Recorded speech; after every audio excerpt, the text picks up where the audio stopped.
Mira and Harper Audio present The Stepsisters by Susan Mallery, performed by Tanya Eby. 1. Mom, I think I'm going to throw up. Daisy Bossarge felt the fear that was universal in the parenting world when Chrissa uttered those 8 little words. Even more concerning was the fact that her son was already home with stomach flu. She'd known better than to let her daughter go to school this morning, she thought ruefully, but Chrissa had begged, and Daisy had been late for work, and it had just seemed easier to say yes, a decision that was getting ready to bite her in the butt as she drove as fast as she could, given the traffic on the road. 10 more minutes, she said, glancing at her 8-year-old in the back seat. We'll be there in 10 minutes. I don't feel good. I know, sweetie. I'm going to get you home. At least cajoling her daughter was better than trying to avoid looking at the ominous check engine light that had popped on right before Daisy had arrived at the school to pick up her daughter. Yet another problem she didn't have time to deal with. Priorities, she told herself. Get Chrissa home and in bed, look in on Ben, then make an appointment to take her Mercedes to the dealership. After that, she would... Mommy, I'm going to throw up now. Daisy held in a moan. She carefully checked her mirrors before pulling to the side of the road. Just a second, she murmured, knowing at this point there weren't any words in the world that would keep the inevitable from happening. Seconds later, her day took yet another unfair turn as her daughter threw up all over herself, the back seat, and the carpet. The smell and the sound of Chrissa bursting into tears hit her at the same time. She put on her flashers and raced around to the passenger side, where she helped her daughter out onto the sidewalk. Cars drove by so close, Daisy felt the whoosh of air as they passed.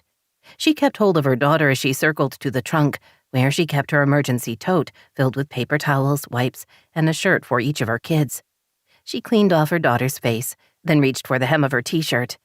Let me get this off you, she said. I have a fresh one right here.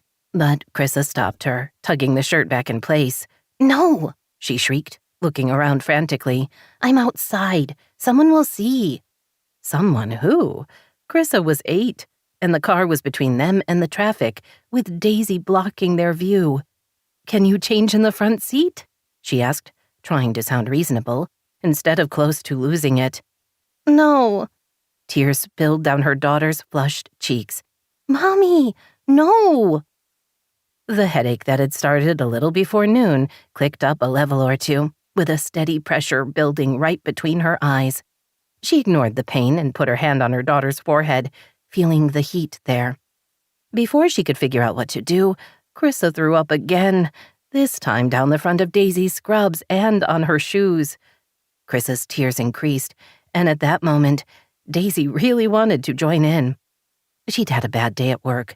Both her kids were sick, she was never getting the vomit smell out of her car, and just because there wasn't already enough crap in her life, her husband had moved out 2 days ago to give them both space to think, as he'd phrased it. In a text. Jerk, she thought, feeling the familiar fury tinged with a hint of panic. Although the real word was closer to asshole than jerk. How could he have done that to... 1 step at a time, she told herself. First, she had to get Chrissa home, then the car, then... Out of the corner of her eye, she saw a dark blue BMW slow as it drove past. She wanted to yell out something vulgar to the voyeur, but knew that would set a bad example. So she instead forced a smile. Sweetie, let me clean the back seat so you can get in. You can change your shirt in there and no one will see. All right? Chrissa nodded reluctantly. Daisy planted her where she could see her, then cleaned up the mess as best she could. In the 80-plus degree weather that was spring in Los Angeles, the interior of the car was already heating up. The smell nearly made her gag. Blood she could handle just fine. Open up a body and she was okay with that. But this? A nightmare. She finished her work and coaxed Chrissa closer to the car, only to notice the BMW driving by again. But with the sun hitting the side window, she couldn't see who was driving. Better to ignore them, she told herself, slipping off her daughter's school uniform polo shirt and putting on a t-shirt with Elsa from Frozen on the front. Sadly, she had nothing for herself to change into. She wiped up her pants and shoes and was about to try to buckle Chrissa in when the BMW pulled up to the curb behind her car. Daisy told herself not to panic, even as she wished for lethal training in some kind of karate. Or a can of pepper spray. Was that legal in Los Angeles? Before she could decide, the driver's door opened and a tall, beautiful blonde woman stepped out. Daisy silently ran through all the swear words she knew, created a few unique combinations, then wanted to know why God currently hated her, because there was no other explanation for Sage Vitale to be walking toward her, looking as fabulous as only Sage could in skinny jeans and a flowy top that made her appear sexy and ethereal at the same time. 4-inch heel boots completed the look. Daisy, on the other hand, had been up since 4, hadn't showered since yesterday, and hey, the vomit. Last she'd heard, Sage was in Italy, married to a count. Because that was Sage's life. Race car drivers and counts and being tall and skinny and beautiful. Daisy was smart and had a sparkling personality. It just wasn't fair. Sage looked from her to her daughter. Daisy, I thought that was you when I drove by. Are you okay? No, she wasn't. Any idiot could see that. Her kid was obviously sick, Daisy had puke on her pants and shoes, so no, not okay. We're fine, Daisy said, trying not to clench her teeth. Her dentist had told her that if she didn't learn to relax, she was going to have to wear a mouthguard at night to stop herself from grinding her teeth. She felt her bedtime routine already lacked a certain sex appeal, and she sure didn't need a mouthguard adding to the problem. You don't seem fine, Sage said, her nose wrinkling, no doubt from the smell. Who are you? Chrissa asked. This is Sage. She's my stepsister, or at least she had been, once. Chrissa rubbed her suddenly running nose. So you're my aunt? No, Daisy said firmly. Please buckle up so we can get home. For once, Chrissa didn't complain or talk back. Instead, she buckled her seatbelt, twisting her head to keep looking at Sage. Daisy thought about warning her of the danger of that. Sage was like the sun, and if you stared at her too long, there was permanent damage. Later, she would think about what quirk of fate had her former stepsister driving by at the exact moment she was at her lowest. L.A. had a population of what, 8 million people? What were the odds? Although she supposed they did live close. Sort of. But still. She forced a tight smile. Thank you for stopping. It was very kind. I couldn't believe it was you, standing there on the side of the road, Sage admitted. I knew you had kids, but seeing you with your daughter, it's just strange. We haven't really kept in touch, Daisy said, inching toward her door. Right, we haven't seen each other since your wedding. Daisy stared at her stepsister. Really? Sage had gone there? Yes, my wedding 12 years ago, where you announced to everyone in the room that you were still in love with the man I was marrying. It was great. Sage flushed. It wasn't exactly like that. Oh, yes, it was, but Daisy didn't want to stay in chit-chat. Thanks again. She waved and ducked into her car. She's really pretty, Chrissa said admiringly. I like what she's wearing. It's jeans and a shirt, Daisy snapped before she could stop herself. Sorry, I'm tired. Let's get you home. In the rearview mirror, she saw Sage get back in her car. Their eyes met briefly in the mirror. Then Daisy focused her attention on starting her car. She pushed the button to engage the engine, and nothing happened. The dashboard lights came on, along with the red check engine light, but the engine stayed silent. Daisy grabbed the steering wheel with both hands and tried not to scream. She didn't want to scare her daughter and possibly herself by giving in to the crazy building up inside of her. But why did this have to happen? Someone knocked on her window. She rolled it down. You okay? Sage asked. Not really. My car won't start. Want me to take you home? Daisy thought about saying she would call an Uber or Lyft or something, but figured that fate was messing with her, and she might as well simply surrender. The sooner she got through whatever hell this was, the sooner it would be over. Later, when the kids were in bed and she had showered, she would review her life and try to decide where she'd messed up so much that she had to be punished. But for now, she had a sick kid and someone willing to give her a ride. "Thank you," she said through clenched teeth, looking into the beautiful green eyes of the one woman on the planet she hated more than anyone. "That would be great." "How long have you known my mom?" Chrissa asked, suddenly sounding significantly better than she had 5 minutes ago. Yet more proof of Sage's endless powers, Daisy thought bitterly as she buckled her seatbelt. "Since we were young," Sage told her. "I think we were 8 or 9. "I'm 8. Chris's tone indicated there was magic afoot. "But I don't understand. You were stepsisters, so Grandpa was married to Sage's mother," Daisy explained, "for about 6 years. Do you remember Aunt Cassidy?" "I don't think so." Her tone was doubtful.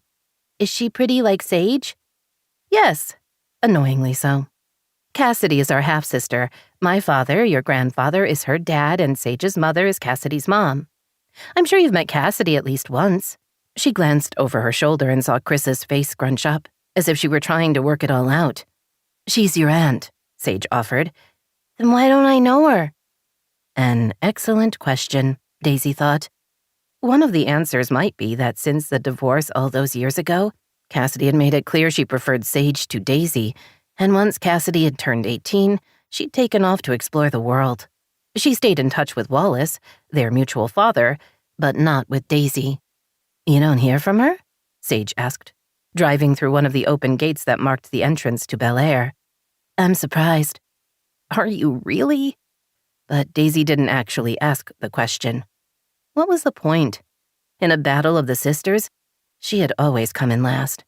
When she'd been a child herself, she hadn't understood why she and Sage couldn't be friends. Unlike many only children, she'd been delighted when her father had told her he was marrying Joanne and giving her a stepsister. She'd imagined having someone to play with, a friend to confide in. She'd wanted a connection, a best friend, a closeness that always seemed to exist between sisters she read about or saw on TV.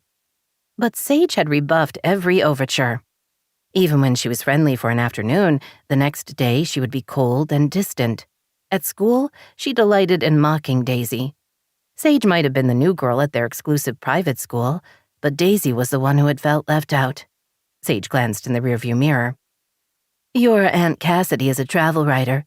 She goes all over the world and writes about interesting places and people. Right now, she's in Patagonia, studying a group of women selling textiles." Chris's eyes widened. "She sounds cool." "Even saint-like," Daisy murmured under her breath, before pointing to the street on the right. "It's just up there," Sage smiled. "I remember where the house is." "I wasn't sure." It had been a long time, over 20 years since Wallace and Joanne had divorced, although they'd shared custody of their daughter. Cassidy had gone back and forth between the houses right through high school. Sage had probably dropped her off or picked her up more than once. Daisy instinctively pointed toward the long driveway. Sage laughed and repeated, "I know where I'm going," which made Daisy feel foolish, a usual state of being when Sage was around. "I'm surprised you're in Los Angeles," she said, mostly to distract herself. "Aren't you living in Italy?" "Rome," Sage corrected. "I was." "You live in Rome?" Chris's disbelieving tone made it sound as if her almost aunt had a pied-à-terre on Jupiter. "That's in the EU. It's very beautiful there." She glanced at Daisy. "I came home a couple of weeks ago. My mom was dealing with a cancer scare." And just like that, all Daisy's mad deflated, leaving her feeling small and mean-spirited. "I'm sorry," she said. "If you'd like a recommendation for an oncologist, I can get you some names." Something flickered across Sage's perfect face. "Thank you, but it turned out just to be a scare. She's fine now." She reached the end of the long driveway and stared up at the big house. It looks the same. The inside was different, Daisy thought. They'd updated the kitchen and family room. The master bedroom and bath had also been redone, a remodel completed when Wallace had moved out, allowing Daisy and Jordan to live in the big house. Not that she was going to discuss any of that with Sage. "The neighborhood hasn't changed much," Daisy said as the car came to a stop. "There have been a few teardowns, but mostly we like to keep things as they are around here." She unfastened her seatbelt and drew in a breath. "Thank you for stopping." "You didn't have to." Sage frowned. Of course I stopped. I wasn't going to just leave you there on the side of the road. Information Daisy found surprising. Until 30 minutes ago, she would have absolutely assumed Sage would drive by without a second thought. She helped Chrissa out of the car. Thank you again. Sage waved and pulled away from the house, while Daisy helped her daughter up the stairs leading to the double front doors. Once out of the rarefied sage-infused air, Chrissa seemed to fall back into whatever flu had claimed her. She sagged against Daisy and wrapped her arms around her belly. I still don't feel good. I know, sweetie. Let's get you to bed. She was about to dig out her key when the front door opened. Esmeralda, the housekeeper/nanny/glue that held them all together, waved them inside. What happened? She reached for Chris and pressed a hand to her forehead. I knew you would get what your brother has. You threw up, didn't you? Chris's eyes filled with tears. In the car. That's not good. Esmeralda hugged her close. Poor you. You're home now, and I'm going to take care of everything. Chrissa leaned against her, the tears slowing. Esmeralda glanced toward the front door. Where's your car? On the side of the road. After I pulled over when Chrissa threw up, it wouldn't start again. I need to call the dealership. Then who drove you home? Sage. Esmeralda had started working for the family long after the divorce, but even so, her brown eyes narrowed and her mouth thinned. The stepsister? Her tone indicated she had as much love for Sage as for cockroaches. She stopped to help out. Under the circumstances, I was grateful. Confused, but grateful. Mommy, That was as much as Chrissa managed ahead of another wave of vomit. Esmeralda was nimble enough to get out of the way, and the marble floor would mop up easily. So Daisy hoped that maybe her luck was changing. She reached for her daughter. I'll get her cleaned up and settled. If you could bring up some ginger ale, please. Esmeralda nodded, already texting to ask one of the daily housekeeping staff to clean up the mess. Daisy made a mental note to tell the bookkeeper to give everyone a bonus that week, what with all the extra laundry and the kids throwing up everywhere. Daisy had barely taken 2 steps when Sheba and Lucky came racing down the stairs. They made a beeline for Chrissa, sniffing frantically. Lucky gave her a worried look before glancing at Daisy, as if seeking confirmation that something wasn't right. She'll be fine, Daisy assured the yellow lab, just like Ben. By the time Daisy had cleaned up her daughter and gotten her into a nightgown, Esmeralda was waiting in Chris's bedroom, the covers on the bed pulled back and a mug on the nightstand. Daisy fluffed the pillows behind Chrissa. Lucky climbed onto the foot of the bed, as if prepared to guard her against all comers. Do you think you can sip a little ginger ale? She asked. Chrissa nodded. As she took a few shallow drinks, Daisy studied her daughter's flushed face. The bug seemed to last about 48 hours. Hopefully, she would start to feel better in the next day or so. Chrissa handed back the mug and slipped down onto the pillows. I'm tired. I bet you are. Daisy gently smoothed her hair off her forehead. The color, a deep dark brown, came from both her parents, but her hazel eyes had been inherited from her father, as had the shape of her face and her mouth. She had Daisy's sturdy build, something she would resent later in life. At least Chrissa was able to talk and say what was wrong. Daisy remembered the terror of the first time her oldest had gotten sick. Ben had spiked a fever at 4 months, sending her into a tailspin of fear and panic. Telling herself to suck it up and be strong hadn't made a difference. Jordan had handled the situation like a pro.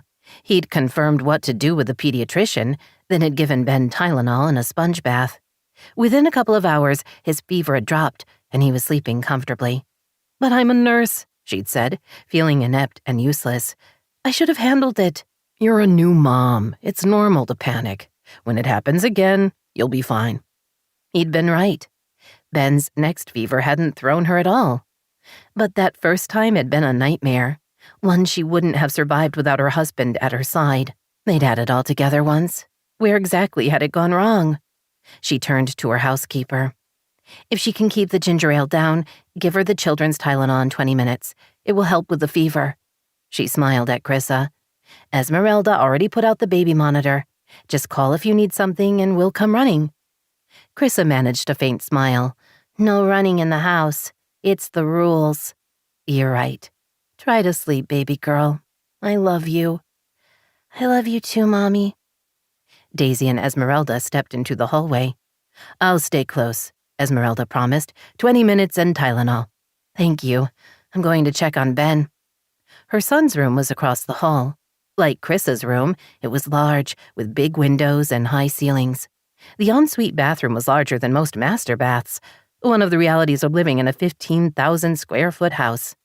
There weren't all that many extra rooms, but the rooms they did have were huge. Ben was still in bed, but sitting up and reading on his tablet, Sheba already back in her place in the middle of his bed.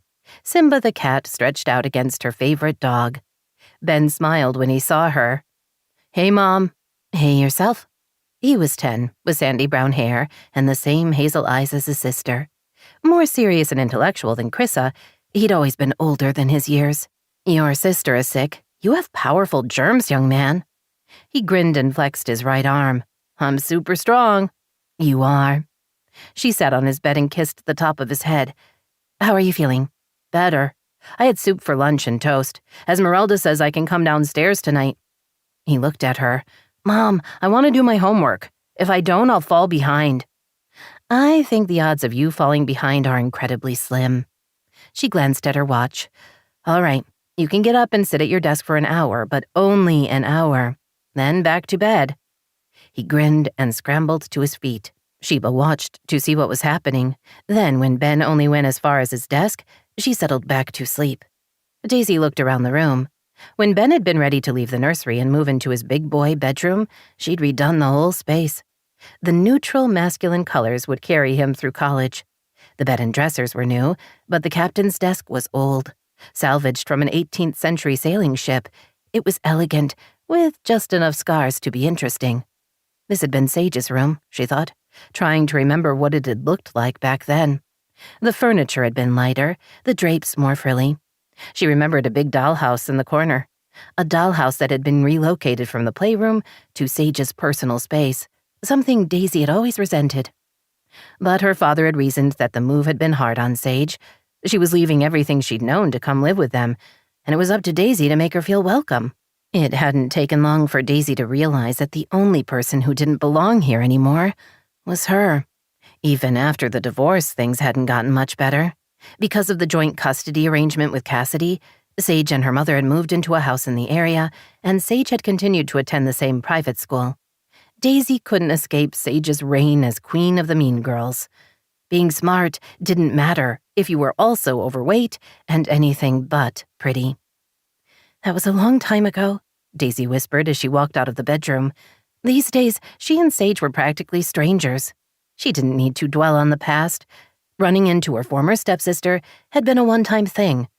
What were the odds of it happening again anytime soon? 1,000,000 to 1, she promised herself. 2. After making arrangements to have her car picked up and taken to the service department at the dealership, Daisy checked on Chrissa one more time before heading to the opposite end of the second floor. The master suite was large, encompassing several rooms, including a study she used as her home office, along with his and her bathrooms and closets. She grabbed jeans, a t-shirt, fresh underwear, and a bra before heading into her bathroom.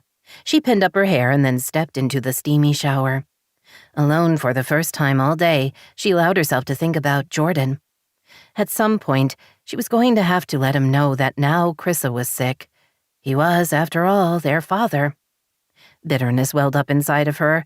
Yes, he was their father, and he was also the man who had walked out on his wife and kids 2 days ago, with no warning. She'd finished her shift, gone to her locker, and had found a text from him saying that he was going to be moving out for a few days. Just like that. No conversation, no explanation, just him gone. She'd been stunned, hurt, outraged, and scared. Fortunately, outrage had won, allowing her to hold it all together. Because while he'd been in a hotel somewhere, she was left with everything else, including letting their kids know their father was gone. She'd told him it was unfair to scare them with what was happening. He'd agreed, and they decided to tell Ben and Chrissa that he was away at a conference. But that excuse would only last for so long, she thought, as she stepped out of the shower and grabbed a towel. At some point, she and Jordan were going to have to talk about what was happening in their marriage. Easier said than done, considering she didn't know herself. Oh, sure, they fought from time to time, and for the past few weeks, he'd seemed quiet. And lately, they'd both been busy and hadn't had much time for each other. But that was normal. Life got in the way. Then they worked on fixing the problem. Only Jordan didn't seem interested in fixing so much as going for the dramatic gesture. As she dressed, she tried to figure out what he was thinking. Resentment kept clouding her judgment, making her want to grab him by his shirt front and shake some sense into him. Given that she wasn't especially strong and that he was a good 8 inches taller, the odds of that happening seemed unlikely. She slipped on flats, then grabbed her phone. She should let the school know she was keeping... I'm moving into an extended stay hotel later today, so it's easier for me to have the kids over while we figure out what's going on with us. She stared at the text. Fury overtook outrage. No, you didn't. She hit the call button and waited, knowing there was a better than even chance he wouldn't pick up. The phone rang and rang. She wasn't sure if he was avoiding her or with a patient. She was about to hang up when he answered. You got my text, Jordan said by way of greeting. Yes, I did. Really? Is this how you wanted to tell me what was happening? By text? You couldn't face me in person or call? Let me answer the damned question. What's going on with us is you left. You just walked out with no warning, leaving me to pick up the pieces. Has it occurred to you that your inability to communicate might be part of the reason we're having problems in the first place? Why do you always get like this? The unfair statement nearly left her speechless. You moved into a hotel. You didn't talk to me. You texted me. When I tried calling, you wouldn't pick up. I still don't know why you left. It was supposed to be for a few days. Now you tell me again by text that you're checking into a long-term stay hotel. Not that we've talked about anything. You're just gone. And you want to know why I get like this? I can't talk to you when you're unreasonable. Anger built up inside of her, accompanied by a big dose of fear. Because somehow that was always what happened. No matter how things started, he found a way to shut her down. If she shrieked back at him, which she wanted to do, she was proving his point. What was the right response? Krissa is sick, she said instead. She's throwing up and she has a fever. Ben's better, but obviously he passed what he had along to her. Is it unreasonable to ask you to check on your kid? Your sarcasm doesn't help. Neither does you blaming me for everything and then walking away. If you want to have a conversation about what we're going to tell our children about you moving out, then I suggest we get that on the calendar. I'll be there after work. Great. She opened her mouth to say more, but he'd already disconnected the call.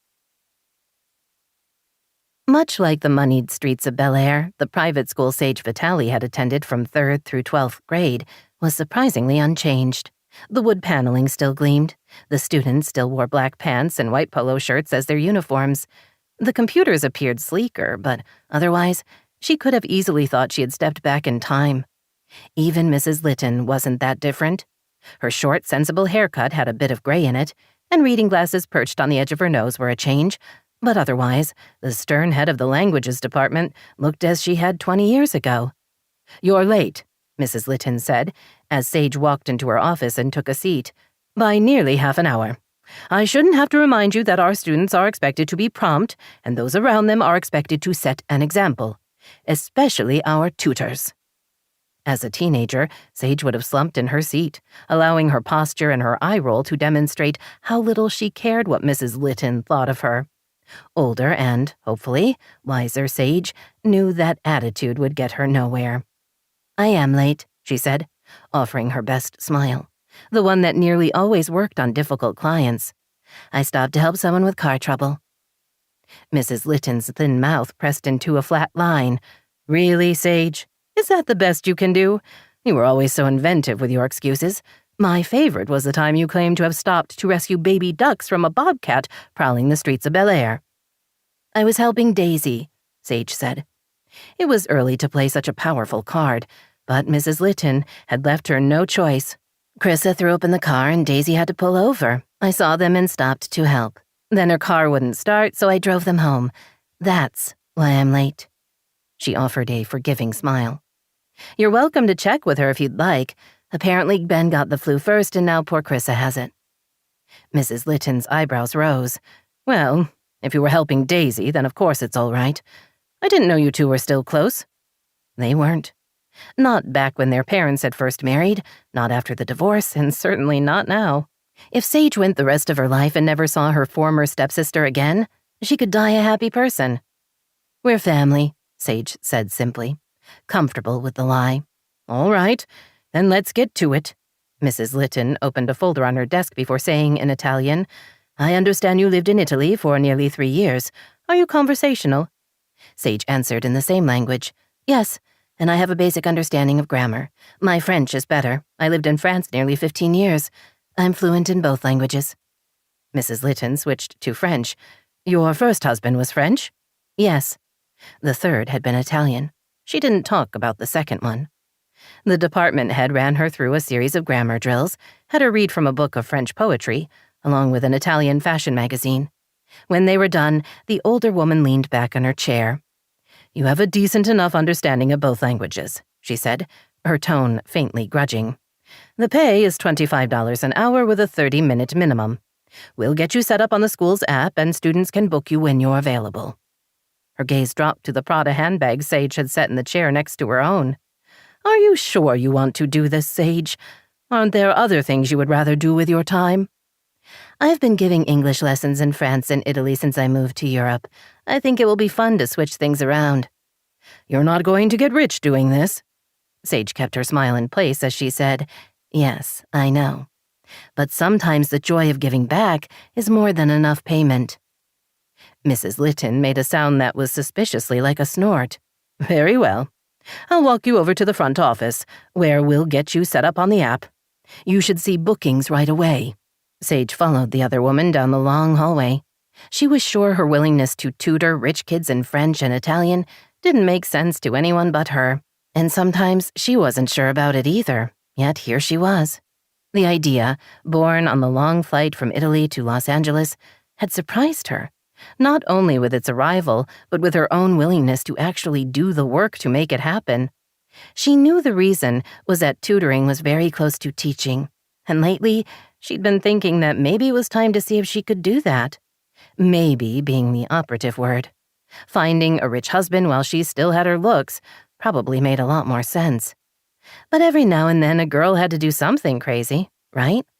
So she would tutor a few kids, conjugate a few verbs. If it got too tedious or she met someone interesting, then she could dump the whole thing.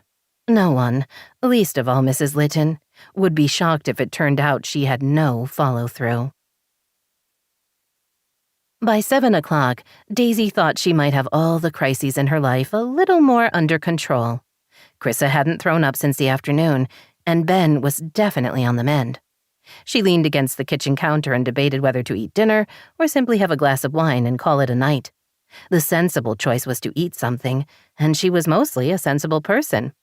But she also had to face Jordan sometime in the next hour or so, and right now she was feeling ill-equipped. When is Mr. Jordan coming by? Esmeralda asked, wiping an already clean counter for the 6th time. He didn't say. Daisy had already told the other woman about the phone call. Despite the size of the house, there weren't many secrets, not from Esmeralda. The housekeeper had figured out Jordan had left before Daisy had. She'd seen the empty hangers in his closet and the suitcase missing from the shelf.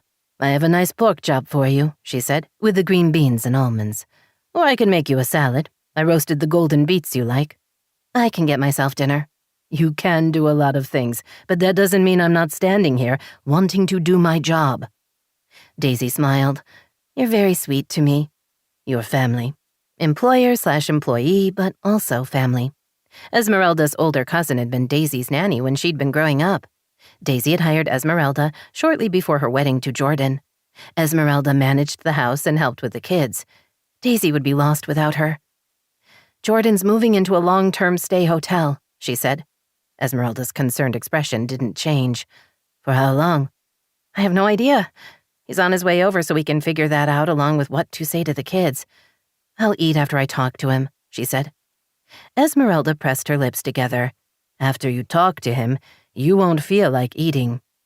So, hey, A new diet program. We could make a fortune." Esmeralda murmured something Daisy couldn't hear and started pulling packages out of the refrigerator. She placed a small bowl of olives, several slices of cheeses, and some crackers at one end of the massive island. While Daisy poured herself a glass of red wine, Esmeralda cut up an apple and added a few clusters of grapes. "So the wine doesn't go to your head," she said, adding a cloth napkin. "You are wise, as always." On an empty stomach, Daisy was a total lightweight. Better to deal with Jordan with all her faculties intact. He was better at fighting than she was. She'd graduated from UCLA with a 4.0 GPA, but she lacked the killer instinct to be a really good street fighter, at least when it came to her marriage. As she picked up a slice of brie and put it on a rosemary cracker, she supposed not being good at the emotional dig was something she should be happy about. If only she wasn't always the one getting gut-punched and left on the side of the marital road. She was just polishing off her snack when Jordan arrived. Esmeralda let him in while Daisy considered pouring a second glass of wine. "Not the best idea," she murmured, as she braced herself for the upcoming conversation. Figuring out what to tell their children about their separation wasn't going to be easy. She should have made some notes beforehand. They needed a strategy. Jordan breezed into the kitchen. In the past, the sight of his tall, lean body and easy stride would have had her stomach doing cartwheels. Several years into their marriage, he'd still had the ability to make her heart beat faster. Just not lately. As her gaze met his, she felt only dread and a longing for when it had been, if not easy, then at least comfortable between them. "How are the kids?" he asked, pouring himself a glass of wine. "Better?" She pointed to the back staircase. "You want to go see for yourself?" He took a big swallow, put down the glass, and went upstairs. She followed, wanting to know what was said. A realization that didn't speak well of the trust between them. He went into Chris's room first. Their daughter opened her eyes and smiled at him. "Daddy, you're back. How was the conference?" He sat on the edge of her bed and smoothed her dark hair off her face. "More important, Chipmunk. How are you? Mom said you got sick." "Uh-huh. Ben had a virus." "And he shared it with you? We'll have to talk to him about that." She sat up to hug him. Lucky must have heard his voice because the yellow lab came racing into the room, tail wagging. Sheba jumped off the bed and wanted her share of attention. Even the normally aloof feline Nala seemed relatively pleased to see Jordan. At least that was Daisy's interpretation of her tail flick. Jordan petted both dogs and spent a few minutes rubbing ears and accepting kisses. Then he gathered Chrissa in his arms and stood. "Let's go see your brother." Daisy started to tell him that Chrissa should stay in bed, and reminded herself that doing so would cause father and daughter to give her that look they shared, the one that said she hated when they had fun. Which probably wasn't what they were thinking at all, but was what always came to mind for her. They all trooped into Ben's room, the dogs leading the way. Ben, in bed, playing on his tablet, looked up and grinned when he saw Jordan. "Dad, you're back." Jordan put Chrissa down and hugged Ben. "My man, how are you feeling?" "Better. Chris is sick now." "That's your fault," Chrissa told him, climbing onto the bed and slipping under the covers. Lucky climbed up next to her, and Sheba settled on the foot, making the full-size bed suddenly a little small. Daisy sat at the desk chair, figuring they would all talk for a bit, then she and Jordan would excuse themselves to discuss the next step. So she wasn't prepared for Jordan to say, "I want you to know we love you both very much." She stood and stared at him. "What are you doing?"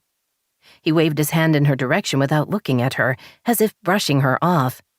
"You know how sometimes there's too much going on and you need quiet time in your room?" he asked. Both of their children stared at him, wide-eyed. Ben nodded slowly. "Jordan," Daisy said, walking toward him, "we need to talk first." "I've got this." He smiled at the kids. "Sometimes parents need a timeout, too." She swore silently. "Jordan, they're sick. This isn't the time." Tears filled Chris's eyes. "What are you saying?" Her voice cracked. "Daddy, no." "It's okay," he told her. Ben's lower lip trembled, and he glanced between them. "Mom?" She moved close and offered what she hoped was a comforting smile. "It's okay. You're going to be fine. We love you, like your dad said. The thing is..." She paused, mostly because she didn't know what the thing was at all. Chris's crying turned to sobs, and Ben had to brush his eyes.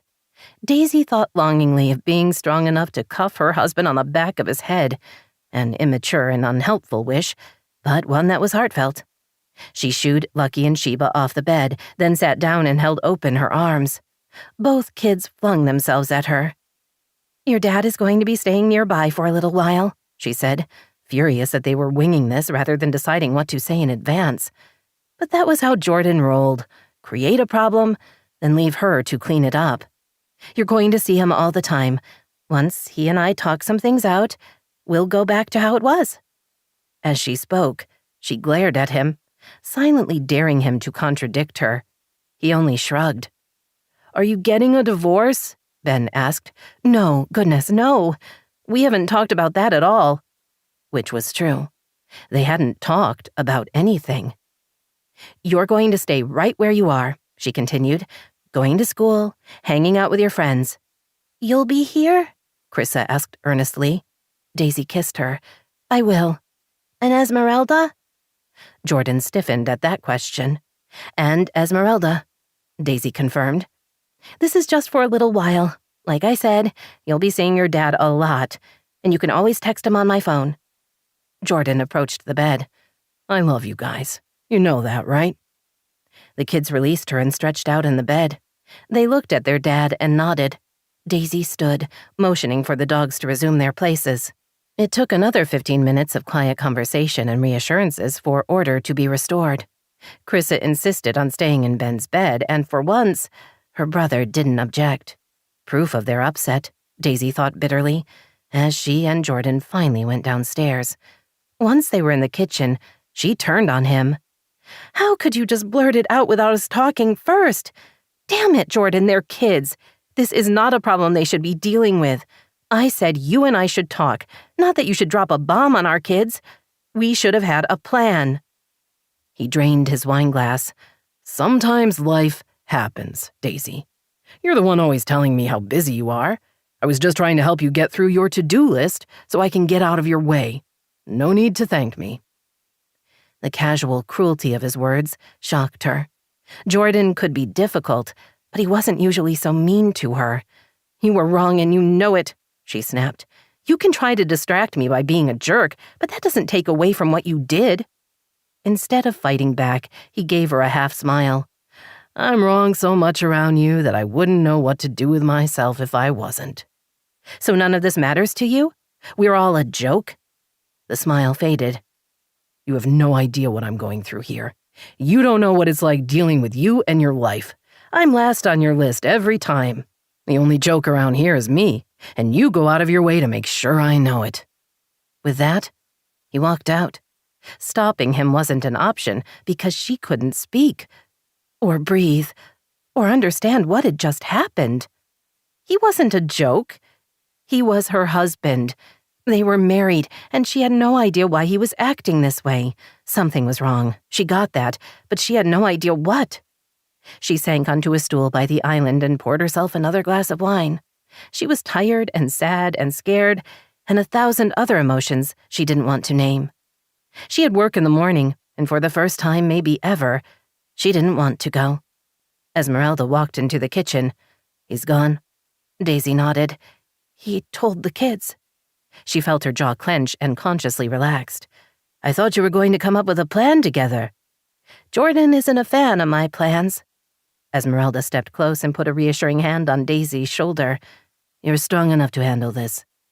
"I don't feel very strong right now." "That doesn't matter. The truth is, you'll get through this because you have to. Your children need you." Daisy knew at the very least she had to fake holding it together. The alternative was to start screaming, and that wouldn't end well. "Why do you always know the right thing to say?" "I'm blessed with wisdom." Her humor faded. "Daisy, I worry about you." "I'm fine." A lie, but what choice did she have? She was the one they all depended on. As her housekeeper had pointed out, holding the family together had always been her job. She forced a smile. "I mean it. You're right. We'll get through this." "Good. Can I get you something to eat?" Food was the last thing on Daisy's mind. but she knew she needed to pretend normal for as long as she could. "Yes, please. Let's go with the pork chop. That sounds delicious." 3. Sage did her best to ignore the dull ache in the small of her back as she drove home from work.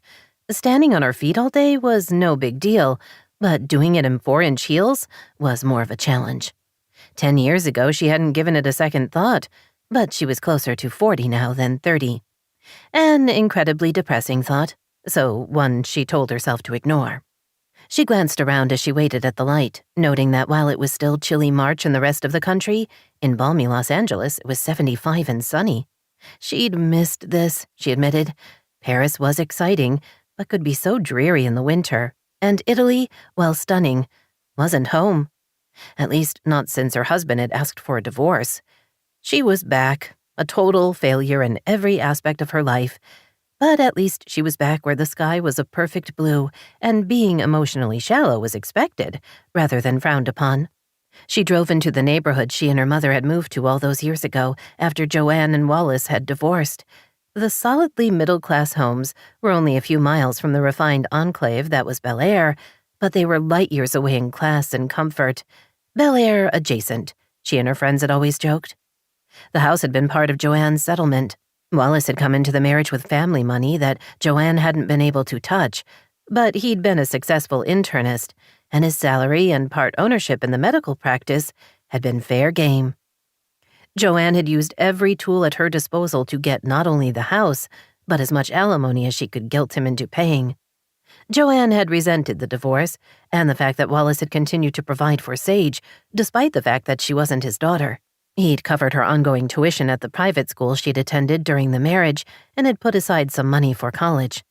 That money had funded Sage's move to Europe the summer she turned 19. Sage pulled into the driveway and parked next to her mother's Lexus. They might be scrambling to pay their property tax bill, but they drove nice cars. An LA thing, she thought, as she collected her handbag and the heels she'd kicked off as soon as she'd gotten in the car. Having money was always better, but even if you didn't, it was important to look as if you did. Around here, appearances mattered more than anything. Sage got out and locked her car before heading for the front door. For a second, she paused to study the one-story ranch-style house with its big front window and small front porch. So different from Daisy's mansion, she thought. Joanne's entire house could fit in the kitchen and family room of Daisy's house with a few square feet to spare. Here, there were only 3 bedrooms and 2 bathrooms. The backyard was a decent size for the area. It was a normal, everyday kind of house. Nothing to be ashamed of, yet she had been. After the divorce, she'd been horrified at the thought of moving and had never brought friends home after school. How could she? They'd all seen Daisy's house.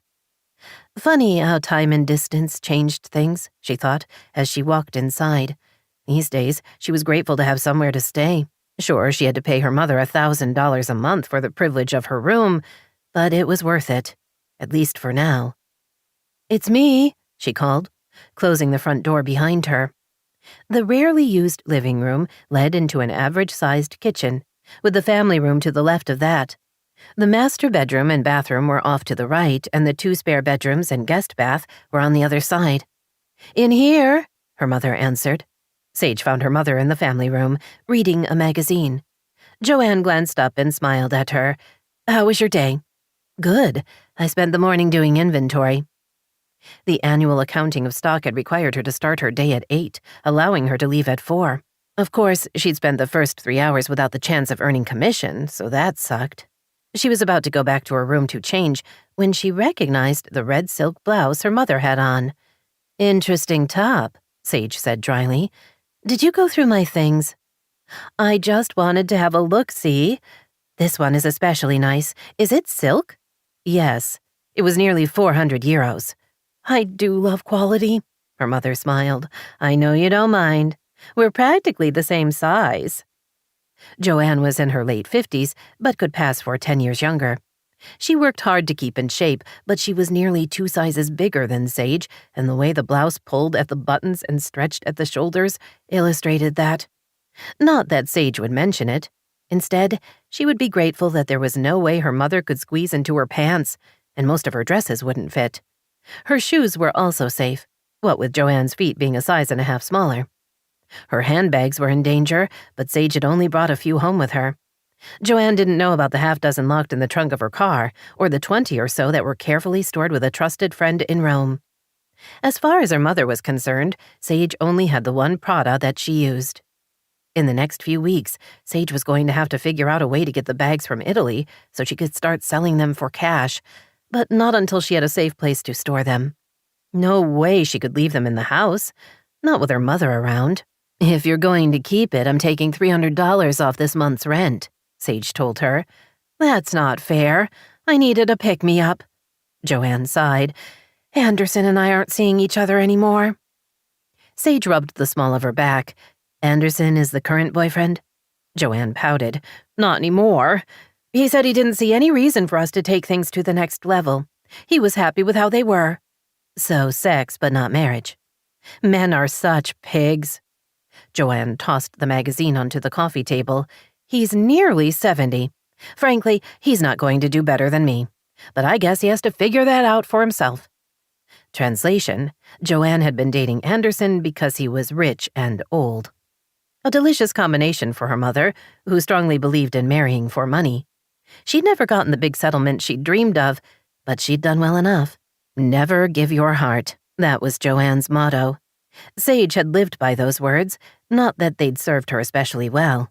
Here she was, back where she'd started, working in retail and living with her mother. It was depressing enough to give a girl wrinkles. "I'm seeing a couple of friends tonight," Joanne said, glancing at her watch. "We're going to get cocktails and see if we can find someone to buy us a nice dinner." "Good luck with that." Her mother smiled. "Don't wait up." Sage nodded, then walked back to her bedroom. The space, crowded with a bed, dresser, and desk, was much messier than when she'd left it early that morning. Several of her dresser drawers stood open, as did the closet doors. Clothes were strewn across the bed and chair. Her neatly arranged shoes had been pushed to the back of the closet. Sage told herself there was no point in getting upset. Her mother was never going to change. Reality sucked, and hers more than most. She'd been living in Europe for the past 18 years. She had no credit or job history in the U.S., which made qualifying for an apartment tricky. Buying a small condo was out of the question.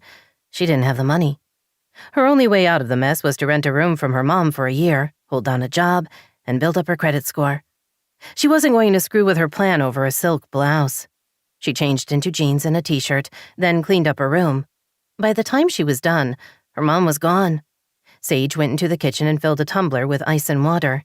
She took it outside and sat on one of the lounge chairs in the shade. After taking a few deep breaths, she closed her eyes and tried to tell herself everything was going to be fine. She wasn't a big, fat failure with nothing to show for her life beyond a few handbags and a couple, or 3, failed marriages. She'd nearly convinced herself she would be all right when she became aware of a steady clicking sound and opened her eyes. The house on the right was hidden behind a tall cinder block wall, but the one on the left was separated only by a low wooden fence. She could see the trees and the lawn, along with the covered patio, where a man sat at a folding table, typing on a computer. Sage grimaced, feeling violated by the presence of the neighbor. Why did he have to work outside when all she wanted was a little time alone? At least he hadn't spoken to her. She closed her eyes again and tried to relax. She knew the house next door.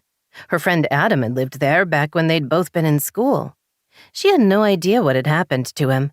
She opened her eyes and studied her neighbor. He was about her age, with blonde hair, like Adam's. Only it couldn't be him, could it? The man glanced up and caught her staring at him. He smiled. "Hello, Sage." "How do you know who I am?"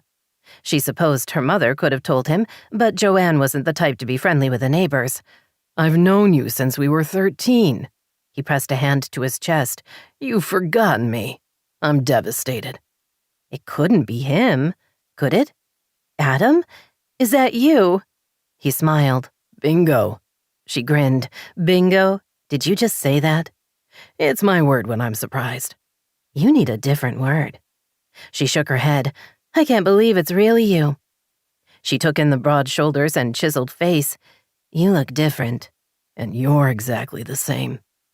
She sipped her water. "If only. So you still live at home?" That was sad. Hadn't he ever wanted a life? Adam smiled at her. "No. I bought the house from my mom after my dad died and she moved to Vegas. Of the two of us, you're the only one still living at home." She had no idea how he meant to deliver the words, but they landed like a slap. She offered him a tight smile as she grabbed her glass and stood. "And here you are, back in the neighborhood," she said, as lightly as she could. "It was really great to see you, Adam." "Sage, wait," he said, coming to his feet. "I didn't mean it like that. Please." She waved as she walked to the sliding glass door and stepped inside. Once she'd locked the door behind her, she hurried to her room and sank onto the bed. She wasn't a failure. She wasn't. Nor did she care what someone as ordinary and stupid as Adam thought of her. She didn't care about anyone. She never had. It was safer that way. And being safe was the most important thing of all. By Saturday, Ben and Chrissa had both recovered from the stomach flu. They rose early and started the morning with a loud rendition of Marco Polo in the pool. By the time Daisy had dried them off, fed them, and walked the dogs, it was time to get Ben to soccer practice. Jordan would be meeting them at the practice to take both kids for the day. Daisy did her best to act casual, as if splitting their time between their parents was no big deal. But on the inside, she was a mess. Her stomach churned, she was tired from not sleeping, and from one second to the next, she wasn't sure if she was going to start yelling at everyone or burst into tears. Most days, she didn't mind the chaos of her life, but lately it was getting to her, no doubt the result of Jordan leaving her. She didn't know what his absence meant for their marriage. Worse, she had no idea why he'd left or what it would take to get him to come back. So far, they weren't even talking. All communication continued to occur through texts, a practice that unsettled her, although not enough to make it stop. She supposed a part of her was terrified of what he would say if they actually did start having a conversation. Which made her a coward, she thought, walking down the hall toward the kids' wing. Something she could live with because the alternative was knowing exactly what her husband was thinking, and she had a bad feeling there wasn't going to be a them anymore. Where had it gone? Once they'd been so good together. She remembered when Ben had been almost 5 and had wanted to play soccer. Daisy had confessed to Jordan that she didn't know the first thing about the game. He'd immediately taken her out into their big backyard and had taught her the basics. They'd continued practicing together for several weeks until she was good enough to play with her 5-year-old. Jordan had been sweet and loving and supportive. Where had that man gone? "You about ready?" she asked as she stepped into Ben's room. He was dressed for soccer and holding a backpack. "Did I pick the right stuff?" he asked, sounding worried. "Dad said to bring clothes for after practice." Her stomach lurched. It had already started, the changes in their routine. What next? She pushed worry away and smiled at her son. "I'm sure you did fine, but I'm happy to check. The thing is, kiddo, you're going to be what, 20 minutes away? You can swing by if you forgot anything." He visibly relaxed at her words. "You're right. I forgot." "That's why you have me." She looked inside the backpack. He'd put in athletic shoes, socks, jeans, underwear, and a clean t-shirt. "Perfection," she told him, ruffling his hair. "Let's add a couple of bottles of water so you stay hydrated. Remember, if you start to feel woozy or lightheaded, tell Coach. I let him know you're getting over the flu, so you might not be 100%. "I'm not going to faint, Mom." His tone indicated he found the concept both interesting and horrifying. "Best if you don't." They went downstairs to where Chrissa was in the family room. Both dogs stretched out beside her as she carefully tied a large hat on Sheba. Lucky already sported a black bowler hat on his head, giving him a jaunty look. When he spotted Daisy, he gave her a long-suffering look that seemed to say, "Kids, what are you gonna do?" Daisy smiled at her patient dogs before calling Chrissa. "Let's get going." Chrissa carefully kissed each dog on the nose, then got up and walked toward her brother. "Mommy, is Daddy going to remember we need to eat lunch?" Chrissa asked. "I'm sure he will, but you are welcome to remind him." "Okay. Can we go somewhere fun?" "That's between you two and your dad. I'm sure he wants you to have a good time, so if you have somewhere special in mind, you should ask." She collected 2 bottles of water from the refrigerator and put them in an outside pocket of the backpack before opening a drawer and pulling out a cell phone. She waved it. "I'm trusting you two with this." Chris's eyes widened. "The family cell phone?" Her tone was reverent. Being given the sacred family cell phone was a big deal. Daisy had resisted the pressure to let her kids have their own phones. She and Jordan had agreed that 12 was plenty old enough to get a phone, and their children weren't going to be allowed to have their own social media accounts until they were 14. This being Los Angeles, they were driven everywhere. Their school had a security system that rivaled any top-secret military installation, and when they were home, it was a good time to decompress. Cell phones seemed irrelevant. "Just for the day," Daisy said, putting it into an inner pocket of the backpack and zipping it closed. "If something happens, you can reach me or Esmeralda." Not that she expected anything to happen, but then she hadn't expected her husband of nearly 12 years to move out, either. She got the kids into the car. The dealership had fixed some electrical problem, and now her car was driving just fine. The detail department had done a great job getting rid of the vomit smell, for which she was incredibly grateful. She drove to the soccer field, finding one of the last parking places. After giving her a hug goodbye, Ben raced over to join his team, while Daisy got Chrissa settled on the bleachers, the backpack at her feet. About 15 minutes later, Jordan approached. "Can you wait here for a second while I go talk to your dad?" she asked Chrissa. "I won't be long." Chrissa nodded, more interested in what was happening on the field than in what the grown-ups might be talking about. Daisy walked over to meet her husband, careful to keep them out of earshot of the other parents. "There's a change of clothes for Ben in the backpack," she said, pointing to where Chrissa was sitting. "If you could help him remember it, I'd appreciate that." It was only after she spoke that she thought maybe she should have offered some kind of greeting before jumping into the logistics of the handoff. "I can do that," he said easily. "I'll have them back by 5 this afternoon." She nodded. "Chrissa wants to go somewhere fun for lunch. With her, that could mean anything." He smiled. "I'll consider myself prepared." They stared at each other, then glanced away. Daisy had no idea what else she was supposed to say, or even what she wanted to say. He had moved out without warning, they hadn't talked about it once, and now he was in an extended stay hotel. Shouldn't there be at least one thing for them to talk about? Worse, she had no idea how she felt.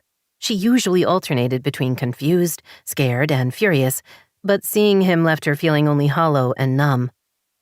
"I told Ben to let Coach know if he starts to not feel well," she added. "It's only been a few days since he was sick. Oh, and there are a couple of bottles of water in the backpack. He needs to stay hydrated." Jordan shoved his hands into the front pockets of his jeans.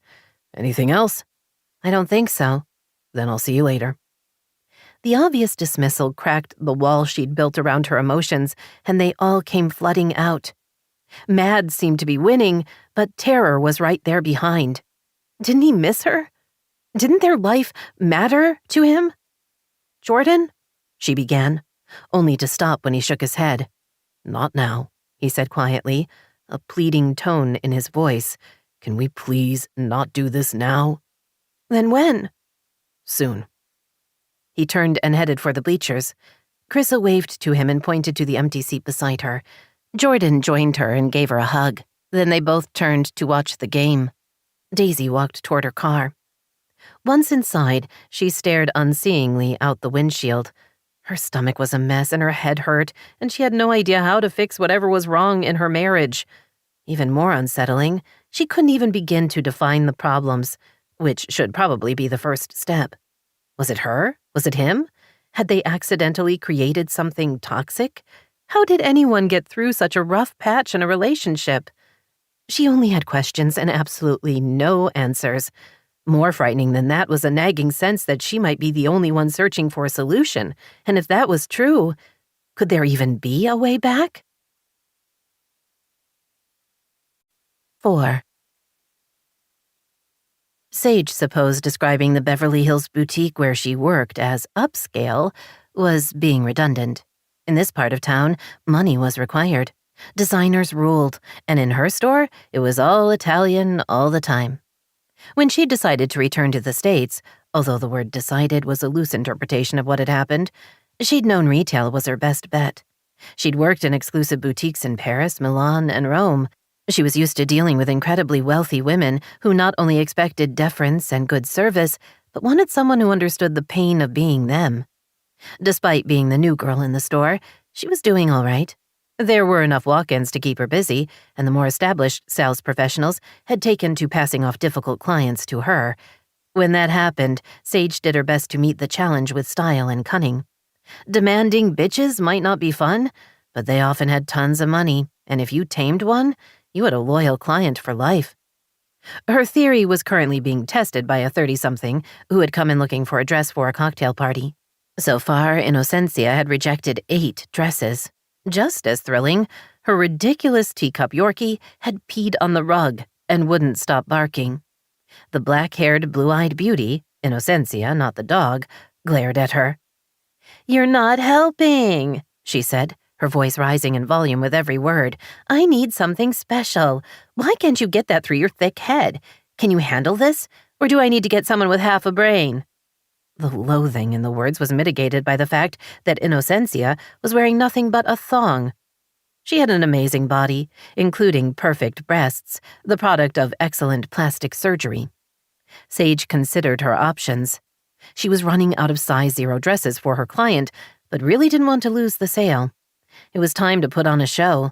It must be difficult to find something extraordinary when you already have so many lovely clothes, Sage said in English, before deliberately switching to Italian.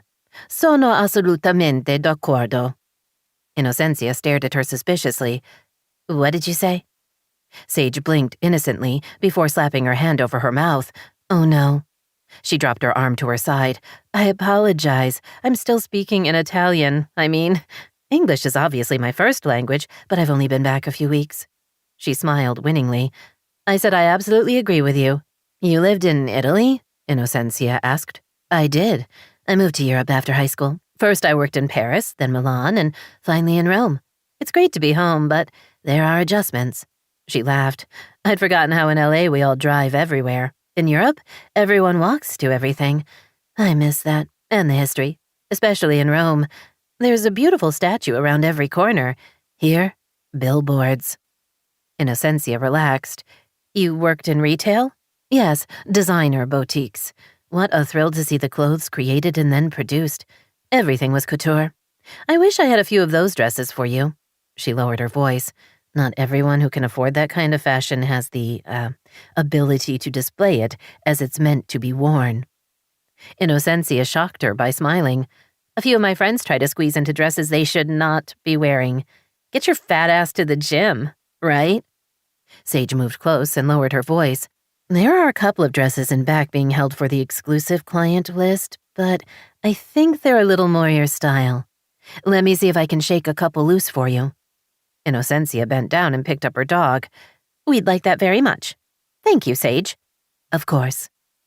Sage left the dressing room and went into the back. There were no exclusive client collections, just a few items that hadn't been put out yet. She found 2 she thought would work. As she grabbed them, her manager walked into the small storage space. "I heard a part of that," Barry, the boutique manager, said in a low voice. Sage froze, not sure what the older woman was going to say next. While a case could be made that she was working the sale, the truth was, she'd lied to a client. Barry smiled. "Well done. Innocencia is notoriously difficult, and she's never been a regular. I'd like to see her in here more. If this works out and she wants you as her permanent associate, can you handle her?" Sage thought of all the women she'd helped over the years. There'd been the screamers, the criers, the clients who expected her to get them lunch, massage their feet, clean up after their kids or dogs, and deliver a dress to them with 30 minutes notice on a Saturday night at 9 p.m. "Easy peasy," Sage told her boss. "That's what I like to hear." Barry helped her with the dresses. They carried them back to the dressing room, where Innocencia sat, texting on her phone. She jumped up when Sage entered, holding the first of the dresses. Barry followed. "I told Sage she could have these this one time, because it's you." Innocencia preened. "I'm a good customer here. I deserve recognition." "After you see yourself in these, you're going to think you deserve an entourage," Sage said with a laugh. Barry excused herself. 30 minutes later, Innocencia and her dog had dropped a cool $20,000 on clothes, and Sage had a new client for her file. All it had taken was a little time and giving up her cell number so Innocencia could let her know when she wanted to come back in. Sage rang up the sales and helped Innocencia to her car. She returned to the dressing room to put away the dozen or so dresses that had been rejected, then used the small carpet cleaner to take care of the dog pee. Innocencia was a difficult client, but she spent a lot on clothes, so that made her worth it. Sage told herself that she had a great opportunity here.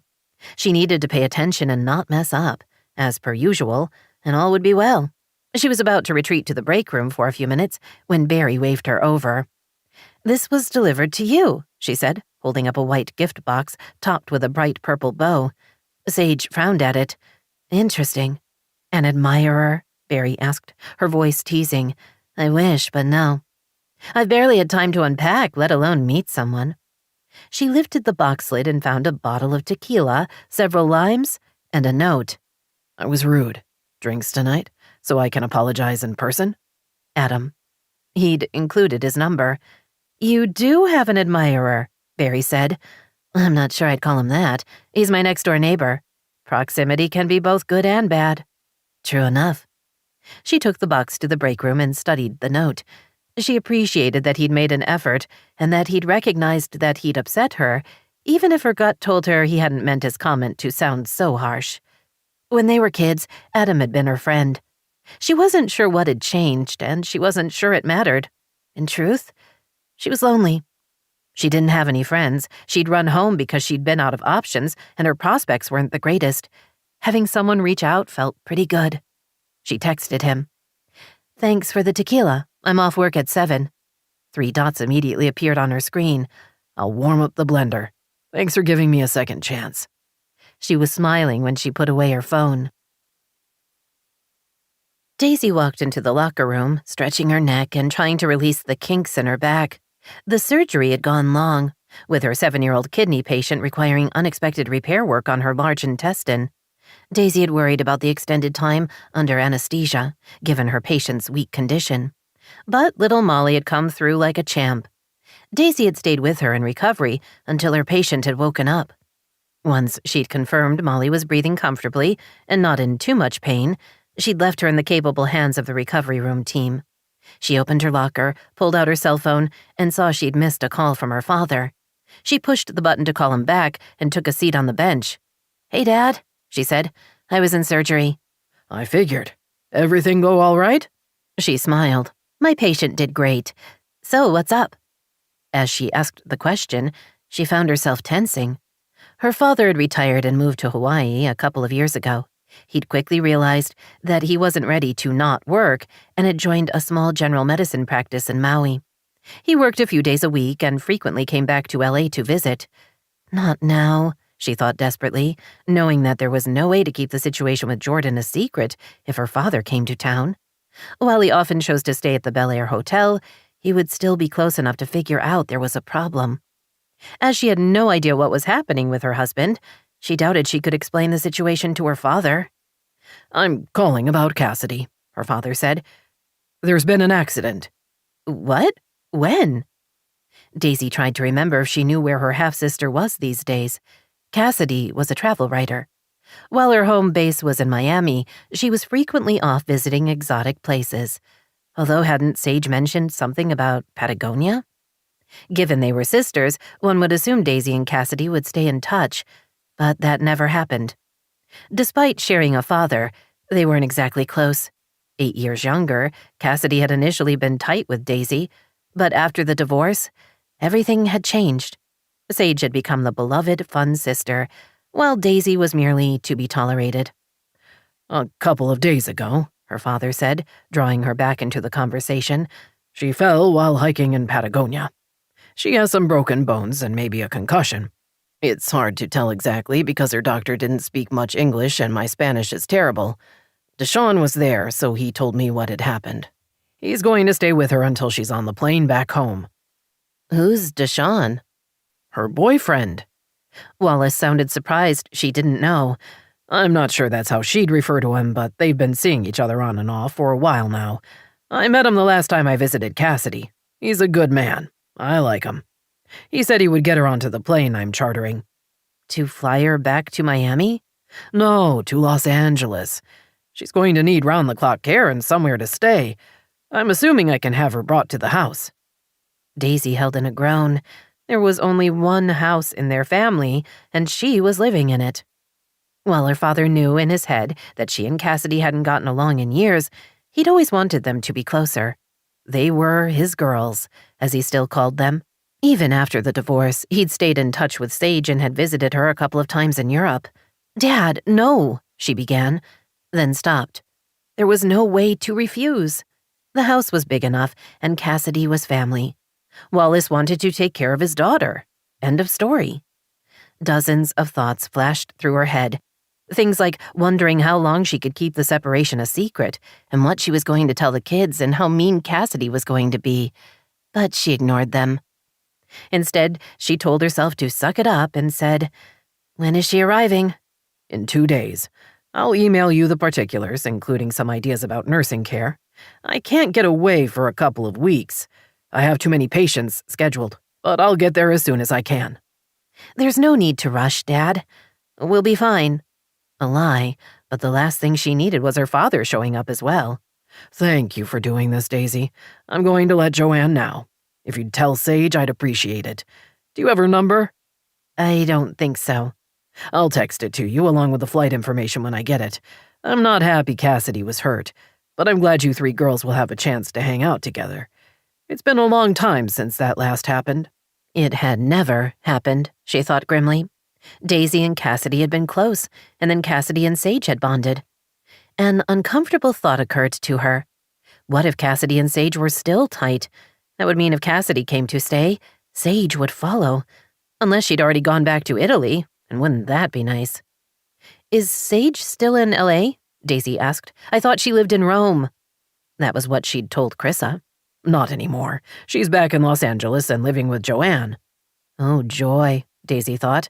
"I'll let Esmeralda know," she said, keeping her voice light. "I think the upstairs guest room would be best. There are big windows and lots of space." "I agree, that's a good choice. They're emailing me a copy of her records. I'll forward them to you as soon as I get them. Once you look them over, you'll have a better idea of what she'll need. Esmeralda can get it all in place." "No problem, Dad. We'll figure it out." They spoke for a few more minutes before hanging up. Daisy stared at the blank screen, wishing there had been a way to say no, but she'd been unable to. "Damn it, Dad!" She stood and shoved her phone into her handbag as she dealt with the fact that she'd just been played. There had been no reason for her father to ask her to tell Sage about Cassidy's accident. According to him, Sage was living with her mother, and he had said he was calling Joanne. No doubt Joanne would tell her daughter about the accident, but he'd made Daisy promise to get in touch with Sage. She heard the beep that alerted her to a text message. Probably her father forwarding Sage's contact information. And because she'd said she would, now she would have to call, because not keeping her word wasn't an option. She was 36 years old, and her father was still messing with her life. One day she was going to have to deal with that, although, in truth, the more pressing issue was the fact that her half-sister was about to move in. Daisy would be forced to deal with her injuries, nurses in and out of the house, while living with someone who disliked her, and trying to hide the fact that her husband had moved out. The same husband who had once been engaged to her former stepsister. And that same stepsister had loudly promised to love Jordan forever, right in the middle of his wedding to Daisy. "Later there will be wine," Daisy promised herself, "and possibly chocolate." Because some days, that was all that stood between her and madness. Sage arrived home to an empty house. Grateful she wasn't going to have to deal with her mother, she went to her room and quickly changed into jeans and a t-shirt. While she was willing to admit to a little anticipation about her evening with Adam, she didn't want him to know that. And she'd learned the best way to tell a man an evening with him was no big deal was to dress as if it didn't matter at all. She went into the bathroom to brush her hair before pulling it back into a simple ponytail and tried not to notice the hint of wrinkles at the corners of her eyes. She knew she still looked good, but for how long? 5 years? She really needed to start saving up to get some preventative work done.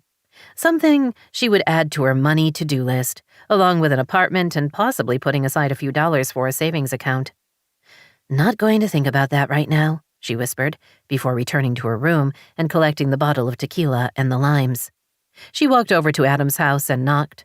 He opened the door and smiled at her. "I have the blender ready to go," he said, stepping back to allow her inside. She held up the tequila and the limes. Good, because we wouldn't want these to go to waste. He led the way into the kitchen. She had a brief impression of newish appliances and a lot of leather furniture in the open-concept family room. Adam was taller than he had been in high school and broader through the shoulders. He looked like he worked out. She sat at one of the stools at the kitchen island as he measured tequila into a blender and added lime juice, simple syrup, orange liqueur, and ice. While the blender worked its magic, he collected glasses from the freezer. Less than a minute later, she had an icy margarita in her hand.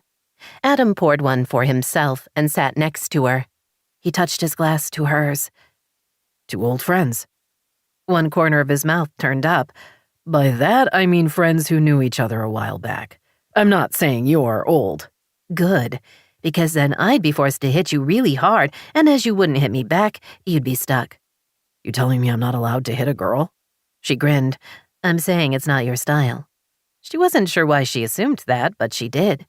You're right, he said with a heavy sigh. It's a thing.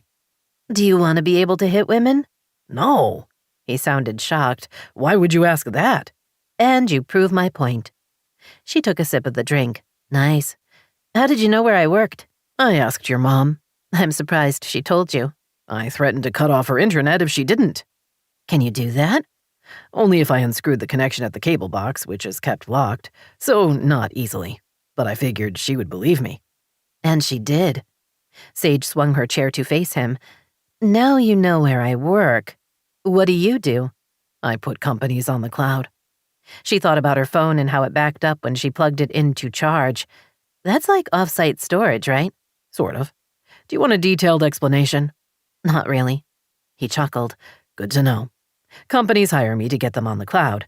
I'm an independent contractor, which is why I work from home. Do you like what you do? She asked. Yes. Does it pay well? One eyebrow rose. Looking for a loan? He winced. That came out wrong. She eyed him. Yes, it did. I'm making adult conversation. It's nice to have work you like that also pays well. You're right, and yes, it pays well. He got up and pulled a bowl of guacamole out of the refrigerator, then emptied tortilla chips into a bowl. I have chicken taquitos I got from a little place I know, if you're interested. Her stomach growled. Somehow she'd missed lunch. I love a taquito. He put several on a cookie sheet and set it in the oven, then started a kitchen timer in the shape of a tomato. Want to go outside? He asked. She nodded and picked up her drink, along with a bowl of chips. He brought the guacamole, his drink, and the timer. His patio was much larger than her mom's, with Mexican pavers and a big covered area. Along with the desk where he worked, there were a couple of lounge chairs, a round table, and 4 chairs. She took a seat. Adam settled across from her. She turned her head and looked across the low fence. Why do houses always look different when you see them from someone else's perspective? It's just a trick of the light. She smiled, then squinted slightly at the rear view of her mom's house. Is that my bedroom? It is. She faced him. You can see into my bedroom? I can, and while I'm more mature now, I will admit that as a teenager, seeing into your bedroom was always the highlight of my night. She thought about how many hours she'd spent there, doing homework, talking to her friends, changing her clothes. She swung her head between him and the window. You were spying on me. And desperately hoping you'd take off your clothes. Did I? Sometimes. He leaned back in his chair. Those were the days. You were my favorite masturbation fantasy. He held up his drink. I was 16 at the time, so I say that with knowledge that my behavior was wrong and sexist and I would never do it now. Masturbate or stare through my window? His mouth twitched, as if he were trying not to smile. Stare through your window. An honest man, she thought, knowing how rare they could be. So you've seen me naked. Something flashed through his eyes. Not in a long time, but yes. I'm not sure how I feel about that. Flattered? He asked, hopefully.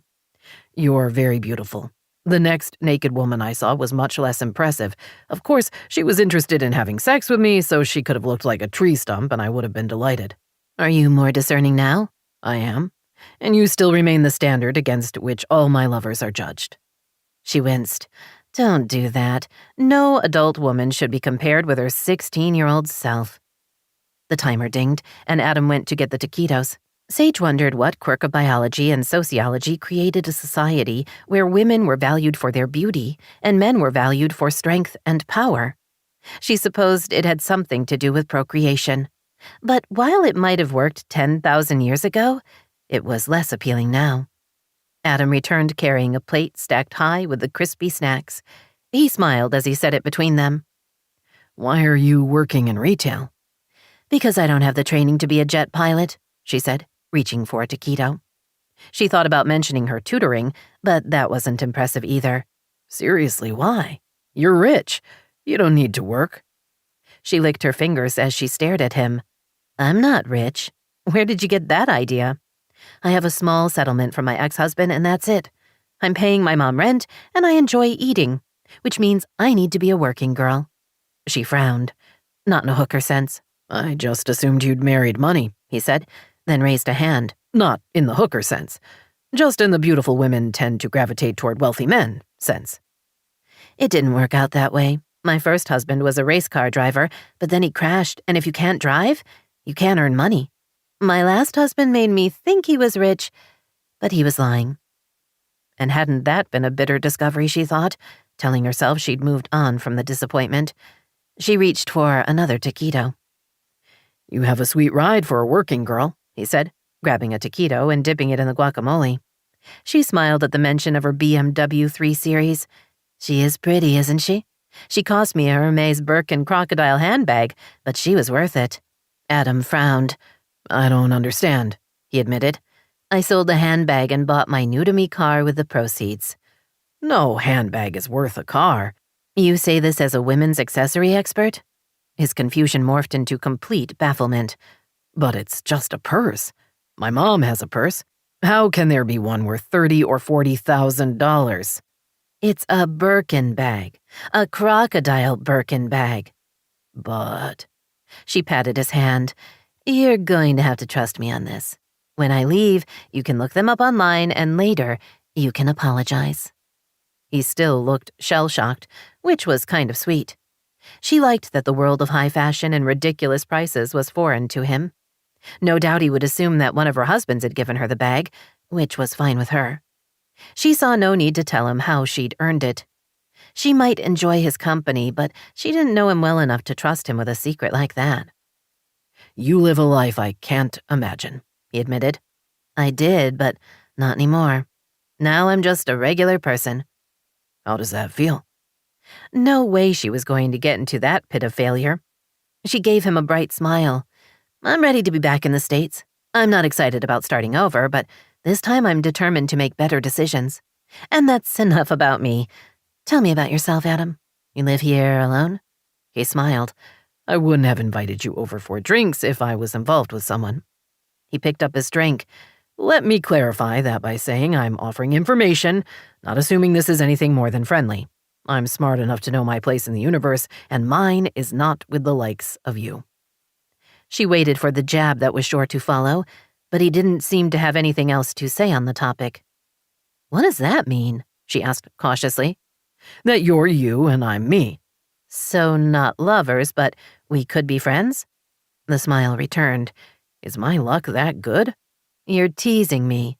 A little, but in a gentle, supportive way. Why aren't you married? I was. She died 2 years ago.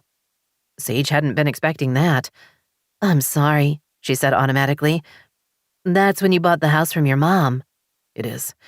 I needed a change of scene, as they say. She had an undiagnosed heart condition. One day she stood up at work, had a heart attack, and died. That must have been horrible. It was. I've never lost anyone that way, she admitted, through death. The closest would be my dad. He just took off and left me and my mom, but that was a long time ago. It would have been difficult, though. It was. And the divorces. Yes, the race car driver and the Italian husband. There was also Ellery, but she didn't talk about him to anyone.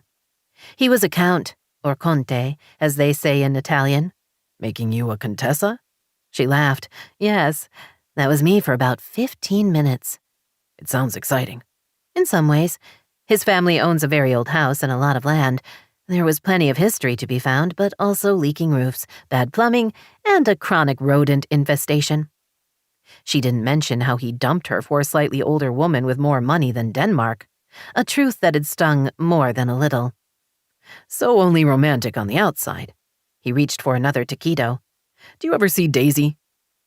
Until a few days ago, she would have said not since high school and been happy with that amount of distance. While she could still go the rest of her life without seeing her former stepsister, she knew saying so made her sound awful. Just last week. Why, are you too close? Not at all. I haven't seen her since high school. She's married with 2 kids. Right now they're battling the flu. Oh, I didn't know you two were in touch. It's nice that you stayed friends. She's great. I always liked her. Based on what she'd said, he'd made the logical assumption that she and Daisy still had some kind of relationship, and it wasn't one that involved wishing each other dead.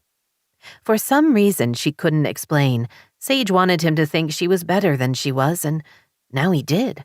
But knowing she'd fooled him didn't sit well with her, and while she was enjoying herself, she knew she couldn't stay. Not when she was lying about pretty much everything. She drained her margarita and stood. This was really nice, Adam. Thank you for inviting me over.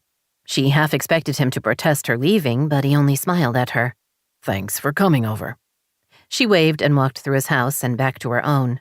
When she got to her bedroom, she went to the window and carefully closed the blinds, then sat on the bed and covered her face with her hands. She could deal with her life being shit. She hadn't expected any more when she'd moved back.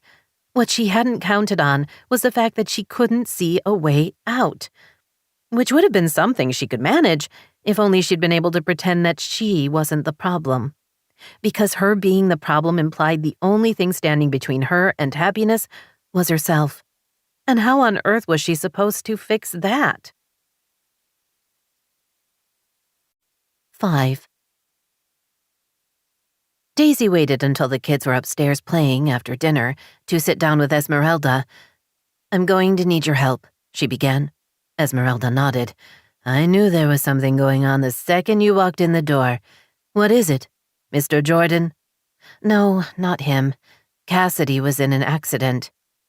Daisy explained about the fall and Cassidy being airlifted from a hospital in Patagonia. She'll be here in 2 days. We need to get a room ready for her. She passed Esmeralda a list of medical equipment they would need, including a hospital bed, an adjustable table, and a riser with side supports for the toilet. I want to put her in the guest room on the 2nd floor. It's large enough to accommodate a wheelchair if we need one. We'll use the elevator to get her up and down. Esmeralda read the list. Good, because I don't want to give up my main floor room for the likes of her. Daisy laughed. Why do you have attitude? You've never even met her. Esmeralda had come to work for Daisy long after Cassidy had moved out. I heard about her from my cousin. Esmeralda's expression turned fierce. I'll do what I'm supposed to do, but I won't like it. Loyalty came in many forms, Daisy thought, grateful for the support. Esmeralda's much older cousin had been Daisy's, and later Cassidy's, nanny. She had witnessed Cassidy at her best and her worst. While Daisy wanted to think Cassidy had changed, she had her doubts, which would make the long convalescence seem endless. I'm sure everything will go smoothly, she lied, knowing her cheerful tone wouldn't fool Esmeralda. The housekeeper raised her eyebrows. Really? Sometimes it helps to assume the best. Good luck with that. Esmeralda waved the list. I'll get started on this right away. We'll get the existing furniture taken out and what she needs brought in. I'll need to know if she has any dietary requirements so I can do the grocery shopping. I'll get the information to you. She'll have round-the-clock nursing for the first few days. Not a problem. Esmeralda smiled at her. I'm unflappable. And I'll keep my opinion of her to myself. Give her a chance. You might like her. Unlikely, but I'll wait and see. Daisy thanked her before going up to the 2nd floor playroom. Ben and Chrissa were at the small game table in the corner, a board game between them. They looked up as she came in. We're playing the game of life, Chrissa said, and I'm winning. Ben made a face that had Daisy thinking Chrissa might not be winning all on her own. She had the absolute best kids in the world, something she would have to remember over the next few weeks. Maybe it would help her deal with the reality of having Cassidy move in. Daisy sat down in one of the chairs and smiled. So I have some news, she began. Is Daddy moving back? Krissa asked anxiously. I miss him so much. Ben watched her, his expression more cautious than hopeful, and didn't speak. Daisy felt a jab of guilt as she said, This isn't about your dad. Your Aunt Cassidy is going to be staying with us for a little while. Won't that be great? Who's Aunt Cassidy? Ben asked. She's my half-sister. Sage talked about her the other day, Krissa told him. Sage is Mom's stepsister. Ben frowned. You have a stepsister? Daisy nodded. Cassidy and Sage's mother was married to your grandfather for a while. Cassidy is their daughter. That's confusing, Ben told her, then added, But I think I met her once, a long time ago, maybe with Grandpa. I think I remember that, Daisy said. Cassidy was in an accident. She fell off the side of a mountain. Ben's eyes widened. For real? That's so cool. I mean, I hope she's all right. Daisy smiled at him. She's going to be, but right now she's hurt and she needs help. She'll be staying in the guest room while she gets better. At first, she's going to have a nurse to help her. Is she going to look scary? Krissa asked, hunching in her chair. She'll be bruised and in a couple of casts. For a while, she's going to be on painkillers, so she might talk a little funny. Will she look like a monster? Ben asked hopefully. I'll take a look at her when she gets here, Daisy told them both, and let you know so you're prepared. Your grandfather is very excited to have her staying with us. He's going to come visit in a few weeks. Krissa walked over to Daisy, then slid onto her lap. I don't want to be scared of her. I know, sweetie. I'll be right here when you meet her. It might help to remember how she looks isn't her fault. She's hurt. Like when you get a bruise. Sometimes it looks really awful, but on the inside, you're healing. Krissa snuggled close. Daisy wrapped her arms around her. Did you tell Dad? Ben asked. I'm going to let him know next, she said, careful to keep her answer neutral. She would absolutely let Jordan know what was happening, but the how was more of a question. Texting seemed so disconnected, but as they still weren't speaking, she wasn't sure there was an alternative. Daddy's very busy with work, Krissa said, saving animals. Yes, he is. Daisy was used to the disparity in how their children viewed their work. Being a veterinarian made sense to them. They were less clear on what she did. Anesthesia was a vague concept at best, at least at their ages. She set Krissa back on her feet. I'll let you get back to your game, she said, as she leaned in and kissed Ben on the cheek. Once I know the day and time of Cassidy's arrival, I'll let you know. They returned their attention to the board game. Daisy went to the guest suite where her half-sister would stay. Back when they'd all been kids, this had been Daisy's suite of rooms. When she and Jordan had moved into the master suite, Daisy had converted them to accommodate guests. Jordan had wanted the rooms for an office suite, but had agreed he didn't need that much space. Instead, he'd taken what had been her father's study downstairs. The living room of the suite could stay the same, she thought, studying the comfortable sofa and the chaise. When Cassidy was more mobile, she might appreciate being able to get out of bed, but still stay in her own quarters. The large bedroom was at the back corner of the house, with windows on 2 walls. Even with a king-size bed and large nightstands and a dresser, there was still plenty of room for any other equipment Cassidy might need. She checked out the bathroom. There was a tub and a separate walk-in shower. The long vanity had double sinks, and a cabinet provided extra storage. Her sister should be happy here, or at least as happy as she could be, stuck in Daisy's house. Daisy ignored the sense of dread that took up residence in her stomach. She and Cassidy were both adults now. There was no reason to think her sister would be anything but reasonable. Okay, there were lots of reasons, but she was going to ignore them. She left the guest suite and made her way to her home office. It was a bit of a walk from one end of the house to the other. She remembered how shocked she'd been the first time she'd seen where Sage and Joanne had gone to live after the divorce. Now Daisy knew it was a perfectly nice home in a quiet neighborhood, but all those years ago, she'd been surprised by how small it was. The whole of it was about the size of her and Sage's bedrooms and playroom back here. All of her friends had lived in houses much like her own. This one had been in her family since the 1950s. It had been built by her maternal grandfather and passed on to his daughter and then to her. She hadn't known the rest of the world wasn't so blessed, and the discovery had unsettled her for days. And speaking of Sage, she thought, sitting behind her ornately carved Victorian desk, She was going to have to let her know about the accident. Her father would be sure to follow up on his request. She sent a quick text to Jordan, telling him about Cassidy's injuries and that she would be moving in. When he didn't respond in 5 minutes, she debated whether to text or call Sage. She knew which option she preferred, but suspected her father would point out that the spirit of his request required that she let Sage know personally. Holding in a sigh, she pushed the call button and waited. "Hello? Sage, it's Daisy." There was a long pause, followed by a surprised-sounding, "Did you mean to call me?" "I did. I wasn't sure if you'd spoken to your mother yet or not. I haven't seen her since I got home from work." "Work? As in a job? Why would Sage have a job? Wasn't she well off from settlements from her divorces?"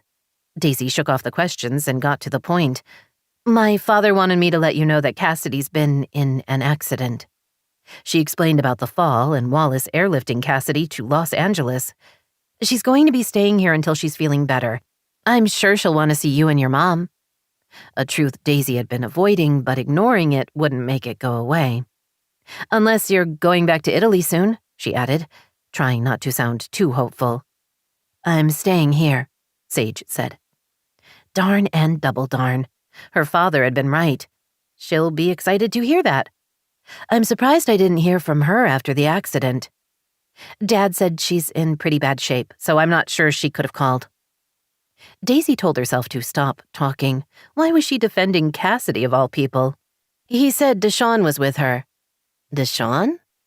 The boyfriend?" "Cassidy doesn't have a boyfriend. She doesn't do boyfriends." Daisy frowned. "He was with her in Patagonia. That's all I know." If Cassidy was traveling with a guy, shouldn't Sage know? Weren't they as close as they had been? When Sage had helped her and Chrissa the day her daughter had gotten sick, Daisy had been under the impression they were. Was that wrong? Daisy told herself it wasn't her business, and having the information wouldn't change anything. Relationships were complicated. She knew that firsthand. Her non-speaking one with Jordan was plenty of proof. "Okay, well, I'll text you with the flight info." "Thanks, bye." Sage hung up, leaving Daisy staring at her phone and wishing just once she could have the last word. Daisy traded shifts so she could be home when Cassidy arrived. It was the right thing to do, even if she would rather have been wrangling snakes on some snake ranch. Okay, maybe not snakes, but some unpleasant animal/creature. Anything that would keep her away from home for a couple of weeks. Not exactly the mature response, she admitted, as she paced by the front door, waiting for the private ambulance to pull up. But an honest one. "She'll have nurses," Esmeralda reassured her. "You won't have to deal with her." "She's my sister. There's no escaping her." Daisy shook her head. "I didn't mean that. She's family, and I'm glad we're able to take care of her when she's been injured." While she admitted privately that glad was a little strong, she was pleased she'd been able to make the statement without a lightning bolt reducing her to a pile of dust. She heard a vehicle pull up in the courtyard and walked to the front door. Esmeralda got there first. "I'm here," the other woman said sincerely. "Always." Daisy hugged her. "I know you are, and I really appreciate your support." She stepped back and squared her shoulders. "All right, let's do this." They went outside and saw 2 men carefully unloading a gurney from the back of the ambulance. Daisy had skimmed the medical records her dad had sent her. Cassidy had a broken leg and arm, along with several fractured ribs, multiple contusions, and a severe concussion. Daisy had seen plenty of car accident victims, but was still unprepared to see her sister looking so battered and helpless. Daisy walked toward her. "Hey, you," she said gently, taking in the cuts and bruises on her sister's face and the casts on her right leg and left arm. Her blonde hair was dirty, and except for the vivid color from the cuts and bruises, her skin was practically gray. Gone was the vibrant, energetic woman Daisy remembered. In her place was a seriously injured patient. Cassidy turned her head and opened her eyes. She blinked several times, as if trying to focus, then physically shrank away. "Not you. No. What are you doing here? I don't want to see you." Daisy instinctively took a step back. The nurse, a tall woman in her 40s with short dark hair, smiled at her. "Hi, I'm Nita. I'll be Cassidy's main day nurse. I flew back with her. She's on some serious medication for the trip, so she's pretty out of it." Daisy introduced herself, then Esmeralda. She avoided looking at Cassidy, not wanting to endure another outburst. The men wheeled Cassidy inside. Daisy took them up via the elevator and led the way to the guest suite. The hospital bed and other equipment had been delivered the previous day. Now, Daisy hurried ahead to pull back the covers. "We're going to have to get you into bed," Nita told Cassidy. "It might be a bit uncomfortable, but then you'll get to rest." Esmeralda, Nita, and the two men carefully moved her from the gurney. Cassidy cried out several times, then quieted when she was settled on the bed. Nita examined the controls and began to work the adjustments. "Tell me what's the most comfortable," she told Cassidy. "I'd like to keep you upright for a little bit." Cassidy clutched the front of her shirt. "Is she still here?" Nita looked confused. "I think she means me," Daisy told her. "She and I weren't especially close when we were younger." "Sage?" Cassidy called. "Sage, where are you? Sage?" As if summoned from the great beyond, Sage stepped through the sunlight streaming into the room and was briefly in silhouette. Her long blonde hair flowing around her, her well-fitting dress fluttering at her knees. Daisy half expected a cadre of woodland creatures to scamper at her feet. "I'm here," Sage said, hurrying to her sister's side. When Sage was close enough to actually see her, she came to a stop and covered her mouth with her hand. Her shock and distress were visible. Unable to help herself, Daisy moved closer. "She's actually in better shape than I expected," Daisy said quickly. "The bruising on her face will fade and she's recovering from her concussion. The breaks are healing. The ribs are the most painful, but she's young and healthy. She's going to be fine." Sage nodded, then moved close to Cassidy. "Hey, little girl. I'm here." Cassidy opened her eyes. "Is it really you?" "It is." Cassidy glanced around wildly. "She's here. Daisy's here. Make her go away, please. Don't leave me with her." Daisy felt herself flush.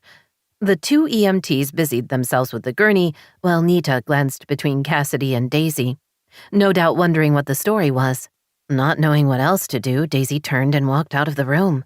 When she was in the hallway, she leaned against the wall and tried to tell herself everything was going to be fine. Cassidy was on a lot of medication, and she'd just endured a long flight. She was tired and overwrought. Tomorrow would be better. Which sounded fabulous, but was, of course, a total lie. When it came to her sisters, Step and Half, it was never better. It was only ever worse. 6. Sage watched Daisy rush out of the room. As much as she hated to feel bad for her, this time she couldn't help herself. It was never fun to be the least liked person around. "Don't be a pill," she told Cassidy. "Daisy's letting you stay in her house. You have to be nice to her." Cassidy clutched her hand tightly. "She's horrible. She was always telling me to do my homework and making me put my dirty clothes in the laundry. What was Dad thinking sending me here?" Sage remembered being on Cassidy's side all those years ago, but now hearing her sister's list of complaints, they sounded pretty pathetic and immature. "I'm so glad you're here," Cassidy continued, sounding desperate. "I didn't want to come here, but I didn't have anywhere else to go. I thought maybe Dad would fly me to Hawaii, but he said he doesn't have the room, and he's busy with work." Tears filled her blue eyes. "I know Mom wouldn't want me around." "Of course she'd want you," Sage lied. "But you know how small the house is. The only place your hospital bed would fit is on the patio. That would be really uncomfortable when the sprinklers came on." That got her a slight smile, but Cassidy continued to cling to her hand. "It's just awful. She's awful. I hate her." "You don't hate her. Cass, you've been out of the house for 10 years. We've all changed. Give Daisy a chance." "Since when did you take her side? You always hated her too." Sage didn't want to admit to that. She tugged free of Cassidy's grip and pulled a desk chair close to the bed. The nurse wasn't in the room, but Sage assumed she was giving them privacy while staying close. "What happened?" she asked, taking her sister's good hand again. "You really fell off a mountain?" Cassidy closed her eyes. "I didn't mean to. I was backing up and suddenly there wasn't any ground under my feet." "Backing up from what?" "I don't want to talk about it." Which meant the "it" was bad or possibly embarrassing. "I didn't know you were in LA, Cassidy said earnestly, "but I'm so glad you're here." I moved back a few weeks ago when Mom had her cancer scare. She wanted company, and I'd just found out I was getting a divorce, so it seemed like a good time to come back. Cassidy turned her head toward Sage, then winced at the movement. What do you mean, back? I'm staying in the States. I'm done with Europe, and it appears to be done with me. She deliberately kept her tone light. Are you okay? Sage smiled. Better than you, kid. I think everyone is. Sage heard the sound of rapid footsteps, then Chrissa and a boy a few years older appeared at the open door to the bedroom. Ben, Sage thought, Daisy's oldest. Chrissa seemed more cautious than curious, but Ben was obviously eager to come in. Ready for visitors? Sage asked, then quickly added, It's Daisy's kids. You've met them, right? Maybe once. With Dad. Sage waved them in. They both circled around the bed and stood by her. Chrissa kept her gaze on Sage while Ben stared at Cassidy, his eyes wide. Did you really fall off a mountain? He asked. I did. It wasn't a smart thing to do. She raised her broken arm a few inches. Things hurt. I'm Ben, he said. I think you're my aunt. I am. And I'm Cassidy. Sage leaned close to Chrissa. It's okay. She's not too scary looking. Chrissa glanced at her, then away. Hi. Hi back. Chrissa looked at her again. What's wrong with you? Cassidy gave her a faint smile. That's a really long list. She means your injuries, Sage told her. Oh, that. Broken arm and leg, fractured ribs. I had a concussion, but that's getting better. A lot of really big bruises. Do you have brain damage? Ben asked, sounding intrigued by the prospect. It's hard to tell. Sage sighed. That's your aunt being funny. There's no brain damage. You don't know that, Cassidy said. You're guessing. The nurse walked in, bringing a tall pole with an IV bag with her. Hello, children, she said cheerfully. I'm Nita. I'm going to be Cassidy's day nurse. There will be a different nurse at night, and we'll trade off with another pair after a few days. Is she going to die? Chrissa asked. Ben nudged her. No, she's getting better. Are you sure? Cassidy asked dryly. Nita ignored the question. She'll be in a wheelchair in another week or so. But right now, I need to give Cassidy some pain medicine so she can sleep. Maybe you could come back later, when she's had a little rest. Yes, ma'am, Ben said, taking Chrissa by the hand and leading her out of the room. Cassidy watched them go. I like her kids. Is that wrong of me? Not at all. Cass, I'm serious. Let the past go. We're adults now. It's time to start over. Do you really believe that? Are you saying you like Daisy? That you're friends? Sage pulled free and leaned over to kiss her forehead. No, but there's no need to be bitchy, okay? You're leaving? Don't go. You can't leave me here alone. Sage eyed the IV. In about 20 minutes, you're going to be asleep. I'll come back later. You promise? Yes. Now get some rest. If you really loved me, you'd take me home with you. Sage ignored that. She waved and walked out into the hallway. Ben and Chrissa were standing there. Ben looked at her. You knew my mom when she was a little girl, didn't you? Yes. Daisy was 7 and I was 8 when our parents got married. We used to be stepsisters. But you're not now. No, our parents got a divorce. Ben and Chrissa exchanged a look, but Sage had no idea what they were thinking. It was nice to meet you, Ben told her, sounding far older than his years. You too. He and Chrissa walked down the hall to what had once been the old playroom. Sage wondered if it still was.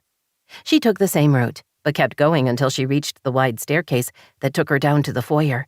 She wondered if she should say goodbye to Daisy. Not that she had any idea where she was, or what else they would have to say to each other. Plus, what if Daisy was with Jordan? That would be a whole new level of awkward. She let herself out the front door, then walked to her car. As she drove down the long driveway, she thought about how so much about Daisy's house was still the same. Sage had lived there nearly 5 years and had never felt it was her home. She'd always been the awkward guest, not quite family and not a stranger, existing in a half-life world. After the divorce, she and her mom had moved to the house Joanne was in today. Yes, it was smaller and somewhat depressing by comparison, but at least there Sage had known her place. The downside had been that Wallace continued to pay for her education, sending her to the same private school she'd attended during the marriage. Unable to escape her now former stepsister, Sage had gone out of her way to make Daisy's life as miserable as possible. Daisy had been quiet, shy, studious, and slightly overweight. Any one of those characteristics could have been overcome with a little effort, but combined, they were deadly, especially when there was a popular mean girl in residence. Sage had been Daisy's opposite. She'd been outgoing, social, fun, and beautiful. She'd made friends easily and had always been one of the most popular girls. While none of her relationships had been particularly close, she'd made up for intimacy by substituting volume. Anytime things got a little dull, there was always Daisy to pick on. And she had, relentlessly. Not a memory to make Sage particularly proud of herself. Things had gotten better in high school, she thought, pausing at a red light. She'd fallen for Jordan and he'd occupied most of her waking hours. Hanging out with him had been way more fun than tormenting Daisy. Sage supposed she'd loved him, as much as she'd been able to love anyone. But her love hadn't been enough for him. No, she told herself, that wasn't fair. He'd been right. They'd been too young to think about getting married. She could say that now, all these years later, but back then... He'd hurt her, she thought, remembering how damned earnest he'd looked when he'd told her he wanted to put their future plans on hold. He'd sworn he still loved her, but he wanted to wait on marriage. Sage, feeling the weight and importance of the ring he'd put on her finger, had reacted badly. Hardly a surprise to anyone. Yes, her mother had egged her on, telling her if Jordan really loved her, he would want to marry her as soon as possible. But the fault of the breakup had been Sage's. She'd screamed that she would never forgive him, and 2 days later had, in a fit of drama, left the ring and a goodbye note on the front seat of his car. She'd taken a pre-dawn flight to Paris and had vowed to never look back. Heartbroken, she'd been determined to make her way in Europe. She'd promised herself there everything would be more glamorous, more interesting. She would let rich Frenchmen seduce her. She would marry into money, have a country chateau, and a city pied-à-terre. Knowing Jordan would regret losing her. At least, that had been the plan. Funny how her life had gone so wrong. Looking back, she could see where she'd made bad decisions at pretty much every opportunity. Unlike Daisy, who had seemed to get it right all the time. Sage drove toward her more modest neighborhood and smiled. At least her genuine wish that Daisy and Jordan were happy together spoke well of her as a person. If she wasn't all bad, then maybe there was hope for her after all. Despite the distance between Daisy's small home office and the guest quarters, she was acutely aware of Cassidy's presence in the house. She might not be able to see her or hear her, but she knew she was there, which made it difficult to concentrate. She worked her way through the monthly bills, then picked up her phone and studied the dark screen. She missed Jordan. Sometimes her emotions leaned more toward wanting to bash in his head with a heavy object, but today she just plain missed him. They were married, this was his home, and he should be here. Only he wasn't. And if they didn't start talking, that was never going to change. She still didn't know why he'd left or what his grievances were, a frustrating truth she couldn't ignore. She was trapped between indecision and fear, worry and loneliness. She put the phone down, then picked it up again and texted him. "We need to figure out what's going on. Not talking doesn't solve any of our problems. To be honest, I'm not sure what our problems are." She wanted to say more but decided that was enough of an opening. Seconds later, 3 dots appeared. "I agree." His quick response told her he was at his desk, rather than with a patient. She reached for her phone again, this time intent on calling, then drew back. What if she called and he didn't pick up? While she didn't want to believe that would happen, she wasn't sure, and the not knowing made her sad. Shouldn't she expect her own husband to take her calls? The dots appeared again. "Counseling?" She stared at the single word, not sure if he was asking or suggesting, then deciding it didn't much matter. "I think that's a good start." "Why don't you pick one you like and set up an appointment? You know my schedule. Tell me when and where, and I'll be there." Was he leaving it all up to her because her work schedule was more changeable than his, or because he wasn't that interested in seeing a counselor? Did their marriage even matter to him? All really good questions with no answers. She and Jordan were dealing with something, and she had no idea what it was. Getting help made the most sense. "I'll find someone and get a meeting set up." "Thanks." She wasn't sure what to say to that. "You're welcome" was too formal, and anything else would be... She wasn't sure, but nothing good came to mind. It shouldn't be this hard, she thought grimly. She and Jordan had been together over a decade. Shouldn't they understand each other a little better than they did? She had no idea what he was thinking or what he wanted. For all she knew, he was done with her and was simply going through the motions, so he wasn't the bad guy. Maybe he'd already decided he wanted a divorce and was trying to find a way to tell her. Or I could stop assuming the worst, she murmured. Counseling was a start. With a disinterested third party in the room, they would have the chance to say what needed to be said, so they could get on with repairing whatever was broken. Sage counted out the $100 bills she'd gotten at the bank. When she and her mother had come to terms about Sage renting a room in the house, Joanne had been clear. She only wanted cash. Sage was sure $1,000 a month was way too much for what she was getting, but without a credit history, most people considered her a less than good bet. Besides, the location worked for her, and with any luck, her mother would meet some guy and disappear for a few weeks. Joanne pocketed the money and smiled. Now I can schedule that laser treatment I've been wanting. Getting old sucks. You're beautiful, Mom, Sage said automatically. I wish. Joanne glanced at herself in the mirror in the living room. I look old. You really don't. Sage crossed to the small table by the door and went through the mail piled there. One of the envelopes looked like the new credit card she'd been waiting for. She tucked it into her handbag to study later. With luck, she could get started using it right away. Part of her plan was to charge everything, then pay off the bill every month, to build her credit history. Have you seen Cassidy? She asked, when she'd finished with the mail. Her mother stared at her blankly. Why would I go see her? Because she's here, in Los Angeles. Remember she fell off a mountain and is recovering at Daisy's house? Joanne shook her head. Oh, right. That was why Wallace called me a few days ago. He was only interested in giving me the information about her accident. I tried to get him to talk more, but he wouldn't engage. She sighed heavily. Too bad. I really miss that man. So that's a no? Sage asked. 2? Visiting your daughter. I'll get there in a few days. It's not as if she's missing me. Cassidy was only ever close to you. True enough, Sage thought, but wanted to point out the reason might have been that Joanne had been an indifferent mother at best. After the divorce, she'd fallen into a depression that had lasted for months. She'd ignored everything but her own pain. Once she'd started feeling better, she'd been far more intent on getting a man than caring for her 2 daughters. Cassidy had been 5, so looking after her had fallen to Sage, who had barely been a teenager herself. Her mother looked at her. You've been over to the house? No need to ask which house she meant. Yes, a couple of times. Cassidy's doing a little better. Did you see Jordan? No, I have no interest in Daisy's husband. She emphasized the last word on purpose. You could take him from her in a hot second. Jordan wouldn't care about her family money. I know he thinks letting you go was the dumbest thing he ever did. There was too much to respond to, Sage thought, suddenly tired from her long day and the family drama she didn't want to deal with. While I appreciate the support, Mom, he has Daisy now and his kids. That's plenty. You don't know that for sure. Maybe he'd like to start up with you again. Wondering what could have been is very powerful.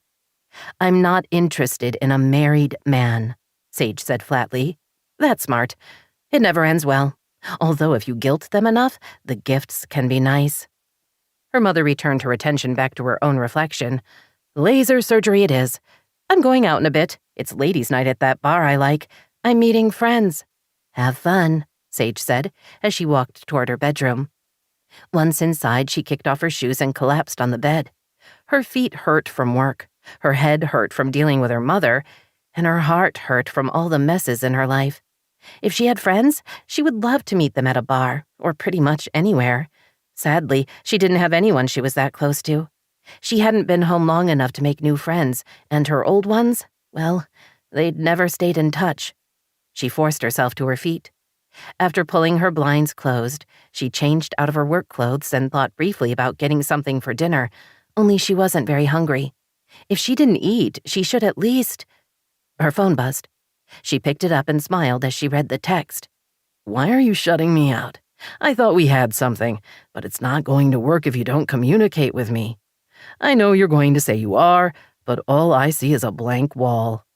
Sage chuckled, then texted back, "Sometimes I need to be alone with my thoughts, and to get undressed. Not everything is about you." Don't you think it should be? No, it should be about me. Adam sent back a laughing until crying emoji, followed by, Can I buy you a beer? I have a new six-pack in the refrigerator. "If you include chips in that offer, I'm in." I can do better than chips. I can make us burgers. "A man who cooks and plies me with alcohol. You're my fantasy." If only that were true. The front door's open. Let yourself in. Sage crossed the front lawn and let herself into Adam's house. She walked through the kitchen and out onto the back patio, where there were 2 open beers on the round table and a bowl of sliced limes between them. In the second before he saw her, she had a chance to admire his broad shoulders and strong body.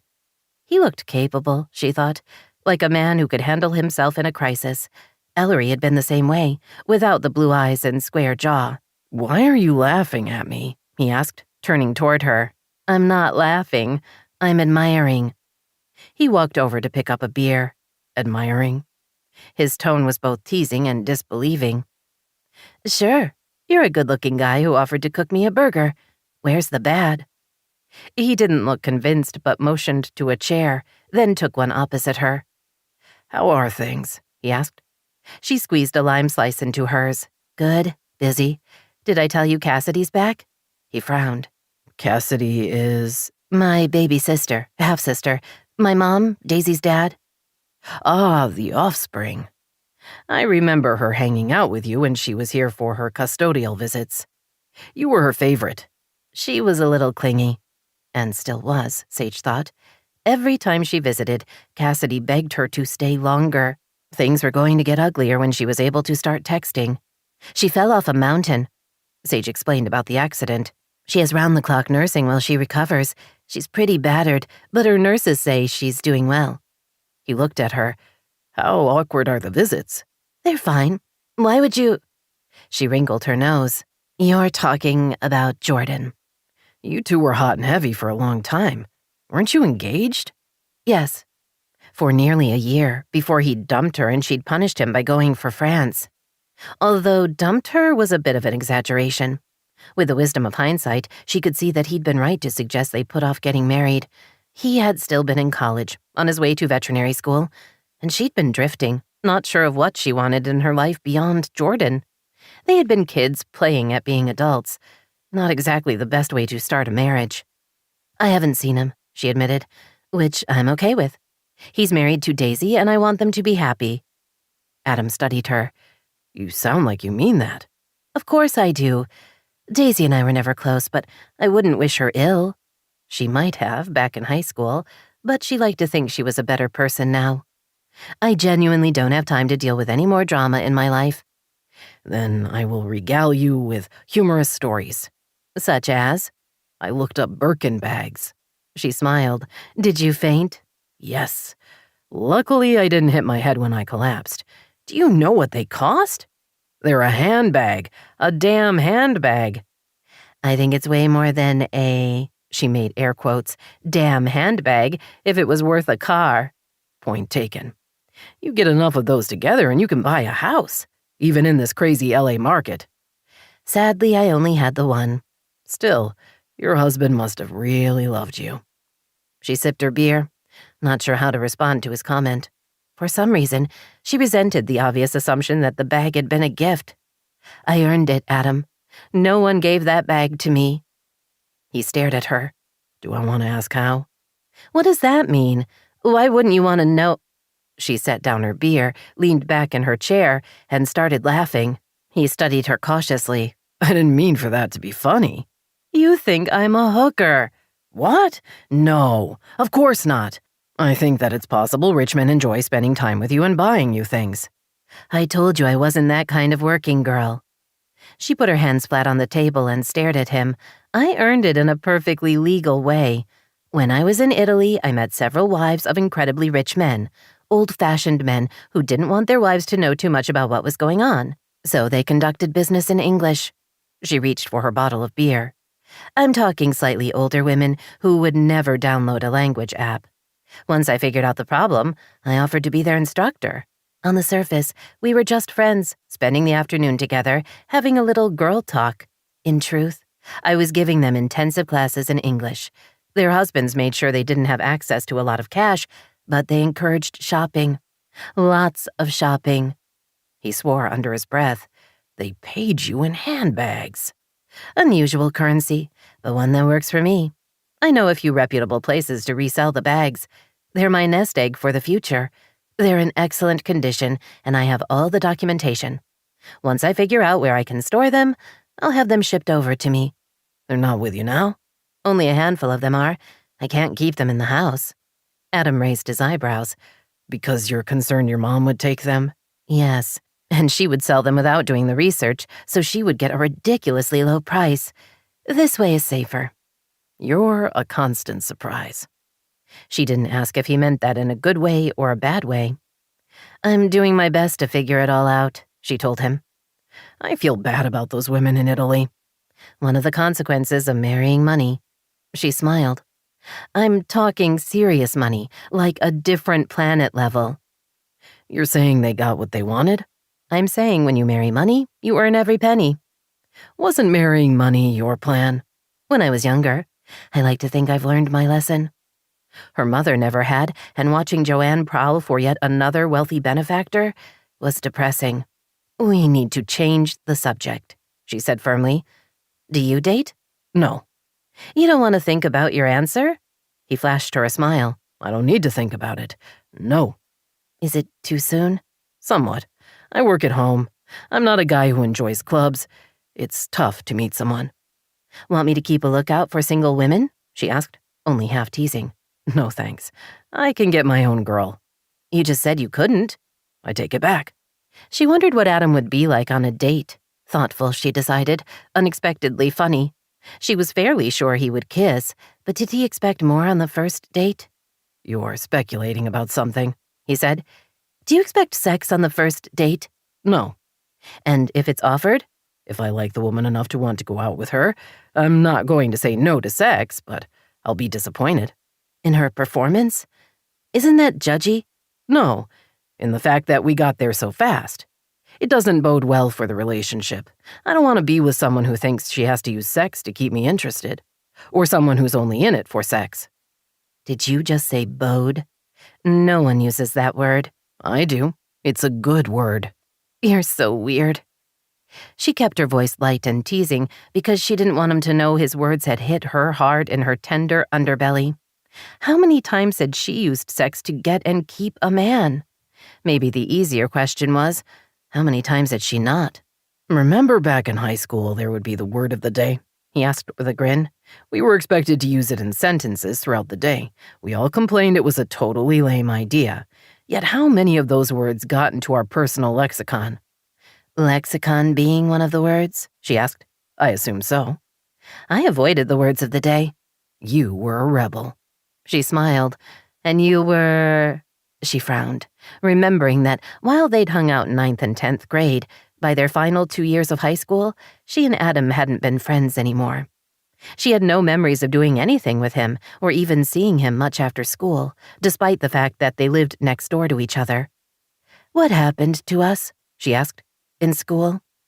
We were tight, and then one day you were gone. His gaze slid from hers, as if he knew exactly what she was talking about, but didn't want to admit it. Nothing happened. Something obviously did, and you don't want to talk about it. Why did we stop being friends? His gaze locked with hers. She read indecision there, along with something she couldn't name. Something that made her stomach tighten, even as she said, I want the truth. Don't worry about hurting my feelings. Because for some reason, she really did want to know what had gone wrong between them. He set down his beer and shrugged. You got mean. 7.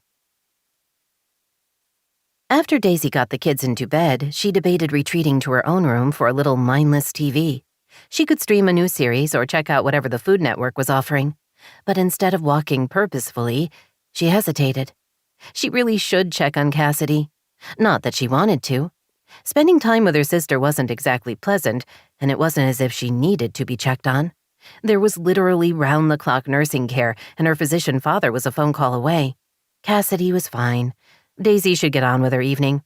Maybe she could finally figure out how to make a souffle that didn't fall, or she could spend a little time trying to figure out what was going on with her marriage and her husband, both of which seemed to be missing from her life. But she'd been raised to do the right thing. So, despite the voice in her head screaming at her to run, she turned toward the guest suite. With a little luck, Cassidy would be asleep, and she could slip out without waking her. But Daisy's luck had apparently run out. Not only was Cassidy awake, she was sitting up in bed, her hands over her face, as she cried into several tissues. Daisy stood in the doorway to the bedroom, not sure what to do. Her instinct was to run far and fast. Her compassion told her to find out what was wrong, and the rest of her just wanted a big glass of wine and a brownie. "What's wrong?" she asked, doing her best to keep her voice low and comforting. "Are you late on your pain meds?" Cassidy lowered her hands and stared at Daisy. "What?" she asked, wiping her blotchy face. "Are you in pain? Should I get the nurse?" "No." Cassidy sniffed again. "I told her to take a break. She's downstairs, I guess." The tears returned. "Nothing hurts more than usual. It's my life that's screwed up. I mess up everything I touch, and I'm a failure." Daisy reluctantly walked into the room and took the bedside chair. "That's the drugs talking. You're not a failure. You're a travel writer with a great life. You get to see the world. You live in Miami. What's not to like?" Cassidy pulled more tissues out of the box and blew her nose. "No one cares about me. I could die tomorrow and no one would miss me." Daisy did her best not to roll her eyes. "That's a little dramatic, don't you think? People care. You have family." She wanted to say that she cared, but she couldn't quite spit out the lie. She and Cassidy hadn't been close in decades. Come to think of it, Daisy didn't much like Sage either, which probably meant she was a horrible person. "I don't know your kids," Cassidy wailed. "I should know them." It took Daisy a second to catch up to the conversation. "You don't know them because you don't spend time with them, and you live across the country. That's circumstances, not a statement about who you are as a person. You're welcome to get to know them if you'd like." Although she honestly hoped Cassidy was just in a mood and the need to bond with Ben and Chrissa would pass. Cassidy nodded. "That's true. I could do that. I wonder if they'd like me. Do they know I never liked you? Did you tell them?" Daisy reminded herself that this, too, was the drugs talking, and that she shouldn't take the comment personally. But before she could figure out how to respond, Cassidy kept talking. "Did that come out wrong? I don't mean it in a bad way." "Of course you didn't." Cassidy didn't seem to get the sarcasm. "It's just you were always monitoring me, like you were my mom or something. You're not my mom." Daisy felt the first flashes of anger and did her best to ignore them.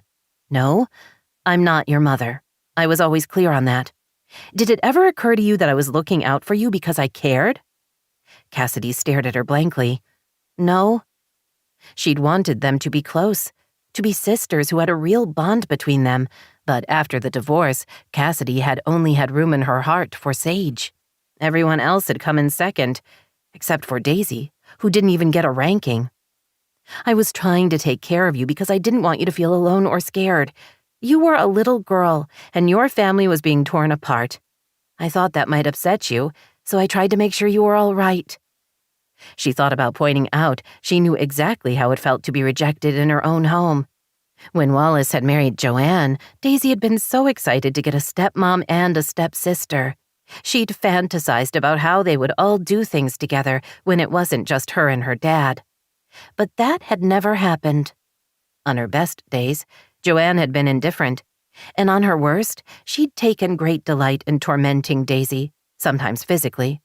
Joanne spoke fluent French and had taught the language to Sage.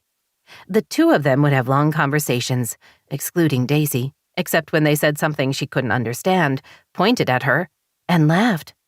At school, where Daisy struggled to make friends and fit in, Sage had instantly become one of the popular girls. There had been a simple rule. You couldn't hang out with Sage if you admitted to liking Daisy. There'd been no escape when the school day ended because Sage had taken great delight in inviting Daisy's tormentors home to play. Daisy had been alone in her room, listening to them having fun. When Cassidy had been born, Daisy had hoped to finally find, if not an ally, then at least a friend. But that hadn't lasted. Cassidy balled up the used tissues and tossed them on the floor. Don't pretend that you're nice, because you're not. You never were. Is this where I point out you're convalescing in my house, sleeping on a hospital bed I rented specifically for you? Cared for by nurses I hired? Wouldn't my actions be the definition of nice? Cassidy stared at her blankly. Why do I even try? Daisy asked aloud as she stood. Good night, Cassidy. I hope you feel better soon. With that, she retreated to the other end of the long hallway and shut the door behind her. She told herself she was an adult with friends and resources, and what did it matter if Cassidy didn't like her? It didn't hurt. Not at all. But there was no comfort in the lies. Sage wanted to be patient, but she was tired, hungry, and thinking that coming back to Los Angeles had been a really stupid idea. She should have started over somewhere no one knew her. Then she wouldn't get her feelings hurt by some stupid guy, and her sister wouldn't be texting her every 15 minutes for the past 2 days, begging Sage to come see her. Which she had, again. You have got to stop, she said, letting her irritation show in her voice. I mean it, Cassidy. This is ridiculous. It was nearly 9 in the evening. Sage had worked a full day and she was due back in the store by 11 the next morning. With Vivian on vacation, Sage was getting more hours, which meant more chances to make commission. But I need you here, her sister said, grabbing her hand. Please stay with me for a little bit. I need to get home and eat something. I have to be back at work in the morning. Esmeralda can make you something, Cassidy told her. She won't mind. Then you can stay with me. Sage seriously doubted whether Daisy's housekeeper would want to do anything for her. I still have to work, she said, pulling her hand free of her sister's tight grip. Jobs are stupid. Yes, they are. But I'm not a trust fund baby like you and Daisy. I have to work to pay my bills. Sage, you have to stay. Pretty please? With her blue eyes wide and pleading and the note of wine in her voice, she looked and sounded as though she was 8 instead of 28. Sage held in a sigh. You're making me insane. I know. Isn't it great? Cassidy reached for the walkie-talkie on the high table by her hospital bed. What do you want to eat? Nothing. I'll get something when I get home. She shifted in the chair next to the bed and eased off her heels. Her feet were killing her, the pain almost enough of a distraction to keep her from being seriously annoyed with her sister. Of course, if she got over that, she might have to think about what had happened with Adam, and she didn't want to. Not only had his assertions stung, she really disliked that she was still thinking about it. His blunt comment that she'd gotten mean had caught her off guard. That was the only reason his words had made it past her defenses. She'd managed to act as if she hadn't cared, then had stayed a few more minutes before excusing herself. To make sure he didn't think she was sulking, she'd changed into a cute dress and had driven away, only to discover she had nowhere to go. Hitting a bar by herself was beyond grim, so she'd walked around Beverly Center for an hour before returning home and hiding out in her room, all the while trying to figure out what his words had meant, beyond the obvious. Not that she cared what he thought. He was just some guy she used to know. It wasn't as if they were actually friends or dating. She needed to get over it and move on. Sage, Cassidy glared at her, pay attention to me. Sage stared at her sister. When did you get to be a brat? I'm not. I'm so bored. Things don't hurt as much, so my nurses are weaning me off the painkillers. That means I'm not sleeping all the time. There's nothing to do. You have a television. Watch something. Read a book. Learn a new language. I'm not your personal plaything. Entertain me. You're the fun one. I'm not feeling fun right now. She started to stand. Cassidy grabbed her hand again. Wait. I need to tell you something. Deshawn proposed. Sage sat back down. Who's Deshawn? The guy I've been seeing. Kind of seeing. It's been an on and off thing for a while now. I didn't know you were seeing anyone. Not that she and Cassidy talked all that much, but they texted on occasion, and she was pretty sure she would remember her sister mentioning keeping a guy around for any length of time. Cassidy didn't do relationships, not ones that lasted past a weekend. She was pretty enough to get anyone she wanted. But she had no interest in keeping the man of the moment around past the time it took for her to have a couple of orgasms. "Is it serious?" she asked. Cassidy tilted her head. "He proposed." "So you said. That only means it's serious for him. You're the one I'm asking about." Cassidy waved her unbroken arm. "No, maybe. I don't know.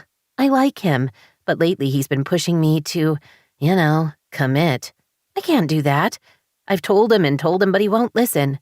She wrinkled her nose. "He's sweet and all, smart, funny, really good-looking, with muscles to die for, but I couldn't marry him."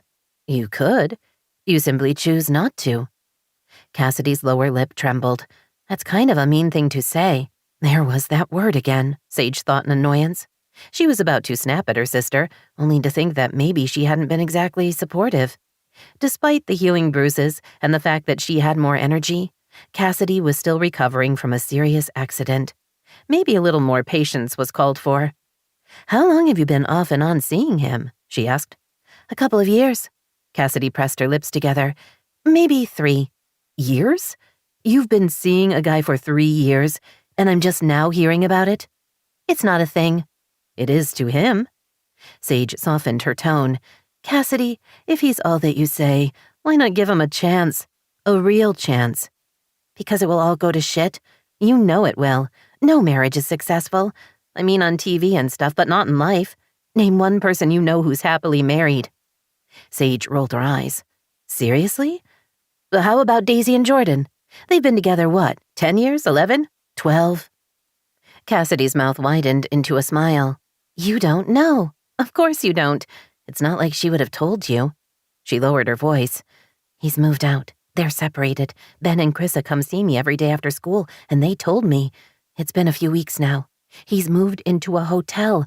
I don't think it's an apartment." She wiggled her eyebrows. "You should so go after him. It would serve her right." "Cassidy, stop it," Sage said, mostly to buy time. Daisy and Jordan separated?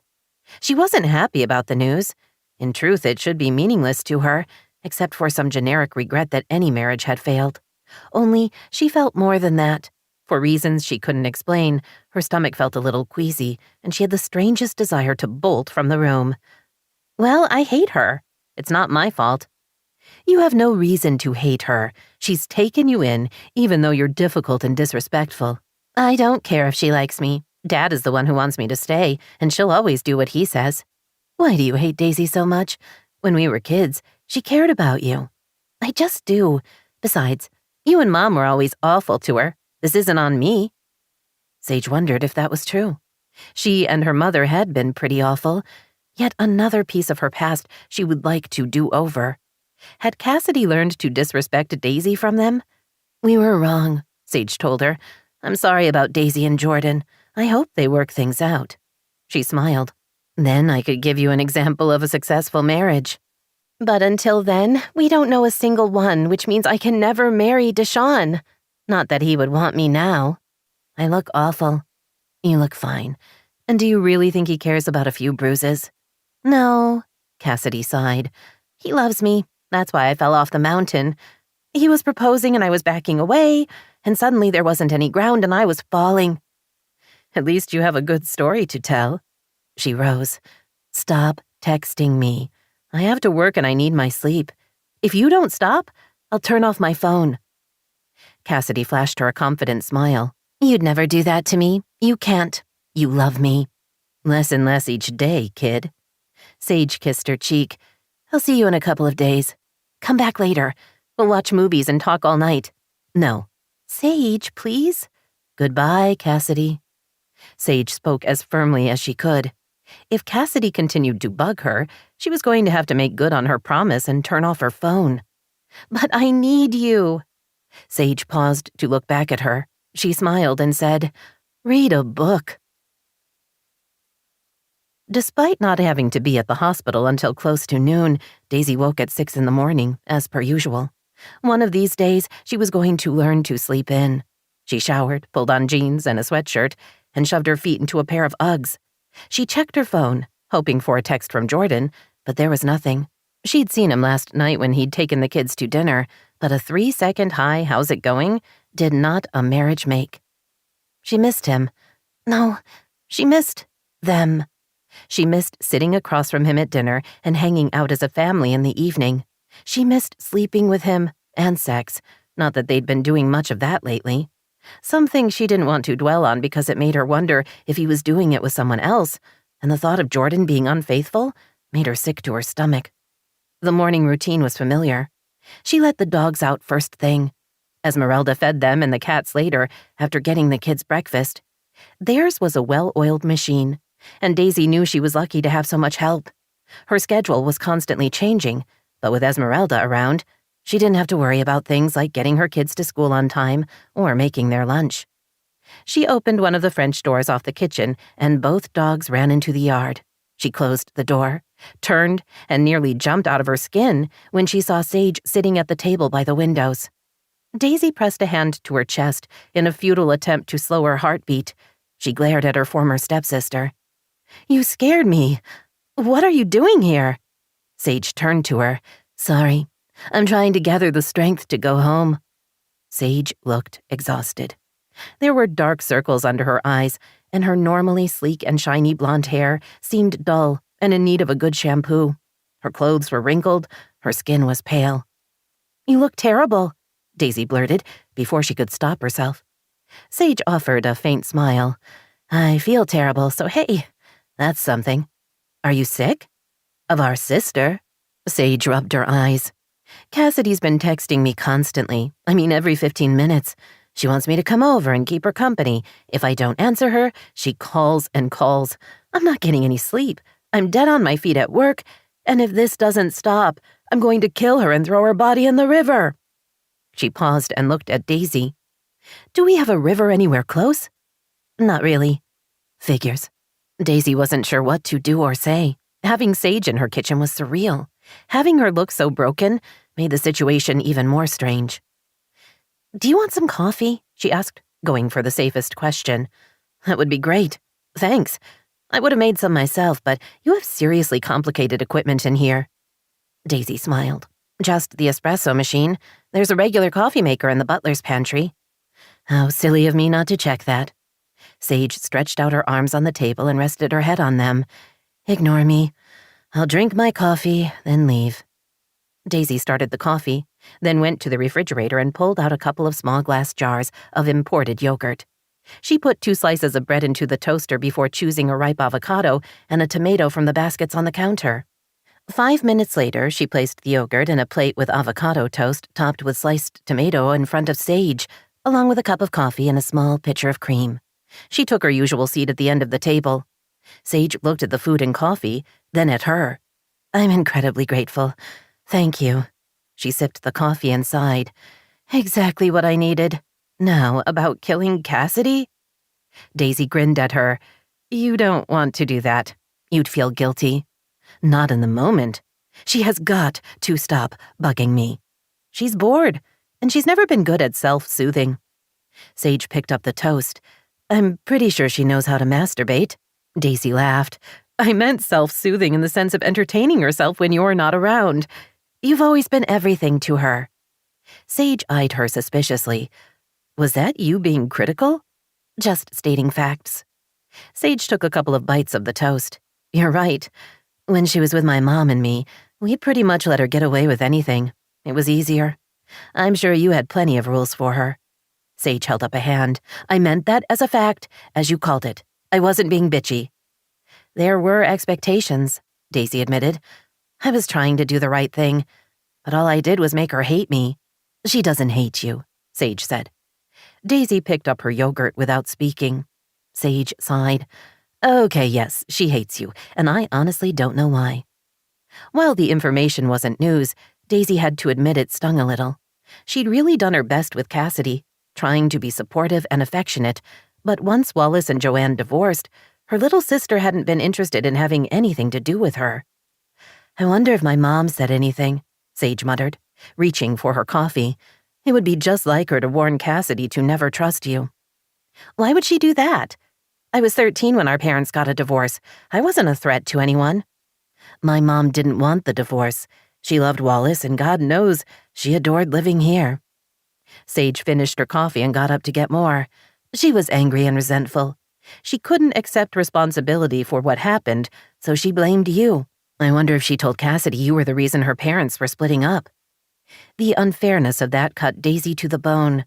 But I wasn't the reason, and Cassidy was only 5. That would be a horrible thing to say to a child. Sage returned carrying the pot. She poured coffee for each of them. You say that like rational thought plays a part in all this. It doesn't. My mom only cares about herself.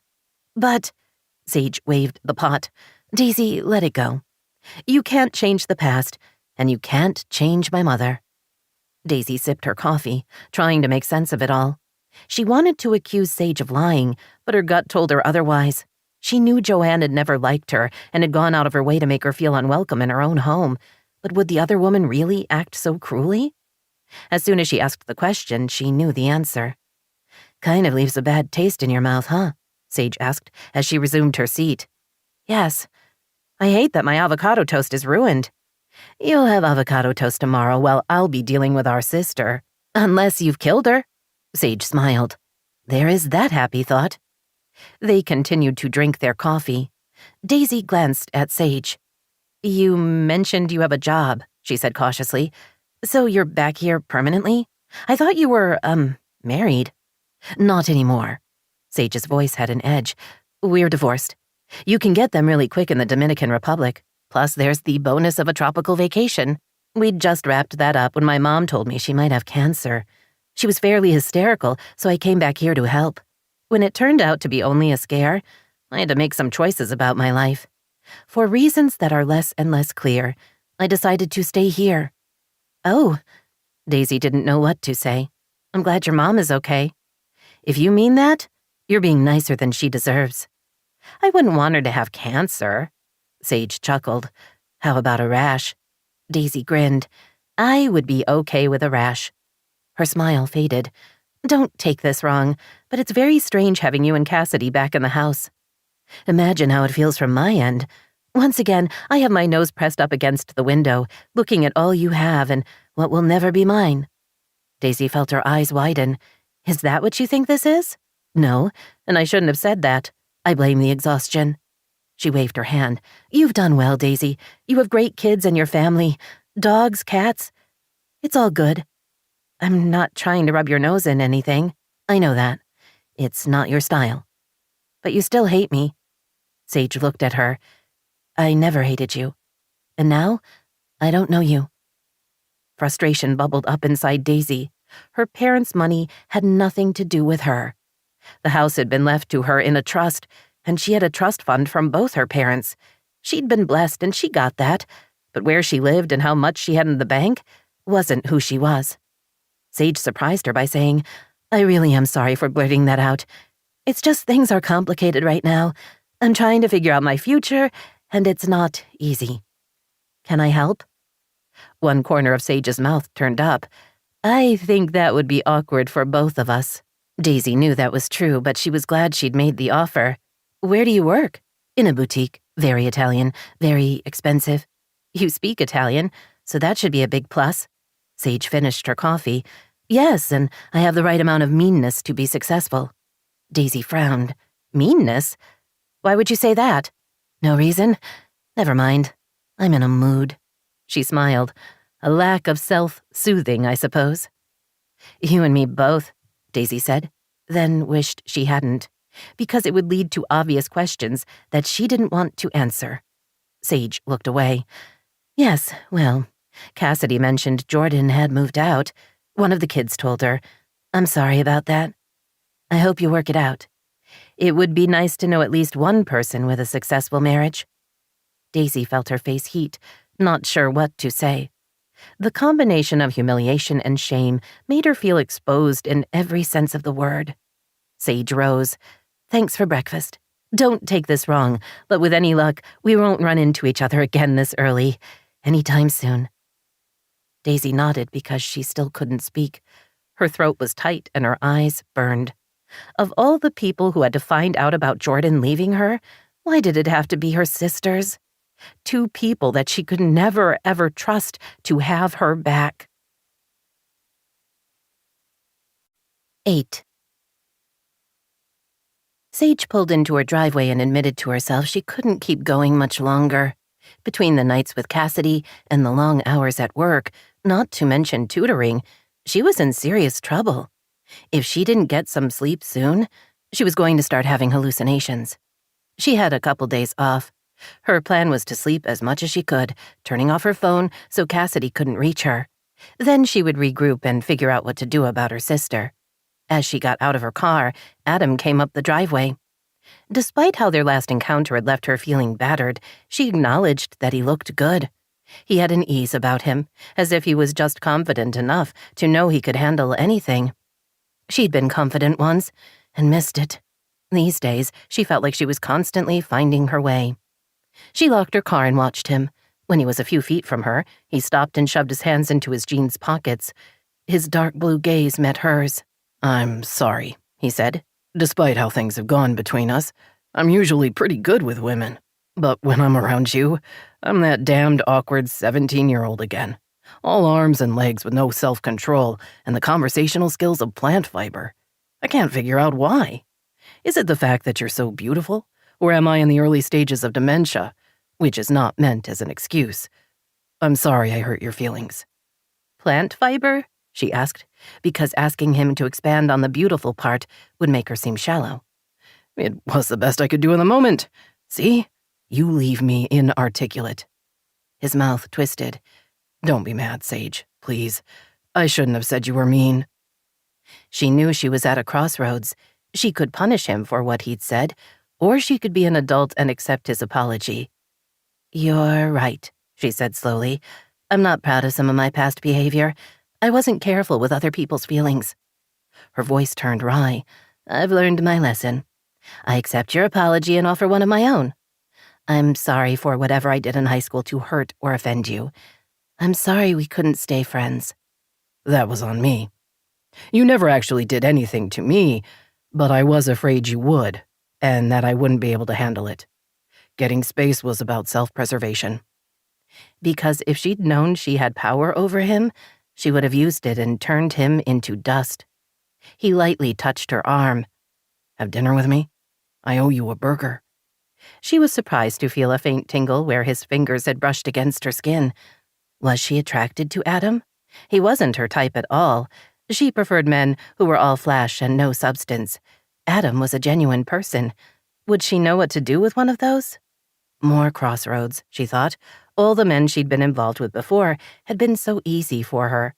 Easy to seduce, easy to manipulate, easy to leave. She had no idea what being with Adam would be like. Not that he was asking. Dinner as an apology was a far cry from declaring his desperate need for her. "It wasn't supposed to be a hard question," he said lightly, his voice trying to conceal the disappointment she saw in his eyes. "Have a good evening." "Adam, wait." He paused and glanced at her. "Dinner would be great," she told him. "But I've been dealing with my sister every night for the past week and working long hours. I need to sleep. Can I have a rain check?" "Sure. Let me know when you have time." She had the feeling he didn't believe her about being tired, but there was nothing she could do about that.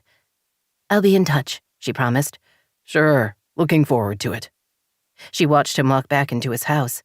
Part of her wanted to go after him and explain she really did want to have dinner with him, but she knew there weren't words to convince him.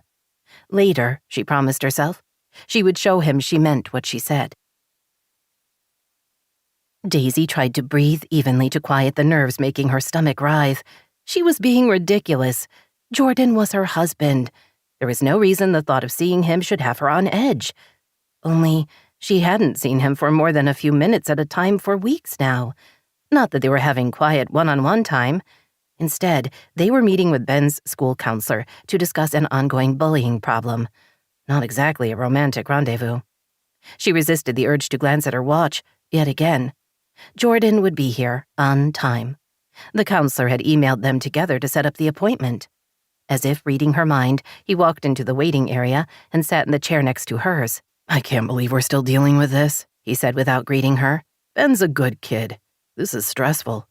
Daisy told herself not to read anything into what he said. He was a concerned father, worried about his son. That was a good thing. So what if he hadn't asked how she was or in any way indicated he missed her? This was hardly the time to get into that, although she couldn't help wishing that he had. The door to the counselor's office opened, and Paloma stepped out to greet them. She was small and slight, with graying brown hair and an air of determination that convinced students they needed to listen when she spoke. "Right on time," she said with a smile. "Come on in." Jordan rose and waited for Daisy to precede him. They settled in front of Paloma's desk. The counselor opened a file on her desk and slipped on her glasses. "Ben's grades are excellent, and his teachers only have positive things to say about how he behaves in class," she began. "He's well-liked and developing some leadership skills." She looked at them over her glasses. "He's a great kid, but I'm worried about the bullying issue." "I've asked him about Christian," Daisy said, trying to sound more confident than she felt. "He's worried about his friend." Christian, a smart, shy boy, had long been the target for teasing. Lewis, a new student, had made tormenting Christian his personal mission. He'd taken things so far, he'd been expelled, but there were the lingering effects of Ben still worrying about his friend. "We've talked about the buddy system," Paloma said, "making sure no one is on their own in vulnerable locations. Ben's a great friend. He sticks by Christian's side whenever he can, but I'm concerned about them both." "The situation needs to be handled carefully," Jordan said. "Ben can't follow Christian around every second of every day. He'll be flagged as weak." Daisy didn't like the harsh assessment, but she knew Jordan was right. "We're aware of that," Paloma said, "and yes, we do have to balance things. I have Christian's parents' permission to tell you they're thinking of placing him in a different school." "That would be hard on Ben," Daisy said. "He and Christian are so close. That's why I wanted you to know it's on their minds. Christian hasn't been told yet. Then we won't say anything to Ben." "What about martial arts?" Jordan asked. "Would something like that help Ben with confidence?" "It might." She glanced at her notes. "Now, the other topic I wanted to discuss was Ben's academics. He's doing extremely well, and we've been talking about the possibility of having him skip a grade." "No," Jordan said flatly. Daisy stared at him. "Shouldn't we hear her out?" "It's not a good idea." He turned to the counselor. "You're one of the top schools in Los Angeles. Figure out a curriculum that will challenge him while keeping him in his grade. I don't want him being the youngest kid in the room. There are social consequences to jumping ahead a grade or being left behind." Paloma closed her folder. "Obviously, this is something the two of you need to discuss. It's not necessary, of course. And you're right, Jordan. We can come up with other ways to keep Ben engaged. It was just a thought." The meeting continued for another half hour as they discussed Chris's performance. When they were finished, Daisy walked with Jordan to the parking lot. When they were by her SUV, she drew in a breath. "I don't understand why you dismissed the idea of Ben skipping a grade. It does have some advantages." "Not enough to make up for the problems it will cause." "What problems? He's a happy, caring, well-adjusted kid." "He would lose all his friends. Sure, he'd see them, but not the way he does now. He's not a big kid to begin with, so he'd be the youngest and the smallest. That's not an advantage. He's happy now. I think we should leave him where he is. Doesn't he have enough going on without him worrying about starting in a new grade?" "I agree it would be stressful, but I don't understand why we can't at least discuss it." His mouth tightened. "I know what I'm talking about, Daisy." "And I don't?" "You have no experience with this. Sage was held back a year when her mom married your dad. It was hard on her. When we were together in high school, she still remembered how awful it was for her. She was older than everyone else in her class. She was humiliated, and it changed who she was. I don't want that for Ben." Daisy glared at him. "You're comparing our son being too smart for his grade to your high school girlfriend being left behind a year? How are they the same thing?" He exhaled sharply, his impatience visible. "Great. Now you're not going to listen because I mentioned Sage?" "No, I'm asking how her experience has anything to do with Ben. It strikes me as an odd analogy. Why are you suddenly bringing up Sage?" "It's a relevant point of comparison." Daisy wondered if that was all it was. "Because you're seeing her?" "What?" His voice was a yelp. "No. When would I see Sage? Last I heard, she's in Italy." She desperately wanted to believe him, but would have felt better about the entire discussion if he'd said he didn't want to see Sage. But if she mentioned that, they would end up fighting about things that didn't matter. "Daisy, I really don't want Ben to deal with the stress of skipping a grade. That's all I'm saying. I think he should stay where he is because he's happy and successful. Why screw with that? She studied him, wondering if that really was all there was to it. All right, she said slowly. I'm not advocating we change anything. I was only suggesting we consider it. But if you feel that strongly, I'm fine with leaving him where he is and asking his teachers to challenge him academically. Jordan relaxed. Thank you. I want our kids to be happy and well-rounded people. Grades are important, but so is everything else. She decided to risk ruining their brief détente. Jordan, why are you still in a hotel? Because nothing's been resolved. That's because I'm not sure what the problem is. You know exactly what's wrong. I don't. That's not a fair thing to say. You haven't told me, so I'm supposed to guess? He looked at her as if he didn't believe her. Fine, I'll tell you. The problem is I don't matter to you anymore. I haven't for a while. I'm trying to figure out if that's a temporary thing or your way of being done with me. You're putting this on me? You move out, you won't tell me what's wrong, and now you're saying not only do I know, but that it's all my fault? You like my shirt? He asked. WTF? You're asking about what you're wearing? Do you like it? It's fine. Why does your shirt have to do with anything? You used to buy all my clothes. You said I had terrible taste and shouldn't be allowed anywhere near a store. Even when we were dating, you would buy me shirts and socks, and that first Christmas, you got me a leather jacket. She genuinely had no idea what he was talking about. How was any of this relevant to their marriage? Yes, I bought you a leather jacket. You stopped buying me clothes a long time ago. And you're upset about that? Jordan, I'm a working mom. You moved out because you had to buy your own shirts? No. I moved out because you stopped caring enough to buy me shirts. He glanced at his watch. I gotta get to the clinic. I have a full schedule. He walked to his car without looking back. She got in her SUV and watched him drive away, not sure how to process what had just happened. She hadn't bought him shirts? That was his complaint? Couldn't she just be busy?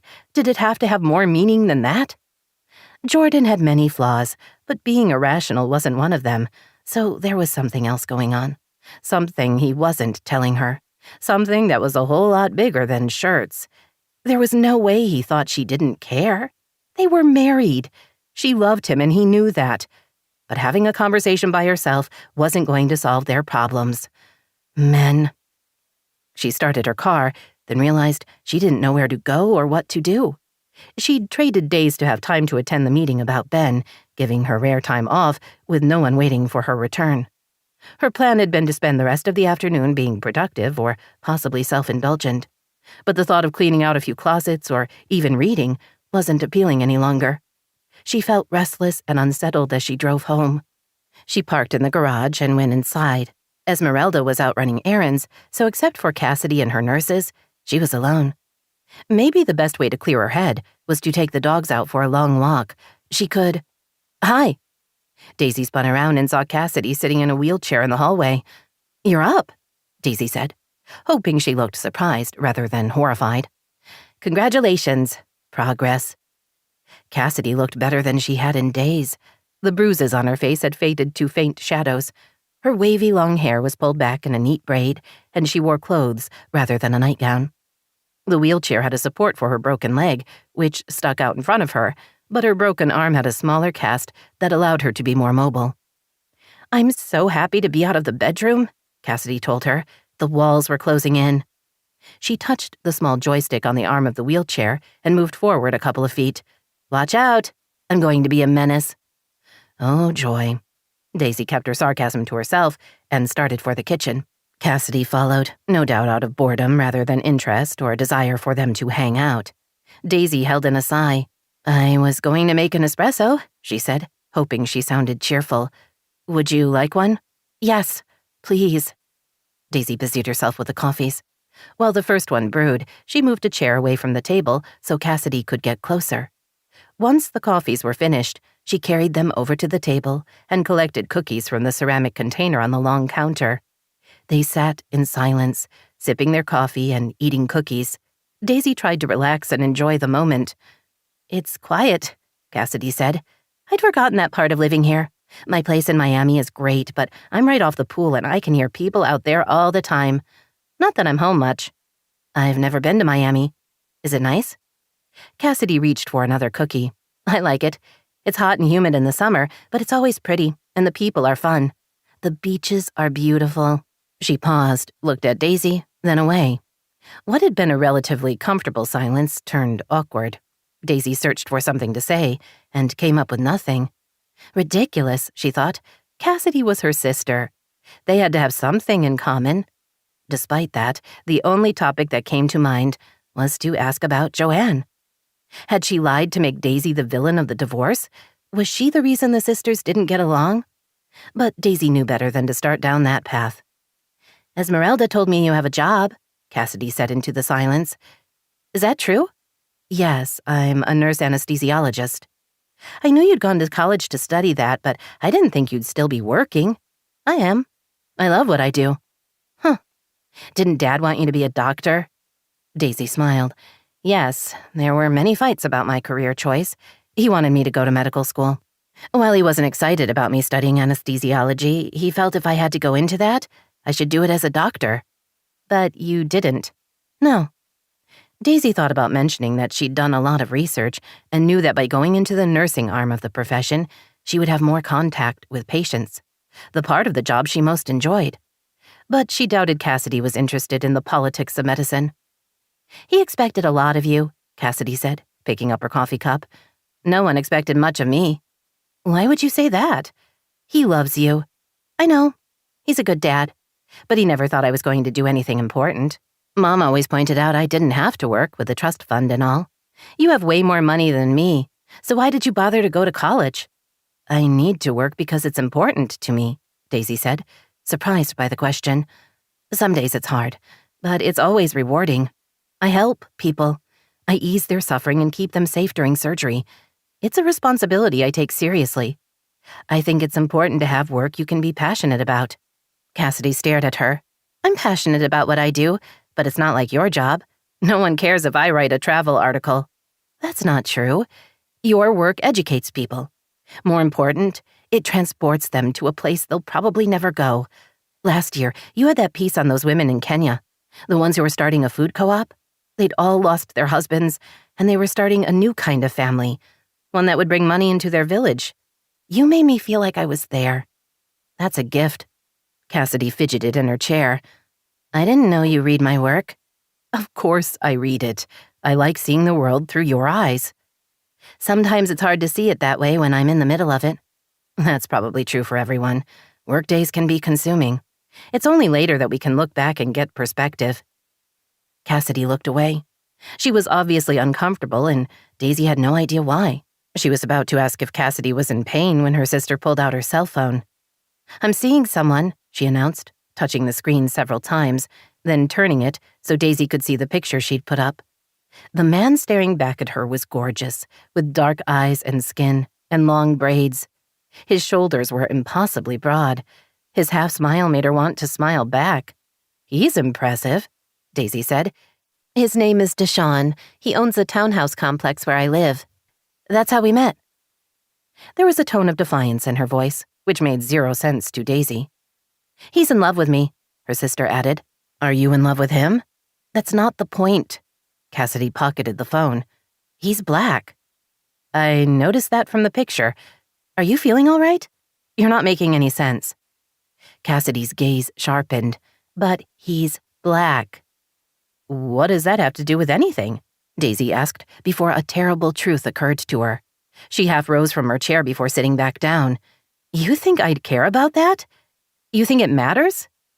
Tears filled Cassidy's eyes. Doesn't it? Don't you want to tell me I can't see him anymore? This time Daisy did stand. She took several steps back before answering. I get that you and I aren't close, but I'm angry and hurt you would think so little of me. If Deshawn makes you happy, then that's what's important. Who he is as a man, not what he looks like on the outside. I've never done or said anything to make you think I care about things like that. You're wrong about me, Cassidy. You couldn't be more wrong. With that, she stormed out of the kitchen and hurried up to her bedroom. She closed the door and leaned against it, waiting until the tightness in her chest faded. But she knew the shock and embarrassment that came with her sister's awful assumptions would take a whole lot longer to go away. 9. Sage made her way down the wide staircase. Cassidy had texted her at 2 in the morning, crying about bad dreams and begging Sage to come over. For reasons she couldn't explain, Sage had agreed and now was paying the price for her generosity. She wanted coffee and then sleep. Unfortunately, the latter wasn't happening. She was due for work at 11. Once on the main floor, she headed for the kitchen, thinking she would make herself a cup of coffee before going home for a quick shower. But when she walked into the kitchen, she wasn't alone. Esmeralda was pulling food out of the refrigerator. The woman was of average height, in her 50s, probably a size 14, and had short brown hair. She wore an untucked polo shirt over jeans. Cassidy complained that Esmeralda was totally Team Daisy and had a stink eye that was like a stab to the heart. Until Esmeralda turned and saw Sage in the kitchen, Sage would have said Cassidy was exaggerating. "Yes?" Esmeralda asked, her tone implying what she really wanted to say was, "Eat shit and die." "I come in peace," Sage said, offering the smile she saved for difficult customers. "I was hoping to get some coffee before I go home. Cassidy was especially needy last night, and I'm exhausted." She watched the battle in the housekeeper's eyes. Would she do the polite thing and agree to the coffee, or rudely tell her to get out? Sage was about to surrender and simply leave when Esmeralda walked into the butler's pantry and returned with a mug of coffee. She set it in front of a stool at the island. "Cream or sugar?" Esmeralda asked. "Just black is fine. Thanks." Sage took a seat and picked up the mug. The familiar smell of freshly brewed coffee brightened her spirits. She took a sip, then sighed. The housekeeper returned to the refrigerator, where she took out eggs, bell peppers, and milk. She'd already collected flour and butter. A food processor stood on the far end of the island. "What are you making?" Sage asked. "Quiche." "Now?" She glanced at the clock. It was not quite 6. She'd only made quiche a couple of times, but she was pretty sure the crust had to bake by itself for a little bit, and the filling was in the oven nearly an hour. "Don't they have to be at school by 8? Esmeralda shot her a dismissive look. "They have a late start today. I wouldn't make a breakfast that couldn't be finished in time." Aware she'd offended, Sage held in a sigh. "You're right. I should have thought of that. Does Miss Daisy know you're here?" "I have no idea. She's aware I've been visiting Cassidy." They'd had that early morning coffee the previous week. Funny how she'd seen more of Daisy in the past month than in the past 20 years. "I'm going to tell her you were here and that I gave you coffee." "I'd expect no less." Sage put down her cup. "You're very protective of her." "She's my family." "You're not married?" Esmeralda measured out the ingredients for the crust. "I was. My husband and children were killed in Thailand in the 2004 tsunami. We were working for a different family back then. My husband had taken my children to the beach. I was up at the house, working. They were swept away and their bodies never recovered." The stark and unexpected words stunned Sage. She instantly felt sick to her stomach. "I'm so sorry." Esmeralda flipped out the food processor and ran it until she had created the dough. She turned off the machine. "I was devastated. When I got back to the States, Daisy insisted I come live here so I could be close to my cousin. She's much older than me, but is still my only family. For 6 months, I stayed in my room. Daisy checked on me so many times. She brought in a grief counselor. When I was a little better, she helped me find a job. When she married Mr. Jordan, my cousin retired and Daisy hired me. She's my family now." Sage struggled to understand. So while Daisy had been going to college, she'd taken the time to help out someone she'd never met, literally opening up her home. That same year, Sage had been busy dumping Jordan and moving to France. Saint Daisy, she thought, trying to find a little disdain in the words, but instead felt only admiration for her former stepsister. It wasn't a comfortable feeling. As if drawn by their conversation, Daisy walked into the kitchen. She had on hospital scrubs and her hair was in a ponytail. She dropped her tote bag on the counter and raised her eyebrows when she saw Sage. "Cassidy," she guessed, as she walked to get herself coffee. "She had bad dreams and called me." Daisy returned, her expression neutral. "I hope she's all right now." "She's asleep. That's how I escaped." I'd just started to catch up on my sleep when she called me around 2. Daisy hugged Esmeralda. You don't have to make them quiche for every late start. The older woman smiled. I like to make them happy. She shot Sage a look that seemed very much in the stink-eye category. She wanted coffee. Daisy's mouth twitched. I think it's all right to let her have liquids, but no food. If you feed them, they start expecting it, and you can never get rid of them. Very funny, Sage muttered. I try to be, but I'm not naturally humorous. I wish I was. So the quiche won't be ready for about an hour and a half. I'm happy to make you avocado toast again. Sage rolled her shoulders, trying to ease the sudden tightness there. Don't be nice to me, she blurted. We've never gotten along, and there's no reason we should start having a relationship now. I really don't want to like you. Daisy's smile faded. You never have, so that shouldn't be a problem. Sage opened her mouth, then closed it. Daisy was right.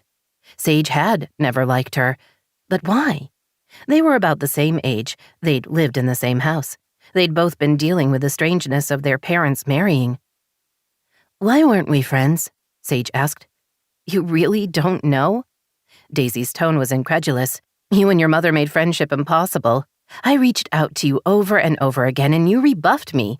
At school, you went out of your way to make my life hell. I don't know why. As far as I can tell, I never did anything to make you so vindictive. It's in the past, and I'm fine with that. And while Cassidy is here, you're more than welcome in the house. But don't worry. I'm not expecting us to be friends. Sage felt herself starting to shake. She put down the mug she was holding before she dropped it. That was harsh, she said quietly, not sure why the words stung as much as they did. She knew Daisy was right about all of it. Sage had done her best to repress the memories, but Daisy's words had brought them back in color and 3D. Was it? Daisy drained her coffee. I have to go. I have surgery in an hour and I can't be late. With that, she picked up her tote bag and walked out. Sage waited until the door to the garage closed. Then she got up as well. Thank you for the coffee, she told Esmeralda. The housekeeper didn't bother looking up from the peppers she was chopping. Sage waited for a second, then hurried toward the front door. Just like everything else in her life, her timing sucked. Daisy was just backing out of the garage as Sage went down the front steps. For a single second, their eyes met. Daisy turned away first, leaving Sage feeling smaller and more alone than she ever had. Daisy's patient was an 18-month-old who had taken a tumble down the stairs. Much like Cassidy, he had contusions and broken bones, along with a possible concussion. The femur break was the worst of them and had required a second surgery. 2 hours of meticulous work by the orthopedic surgeon later, the little boy was in recovery. Daisy stayed with him until he was breathing well on his own, with his pain under control.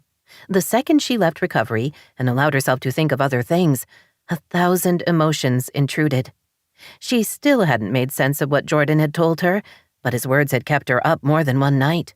Or maybe it was a combination of what he'd said and the fact that Cassidy had practically called her racist.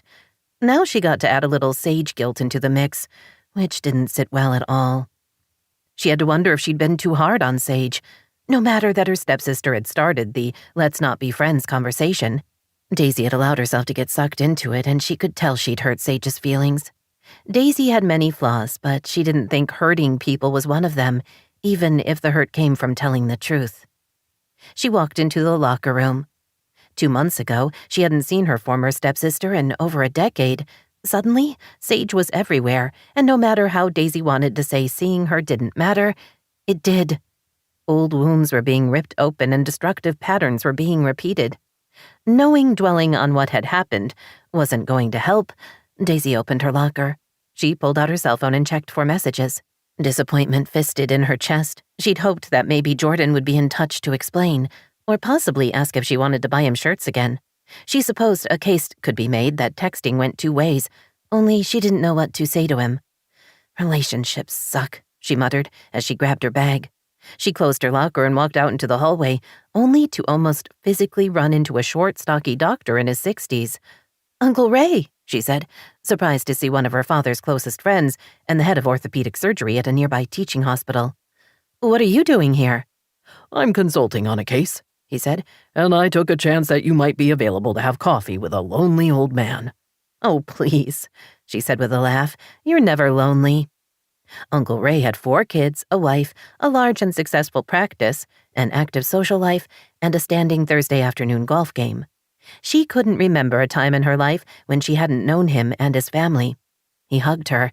"I'd still like to get coffee, if you have a few minutes." Her radar went on alert. Uncle Ray was a busy man who rarely did anything without a purpose. Well, she believed he had actually been consulting with one of the pediatricians at the children's hospital where she worked. She suspected an ulterior motive. "You're going to annoy me, aren't you?" she asked, linking arms with him. "Possibly, a little." They went to the main floor coffee stand and got their drinks, then took them outside to the seating area in the hospital courtyard. About a third of the tables were filled with hospital staff taking a break, while family and visitors sat at the rest. They found a small table in the shade. "How are things?" she asked. "Good. Julie's doing well and my kids are still amazing. Andrea's pregnant." "Is she? That's wonderful. This makes 4 kids?" Uncle Ray beamed. "Yes, she always wanted a big family and I love being a grandfather. How are Ben and Chrissa?" "Doing well. Ben's excelling academically. The school wanted to talk about having him skip a grade, but we're thinking it would be better to keep him where he is." Uncle Ray nodded. "If they can challenge him without the move, it's probably for the best. That kind of upheaval can be hard on students." Daisy held in a sigh. Yes, that was Jordan's point. Honestly, the more she thought about it, the more she thought he was right, which meant her annoyance at the suggestion in the first place made no sense. "With the kids getting older, you must have a little more time in your life," Uncle Ray said. She set down her coffee. "Do not start on me." His bushy eyebrows rose. "I have no idea what you're talking about." His tone was innocent enough, but there was a sparkle in his brown eyes. "My father called you, didn't he?" Uncle Ray smiled. "It's not too late, Daisy. You could apply to medical school, take the MCATs, and be on your way." And there it was, the reason for the chance meeting. Given this wasn't the first time her father had arranged for her to be ambushed, she wasn't even surprised. Note to self, she thought. Later she would call her dad and tell him he was really starting to bug her, but that wasn't Uncle Ray's fault. "Has it occurred to you I'm 37 years old? I already have a career, and I don't want to go to medical school." "You'd be a doctor by the time you were 42. You've always enjoyed kids, so you could be in a pediatric practice by 45 or 46. That would give you at least 20 years of enjoying your work, maybe 25. He sipped his coffee. "More and more medical schools are seeing nurses applying. You'd get plenty of recommendations, and your father and I have a lot of connections at UCLA. Think of how much you already know. It would be a snap." Uh-huh. I'm not sure anyone thinks medical school would be a snap. She leaned back in her chair and held in a sigh. "Why do you do this to me? I love my work. It's challenging. I'm helping people, and no 2 days are ever the same. This is what I want to do. I know I come from a long line of doctors, and that my dad wanted me to keep the tradition going, but it's my life, and I get to choose. I love you, but get off me." Uncle Ray smiled at her. "I knew you'd say that, but I promised your father I would try." "Tell him to stop sending his friends to do his dirty work." "For some reason he thinks you'll listen to me." "In most cases, yes. Just not when it comes to this. Now tell me how Racina's doing. Is she still dating that male model?" Sage told herself she was stressed from everything happening in her life and a lack of sleep, but the truth was much more uncomfortable. Daisy had hurt her feelings. There, she'd thought it. Now she had to deal with it. 2 months ago, she would have said Daisy affecting her in any way was impossible. They never saw each other. Daisy was firmly in her past, and that was where she was going to stay. Only everything had changed, and now she was seeing her all the time. Worse, Daisy had laid bare Sage's past behavior, making Sage feel uncomfortable. No matter how she told herself she didn't care what Daisy or anyone thought of her, she couldn't escape an odd sense of shame and sadness. She did her best to shake off the negative feelings. It was her day off and she had things to do. She went running for an hour, then did laundry and completed several errands. She took her shiny new California driver's license to the local library and got a library card, then checked out a couple of books. She read one of them while she ate a solitary dinner at a little place in Westwood, finishing before the evening crowd poured in. When she returned to the house, her mother met her at the door. "I'm bored," Joanne announced dramatically. "I need something to fill my life. A man would be great, but right now I can't find one. So let's do something together. Entertaining her mother wasn't on her to-do list, she thought. Joanne, like Cassidy, had the ability to emotionally drain a person and then complain they weren't fun anymore. And speaking of Cassidy, "You should go visit your daughter," she said cheerfully, as she walked into the house. "She's up in a wheelchair now, so you two could prowl Daisy's house and annoy her. That would be fun." She should feel guilty for throwing Daisy under the Joanne bus, so to speak, but she didn't. Not after what her stepsister had said to her. "I do like the sound of that," Joanne said with a smile, then looked at the books Sage held. "What are those?" "I went to the library." "On purpose?" Her mother sounded horrified. "Yes, Mom, on purpose. I like to read." "Since when?" "It's entertaining. You should try it sometime." Joanne shuddered. "No, thank you. We could go out to a bar." Her mouth turned down. On second thought, that's a bad idea. You'd be too much competition for me. Her gaze narrowed as much as the Botox would let her. "Do you think we could still pass for sisters?" Something that had never happened, Sage thought, but her mother had quite the imagination. "Sure, we always have. Now, about Cassidy." "Are you seeing anyone?" Sage inched toward her room. "No, I'm not ready." A statement that was true, but not for the reasons her mother would think. Forgetting her ex had taken far less time than it should have. Right now, she was more focused on trying to figure out things like what she really wanted for herself and why everyone said she was mean. "Too bad Daisy and Jordan are still together," Joanne mused. "You and he made such a cute couple." "I know he regrets losing you." "They've separated," Sage said without thinking, then immediately wanted to claw the words back. Her mother's eyes widened before she started laughing with far too much glee. "Really? They've split up? That's wonderful. Sage, you have to go out with him. Think of how much that will upset Daisy." Sage took a step back. "Mom, no. I'm sorry I told you. It's not good news, it's sad. They have kids together." Joanne waved away that detail. "Kids, Schmids. Who cares about that? Call him. Do you have his number? I wonder how we could get it. Oh, wait. He's a vet. Just put on something cute and go to his office. He won't be able to resist you." Sage felt bile rising in her throat. "No, please stop. Jordan and I haven't been together in 18 years, Mom. He's married, and I have no interest in him. Or hurting Daisy." That last statement shocked her, along with her mother. "You can't possibly like her," Joanne said, putting her hands on her hips. She was wretched, sneaking around the house, doing everything so perfectly. Ugh. Wallace adored her, and I couldn't, for the life of me, figure out why. "Maybe because she's his daughter." "Whatever." Her mother turned away. "You're not being the least bit helpful. I'm going out. There must be a man somewhere in the city who wants to buy me a drink." Sage escaped to her room, hoping against hope her mother stayed out late. When she heard the front door close and her mother's car start up, she exhaled softly and felt herself relax. Alone at last. But 10 minutes later, she had to admit that she was restless and wanted something to do. She glanced next door, hoping Adam was home, but his house was dark. She read for an hour and still felt on edge. She was nearly desperate enough to go see Cassidy, only that might mean running into Daisy, and Sage didn't feel up to a confrontation. She checked Adam's house again, and this time there were lights on. She went out back, thinking she would see what he was up to before texting him. From her mother's back patio, she could look directly into his kitchen and family room. She expected to see him cooking a late dinner or something, but instead, Adam had his arms wrapped around a dark-haired woman, and they were kissing. Seriously kissing. Sage felt her mouth drop open. Adam was seeing someone? But he told her he wasn't. Not that it mattered. He wasn't anything to her, but still, he lied, and she didn't understand that. Adam had always told the truth. But the proof was right there in front of her. As she watched, the woman shrugged out of her blouse and reached for the buttons on his shirt.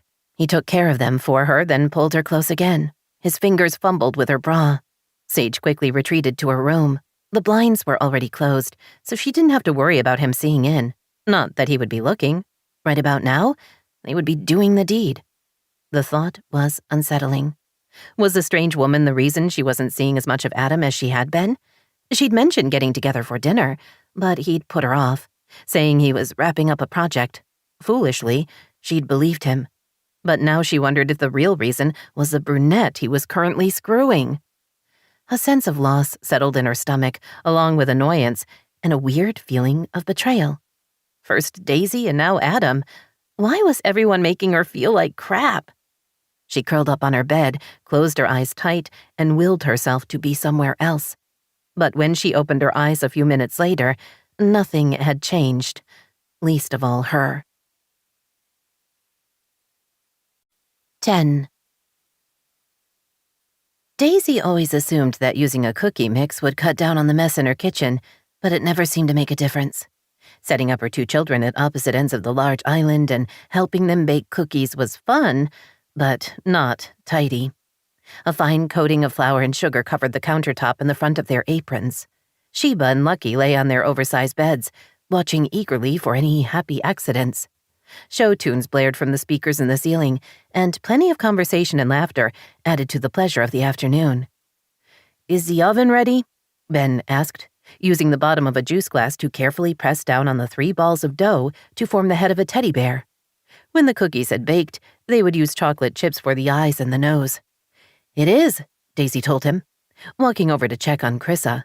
Her daughter had chosen to make earth cookies, a simple variation of a sugar cookie. Half the dough was dyed blue and half green. Individual cookies were made with a bit of each. As they baked and flattened, the 2 colors created what looked like land and water. "I'm doing good, Mom," Chrissa said with a smile. Daisy touched her nose. "How did you get dough on your face?" Her daughter grinned. "I'm magic." "You are." Daisy enjoyed kitchen time with her kids. The shared activity was fun, and she'd learned that when they were focused on something they enjoyed, they often talked about things that didn't come up in regular conversation. It was a lesson she'd learned from her father, who had insisted they make Sunday breakfast together a couple of times a month, a tradition he'd continued after he'd married Joanne. While Sage had been invited to participate, she'd claimed she preferred to sleep late. Cassidy had joined in until she was 7. About then, she'd declared she wasn't interested in Sunday brunch. That was when things had started going badly with Cassidy in every other way. She recalled what Sage had mentioned, that Joanne might have a part in Cassidy's unfriendly attitude. If so, the older woman had even more to answer for. Not that they were ever likely to have a confrontation. When Ben and Chrissa had each filled a cookie sheet, she put them in the oven and set the timer. The kids went to work on the second cookie sheets. I Want to Live in America from West Side Story came on. "That's one of my favorites," Cassidy said as she rolled herself into the kitchen. "Cassidy!" Chrissa climbed down from her step stool and hurried over to her aunt. "We are making cookies. We do it on Saturday afternoons and it's really fun. Mommy has great ideas for different cookies. I'm making ones that look like the earth. Come see." Daisy ignored the knee-jerk resentment that welled up inside of her. In her head, she knew why her daughter would find Cassidy interesting and appealing, but in her gut, she pretty much wanted to throw up. Cassidy looked at her, one eyebrow raised. "Still making cookies with the children? You used to do that with me." Daisy frowned, trying to remember when that had happened. Maybe once or twice. You weren't a real fan. Cassidy's expression turned wistful. "I enjoyed it, but, well, it was complicated." Daisy knew better than to ask why. She wasn't interested in getting another emotional hit from her sister.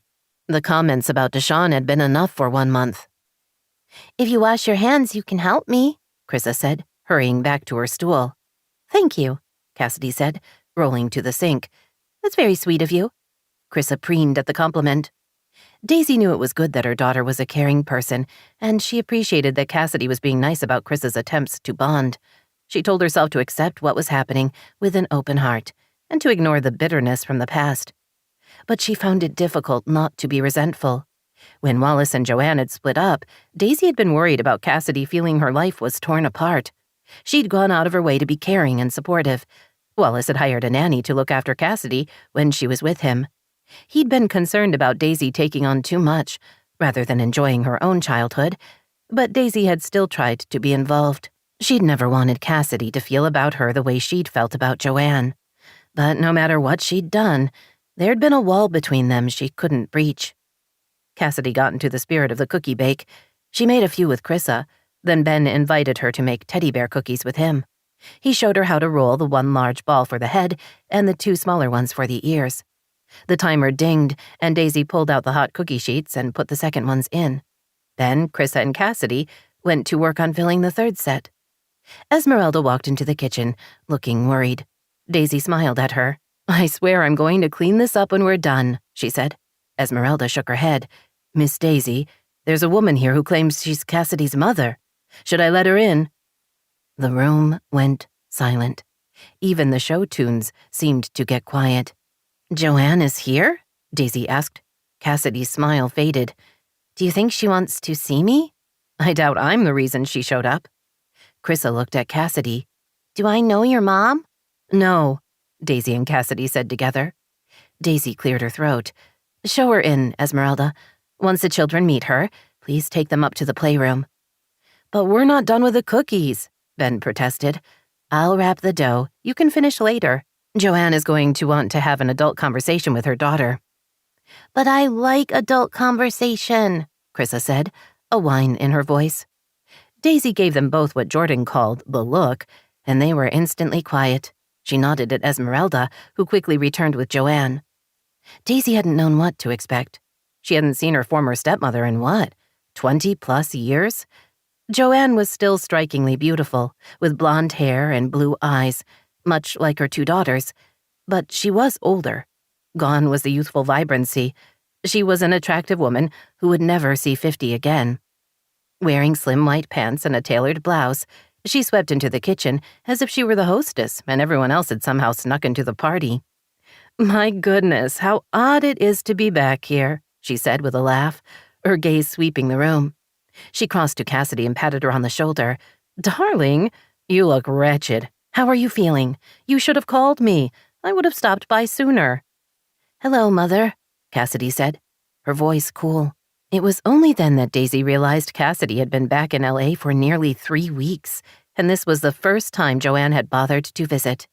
Ben stood his ground at the counter, but Chrissa sidled close to Daisy. Joanne glanced at the children, then smiled. "Well, isn't this nice? You're baking together. How very domesticated." Daisy forced herself to relax. "Hello, Joanne. Nice to see you. These are my children, Ben and Chrissa." Joanne glanced at them, swept her gaze up and down Daisy before returning her attention to the kitchen itself. "I see you've updated the place. Not what I would have done, but I suppose one has to work with what one has." Daisy did her best not to stiffen. She nodded at Esmeralda, who walked toward the children. "Are you my grandmother?" Chrissa asked, as Esmeralda took her by the hand. "No." Joanne sounded genuinely shocked by the question. "I'm not old enough to be a grandmother." Ben's expression morphed from curious to doubtful. "But if Sage is your daughter, and she and Mom are the same age?" he began, obviously doing the math. "They're not the same age," Joanne snapped. "She's right," Cassidy said with a smirk. "Sage is a year older." That earned her a look that was nearly a death ray. Cassidy immediately shrank back in her chair. For a second, Daisy almost felt sorry for her, then reminded herself Cassidy didn't need her pity. Esmeralda ushered the children out of the room. Daisy offered Joanne a tight smile. "Well, it was great to see you. I'm sure you and Cassidy have lots to talk about."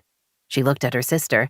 "Did you want to take her up to your suite, or—" "Oh, this is fine," Joanne said, taking a seat at the island. "We can catch up as well."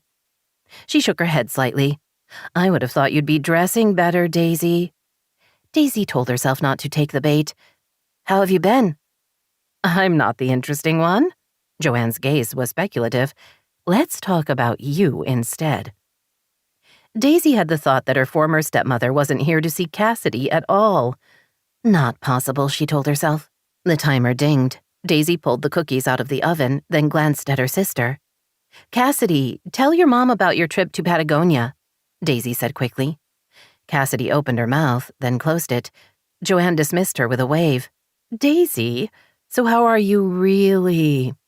The emphasis on the last word was confusing, but she knew enough to sense danger. "Joanne, you and I aren't friends, so I'm not sure what's going on here." "Why would you say that?" "We were family." Joanne gave a false laugh. "We loved each other." No, we didn't. You weren't the least bit interested in me. You went out of your way to make sure I knew you didn't want me around. I've never understood why. I was just a little girl. I was so excited about having a stepmother. Daisy hadn't meant to say any of that, but she was telling the truth. Joanne raised her eyebrows. That is an interesting perspective. You were just a child, my dear. You can't possibly remember enough to offer an informed opinion. I loved your father, and I enjoyed being your stepmother. We were a team. No, we weren't. You and Sage were a team, and I was the odd person out. Joanne smiled. Not at all. She looked around the kitchen. I did love this house and being married to your father. She glanced at Cassidy. And you were the happy result. Yay me. Joanne ran her hands along the quartz countertop and sighed. Such a beautiful house. Her gaze returned to Daisy. You inherited it from your mother? Daisy nodded cautiously. How fortunate for you. I'm sure Jordan had mixed feelings about moving. Her mouth curved in a cruel smile. And how is darling Jordan? I haven't seen him in years. Daisy's whole body tensed. Inside her head, she heard warning sirens and sensed that Joanne knew that Jordan had moved out. She looked at Cassidy, whose expression of guilt told her where the information had come from. No doubt Ben or Chrissa had mentioned their dad had moved out. Cassidy told Sage, and Sage told her mother. Even after all these years, she couldn't trust any of them. He's fine, Daisy said, knowing there was no way to protect herself from what was coming. She squared her shoulders and told herself she was an adult who was capable of handling whatever Joanne threw at her. Still pretending you were his first choice? Joanne asked with false concern. Poor Daisy. How hard it must be for you to know he always regretted letting Sage go. I can see time hasn't mellowed you in the least, Daisy said, feeling her control snap. You were mean to me when I was a little girl, which makes you a monster, but going after me after all these years makes you pathetic. She looked at Cassidy, who sat wide-eyed in her chair. I'm sorry, but your mother is no longer welcome here. If you want to see her, we'll figure something out, but it won't be in my house. She swung her gaze back to Joanne. Get out. Now. Joanne rose slowly. I don't remember you being dramatic, but we all grow and change. She smiled at Cassidy. I hope you're feeling better. Joanne walked toward the front door. Daisy followed to make sure she left. She was grateful to see Esmeralda, ready to offer backup or throw Joanne out herself. But Cassidy's mother left without saying anything else. Daisy carefully locked the door behind her and sucked in a breath. Her heart was racing and her hands were sweaty. That woman is a nightmare, she said. If she shows up again, don't let her in. Gladly. Daisy returned to the kitchen and was surprised to find Cassidy hunched over in her chair, crying as if her heart were shattered. The harsh sobs, the shaking shoulders all indicated that Cassidy was near the breaking point. Daisy paused, not sure how to comfort her. Under normal circumstances, a hug was called for, but she doubted her sister wanted anything to do with her, which left Daisy in the awkward position of hovering and trying not to ask, Are you all right? She went into the half bath in the hall and grabbed the box of tissues, then offered them to Cassidy. Her sister pulled out several and cried into them. Daisy retreated to the other side of the island and began moving cookies to the cooling racks. After a few minutes, Cassidy blew her nose and looked up at her. Is she gone? Daisy nodded, not sure if Cassidy would think that was good news or bad. Her sister's eyes filled with more tears. I don't have anyone, Cassidy said, her voice trembling as she spoke. She doesn't care about me. She never has. I was just a way to stay in touch with my dad. And while he takes care of me, we all know he loves you best. She covered her face with her hands. It's been all this time and she never once came to see me, and today her visit was just about hurting you. Daisy had no idea what to do. After a few seconds, she decided to risk rejection and crossed to Cassidy's wheelchair. She pulled the kitchen chair close and sat down, then tentatively patted Cassidy's shoulder. I'm sorry, Daisy murmured, knowing the words were useless. Cassidy raised her head and sniffed. Her eyes were red, her face blotchy. She used to say I had to choose, that I could only love her or you, and that she was my mother. And if I picked wrong, I would pay for it for the rest of my life." Daisy drew back. "What? She said that?" Cassidy nodded. "After the divorce, when we moved into that house, she said you were the reason for the divorce and that I'd better be careful around you, that you could make my dad not love me. Sage was all I had." Daisy wanted to say that wasn't true, but she had no reason not to believe Cassidy. Even more important, she knew Joanne was more than capable of being that mean and vindictive. "I'm sorry," she repeated, wishing she had something more comforting to say. "I'd never do that. Even if I would, Dad loves you because you're his daughter. That will never change." "Sometimes I believe that. It's just I really didn't belong anywhere." She twisted the tissues in her hands. "She doesn't care, and Dad was busy with his life. Sage was gone. I don't have a lot of close friends, and I'm scared to love a guy." Cassidy cleared her throat. "I'm sorry about what I said about Deshaun. I know you don't care that he's black." "You implied I was a racist." Cassidy ducked her head. "I know. I'm sorry. I was wrong." She looked at Daisy. "Thinking you're awful makes it easier for me." Tears rolled down her cheeks. "If you're not someone terrible, then I picked wrong. If you're not mean, then we could have been sisters, and I would have had someone, somewhere, who cared about me." The sobs returned. She cried into her hands, the sound of her pain hitting Daisy right in the heart. How had everything gotten so complicated? She didn't want to think Cassidy had been suffering all this time, and she wasn't comfortable feeling sorry for her or wanting to like her. She had no idea if Cassidy could be trusted. Only she couldn't help wondering if even thinking that made her an awful person. Daisy decided to take a chance. She leaned close to Cassidy and wrapped her arms around her. Cassidy hugged her back, her good arm squeezing tight. "Look at the bright side," Daisy said, hanging on. "You get to blame your mother. Not only is this all her fault, making her the bad guy is trendy." Cassidy gave a strangled laugh. "I'll try to remember that." She drew back. "I'm going to go to my room for a bit." "Sure." Daisy pulled the chair out of the way. "If you need to talk, I'm here."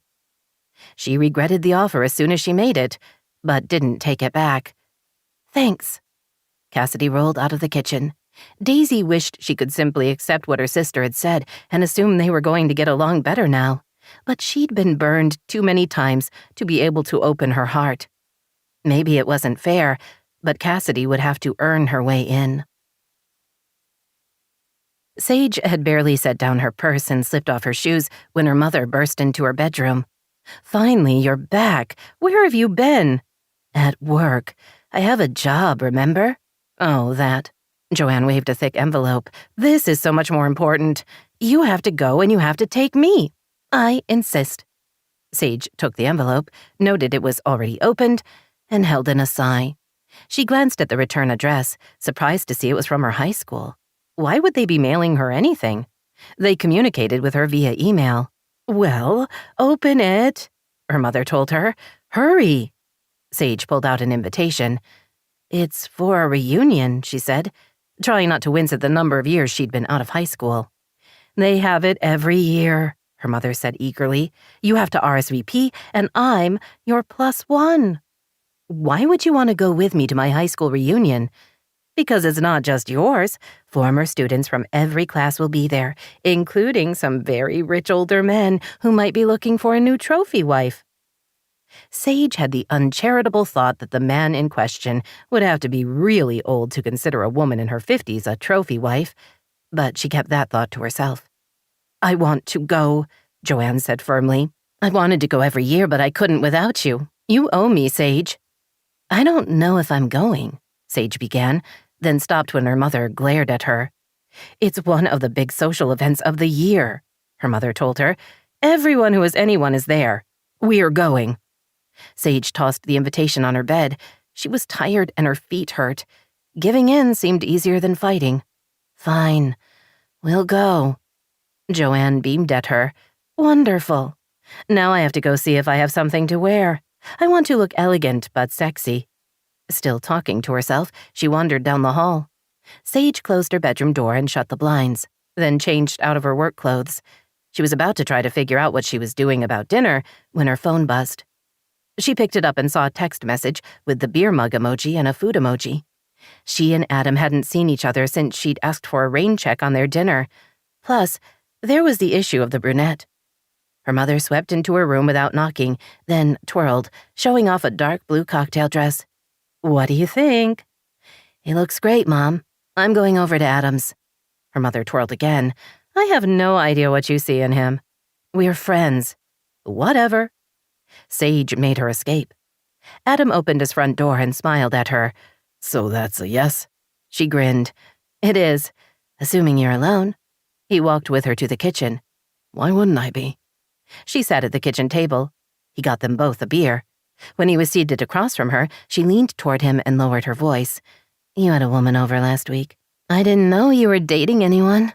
She kept her voice light and teasing so he wouldn't suspect she was mildly hurt by the idea of him seeing someone else. A ridiculous admission, but true. "It's not that," he said, looking mildly uncomfortable. "It wasn't a date. Okay, it was, but not—" He glanced away, then back at her. "I met her on Tinder. It was a one-night thing." "You hooked up with some random woman?" "Why do you sound surprised?" "I just am. You don't seem the type to just get laid." He leaned back in his chair and smiled. "Sage, all guys want to get laid. The difference is whether we want it to matter or if we're just getting off." "And the brunette was about getting off?" "Yes." "Isn't it better when it matters?" "Of course." "Then why aren't you dating someone?" Emotions flickered in his eyes, but disappeared before she could figure out what he was thinking. "I'm not ready," he said at last. "Because you lost your wife?" "Mostly." She wanted to point out that it happened 2 years before, but doubted he needed reminding of the passage of time. "I know you miss her, but in a way, I envy you," she admitted. "To have loved someone that much is meaningful. I never have." "Should I point out the obvious?" "That I've been married?" She sipped her beer. "I didn't marry for love." "Have you ever been in love?" She wondered about telling the truth, then decided there was no point in lying. "No." "Surprised?" "A little. And sad. Love can be great. You should try it sometime." "Maybe." Envying him was one thing, but risking her heart was another. She didn't think she would ever be comfortable giving someone that much power over her. She liked the theory of love, but not the reality of it. She smiled at him. "Change of topic, please. Are you going to the reunion?" "Maybe. I usually do. It's for charity and it's fun to catch up with people. Are you?" "My mom wants me to take her so she can find a rich man." Adam nearly spit his beer. "Seriously?" "She's very serious." "Is that your plan, too?" "No." It had been, when she'd been on the plane, flying home after yet another failed marriage. But since being back, she'd started to think there might be another path. "Because I know some tech guys with serious scratch." She laughed. "Scratch? Is this you, old man, all hip with the slang?" "Hey, we're the same age." Sage sighed. "Alas, no. I'm a year older." "For real? Wow, that changes everything." He raised his beer. "For what it's worth, you look good." "Thank you. Now, are you feeding me or was that just cheap talk?" "I know better than to lie to my elders, so I'll feed you." He glanced at the clock on the wall. "If we hurry, we can get to the restaurant in time to get the senior special." "I'm going to have to kill you now, aren't I?" He chuckled. "I'll stop. For now. So do you have any dietary restrictions? Should I worry about your teeth?" "Just for that, you're taking me somewhere expensive and we're ordering wine." "Oh, I had no doubts about that, Sage." They left their half-finished beers on the table and walked out to his car. As she fastened her seatbelt, she had the thought that it had been a very long time since anyone had teased her just to be funny, rather than to wound. Her mother might dismiss Adam as not worth her time, but Sage knew she was wrong. Adam was turning into a rare find. 11. Daisy spent Saturday running errands. She had a haircut at 1, then hurried home to see her kids and get them started on making more cookies. They were spending Sunday with Jordan, and she wanted to have the evening to hang out. Chrissa and Ben had a movie picked out, and she would be making kettle corn, a rare treat, what with all the sugar. She would also be making dinner, another weekend tradition. While Esmeralda cooked the rest of the week and would be happy to prepare something for Saturday and Sunday, Daisy liked to make those dinners herself. Usually the kids hung out with her while she prepped the meal. Since Jordan had left, Daisy had let the tradition lapse, but she was determined to start it up again. Maybe she would invite Cassidy to join them, although she was less sure about that idea. Since her sister's breakdown, they hadn't spent much time together. Daisy was still trying to take in everything she'd been told, and she would guess Cassidy was processing a lot of emotions herself. Families were complicated, she thought, following a florist's van down the street. Surprisingly, it turned into her driveway and she followed, parking by the garage rather than pulling in. She walked over to the van. "Can I help you?" she asked the driver, sure he was lost. While she would love to think that Jordan was sending her flowers, the odds seemed exceptionally slim. I have a delivery for Cassidy Allen. "Oh, she's inside. I'll take them if you'd like." Thanks. While he went around to the back of the van, she fished a $5 bill from her wallet and handed it over. In return, he gave her a large spray of flowers in a big glass vase. The arrangement was beautiful and heavy. She hung on to the cool, wet glass, trying to keep it from slipping as she used the keypad to let herself in. After setting the arrangement on the counter, Daisy studied the roses, orchids, and lilies. Someone had spent some serious money. She would guess Deshawn. She went back outside to put her car in the garage, then carried the flowers up to Cassidy's room. But her sister wasn't in her suite. Nita, the day nurse, looked up from the book she was reading. "Are those for Cassidy? She's in the playroom, hanging out with the kids." Daisy set the flowers on the coffee table. "Thanks. I'll let her know they've arrived." Nita closed her book and stood. "I spoke to your father yesterday. Cassidy no longer needs full-time nursing care, and it's silly for him to be paying for us to be here. Someone will come in every morning for a few hours, but otherwise, she's ready to be on her own. Cassidy's physical therapist has been helping her learn how to get herself in and out of bed and get dressed. Once her casts come off, she'll be able to head home." "Yes, well, I'm sure she's looking forward to that," Daisy murmured. A week ago, she would have said she was as well. That getting her sister out of her house and out of her life would be a happy day indeed. Now she was less sure of everything. Cassidy's confession about her twisted relationship with her mother had caused more than one sleepless night for Daisy. She'd never much liked Joanne, but had never seen the other woman as a vicious monster. Now she wasn't sure about that either. Apparently, the rock-solid foundation of her world-view was just an illusion. Daisy took the envelope tucked into the arrangement and carried it to the playroom. As she approached, she heard Sage's voice, which was a surprise, but not nearly as much as the fact that she was speaking French. Instantly, Daisy remembered being 10 or 11, sitting in the kitchen for an after-school snack while Joanne and Sage chatted in French, occasionally motioning to her and laughing. She had no idea what they were saying, but even at that age, she'd known they weren't being kind. She forced herself to unhunch her shoulders. She wasn't that little girl anymore. She could take care of herself and protect her children. What Sage or her mother thought of her was meaningless. She found Sage on the floor, with Ben and Chrissa on either side of her. They were staring intently at a children's book, following along as Sage spoke slowly, pointing to each word as she pronounced it. Cassidy watched from her wheelchair. Chrissa saw her first. "Mom, Sage is reading to us in French. It's really fun. I want to learn to speak French." She scrambled to her feet and ran to Daisy, who hugged her. "Languages start next year, sweetie. You can pick French if you'd like." "I'm learning Spanish," Ben said importantly, "but I'm going to see if I can learn French, too." Sage smiled up at her. "I came by to visit Cassidy, and she was in here with the kids. I didn't know all of my old French books were still here.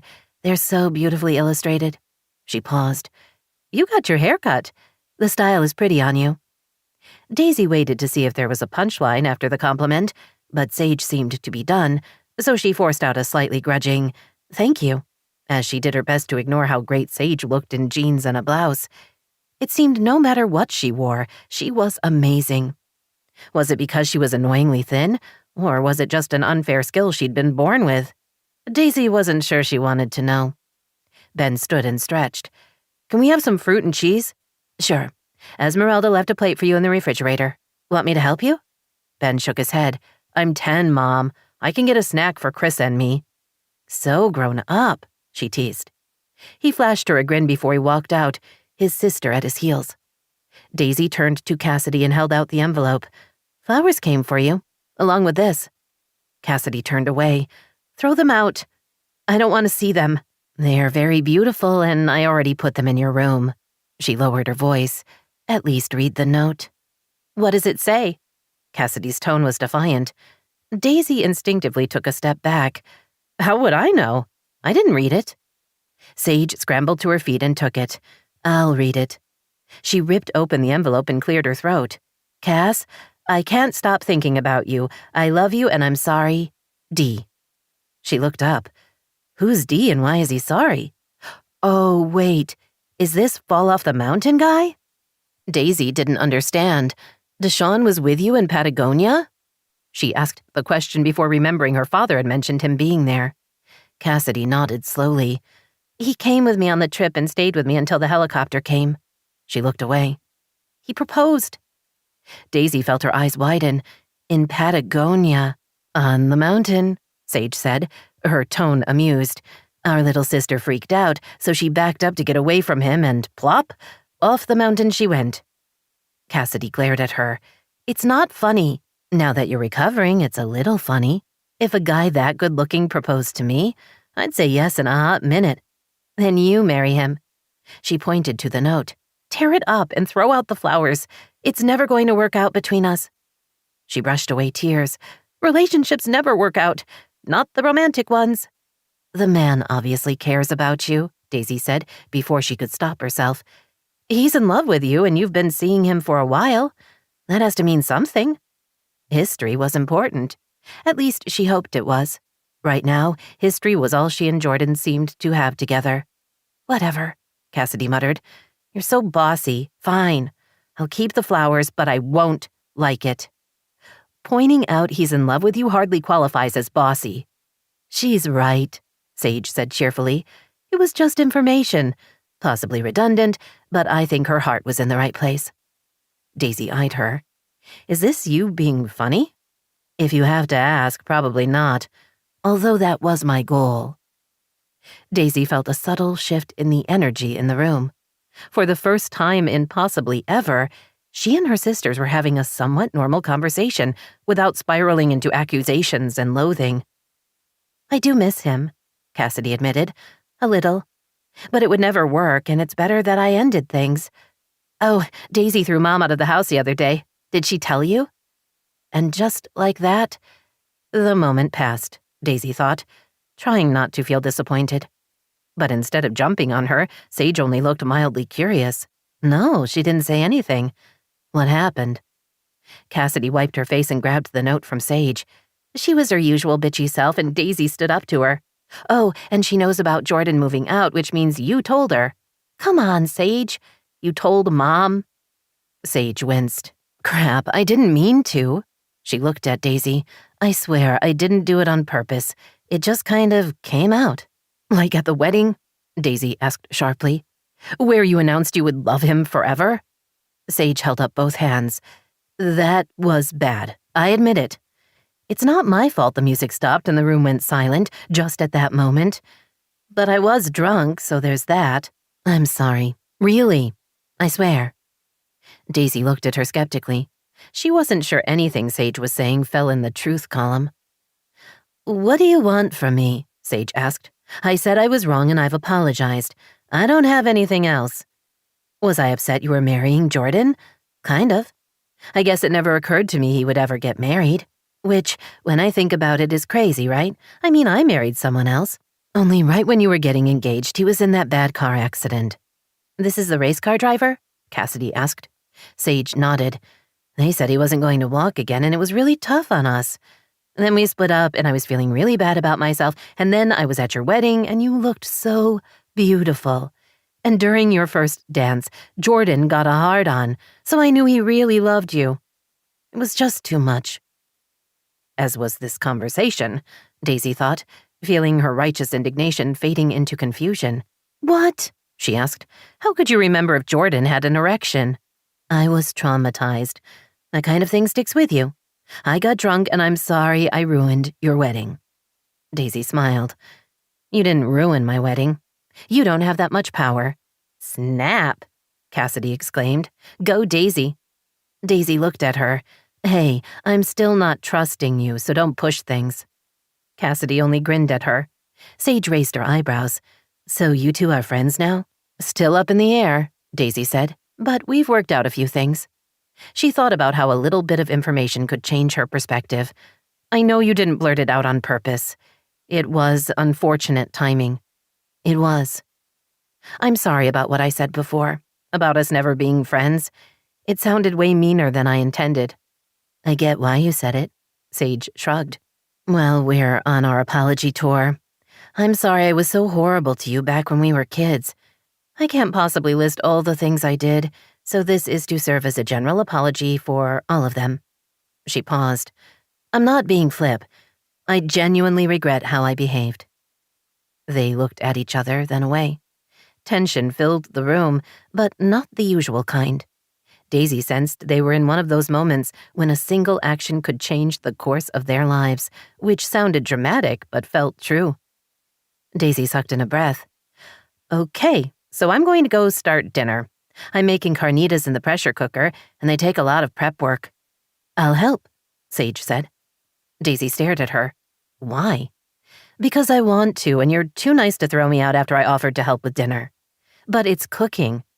I'm clear on the concept. You two are weird, Cassidy said, pushing the joystick on her wheelchair and rolling out of the room. Daisy didn't understand what was happening with Sage, but felt compelled to ask, Did you want to stay for dinner as well? Sure, that would be nice. Now you're just trying to freak me out. Sage smiled. That is very much a possibility. I guess you'll just have to wait and find out if it's true or not. Sage made good on her word. She helped with dinner, then stayed to enjoy it. Once Daisy had started prepping for dinner, everyone had migrated to the kitchen, even the dogs and cats. It was loud, and despite the size of the room, everyone kept getting in the way of everyone else. But it was still fun. Ben showed Sage how he fed the pets with only minor supervision. Sheba and Lucky were exceptionally well behaved, waiting patiently for their meals to be placed down on mats in the pantry before devouring every morsel in seconds. The cats ate in the laundry room. Their dinner, some raw concoction that smelled like liver and blood, had to be measured and then placed onto flat dishes. You have to be careful, Ben told Sage. It's uncooked meat, so there are germs that could make us sick. They left the cats, then returned to the kitchen, where Ben reported on who had been fed what. Dinner was just as chaotic as the prep. The 5 of them sat at the table in the kitchen, the 2 dogs stretched out under the table, and the cats each claiming an empty chair. Conversation flowed easily, allowing Sage to simply enjoy herself. She and Daisy seemed to have called a truce, and she was going to enjoy that while it lasted. After dinner, the kids went upstairs to watch a movie, while Daisy poured Cassidy and Sage more wine. Sage was pretty sure they were on their 2nd bottle, which might mean she was Ubering home. How can you not remember Mrs. Pickle? Daisy asked with a laugh. I loved math, but I swear she went out of her way to make it as boring as possible. I'd been so excited to take geometry, but when I found out she was going to be my instructor, I actually started crying. I was so disappointed. I'm 8 years younger than you, Cassidy pointed out. How would I remember your high school math teacher? I remember her, Sage said, as she shuddered. She was a mean old bat. If I had a nickel for every time she compared me to Daisy, I wouldn't need to work. She looked at her stepsister. You are so annoying. Me? Daisy asked with a laugh. I didn't do anything. You were smart. Like scary smart. All I heard all the time is, Daisy's so successful at school, maybe you could learn from her. If I made the mistake of pointing out we weren't related, I got the pitying looks. So my intellect intimidates you, Daisy asked, her voice teasing. Oh, please. You were an annoying person to have around in high school. I wasn't ever intimidated. You were a little, Cassidy said cheerfully. I remember that. I wasn't scared of Daisy, but I was scared of this house. Daisy stared at her in surprise. Why? It's a great house. For you. For me, it was just big and cold, and I didn't like coming here every other week. That was so hard, going between houses, having different rules. I never knew how Mom was going to be when I got back. Why would your mother act differently when you moved back with her? Daisy asked. Sage looked at Cassidy, who sighed. Because she resented the divorce, Sage said. She didn't want to live in that tiny house. For what it's worth, I think she actually loved Wallace very much and was devastated when they split up. I have a hard time imagining her loving anyone, Daisy said, then grimaced. Sorry, I didn't mean to say that out loud. If anyone knows that happens, it's me. Sage raised her glass. I give you a pass. Thank you. Cassidy glanced between them. A, why do you get to say if she gets a pass or not? And B, we were talking about me. Sage chuckled. So we were. Continue. You guys got to go on with your lives and everything was always the same, but it wasn't like that for me. I was so little when they split up, and I didn't know what was happening, and then Mom said it was Daisy's fault, so that scared me. Sage saw the anger in Daisy's eyes. I was 13, Daisy said, her jaw clenched. Do you really think I could have caused a divorce? I get that now, but I was 5 back then. I didn't know anything. She picked up her wine. Dad tried, though. He always wanted to know how I was doing, and he stayed in touch the weeks I wasn't with him. Mom never did. Sometimes I swear she forgot I was her daughter. She always acted shocked and put out when I showed up every other week. Sage wanted to say that wasn't true, but she had a feeling it was. Joanne wasn't exactly maternal. You were there for me, though, Cassidy said, pointing at Sage. I tried to be. Cassidy turned to Daisy. I slept with her when I was there, every night, and she never got mad. You stopped when you were ready. I think I was 9. She had been, Sage thought, ready to have a life of her own. Cassidy leaned toward Daisy. I think Mom resented you because Wallace loved you first. I'm his daughter, and he didn't meet her until I was 6. Of course he loved me first. That's logic. She's not big on logic.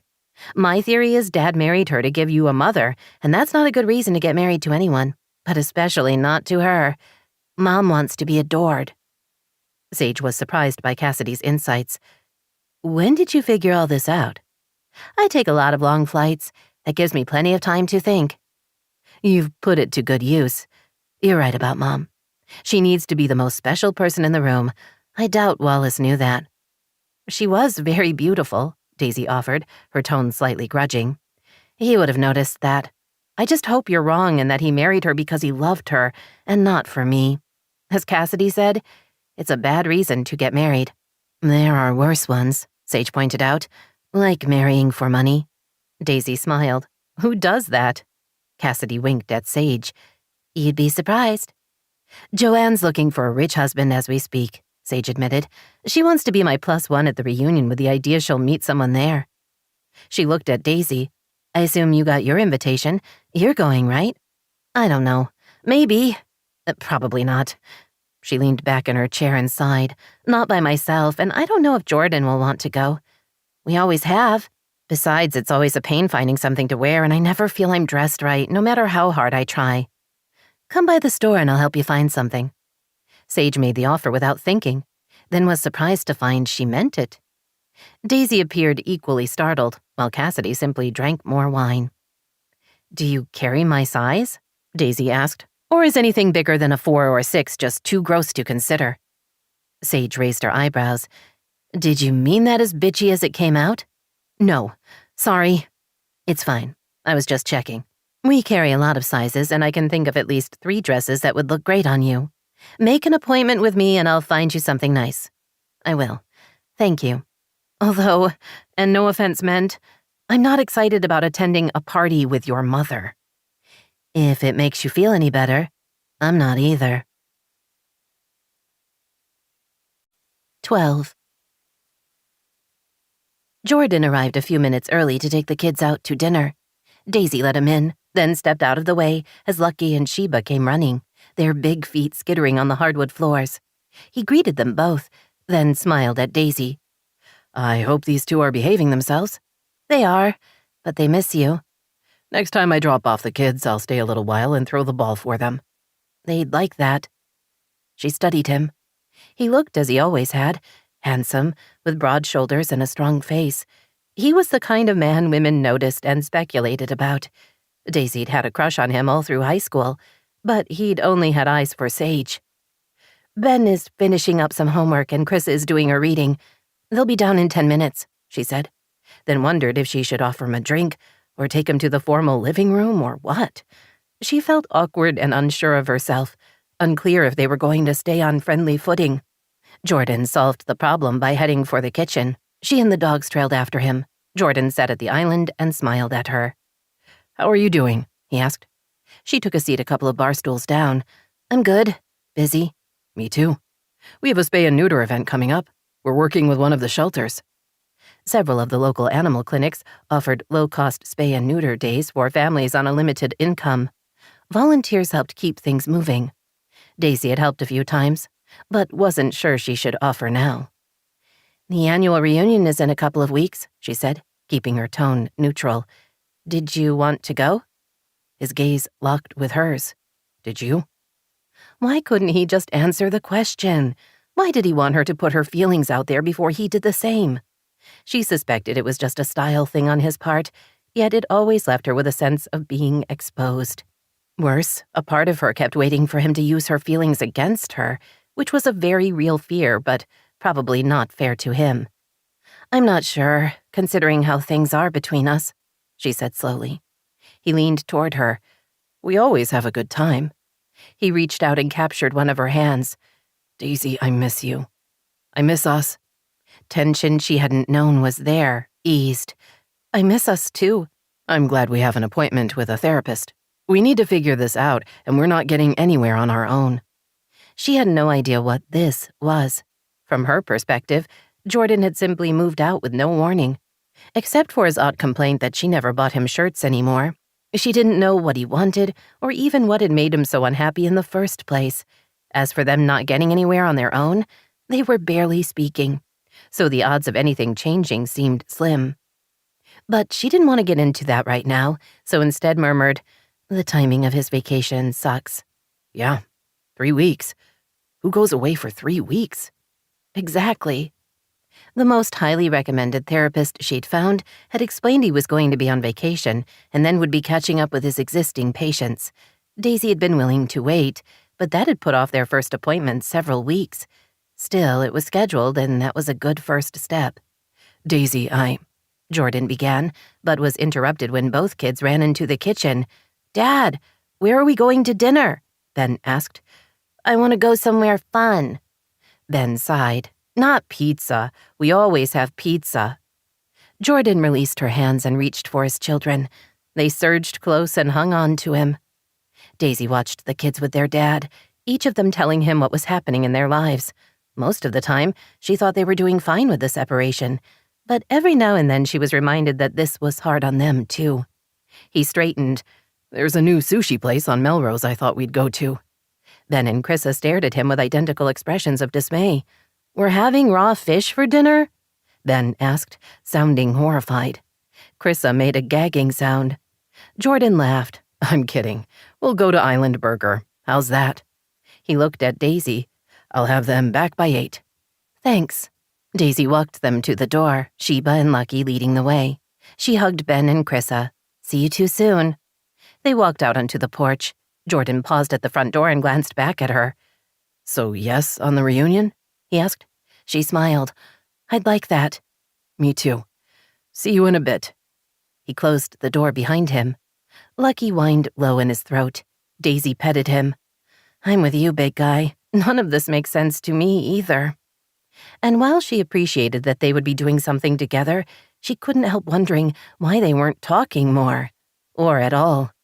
Soon, she promised herself, they would be in therapy, and maybe then they could get things figured out. Because right now, they were living a non-marriage, which was bad enough.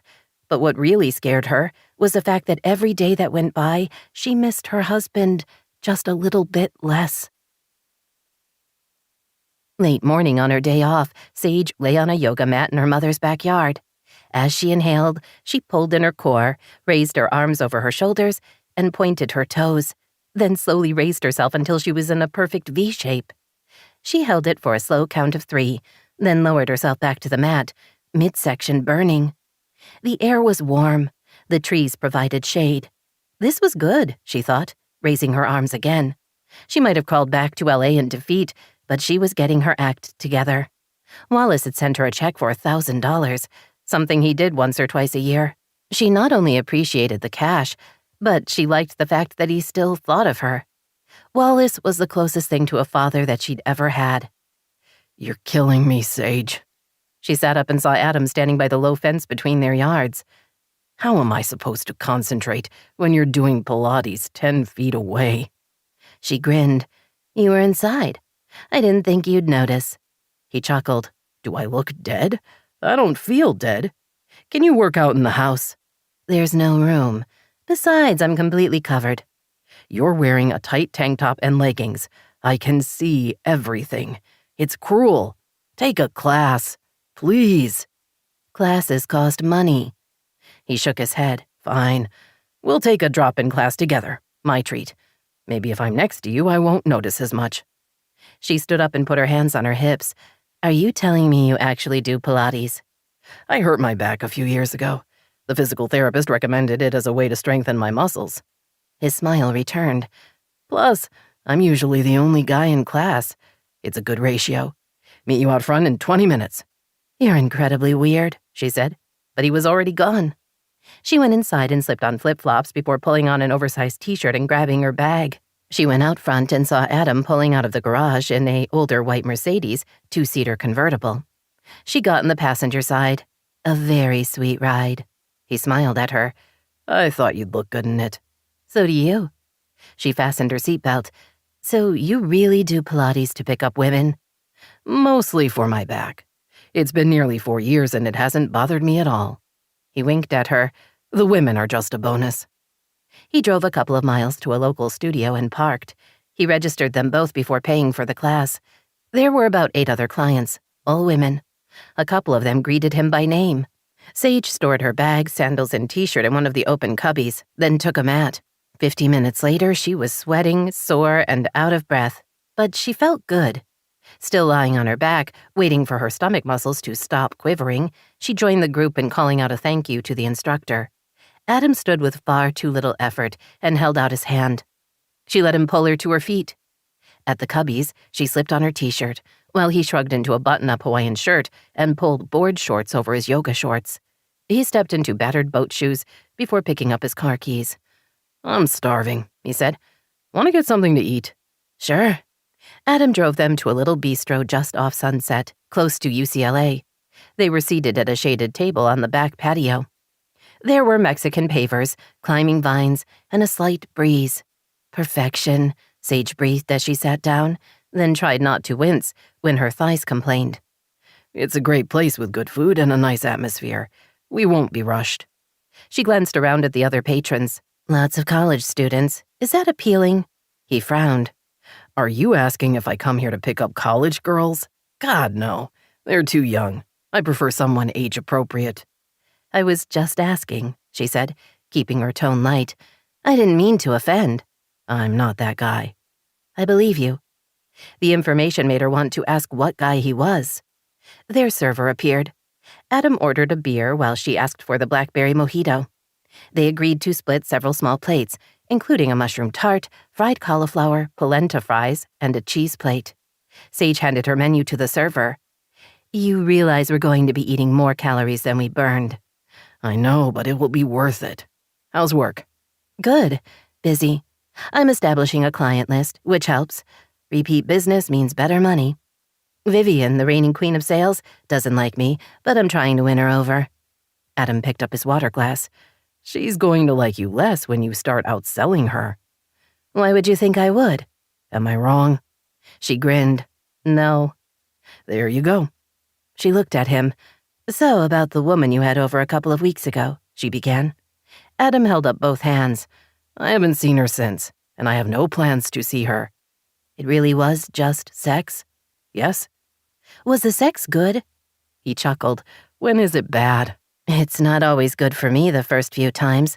I've never been a fan of the one-night stand." "Makes sense. You've always been into serial relationships. Jordan, the race car driver. I'm sure there have been others." More than he knew, she thought. Their server returned with their drinks and the cheese plate. When she'd left, Sage said, "Tell me about your wife. How long were you married?" 8 years.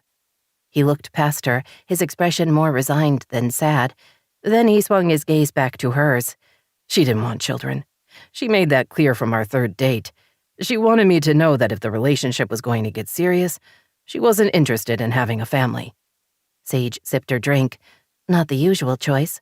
I know more and more women don't feel they have to have children, but it's still kind of expected. Do you want kids? The question caught her off guard. I don't know, she said, knowing she wasn't going to tell him the truth. I think I've always been afraid I wouldn't be a good mother. I didn't have a great role model. It's not too late. It's close to too late. Go back to what you were telling me. She didn't want kids. That must have surprised you. It did. I'd always assumed I would have a family, so I needed to think about it. I knew enough to know I wasn't likely to change her mind, and if we were going to keep seeing each other, I had to be okay with that. You decided you were okay with that, she said, reaching for a slice of Gouda. You must have been, or you wouldn't have married her. He nodded. But after a few years, I changed my mind. I really wanted a family. I talked to her about it, and she reminded me she'd been totally clear on the subject. Did you fight? No, but things were strained. I was resentful, which makes me an asshole. She hadn't lied. I was the one changing the rules. And then she died and you felt guilty about being mad at her. Uh-huh. That's how it went. I sold our house and bought the one I have now. I read a few books on grief, and I think I'm sort of adjusted. But you don't date. You just find women on Tinder and have sex. One corner of his mouth turned up. There is that. Yes. Why are you avoiding relationships? I don't know. Guilt, maybe. I don't want to be disappointed. Are you still in love with her? No. Why was it other people's problems were so much more interesting than her own? Adam, you're a single guy with a great job. You're good-looking and funny and very normal. You could have just about anyone. Maybe it's time to put yourself out there. Go on a date. Go on a second date. He sipped his beer. That's the nicest thing you've ever said to me. I can be nice. I know. I'm just surprised you're willing to see that quality in yourself. I know you were hedging before, when I asked about kids. What's the real reason you haven't gotten pregnant? Just then their server appeared with the rest of their dishes. Sage busied herself cutting up the tart and scooping some of the cauliflower onto her plate. She'd just taken a bite of a polenta fry when he said, Sage? She grimaced. I'm not the girl anyone wants to get pregnant. You can't be beautiful arm candy when you're pregnant. That's not true. It's very true. Ellery was the only one who wanted to have children with me, and I just couldn't go there with him. Not when I knew I was going to break his heart. She'd spoken without thinking, and by the time she realized what she'd said, there was no grabbing back the words. Adam looked mildly confused. Who is Ellery? She took a large swallow of her drink. My second husband. One eyebrow rose. How many have there been? 3. The race car driver, Ellery, and the Italian count. Ellery's a professor at the American University in Paris. We met at a market. His French was terrible, and he was trying to buy... She waved her hand. I guess it doesn't matter what he was trying to buy. I helped him, and we started talking. Adam's gaze was knowing. Let me guess. It was love at first sight for him. She nodded. You were his princess. She nodded again. He loved me. The others wanted me, but Ellery truly loved me. I could never understand why. You don't think you're lovable? She pointed her fork at him. Do you really think you're in any position to talk about mental health? No. I thought not. Anyway, he was very good to me, but there was an unequal distribution of power in the relationship, and that's never good. He worshipped you and you enjoyed being worshipped? To quote you, bingo. She managed to smile. For a relationship to work, people have to care the same amount, and it was never going to be that way between us. But you married him anyway. I did. I wasn't feeling very good about myself, and, as you said, Ellery thought I was his princess. Because of him, I went to college. His eyes widened. You have a degree? She supposed she could have been annoyed at his obvious disbelief, but she decided to go with finding his reaction amusing. Yes, Adam, I do. I can read and do basic math. Some mornings I manage to dress myself. Sorry, that came out wrong. He cleared his throat. So what did you study? I have a degree in environmental studies and a minor in world history. Damn, Sage, you're the whole package. Smart, beautiful, and well-educated. Tell me again why you're not married. I think we can both agree I need to let the marriage thing rest for a while. He slid a piece of mushroom tart onto his plate. Why do you sell clothes if you have a college education? Couldn't you get a— He paused, as if not sure what to say. Real job, she finished dryly. I didn't want to say that. I know. She shrugged. I wasn't sure what to do with my degree. I know retail and it was easy. I'm still considering my options. Because she wasn't ready to talk to him about her dream of being a teacher. She liked Adam too much to deal with him laughing at her. You're a constant surprise, he said, then smiled. In a good way. Then that's how I'll take it. Daisy stared at herself in the full-length mirror of the large private dressing room. The dark green cocktail dress flattered her in every way possible. The fit and flare style emphasized the good parts and covered up the less good. The sheen of the fabric added a glow to her complexion. Honestly, she looked good. Better than good. With makeup and her hair done, she would be able to hold her own at the reunion. Knock, knock, Sage said from the hallway. I want to see. Daisy opened the door. I love it.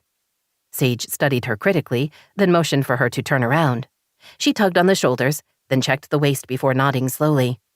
I thought this would be the one. The color is great on you, and the plunging neckline is going to get a lot of attention. You have boobs. You should show them off. You say that like you don't have boobs. Mine are tiny little flat things, not impressive at all. She met Daisy's gaze in the mirror. The other two dresses were okay. This one is dazzling. You have to buy it. Daisy admired the swaying skirt as she moved back and forth. I do. It's ridiculously expensive, but I don't care. It's pretty and it makes me happy. You don't care because you're rich. The comment was delivered in a teasing voice that made Daisy think maybe Sage wasn't being mean. In fact, her former stepsister had been nothing but warm and helpful during the shopping process. Daisy had been reluctant to meet Sage at her Beverly Hills boutique, but the reunion was rapidly approaching, and Daisy literally didn't have anything to wear. She sensed the evening might be a turning point with Jordan and wanted to look really good for him. Who better to help with that than the most beautiful woman she knew? She'd decided to ignore the weirdness of Sage helping her achieve that goal, what with their complicated Jordan history, and had made an appointment. Now, as she looked at her reflection, she knew she'd made the right choice. I'll take it, she said firmly. You should. Sage's gaze dropped to Daisy's bare feet. What about shoes? You're going to want some great high-heeled sandals. She smiled, and a bit of attitude. Shoes I have. I'm less sure about the attitude. Then you're going to have to fake it. Confidence is huge, even if you're only pretending. The way a person walks into a room can affect the rest of their day. What would you know about pretending to be confident? Daisy asked. Sage smiled. I did it all the time in high school. Did you really think I believed I was all that? Yes, absolutely. I didn't. I was as scared and nervous as everyone else. I just knew how to pretend better. I can't begin to believe that, Daisy admitted. You were the one who knew what to wear, how to talk. You even intimidated our instructors. None of that was real. You were all fooled. A concept that was difficult to grasp. Sage, not the most confident person in the room? Impossible. I would try to channel you when I wanted to be brave, Daisy admitted. All the times I fought with my dad, I pretended to be you. Sage's eyes widened. What are you talking about? You never fought with your dad. He adored his annoyingly perfect kid. Every adult I knew liked you way better than they liked me, other than my mom. Wherever I went, all I heard was how great you were. She shuddered. You were my worst nightmare. Daisy told herself not to react negatively to the outburst. Although her instinct might be to assume the worst, she almost felt there might be a compliment buried in there somewhere. You resented that I was a better student, she said slowly. Sage rolled her eyes. I resented you were so damned smart. And such a rule follower. The teachers at school still talk about you. It's not right. I got along better with adults than kids, she admitted. With grown-ups, I understood the rules. With my peers, it was more of a crapshoot. I wasn't like you, Sage. I didn't know what to say or how to dress. I didn't either. Like I said, I was faking it half the time. If I wore something someone teased me about, I turned it around and made them the silly one. Her mouth twisted, sometimes more cruelly than I should have. You had book smarts, and I had a social intelligence. I was also more outgoing, which made a difference, and I was much more willing to defy authority. Daisy felt her worldview shifting. I'm speechless. Don't be. Now tell me the truth. Did you really fight with your dad? Yes, about a lot of things. When I was in high school, we mostly fought about my career choice. He wanted me to go to medical school, and I didn't. But you were smart enough and you come from a long line of doctors.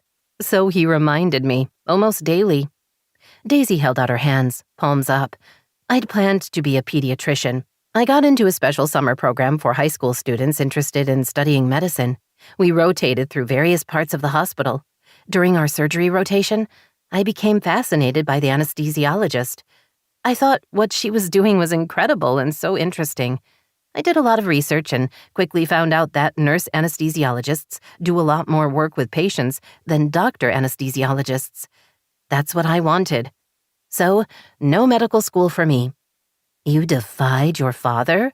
Yes, and he wasn't happy about it. I'm impressed. Weren't you afraid he'd stop loving you if you didn't do what he said? The simple question was like a punch in the gut, Daisy thought, as sadness overwhelmed her. Because knowing Joanne as she did, Sage's question made perfect sense. Joanne wouldn't allow any kind of defiance to go unpunished, and that was the kind of parental love Sage had grown up with. I knew he'd get over it, she said softly, although he still hasn't given up. She told her about her recent visit from Uncle Ray. You're really brave, Sage told her. I'm not, but I couldn't pick a career to make my father happy, and I know, deep down, he wouldn't want that for me. I'm not like you. I didn't take off for Europe by myself when I was 19. Sage waved away the comment. I was young and didn't know any better. But you did it. You made a life. You fell in love and got married. You saw the world. She smiled. I've been living in the same house since I was born. I'm not exactly a risk taker. Being one has its disadvantages. Sometimes it's nice to know where you belong. She pointed to the dress. I want our seamstress to adjust it so it fits perfectly. Thank you. Daisy brushed the front of the skirt. I never would have found this on my own. They looked at each other for a second. Then Sage gave her a quick smile and left her alone in the dressing room. Daisy watched her go, not sure what was happening. After all this time, was it possible she and Sage were starting to become friends? And if that was true, it was about the strangest happening ever. 13. Daisy nervously adjusted her emerald drop-style earrings. They were nearly 2 carats each, with diamond accents. She'd inherited them from her mother, and while she loved them, she rarely wore them. They weren't exactly something you put on to run to the grocery store. But the school reunion was different. It was a glamorous event with a charity auction, and while the dress code was cocktail attire, she knew better than to be underdressed, jewelry-wise. She studied herself in her bathroom mirror, not sure if her upswept hairstyle and heavier-than-usual makeup made her look as if she was trying too hard. Most years she wanted to look nice, but tonight there was the added pressure of wanting to look good for Jordan. She slipped on her Stuart Weitzman strappy sandals and told herself she'd done the best with what she had. As she walked out into the hallway, she nearly ran into Cassidy, who was sitting in her wheelchair at the top of the stairs. Hey, her sister said, glancing at her. You look really good. Thank you. Daisy frowned. You're not thinking about trying to take that chair down the stairs, are you? What? No. Cassidy rolled back a few feet. I was lost in thought and wasn't paying attention to where I was. A half-smile tugged at her mouth. No need to worry about my mental state. Good, because you're getting better every day. Your bruises are gone and you'll be in a walking cast soon. Can't wait for that. Daisy expected Cassidy to wheel away, but instead she stayed where she was, as if she had something on her mind. Daisy waited patiently. You're still in touch with your friends from high school? Cassidy asked. Sure. Aren't you? Cassidy looked away. Not really. It's hard to keep up with people when you travel so much. I can't get back for engagements or weddings. Daisy knew her sister traveled a fair amount, but didn't understand why she couldn't take a flight from Miami to LA for a wedding. Not that she would mention that. Her détente with Cassidy was still new and fragile. "Did you want to come tonight?" she asked. "Maybe some of your friends will be there and you can reconnect." Cassidy shook her head. "Not like this. No one wants to see me broken." "You're not broken. You had an accident and now you're doing great. You could tell them what happened. It's a wonderful story." Cassidy's brows rose. "That I was so horrified by Deshawn proposing that I fell down a mountain? I'd rather not be pitied." "I was thinking more about how you were writing about the women in the small villages empowering themselves by selling their beautiful textiles online, and how the internet has made it possible for women like that to finally have a steady income without being dependent on a man." Cassidy's mouth dropped open, then closed. "Oh. Yes, oh.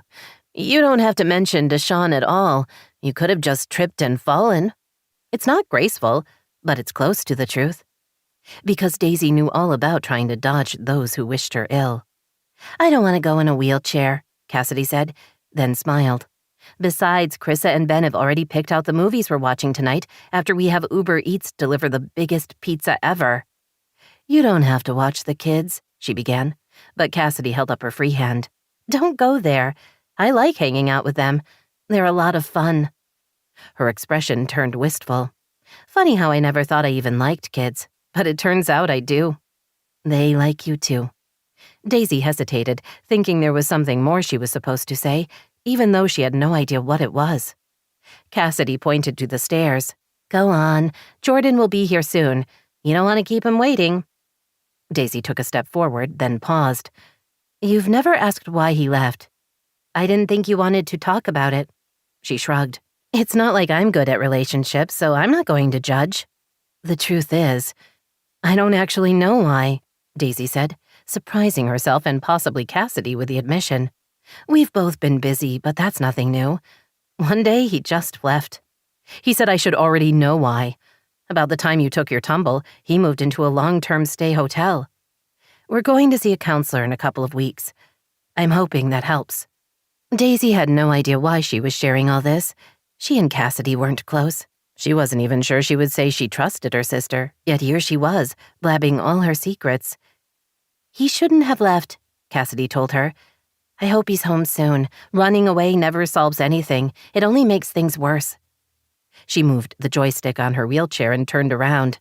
"I'm going to find Ben and Chris and see if we can get some kind of consensus on pizza toppings. You have a good time tonight." "Thanks." As Daisy went downstairs, she wondered what Cassidy had been running from. Love? Before she could decide, Jordan walked into the foyer and smiled at her. "Hi. You look great." "You too." His dark suit emphasized his broad shoulders and lean build. The gray shirt and tie added a touch of sophistication. Her heart rate ticked up a little in anticipation. When he put his hands on her shoulders, leaned in and kissed her, there was a distinctive flutter low in her belly. His mouth was warm, the scent and feel of him familiar. He drew back. "Ready?" Yes, they were expected at the reunion. But what if they didn't go? What if instead of spending the evening with other people, they spent it with each other?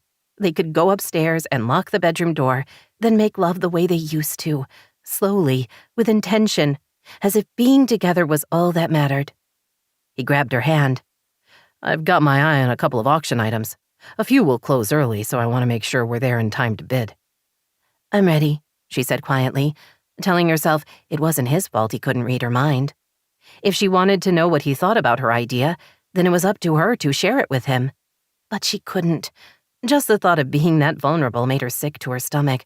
She didn't want to see rejection or scorn in his eyes, and while she had no reason to believe he would feel either, she simply wasn't prepared to offer an alternative evening.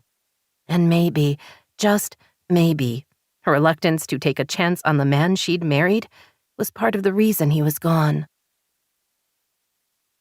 "I don't know," Joanne said, staring at herself in the mirror. She smoothed the front of the black satin dress. The style was simple, a long-sleeved fitted sheath with a boat neckline and hem length that ended modestly just above her knees. The appeal of the styling was the way it showed off every curve, without giving anything away, and the plunging back that dipped just past Joanne's waist. Sage had seen the dress for rent online and had known it would look great on her mother. Since it had arrived, Joanne had been vacillating between the rental and her original choice. "Your blue one is pretty," Sage said, using her best shopgirl tone. "But this is classic. On the wrong woman, it's boring. But on you, it's elegant and just dangerous enough to capture a man's attention." "It's plain," Joanne complained. "It's a showstopper." Her mother pressed her lips together, as if trying to decide. "All right, I'll wear it. I have those lovely diamond drop earrings Wallace gave me."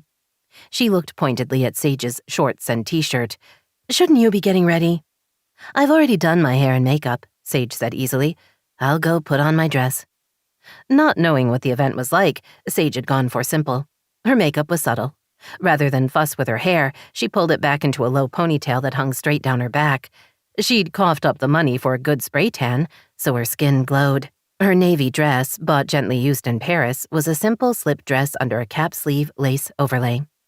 The slip dress came to mid-thigh, while the overlay was 3 inches longer. She had fake sapphire earrings and gold Jimmy Choo sandals.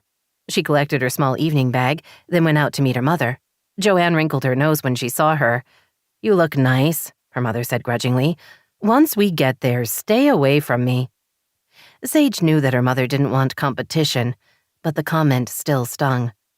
"I'm not interested in meeting anyone," she said. "You don't have to worry." She pulled her phone out of her bag and checked on their Uber. "The car's about 3 minutes away," she said. "You ready?" "I don't know why we didn't get a limo," her mother complained as they stepped outside to wait. "An Uber is so low rent." "But inexpensive," Sage said, keeping her tone light. "Unless you're springing for the limo, this is all my budget can afford. Besides, you probably won't be coming home tonight with me." Joanne smiled. "Wouldn't that be nice?" A black SUV pulled up in front of their house.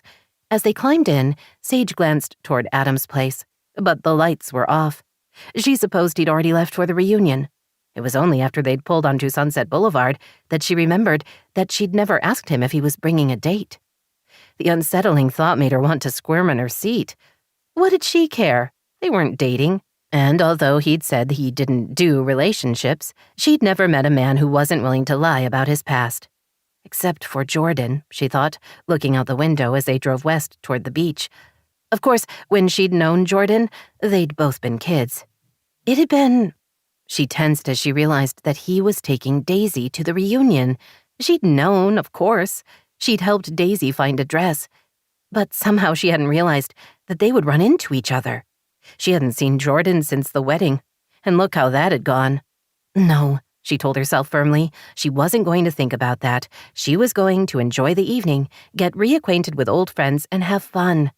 If she ran into Daisy and Jordan, so what? She would be friendly and nothing else. They arrived at the venue, a beautiful old house overlooking the Pacific. The outdoor space was strung with lights. Wide glass doors stood open, inviting guests to step inside. Sage got out of the SUV and looked around. There were already at least 100 partygoers milling around. The sound of the conversation was jarring. She still wasn't used to so many people speaking English at the same time. The parties she'd attended with her various husbands had always been a mix of locals and expats, with conversations in English, Italian, French, and German filling the room.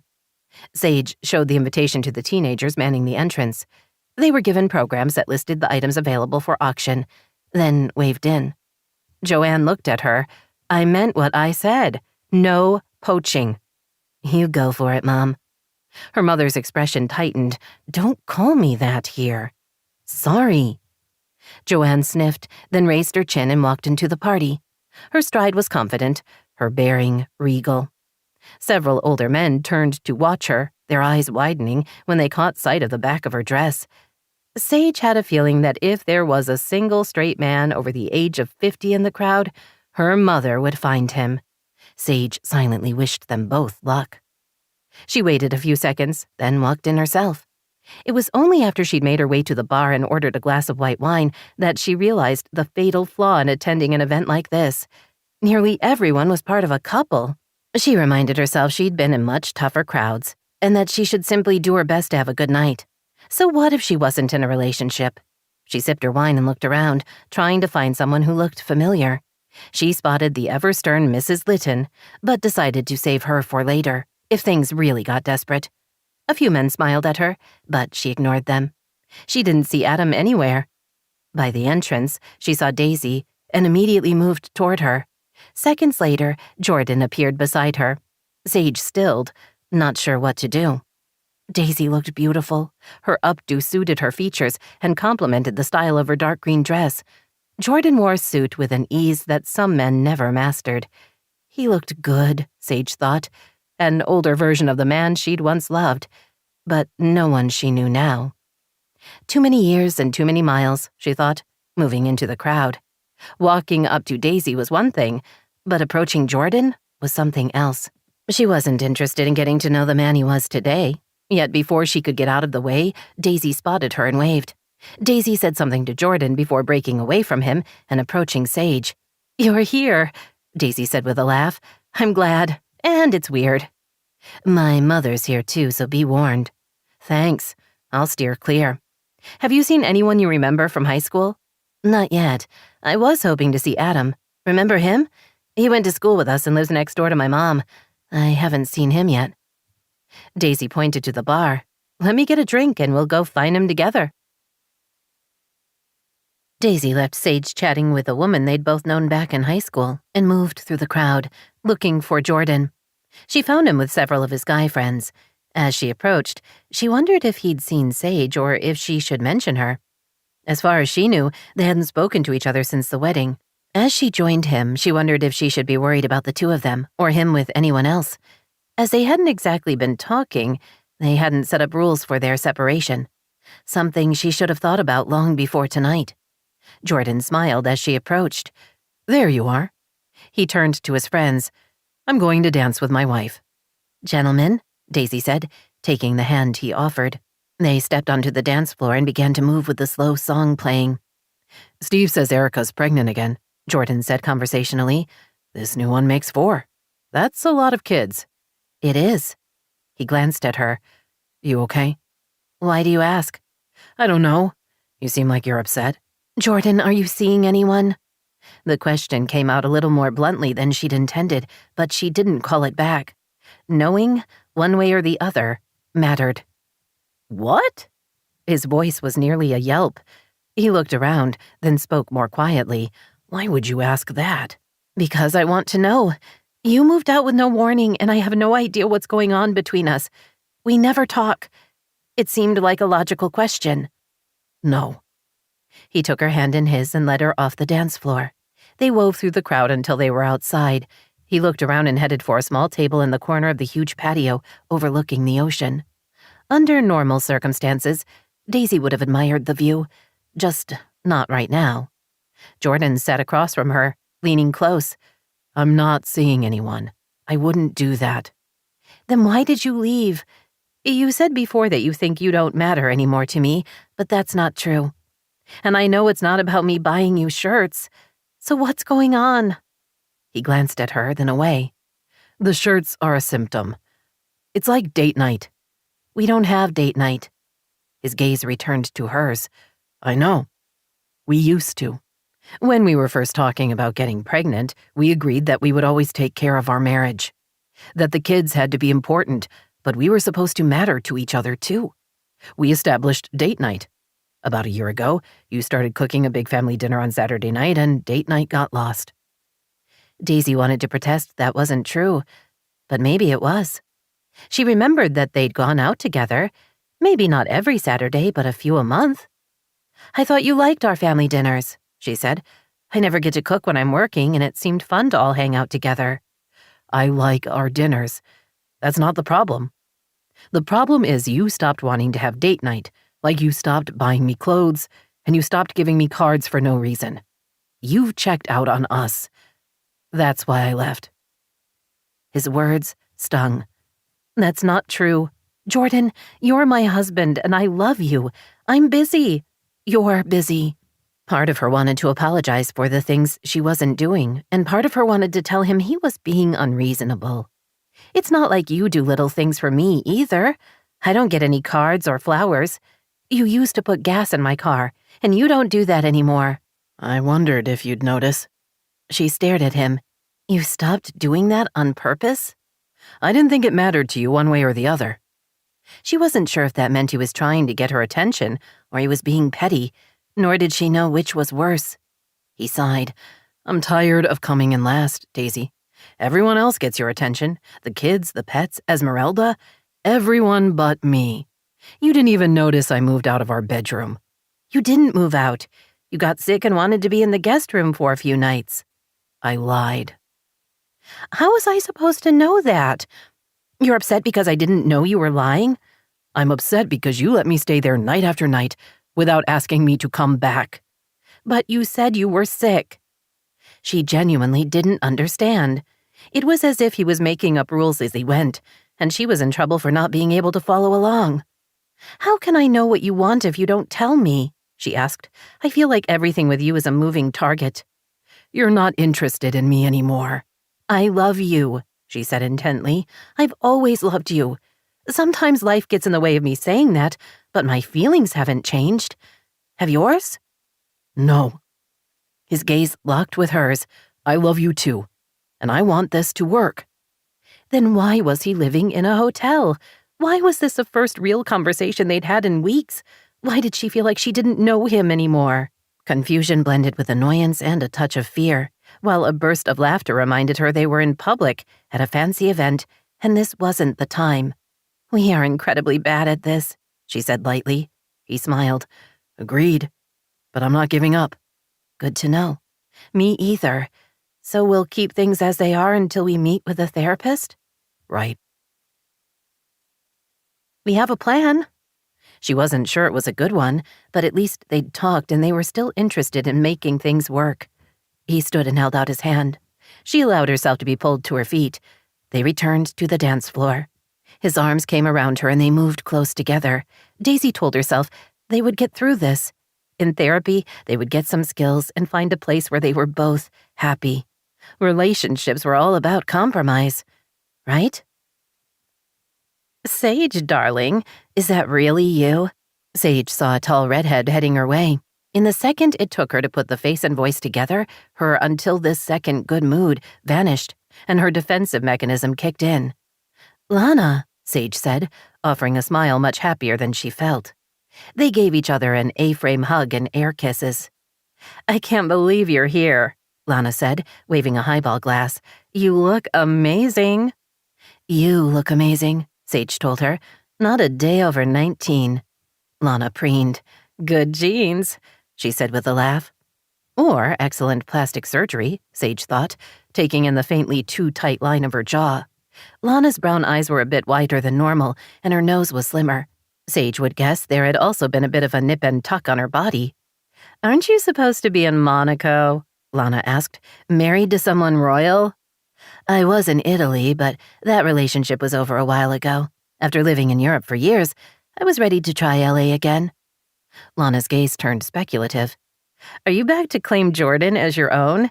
He and Daisy are still together. Lana waved toward the dance floor.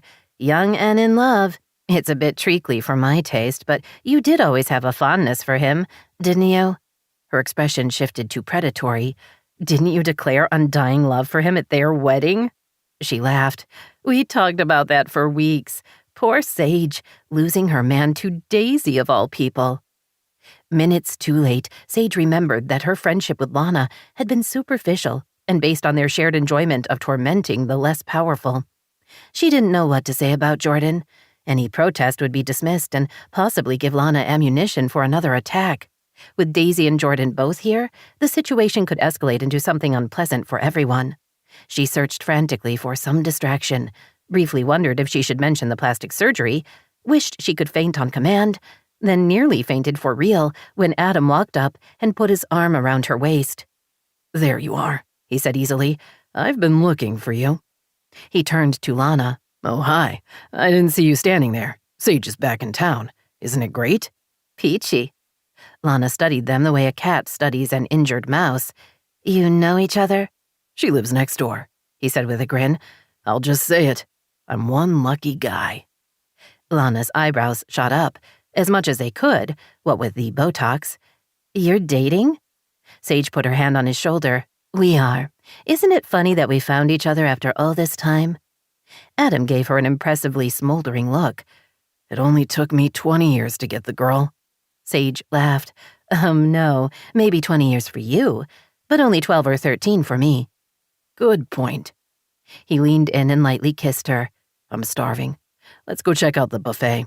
Then I want to bid on the tickets to the Rams season opener. Sage looked at Lana and sighed. What is it about men and football? I'm sure I don't know. Lana glanced between them. I wouldn't have guessed it, but I suppose you make a cute couple. Have a good one. With that, she walked away. Sage stayed close to Adam until her heart rate returned to normal. Then she faced him. You saved me. Seriously. She was going on and on about Jordan, whom I haven't even spoken to, nor do I want to, but I didn't know what to say to distract her. I'm not kidding. You were perfect. Thank you. You're welcome. I saw her moving in and knew she was trouble. He gave her a self-deprecating smile. Every now and then it's important to rescue a damsel in distress. He nodded at something over her shoulder. Daisy and Jordan are right there. An odd non sequitur, she thought, refusing to turn around. You didn't hear me before? I'm not interested in Jordan. That was over years ago. Did you come with a date? He laughed. I told you, I don't date. Then, do you want to hang out with me tonight?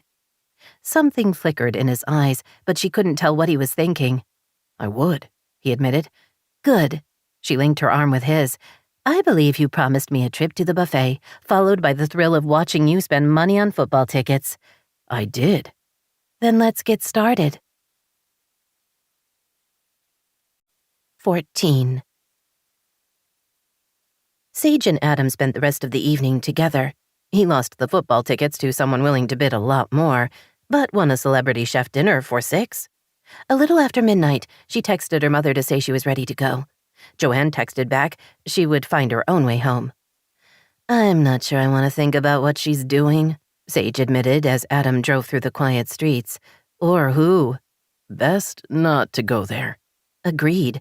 And while we're on the topic, does your mom date? He winced. No dating. She can have gentlemen callers, but that's as far as I want to go. Gentlemen callers? What are you, 80? Are you seriously not okay with your mom finding someone? He stopped at a light and glanced at her. She can find as many men as she likes. I just don't want to know about them doing it. Besides, she and her sister have decided they don't need men. She was with your dad for a long time. It makes sense she's not ready to fall in love again, but in a few years, she may surprise you.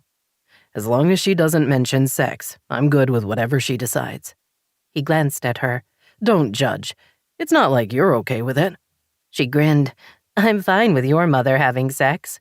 Very funny. He pulled into his garage. Wait there, he said as he got out of his car. He circled around and opened her door, then held out his hand. She took it and stood, expecting him to move back. Only he didn't, and they ended up standing right in front of each other. I had a good time tonight, he said. Me too. I'm still grateful for the rescue. Anytime.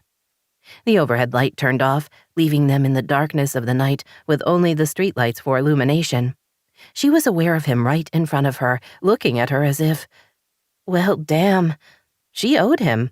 She'd said it, and obviously he believed her. In her experience, there was only one way a woman like her paid off her debts. He expected her to sleep with him. Disappointment followed the revelation. Under other circumstances, she would be interested in doing the wild thing with Adam, but not like this. Not as an obligation. I know what you're thinking, he said quietly. I doubt that. He took her hand in his, then led the way out of the garage. But while she expected them to head to his house, instead, he walked to hers. When they reached the front porch, he lightly kissed her before stepping back. Tonight was fun, he said. Thanks for spending it with me. What? He was leaving? You don't expect me to sleep with you? She blurted, unable to stop the words. He loosened his tie. Nope. Why not? Because I like you, Sage, and I have no interest in using you to get off. With that, he disappeared into his garage. Seconds later, the big door lowered, and he was gone. Daisy had never been to counseling before and didn't know what to expect. She and Jordan had each been emailed pages of paperwork to fill out, asking easy things like how long they'd been married and how many children they had. There were also more difficult questions about what each of them felt was and wasn't working in their relationship. She'd spent most of an evening filling everything out, and on the day of the appointment, found herself oddly nervous as she walked into the unassuming office building off Beverly Glen. She'd come straight from the hospital and was still wearing scrubs as she walked into the nearly empty, well-appointed waiting room. Jordan was already there, looking as nervous as she felt. He sprang to his feet when he saw her. "You made it," he said. "I wondered if you'd get delayed." "I had backup," she told him. "You know this first appointment is for 2 hours, right?" He nodded. "It's more of a get-to-know-you session," the material said.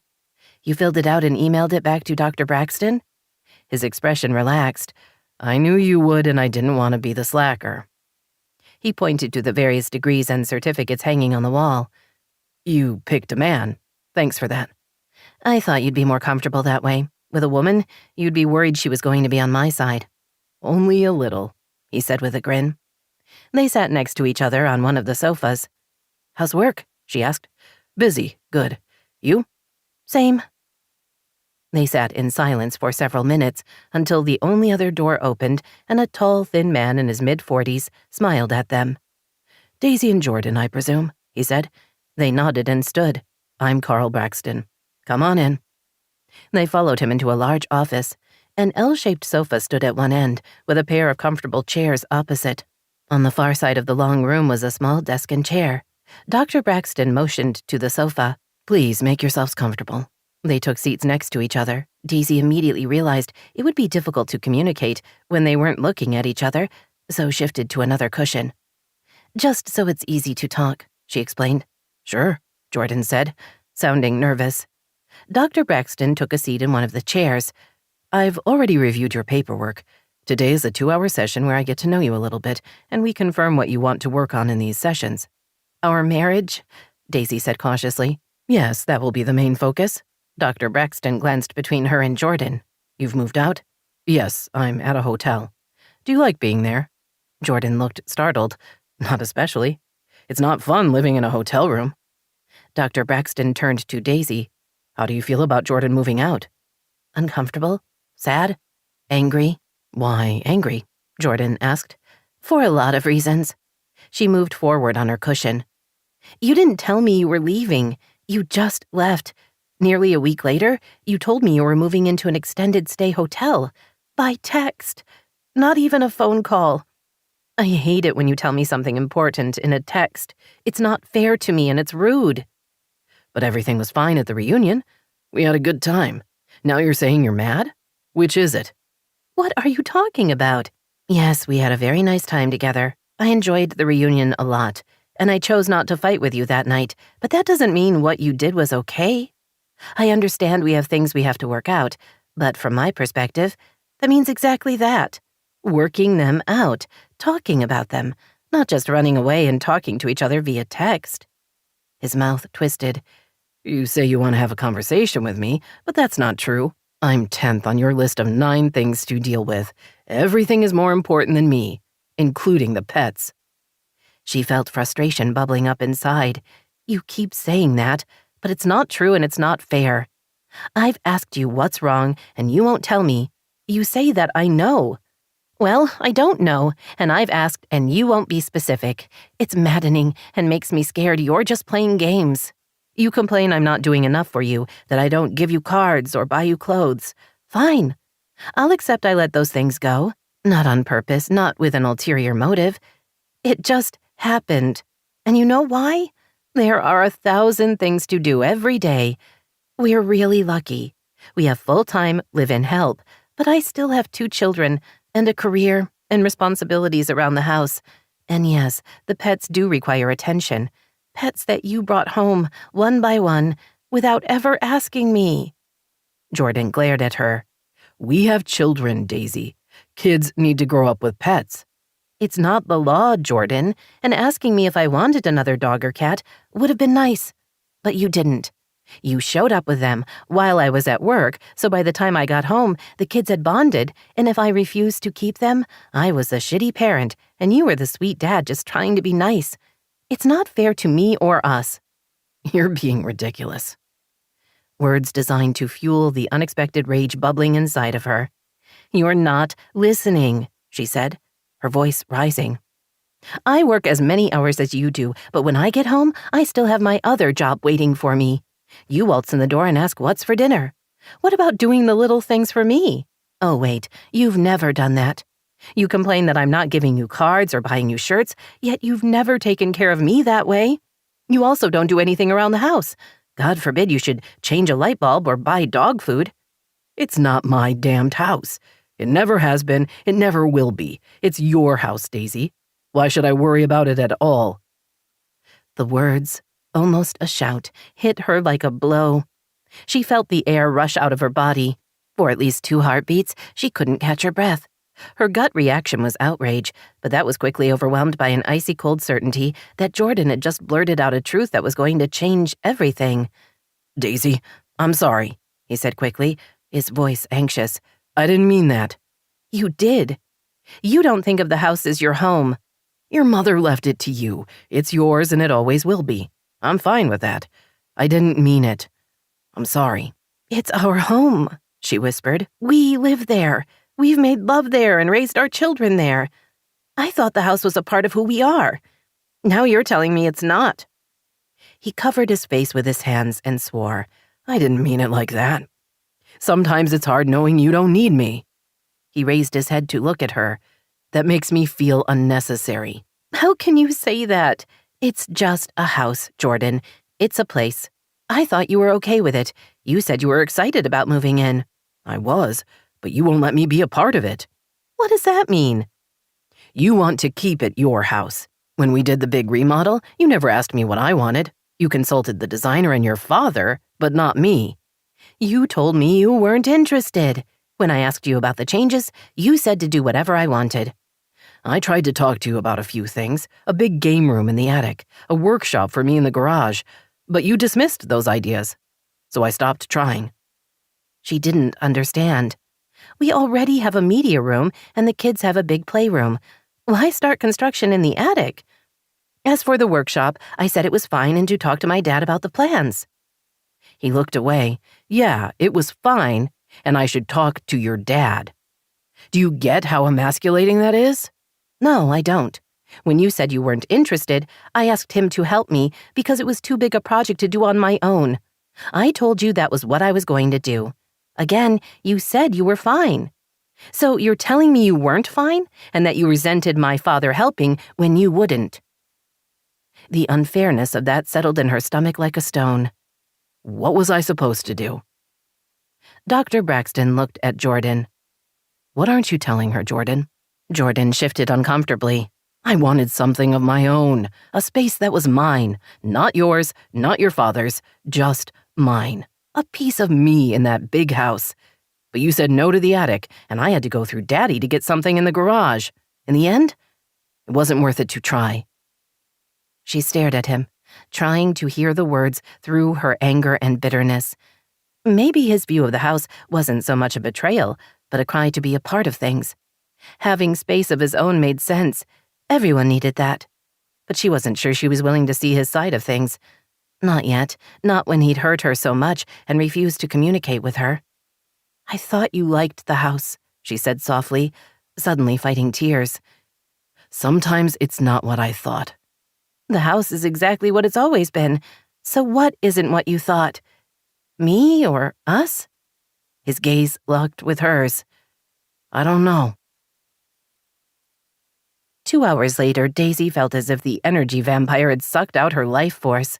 She'd never been more exhausted in her life. Her head hurt, her body ached, and forming coherent sentences and speaking them seemed impossible. As she sat in her SUV, all she wanted to do was go home and crawl into bed. The session had been grueling. Dr. Braxton had steered them away from the emotionally fraught discussion about the house and had guided them toward other topics, promising they could come back to the house issue when they had more skills. They'd worked out a few logistics about pickups and drop-offs, and they had both agreed that there would be no important issues discussed by text. Anything more significant than a scheduling change would be handled in an in-person phone call or a face-to-face meeting. Dr. Braxton had also given them homework. They were to have a date before their next session in 2 weeks. They were also to list 10 things they had liked about each other before they got married, and 10 things they liked about each other now. Daisy would need to calm down a little before coming up with even one. Jordan's words had cut her to her heart. He'd known she'd inherited the house when her mother had passed away. It had been held in trust until she turned 25 or got married, whichever came first. He'd always said he loved the house as much as she did and couldn't wait to live there with her. He'd joked about all the extra money they would have to spend on new cars for him, what with no mortgage payment. They'd been happy in the house. At least she'd been happy. Now she wasn't sure about anything when it came to him. She gathered the strength to start her car and head for home. Her home, she thought bitterly, but not Jordan's. He'd made that plenty clear, and while he might regret what he'd said, he couldn't take it back, and she couldn't ever forget. Sage walked into a blissfully quiet and empty house. Her mother was still spending time with the guy she'd met at the reunion. Sage hoped their relationship lasted years and that they were both wildly in love. Or at the very least, she would be excited about 2 weeks on her own. Not that she didn't care about her mother. She did. Just carefully and from a distance. She stepped out of her heels and sighed in relief as her hot, sore feet came in contact with the cool tiles. She walked barefoot into her bedroom and was just about to close the blinds before changing when her phone buzzed. "You up?" She read the text and laughed, then looked out her window. She saw Adam in the yard, waving at her. She retraced her steps out onto the back patio. They met at the low fence. She hadn't seen him since the night of the reunion, when he'd saved her, spent the evening with her, kissed her, then announced he liked her too much to sleep with her. The man was nothing if not confusing. "I still owe you dinner," he said. "I've been marinating chicken, and I made macaroni salad and a green salad." "You're always feeding me," she said with a laugh. "I should cook for you." "Can you cook?" "Yes. I can prepare an array of French and Italian dishes.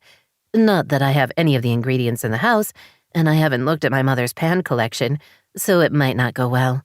"I knew it. You're a food tease." She leaned close.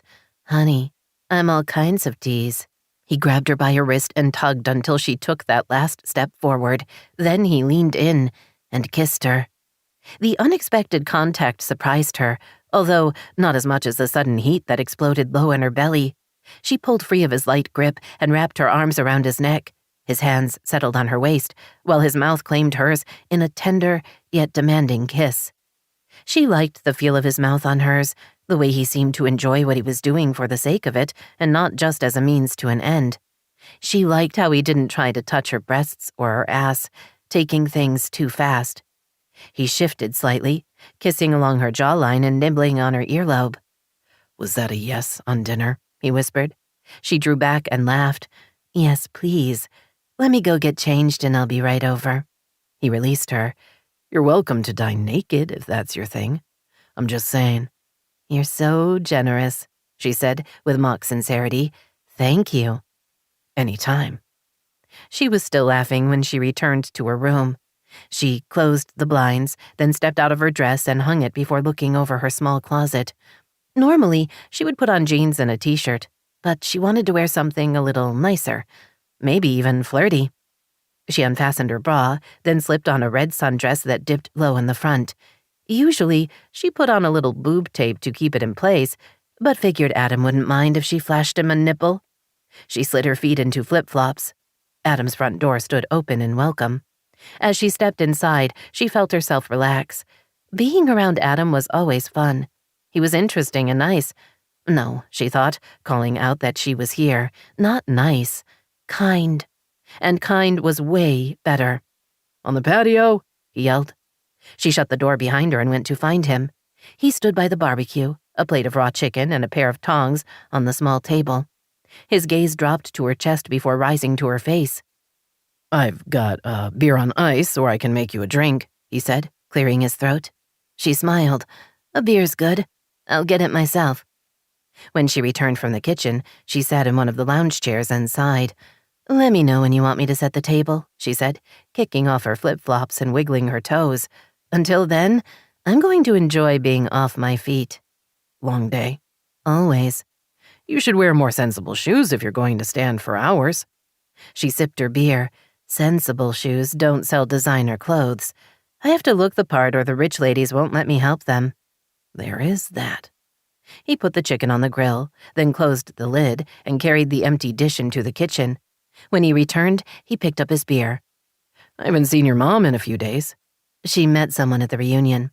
Adam seemed startled by the news. For real? Sage laughed. She's looking for another rich husband.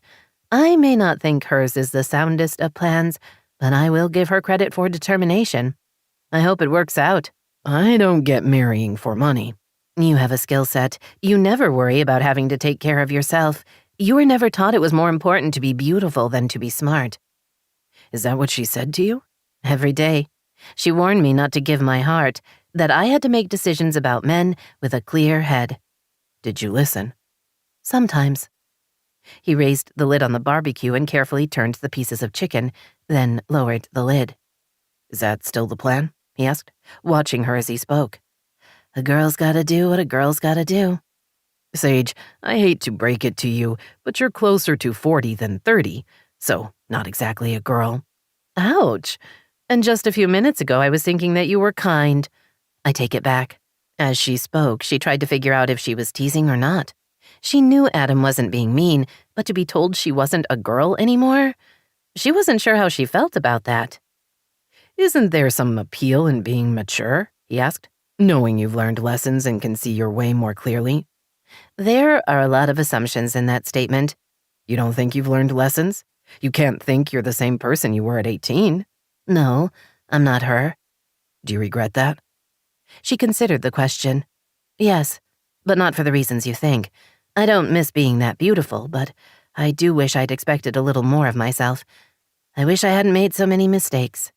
We all wish that. She sat up and swung around to set her feet on the patio. Saying I'm a girl allows me to think nothing is that significant, that the time for being serious will come later. Being a woman is a whole different level of the game, and I'm not sure I want to play there just yet. She hadn't planned on being so honest, but realized saying the truth was kind of freeing. Adam smiled at her. Has it occurred to you that it's too late? That you've already been doing the woman thing for a while now? The woman thing? She asked, her voice teasing. What does that mean? I don't know. I'm out of my league. You have to help me. She stood and crossed to him. After raising herself up on tiptoe, she kissed him. How about if I set the table instead? That works. She started for the house, then spun back. You know I'm not wearing a bra, right? She was impressed that he kept his gaze locked firmly on her face. Yes, I noticed. Good. After dinner, they returned to the lounge chairs. Adam pulled them close together and poured them each a brandy. Sage stretched out on one chair. He sat on the end of the other and pulled her feet onto his lap. Have I ever mentioned I give a great foot massage? He asked. You did not. So you're about to be amazed. He put her left foot on his thigh and pressed his thumbs into the pad of skin right below her big toe. Involuntarily, she groaned. He chuckled. You were right. I'm amazed, she whispered, leaning back and closing her eyes. He rubbed hard, going in deep, finding all the places that ached from her ridiculous shoes. Do I want to know how you learned to do this? She asked. I took a couple of classes as a birthday present for someone. She opened her eyes. Your wife? Yes. You must have been a heck of a husband. I tried. You should start dating again, she told him. You're not the Tinder type. I do okay. But aren't you the one who told me the sex was better when you cared about the person? I am. But relationships are tough. Are you afraid? He smiled. Are you? Yes, definitely. I failed at marriage 3 times. I'm not sure I loved any of them. I'm back home, living with my mother, trying to figure out my future. Me get in a relationship? She laughed. I don't think so. You have a lot to offer. I'm pretty, and I'm good at sex. There's not much else on the table. Adam shifted to her other foot. Is that what you think about yourself? You're more than a piece of ass, Sage. Yes, I'm a nearly 40-year-old piece of ass, as you pointed out earlier this evening. For reasons she couldn't explain, she suddenly felt tears burning in her eyes. Tears? WTF. She didn't cry. Not ever. Tears were for suckers. That's not what I said. I know. She held up her hand. I'm sorry. I guess I'm suddenly in a mood. I take it back. And while I do that, I'll return to my original point. You need to be seeing someone. Not happening. Why are you so stubborn? You show me yours first, he said. Tell me what you're really doing back in LA. Why are you living with your mom and working retail? Why aren't you out finding some rich guy to fund your happily ever after? There's something driving you, and I can't figure out what it is. She picked up her glass of brandy, then put it back down. After tugging her feet free, she tucked them under her. She thought briefly about slipping off the skinny strap of her dress to flash him some boob. That might be enough of a distraction to make him forget the question. But instead of doing that or running or 1,000 other things, she sucked in a breath and admitted, I want to be a teacher. His steady gaze never wavered. I thought you were already tutoring. I am. I mean a real teacher with credentials in a classroom and students leaving me apples. Do kids still do that? She smiled. A metaphorical apple. You'd be a great teacher, he told her. I can totally see it. You have a 4-year degree, so what's holding you back? Fear? Logistics. I need to find a certificate program or I can try to get into the LA Unified School District's internship program. I haven't decided which way to go. But before all of that, I need to reestablish my residency and my credit, and that takes time. She picked up her glass again. I appreciate you not laughing. I wouldn't do that. You're pretty amazing, Sage. You can do anything you want. You have no idea how much I wish that were true. Have a little faith. She smiled because that was what he expected, but she knew that faith was never enough. Most dreams took hard work, an instinct for timing and luck. So far in her life, she'd managed to avoid having all three at once, whether through circumstances or an unconscious need to self-sabotage. This time would be different, she promised herself. This time, she was going to do better. 15. Daisy wanted to believe that everything was going to be fine. She wouldn't show she was upset. Ben and Chrissa were both excited about spending the night with their dad at the hotel, and Jordan had even gotten special dispensation to allow Lucky and Sheba to tag along. Privately, Daisy was sure he would regret bringing the 2 oversized dogs, but that was on him. The bigger problem was not only that both kids would be gone for the night, something that hadn't happened even once, but the lack of conversation between her and Jordan. Since their first therapy session, there hadn't been much more than logistical texts and one quick call when Chris had wanted to tell her dad she got an A on her history project. Perhaps foolishly, Daisy had hoped for more. She'd thought they might try to speak more, to start to work through their issues, maybe talk about how long he'd been resentful of the house situation. They still had their date to go on, something neither of them had raised yet. A silly part of her wanted him to mention it first. Ridiculous, but true. But he hadn't, and now she was annoyed about that and worried about the kids being gone. Maybe they could talk for a few seconds when he arrived to pick up the kids, she thought, adding canned and dry dog food to the tote she'd prepared for Lucky and Sheba. Daddy's here, Chrissa shrieked from upstairs. He's here. She raced downstairs at a speed that made Daisy's stomach lurch. Calm down, she told her daughter. You've stayed at a hotel before.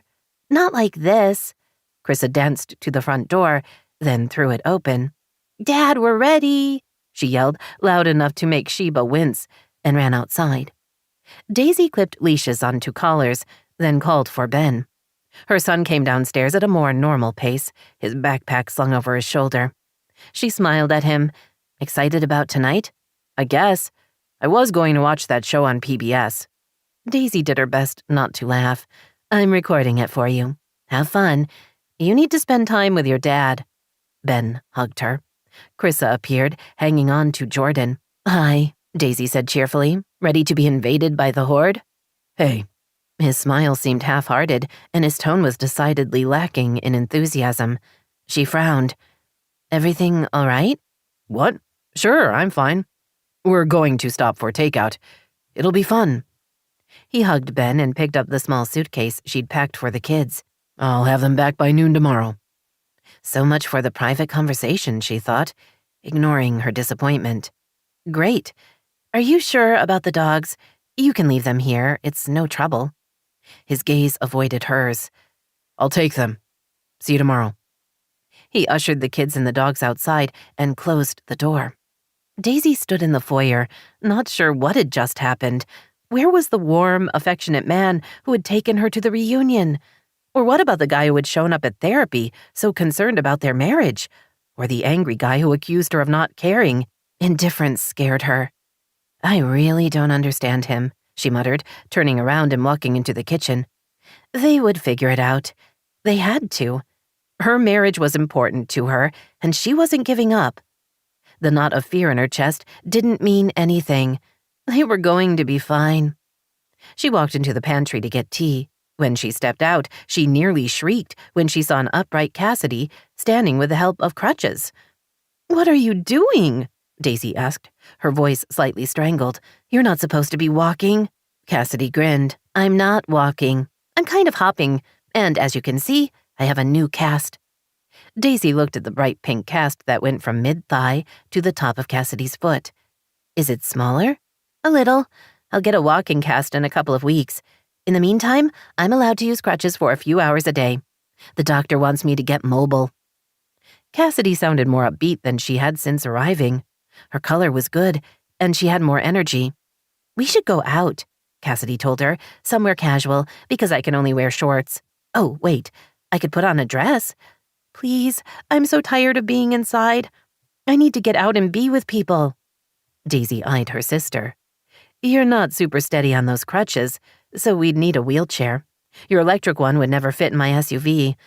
I wonder if we could rent a van with a ramp." She glanced at her watch. It was nearly 6 on a Saturday night. "Maybe there's some kind of van service I could call, because I doubt I could rent one before Monday. Maybe Beverly Center has wheelchairs. I could push you around." Cassidy's eyes widened. "You'd do that for me?" "Yes. Why do you ask?" "I don't think I'd push you around in a wheelchair. Hardly a surprise. I've always been the nicer sister."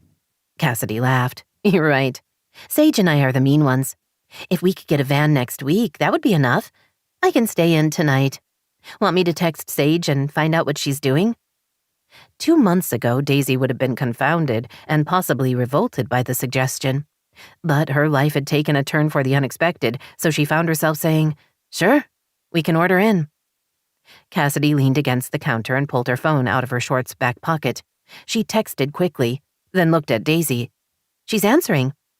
I can't remember how late she has to work today." She returned her attention to her phone. "She just got home. She'll get changed and come over.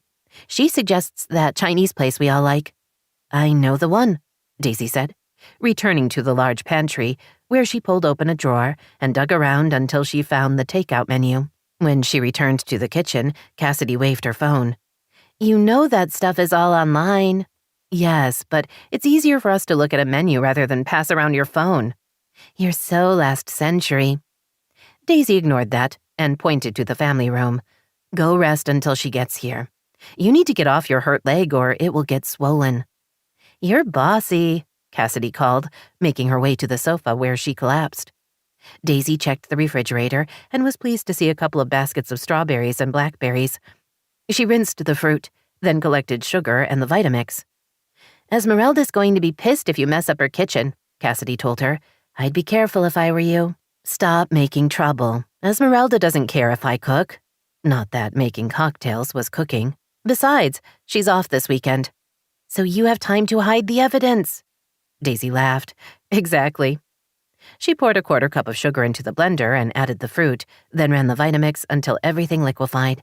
She tasted the mixture, added a couple more tablespoons of sugar, and ran it again. She poured the sweetened berry puree into a pitcher, then slowly added a bottle of champagne. After carefully stirring everything together, she got out 3 champagne flutes just as the doorbell rang. "I'll get it," Cassidy said, reaching for her crutches. Daisy shook her head. "Stay put. Bitch. Ingrate." Daisy let Sage in. "Your sister's in a mood," she warned. "She has crutches and thinks she's all that." "Kids today," Sage said with a smile. "What can we do? Lock her in her room?" "I can hear you," Cassidy called from the family room. Sage joined her on the sofa while Daisy poured them drinks. She carried them over, along with the takeout menu. Sage took a sip. Delicious. Berry bellinis, Daisy told her. Easy and yummy. Thanks for inviting me over. Sage kicked off her flats and tucked her feet under her. It was a long day. I was looking forward to relaxing, but my mother informed me I had to make myself scarce. Her new boyfriend is coming over. Daisy didn't understand. You can't meet him? Cassidy leaned against Sage and sighed. She's too old. Sage grimaced. I suspect Joanne is trying to pass for about 15 years younger than she is. I get in the way of that. But why lie? He's going to find out eventually. Cassidy looked pitying. Sweetie, it's not about keeping him. That's unlikely. It's about getting as much as she can, as quickly as she can. It's sad, Daisy said. Very. Sage took another sip. She can't play this game much longer. She's nearly 60. She grabbed the menu. Can we order? I'm starved. I didn't get a lunch break today. But that's illegal, Daisy told her. You're supposed to have a 30-minute break for every... Sage held up her hand to stop her. I know the rules. Life doesn't always work that way. Now, let's talk food. Something spicy, Cassidy said, shifting away from Sage and propping up her leg. Like me. Sage grinned at Daisy. You were right. She's in a mood. Told you so. Daisy grabbed her drink. Mushu pork and spring rolls or dumplings. I'm going to be so puffy in the morning, Sage muttered. Thank goodness the store's closed. They ordered enough for at least 8 people. While they waited for the delivery, Daisy topped up everyone's glass. Cassidy drained about half hers in a single gulp, then waved her glass. I'm off pain meds, so I can drink again. And make up for lost time, Daisy said dryly. I'm ignoring that. So, first kiss. What? Sage asked, confused. You want us to kiss you? No, silly. I want to know about your first kiss. Who was it? How was it? And I'm talking a real kiss, like with tongue, not some silly game thing. I'll start. I was 14, and the guy was David Green. He was quiet and smart, but cute. I pretended to have trouble with my math homework and asked him to help me. On our 3rd tutoring session, he kissed me. Really kissed me. She sighed. Young David had been practicing because he sure knew what he was doing. Daisy grinned. Did you two ever date? No, he moved away. I wonder where he is now. Maybe I should stalk him online. Or not, Daisy told her. My first kiss was also a guy from school, she said. I was 15. We were at a party and we went for a walk. It was nice. Jimmy Barlow, Sage said. You dated him like 3 months. How can you remember that? I just do. Yes, we dated. Young love. Daisy reached for her Bellini. Your turn, Sage. I'm not playing this game, she said, with a shake of her head. Let's talk about something else. What is wrong with you? Cassidy demanded. We're just being silly. Why does it matter who you kissed when you were a kid? Daisy realized the problem. Because it's Jordan. Sage shot her a look. I doubt you want me to go there. You had to have kissed other guys before Jordan, Cassidy said. Not in a way that meant anything. Sage shifted on the sofa. We weren't talking about this. It's okay, Daisy told her, a little surprised to find she was telling the truth. I know you two were serious. You were engaged. He would have been your first everything. Sage stared at her. How can that be okay? I don't think it is, so how can you? We're just starting to get along. This is working. She motioned to the 3 of them. I don't want to screw everything up because I used to sleep with your husband. Daisy watched color stain Sage's cheeks. That came out wrong, Sage said quickly. Before he was your husband, I haven't slept with Jordan in years. It's just he feels like this giant elephant in the room. You're married to him. I used to be engaged to him. I said those things at the wedding. It's all too upsetting. So, no, I don't want to talk about kissing him. Daisy was caught up in a bigger truth, one that was nearly as unexpected as an alien landing. You like me, she whispered. Sage glared at her. What? You like me and you don't want to hurt my feelings. I never said that. Daisy smiled. It's okay. I know you're emotionally stunted. For what it's worth, I like you too. Oh my God. We're having a moment, Cassidy crowed. This is incredible. Okay, now let's talk about me more. Best date ever. Mine was with Deshawn. We were in Barcelona, and we had dinner in the Gothic Quarter. Great part of the city with all these narrow streets and alleys. On the way to the restaurant, the shops were still open, so we could mark our route. Like we turned right by the tea cart, and there was a giant plastic cow when we turned left. But by the time we were finished, the stores were closed and someone had put the cow away, so we had no landmarks to guide us. Cassidy smiled at the memory. We had no idea how to get back to our hotel. Our 10-minute walk turned into an hour. By the time we arrived at the hotel, we were laughing so hard we could barely stand up. Some guys would have been mad or frustrated, but not Deshawn. She sighed. Then we went upstairs and made love. It was magical. Tell me again why you don't want to be with him, Daisy asked. He's good-looking and he sounds really nice. I'm ignoring that and telling you it's your turn to talk about your best date. Daisy hesitated, watching Sage carefully. Maybe this isn't a good idea. Sage reached for the pitcher. It's with Jordan. I know, and I'm completely, totally, absolutely over him, so tell away. She filled all their glasses, then set the half-empty container on the coffee table. Jordan took me to Hawaii, Daisy said. We'd been dating a few weeks, but we hadn't, Sex, Cassidy said loudly. You're talking about sex. Yes, well, we hadn't yet, and I was afraid that meant he didn't really like me. I had a few days off work and mentioned that to him, thinking we might go away for the weekend or something. He surprised me with tickets to Hawaii. And, Cassidy prompted, we had a good time. Oh, please, that's all you're sharing? Under the circumstances, it's for the best, Sage said. He waited because you mattered. He wasn't looking to get laid. That's so romantic, Cassidy said. I love this. She turned to Sage. What about you? I haven't had my best date yet. At least I hope not. Interesting, Daisy said. Good for you. Be optimistic.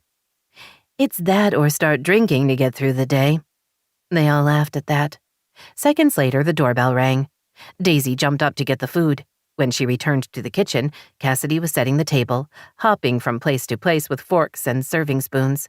Sage was studying the contents of the wine cellar. Any preferences? Sage asked. Whatever looks good to you. She took a bottle of red to the table. After she set it down, she looked at Daisy. Okay, this is probably going to spoil the mood, but I have to know. Does he still shout, "Oh, baby, baby," when he comes? Shocked by the personal nature of the question, Daisy was about to refuse to answer. But before she could speak, she felt her lips twitch as laughter built up inside of her. She tried to hold it in, but she couldn't. Sage joined her, leaving Cassidy staring at them. You're both so incredibly strange. Sage grabbed her hand. So that's a yes? Daisy was laughing too hard to speak. She nodded and squeezed her sister's fingers. Every time, she managed, gasping for air as tears filled her eyes. Every damn time. Sunday afternoon, Sage lay on a lounge chair in Adam's backyard, soaking up the sun. Her hangover had faded. Adam was on a lounge chair in the shade, the Dodgers game playing on a speaker. Dinner with Daisy had been a lot of fun, she thought, still surprised she and Daisy could enjoy each other's company. The Jordan awkwardness hadn't come between them, and Cassidy had been good company. Such an unexpected outcome. You're looking fierce, Adam said conversationally. Are you plotting someone's death? Nothing like that. She dragged her chair into the shade next to his and sat back down. I like Daisy. He looked momentarily confused. Okay, he said slowly. And? There's no and. I like her. I guess I even respect her. Huh. I like Daisy. She turned the concept over in her mind and found that it was really true. She liked her former stepsister. I always thought I hated her, but I don't anymore. She looked at Adam. I think we're friends. Don't sound so surprised. I'm stunned. We've never gotten along. Part of that was my mom, but still, I like her. I feel good about that. Like I can believe in other things. Unicorns? He asked, his voice teasing. Maybe. His smile faded. Sage, if you're serious about this, be careful. Don't mess it up the way you did with the professor. Her good mood faded. What are you talking about? You had a good thing going with Ellery, and you couldn't stand it. I don't know why. Maybe you don't think you deserve to be happy, or you couldn't deal with him loving you and you not loving him back. Either way, you cheated on him to end things, and from what you've told me, he was a great guy. She swung her feet to the ground and stared at him. How could you possibly know I cheated on him? He shrugged. I'm guessing. I know you, and confrontation isn't your thing. You get what you want in other ways. You saw him as a problem, so you either took off or you cheated. He lightly touched her arm. I'm not judging. You were in pain. I'm just saying it didn't end well. The raw truths were unexpected. She told herself not to be hurt, that Adam was only trying to help, but there was an element of ouch to the whole conversation. Mallery wasn't right for me. The situation with Daisy is totally different. I know you're finding your way, and I'm sure you're enjoying having Daisy as a friend. I'm just saying watch yourself. You tend to mess up the things that matter most. His blunt assessment cut through her defenses and right into her soft underbelly. She gave him a tight smile as she stood. I didn't realize you saw me as that flawed. How can you stand to be around me? Sage, wait, I'm sorry. I wasn't trying to upset you. Too bad. You did such a good job of it. He reached for her, but she pulled away. I need to go. He stepped in front of her. Wait, he said softly, his dark eyes filled with concern. I apologize. Everything I was trying to say came out badly. You're no more flawed than anyone else, and it was wrong of me to make you think otherwise. I'm sorry. He touched her chin to keep her looking at him. Please don't leave. You hurt me. I seem to do that a lot. I'm sorry. His mouth twisted. Please don't go. I'll be more careful. I want to believe you. Then do. I care about you. I care enough to tell you the truth. That should count for something. He had a point, but not one she especially liked. You care about me? She asked, mostly as a distraction. You know I do. He gave her a self-deprecating smile. I just wish I knew how you felt about me. What? How can you ask that? We're friends. Of course I like you. I wasn't sure. I thought it was possible I was just a convenience. The verbal smack was back. Even knowing he wasn't trying to hurt her didn't take away the sting. Because I'm shallow? She asked bitterly. Because you're that girl and my luck's never been that good. I'm not that girl anymore. You are to me. They stared at each other for a long time. She believed he hadn't been mean on purpose and that he genuinely felt regret. In his dumb way, he'd been trying to help with Daisy. Okay, she told him, sitting back down. We should probably start over. He sat facing her. Thank you. You're welcome. She cleared her throat. I really like Daisy. He smiled. I'm glad you're becoming friends. You can hang out and do girl stuff together. What do you consider girl stuff? I don't know. Waxing? She laughed. We don't sit around and wax together. I've never waxed. I only know what I've seen on TV. I thought women did everything together. Not that. She reached for his hand. I don't want to mess things up with her. You're right that I tend to make really bad decisions. I'm working on it. I only said what I did because I care about you. His words warmed her. I care about you too. They looked at each other, then away. Want to care about me at a movie and then at dinner? He asked, sounding hopeful. She grinned at him. Yes, I would. 16. The link from an interesting article on kids' birthday parties had led Daisy down the rabbit hole that could be Pinterest. She'd gone from admiring cute goodie bags to decorations to salivating over gorgeous pictures of bedrooms with elegant chandeliers and beds overflowing with fluffy pillows. Not that she could even consider any of the possibilities. Decorating any part of the house was suddenly fraught with emotional tension, thanks to her lone therapy session with Jordan. On a more practical note, shantung silk drapes were elegant, but not overly practical in a house with cats who loved to climb. Her phone buzzed with a text. She reached for it, while still lusting over a tasseled throw that would no doubt cause the dogs to descend into an "is this a new chew toy?" frenzy, then glanced at the message. Just letting you know I've decided to rent a house. Even with therapy, it's obvious this is going to take a while and the hotel is getting expensive. I found a furnished one with 3 bedrooms and a yard, so the kids will have space. I want to start taking them on weekends and a couple of evenings a week. The words blurred as she felt her heart crack. Shock kept her immobile as the phone fell from her hand to the carpeted floor in her office. He'd promised, she thought frantically, fighting to catch her breath. He'd promised no more big announcements in a text, but it hadn't meant anything. It had all been a lie. She went from paralyzed to sobbing in a heartbeat. Her entire body shook from the pain and disbelief. He'd promised. The wound inside of her grew until she was sure it would swallow her, leaving nothing behind. Her sense of hopelessness was nearly as big as her fear. If she couldn't trust him to keep the tiniest of promises, if he would do this to her, what had become of their marriage? She brushed the tears from her cheeks, then picked up her phone. It was late afternoon in Hawaii, so her father might still be at work, but she needed him. She pushed the button to call, then waited. He picked up on the first ring. Daisy, how's my girl? How are— Dad, something's happened. Her voice shook as she spoke. Everyone's okay, she added hastily. No one's hurt. It's just Jordan. Tell me, her father instructed calmly. He moved out. He left me. She explained what had happened and how surprised she'd been. She told him about the hotel and finished by reading him the text. I don't know what to do, she admitted, the tears returning. We're in therapy, only 1 session, but we're trying. And he said he wouldn't drop any more bombs in a text. But he's got a house and we never talked about it. I don't even know what's wrong. Not really. He says I'm too busy, but that's not fair. And he said this wasn't really his home, which hurt my feelings. I love the house, and he knew we'd be living here when we started dating, so why throw it in my face now? I don't think he loves me anymore. The sobs overwhelmed her again. She covered her face with her free hand and gave in to hopelessness. Her father was silent until she managed to get control again. I'm sorry, she whispered. I shouldn't have called. Don't ever say that. You can always call me. I wish I was there to hug you and tell you everything is going to be all right. She gave a strangled laugh.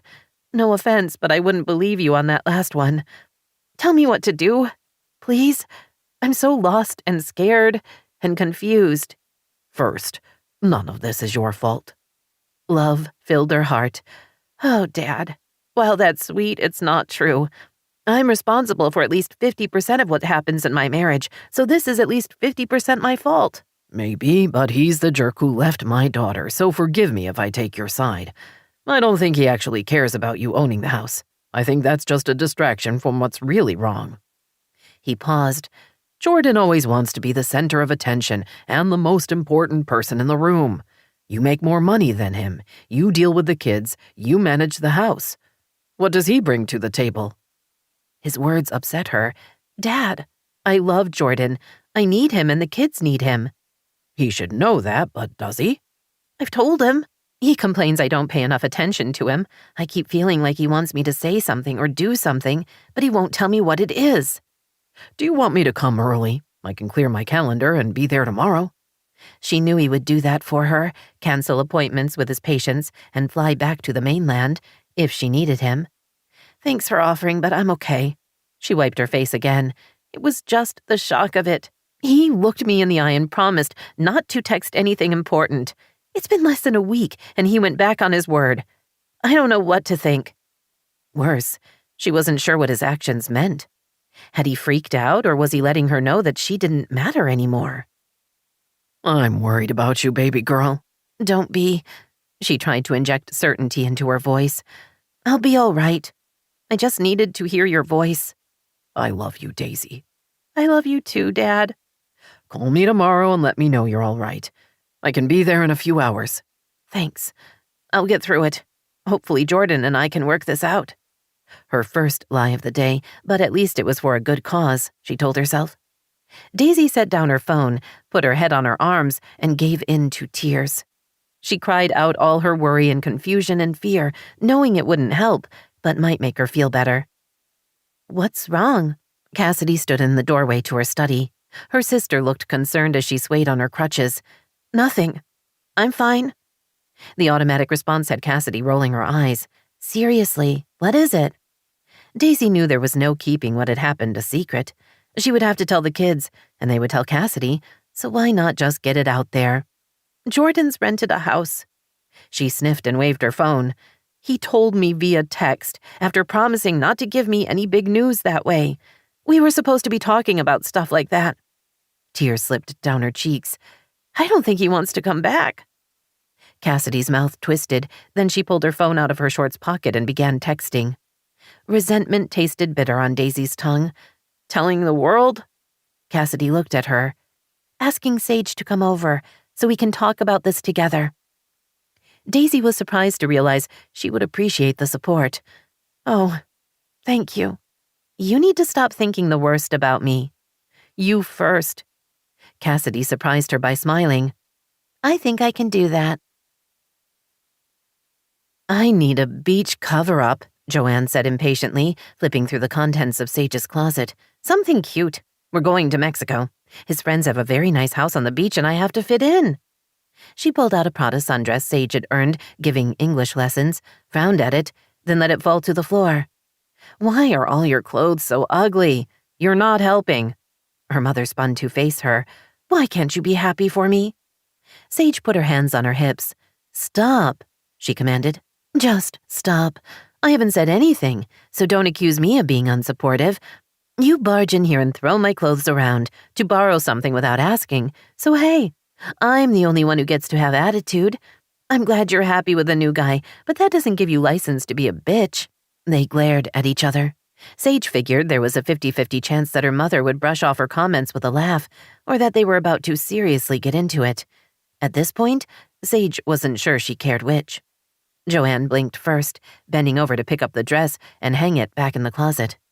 I'm just excited, her mother admitted. I want things to go well with Peter. Me too. For more reasons than her mother thought. Sage crossed to her dresser and pulled out 2 cover-ups that were cute, but large enough to fit her mom. Try these, she said. They're flattering and they pack like a dream. Joanne hugged Sage. Thank you, darling. You're the best. Now I'll be gone for 2 weeks. You'll have to take care of the house and whatever bills come in. Oh, joy. Sure, Mom. She heard her phone buzz, but waited until Joanne returned to her own room before checking it. Daisy's in meltdown mode, Jordan's being an ass. Please come and help. What did he do now? Sage muttered, reaching for her handbag. She walked into her mother's room. I'm going out. Are you sleeping here tonight? Peter's sending a car in an hour. Joanne smiled. So I won't be here when you get back. Have a wonderful time then. I'll see you in 2 weeks. She paused awkwardly, not sure if she should go hug her mom or not. Joanne decided that for her by retreating to her closet. Sage texted Cassidy that she was on her way. 20 minutes later, she knocked on Daisy's front door. Esmeralda let her in, looking worried. Miss Daisy's in her study, she said, pointing. She's very upset. Where are the kids? Cassidy's with them. She won't tell me what happened. She just keeps saying Mr. Jordan isn't coming back. Sage felt her stomach twist a little. Let's not assume the worst just yet. They're in counseling, and that's a good sign. Maybe this is just a rough patch. Sage hurried to the master suite. She'd only been in here a handful of times, even when she'd lived in the house.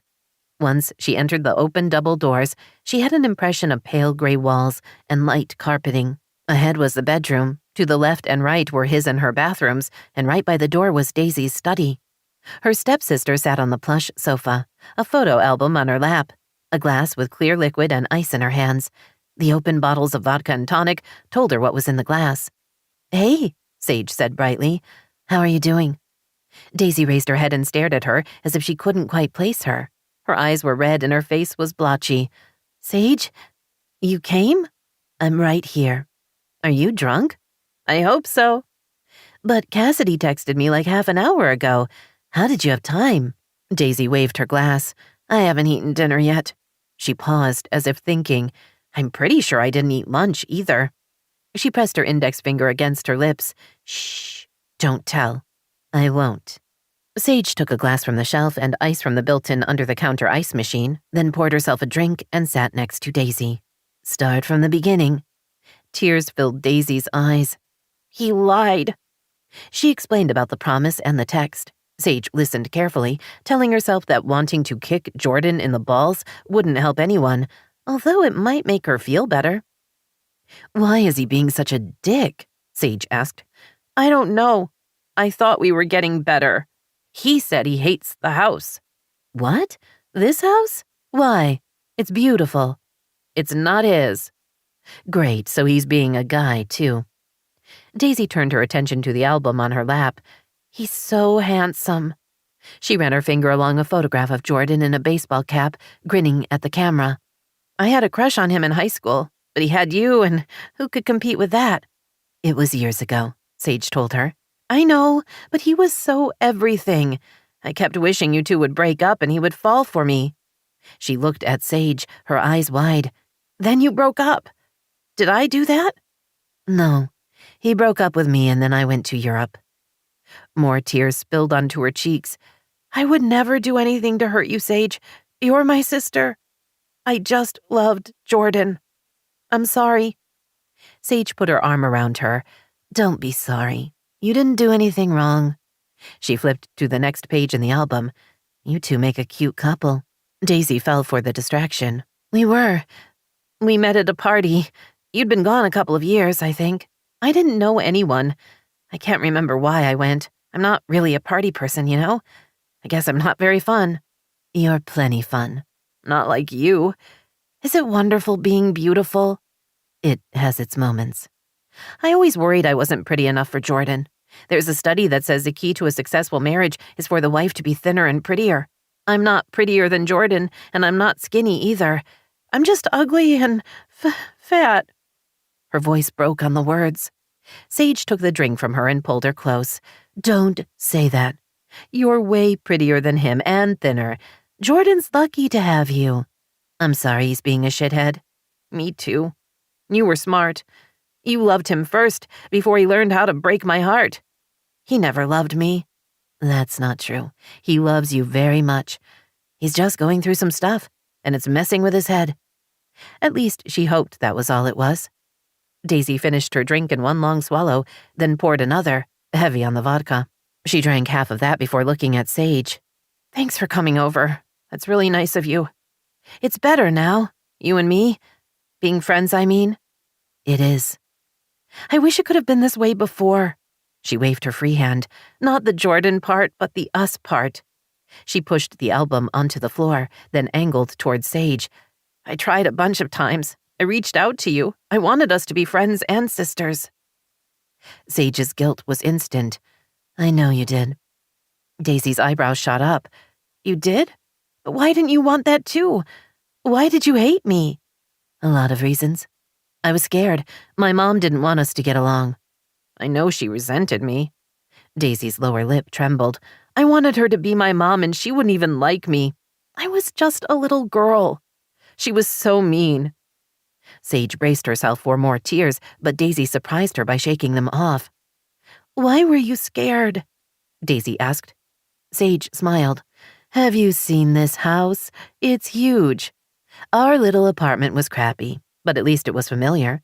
One day she married Wallace, and the next we were moving. My mom was excited, but I didn't want to leave my friends or my school. She felt the shame of that time. They held me back. I was humiliated." "I don't remember that," Daisy admitted. "I know it happened, but we were in different classes, so I wasn't a part of it." "You were so smart and all the teachers adored you. Plus, you know, your dad." Daisy swayed slightly as she frowned. "What about my dad?" "You were his best girl." Sage did her best not to sound bitter. "He practically worshipped you, and while he was great to me, it wasn't the same. I would look at how he treated you and how my mom treated me, and I would get mad." She sucked in a breath and risked the truth. "It was easier to hate you than be angry with the person who was actually doing the damage." Daisy's eyes widened. "Your mom? That would be her." Sage picked up her drink. "It doesn't matter. It was all a long time ago." Daisy grabbed her hand. "It does matter. You're still in pain. I can feel it. Oh, Sage, I should have tried harder." The tears returned. "I gave up on you." "Daisy, we were children. You have no responsibility for what happened. You tried to be my friend over and over again, and I pushed you away. I'm sorry. It would have been better for both of us to get along. Plus, you had such great toys," she added, trying to lighten the mood. "What toys? What are you talking about?" "Mine were sad, worn little things, while you had an entire playroom filled with books and games and dolls. It was like living in a toy store. I would have given them all up for us to be sisters." Daisy was drunk enough that lying would be a problem, which meant Sage had no option but to believe her. How would their lives have been different if they'd figured out how to be friends? If Joanne hadn't come between them so many times they'd stopped trying. "You're sweet," Sage told her. There was no going back. They were stuck in their muddled present. Daisy surprised her by giggling. "At least you'll always have Paris." "What do you mean?" "You'll always have Paris. You know, from the movie." Daisy drained her drink. "Casablanca." "I never saw that." "What? You have to see it. It's beautiful and sad." She paused. "I think I have to throw up." Sage guided her to the massive bathroom. Sure enough, Daisy threw up everything in her stomach. When she was done, she leaned against the toilet, her eyes closed. "I want to die." "And yet you won't," Sage told her, putting a cool washcloth on the back of her neck. "Are you done, or do you need to throw up again?" "I'll be dead by morning." "Unlikely. Come on, let's get you into bed. You can sleep it off. I want to say you'll feel better tomorrow, but that seems unlikely. I'll let Esmeralda know you're going to need a little extra care." Daisy started to nod, groaned, and then collapsed onto the floor. "Leave me here. It will be easier for the paramedics to carry me out." "I think if you're dead, it's the coroner. But that could be from watching too much television." "You're mocking me." "A little." Sage helped her to her feet. "In 24 hours, you'll be good as new. I'm going to get you a pitcher of water. Drink as much as you can." She eyed Daisy's pale face. "On second thought, I'll bring a little ginger ale as well. You need aspirin, but you should wait until your stomach calms down." Daisy leaned on her as they walked toward the bedroom. "You have a lot of experience with being drunk." "Kind of the story of my life." 17. Daisy spent a miserable night. She'd thrown up enough of the alcohol that she wasn't drunk for very long, but not so much of it that she avoided a hangover. It was kind of the worst of both worlds. She dozed until 5, when she got up and showered. Shortly before 6, she picked up her phone to text Jordan.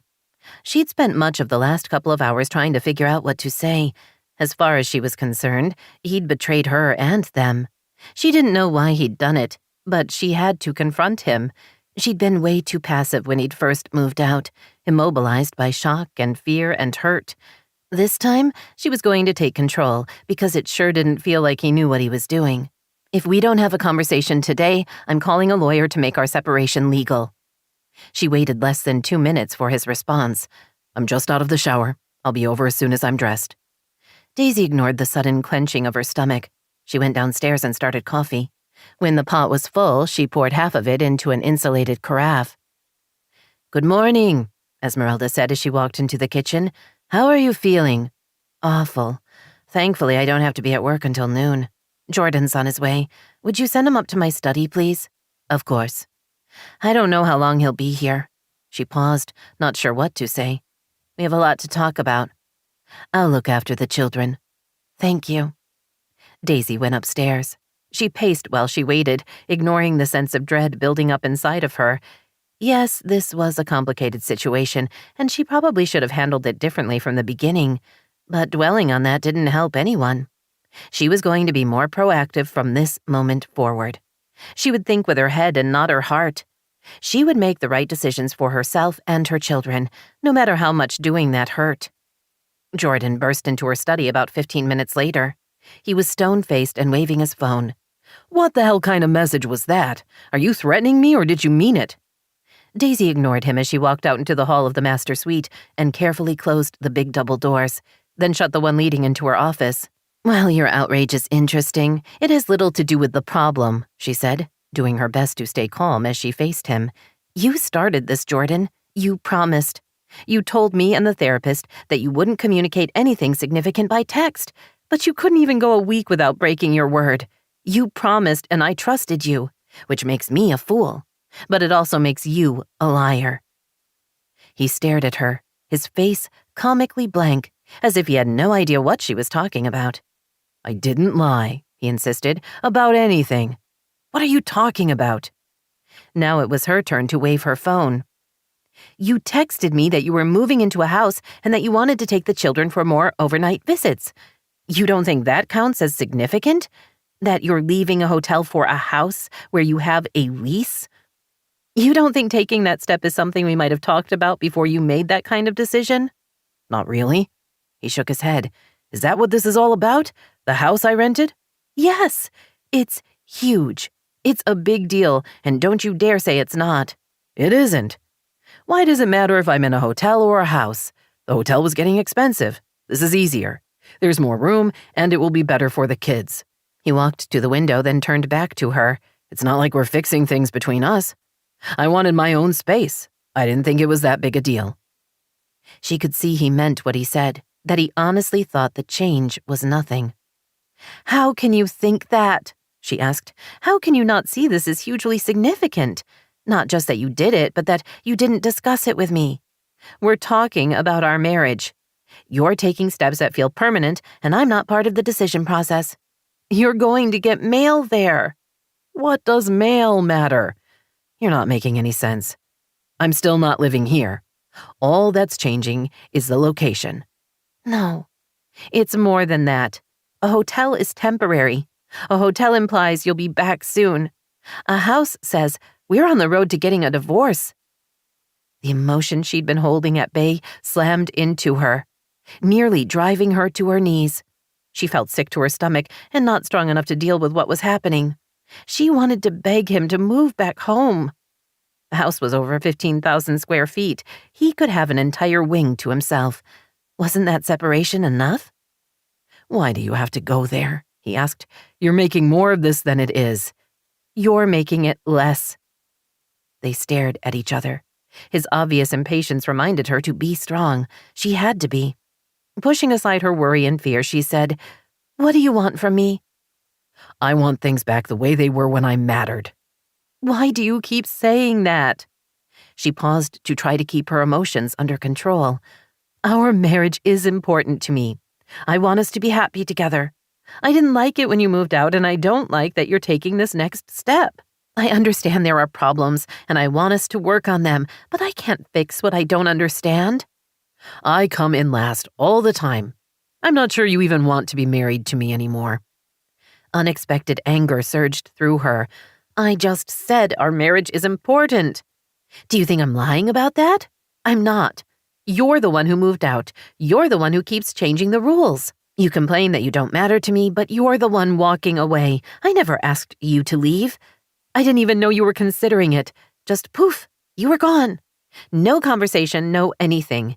You decided, just like you decided to get a house without telling me. It's like you expect me to read your mind, then you punish me for getting it wrong. I will never know what you're thinking if you don't tell me. I can't guess what you want. Tell me what's different now than it used to be, or at least tell me specifically what you want to change. I want to be important to you. If you weren't important, we wouldn't be having this fight. Why won't you be specific? I am specific. He crossed his arms over his chest. You don't get it, do you? You don't need me, Daisy. I'm not sure you ever have. His lack of cooperation infuriated her. Maybe that's because I can't depend on you. Here I am, begging you for information, but will you tell me anything? Give a hint? Of course not. You have a house? Great. Stay there until you figure out whatever it is you're dealing with. When you have an answer, let me know. Something flashed in his eyes. Once again, she had the sense she was being tested and that she'd failed. This probably isn't the best time for us to be in therapy, he said quietly. I couldn't agree more. I'll send Dr. Braxton an email and let him know we're not going to make our next appointment. Fine. Without saying anything else, he walked out of the room. Daisy stayed where she was, consciously slowing her breathing. She was still hurt and scared, but under that was a sense of resignation, or maybe just the first hint of the inevitable. Whatever Jordan wanted wasn't anything he was going to tell her. She didn't know if he didn't know himself or if he felt she should be able to guess. Either way, she knew they were on the wrong path, one with an almost assured unhappy ending. What she didn't know was how to turn things around before that happened, or if she wanted to. Sage groaned softly when she opened the front door and heard the television. Her mother wasn't supposed to be home for another 10 days. Having her cut her vacation short wasn't good news. "Mom?" she called. "Back here." Sage walked through to the family room at the back of the house. The drapes were pulled, and all the lights were off. HGTV played on the TV. Her mother was lying on the sofa, a bottle of rum on the coffee table beside her, a half-empty glass next to it. First Daisy and now Joanne, Sage thought. Men disappointing women. It was an old story. "You okay?" Sage asked, wishing she could simply escape without having to speak to her mother. "No, I'm not." His friends were horrible. They convinced him I wasn't right for him, and he asked me to leave. She tightened the belt on her robe and reached for her glass. Good riddance. He was an ugly old man who couldn't get it up anyway. "I can do better." "You can. You're beautiful and vibrant, and he's a fool." "That's what I said." Tears filled her eyes. "I hate him." "He's not worth the energy." Joanne nodded, then motioned to the kitchen. "Be a dear and get me another can of Coke. I need it for my drink." Sage did as she asked, then excused herself to get changed. Once she was in her room, she quickly texted Adam. "Please tell me you're home and in the mood for company." A few seconds later, her phone rang. "We are talking on the phone?" she said quietly, so her mother couldn't hear. "Is that allowed?" He laughed. "I'm in my car. It can read me texts, but answering them is tricky. I didn't want the reply to translate into something about wanting to buy a cow." "Did you want to buy a cow?" "Not all of it." "What's going on?" She told him about her mother's early return and the unhappy circumstances. "I was hoping to escape to your place, but if you're driving, you're not home." "I'm on my way. In the meantime, you can let yourself in." He gave her the code for the front door. "You're trusting me with your house," she said, her tone light. "What if I go through your stuff?" "I don't have many secrets." "What about that stash of porn you keep under your mattress?" He laughed. "These days, porn is online, Sage. I don't need a stash." "You're right. I forgot. I'm not much of a porn watcher." "Me either. Make yourself at home. I'll see you in about half an hour." Sage was still smiling when she hung up. She changed her clothes, then checked on her mother. Joanne had fallen asleep. Sage wrote a note, then quietly left. She let herself into Adam's house. While she was tempted to go exploring, she instead sat on the living room floor and stretched out her back and hip flexors, then did a few yoga moves until she heard his car pull into the garage. "Honey, I'm home," he called. She started laughing. "In the living room." She scrambled to her feet just as he stepped into the hallway. Unlike everyday Adam, who wore jeans and polo shirts, this version of him was in a dark suit with a white shirt and blue tie. He looked as good as he had at the reunion. Deep in her belly, she felt a little twist of desire. Unexpected, but not unwelcome. "You look powerful and sophisticated," she told him. "That's the look I was going for." He raised his briefcase. "I can work from home, but every now and then my corporate bosses summon me and off I go to dazzle them in person. How does pizza sound? I've been daydreaming about pepperoni." "As long as I can do veggies on my half, I'm happy to have pizza." "Veggies?" He made a gagging noise. "Why would you do that to a perfectly good pizza?" "You're such a guy." He winked at her. "I am. Let me get changed, then we'll order." He walked into what she assumed was the master bedroom. She nearly followed so they could continue their conversation, then stopped herself. She and Adam weren't at the "you can see me undressing" stage, which meant she should stay in the hallway. "How's your mom?" he asked, his voice slightly muffled. "Passed out. Hopefully she'll stay drunk for a couple of days, then move on to someone else." "Is she going to be a problem for you?" "What do you mean?" "Will she steal money from you or take your stuff? Like your Birkin bag?" "I only had the one, and the other expensive bags I have are in the trunk of my car. I don't keep cash around." He walked out of the bedroom barefoot and shirtless, wearing only worn jeans that hung low on his hips. His chest was muscled, his shoulders broad.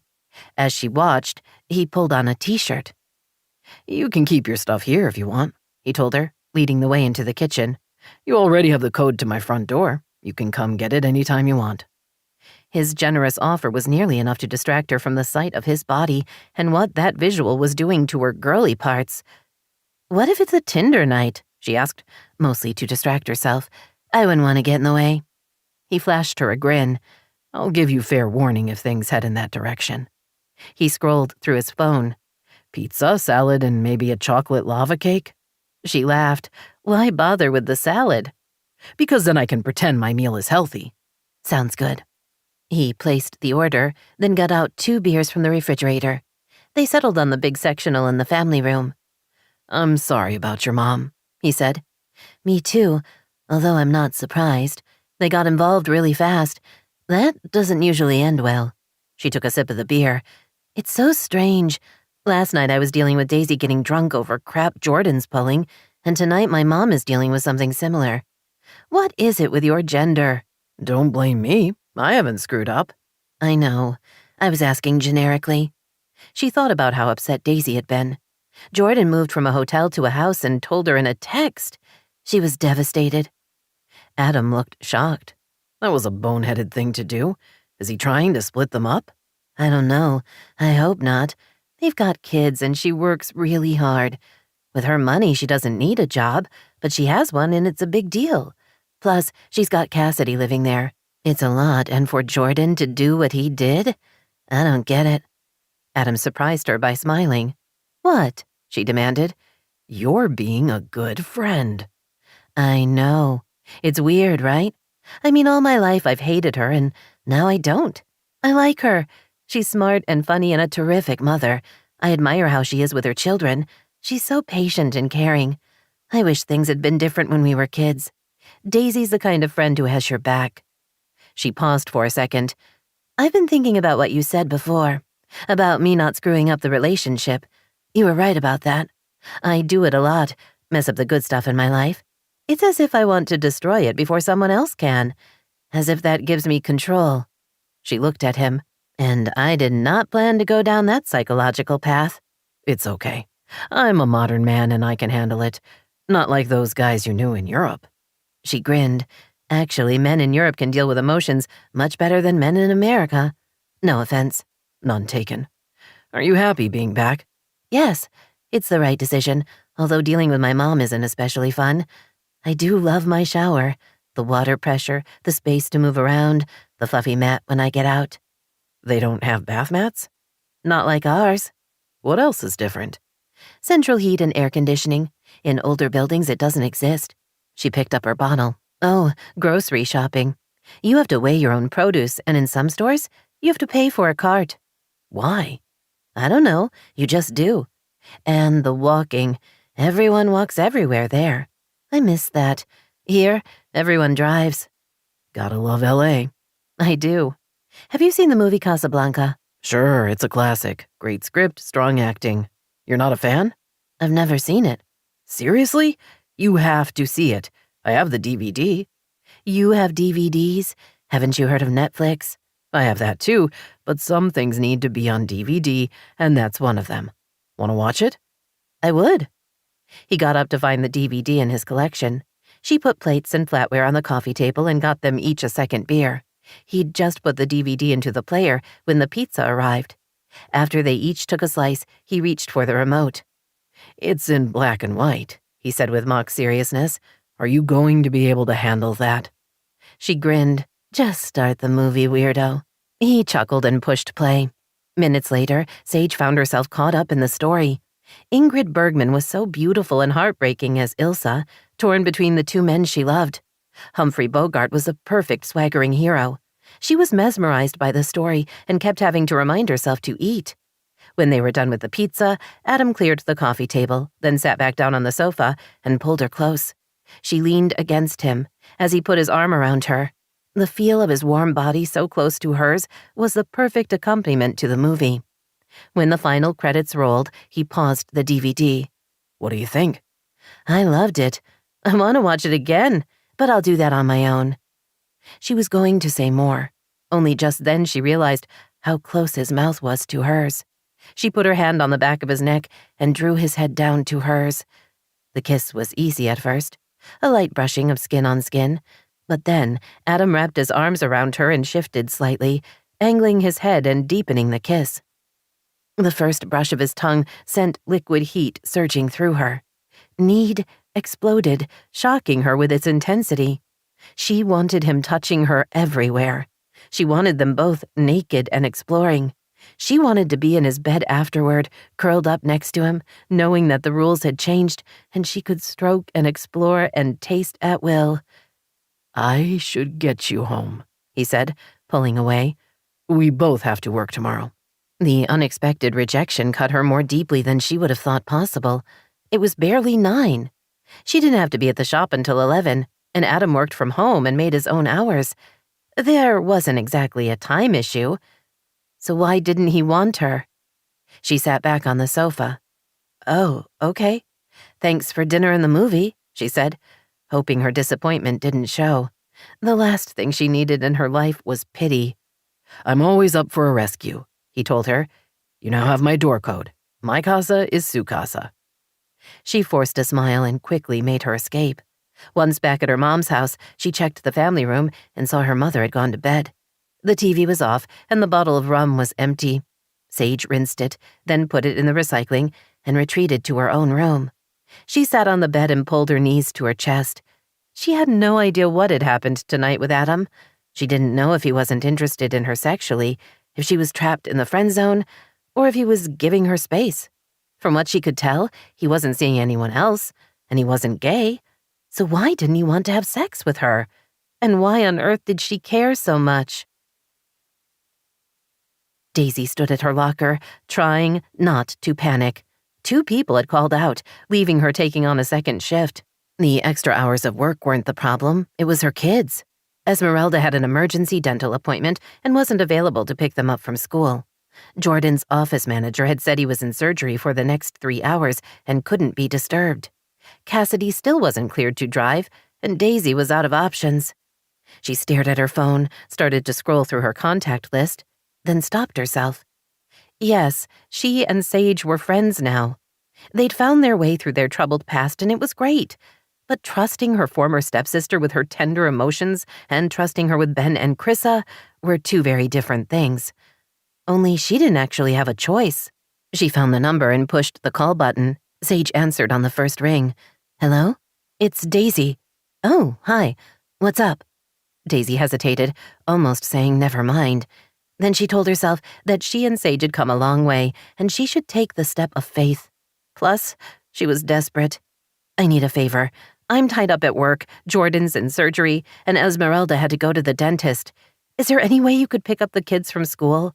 Sure, I'm off today. What time do they finish? Relief eased her tension. 3. Then I'll be there. Great. I'll call the school so they can tell the kids to look for your car. Daisy pressed her hand to her chest. Thank you so much. I really appreciate it. Not a problem. What time will you be home? Close to 11, but Esmeralda should be home around 5. She'll take care of things from there. Happy to help. You've saved me. Sage chuckled. That seems to be our new pattern. I'm kind of digging it. Of course you are. Daisy smiled. Seriously, thank you. Anytime. After they hung up, Daisy stored her phone in her locker, then went back to work. As she walked through the hospital, she thought about how strange it was for her to turn to Sage and have her stepsister be willing to help. Now she just had to hope that nothing went wrong. 18. Sage felt beyond out of place, waiting in the pickup line at school. While it was certainly an ordinary activity for parents everywhere, it wasn't one she'd ever participated in before. She waved at Ben and Chrissa, who ran over and climbed into the back seat. You came, Chrissa sounded delighted. They said you would because Mom has to work and Esmeralda needs to go to the dentist. Her tooth's been hurting her for a while now, Ben added. It's important to take care of teeth. In the olden days, not having teeth was a death sentence. Sage made sure they put on their seatbelts, then pulled out onto the main road. I'd heard that. How was your day? Good. I finished my book for reading, Chrissa told her. Ben rolled his eyes. I finish all my books. Chrissa stuck out her tongue. So, Sage said quickly, capturing their attention as they looked at her in the rearview mirror while she waited at a light. Do we have homework? I did mine already, Ben said. It was pretty easy. I don't have any. I finished my book. He looked at his sister. You already said that. I wanted more attention. Sage held in a smile. I'm glad neither of you have homework because I thought we could spend the afternoon doing something fun. Like what? Ben asked, sounding suspicious. We can't play online. Mom limits our game time. Not a computer game, a craft. The kids exchanged a look. Sage smiled, then returned her attention to the road. What kind of craft? Chrissa asked. I thought we could make tie-dye t-shirts. You can make them at home? Chrissa asked, sounding impressed. Is it hard? Not really. Cassidy and I used to make them all the time when we were your age. We'll need some supplies, though. I thought we'd go to the craft store and get what we need, then make shirts. You can do one for yourself or your mom or dad. Can I do one for Lucky? Chrissa asked eagerly. If they have dog shirts, sure. Sage knew the visit to the craft store would mean a hit on her credit card, but she was pretty sure Daisy would offer to cover the costs, and depending on how much it turned out to be, Sage just might let her. I want to make a shirt, Ben said, surprising her. Tie-dye is cool. Good. Then that's what we're going to do. An hour later, they arrived home. The three of them transported the buckets, bottles, and shirts inside. We'll set up in the laundry room, Sage said. There'll be plenty of room in there. The kids carried everything in, then went upstairs to change into casual clothes. Sage found Cassidy in her suite, watching some daytime talk show. Is this what you've been reduced to? Sage asked, picking up the clicker and turning off the TV. Hey, I was into that. Sage smiled at her. Really? What was it about? Cassidy sighed. Someone did something to somebody else. That's what I thought. Your life is sad and small. I'm trapped because of my injuries. Don't judge me. There's nothing else I can do with a broken leg and arm. You could be writing a book. Cassidy blinked at her. Excuse me? A what? A book. Essays, nonfiction, a sexy romance. You're a writer, so why aren't you writing? I have a broken arm. The cast wraps around my hand. I can't type. Sage channeled a little inner maternal power and said, You've never heard of voice recognition software? You don't have to type it. You can speak it. But that's for later. I'm going to teach the kids how to make tie-dye shirts. Does Daisy know you've invaded her house and are taking over? She's working a double shift. And Esmeralda's at the dentist. I'm in charge, so brace yourself. Cassidy slid to the edge of the sofa and pushed herself to her feet. She swayed for a second, then reached for her crutches. Nobody tells me anything. How come I'm the last to know?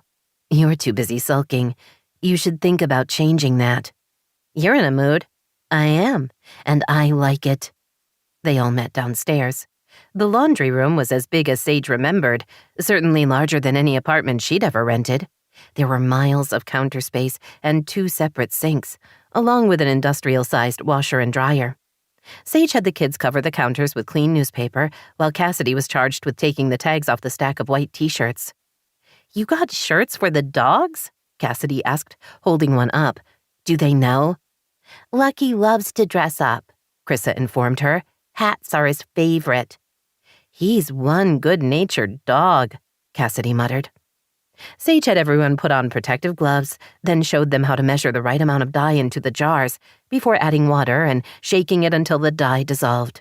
The different colors were poured into buckets, followed by a mixture of water and soda ash. They wet the t-shirts in the sink and laid them out on the counter. Sage explained how to fold the shirts, or twist them, to get different patterns. She and Cassidy helped them gather the fabric and secure it with rubber bands in the right places. Then they started putting the shirts into buckets of dye. By 5 o'clock, all the shirts had been dyed, rinsed, and were hanging to dry. The kids each had 2 for themselves, as did Lucky and Sheba. Sage had made a shirt for herself, for her mother, and for Adam.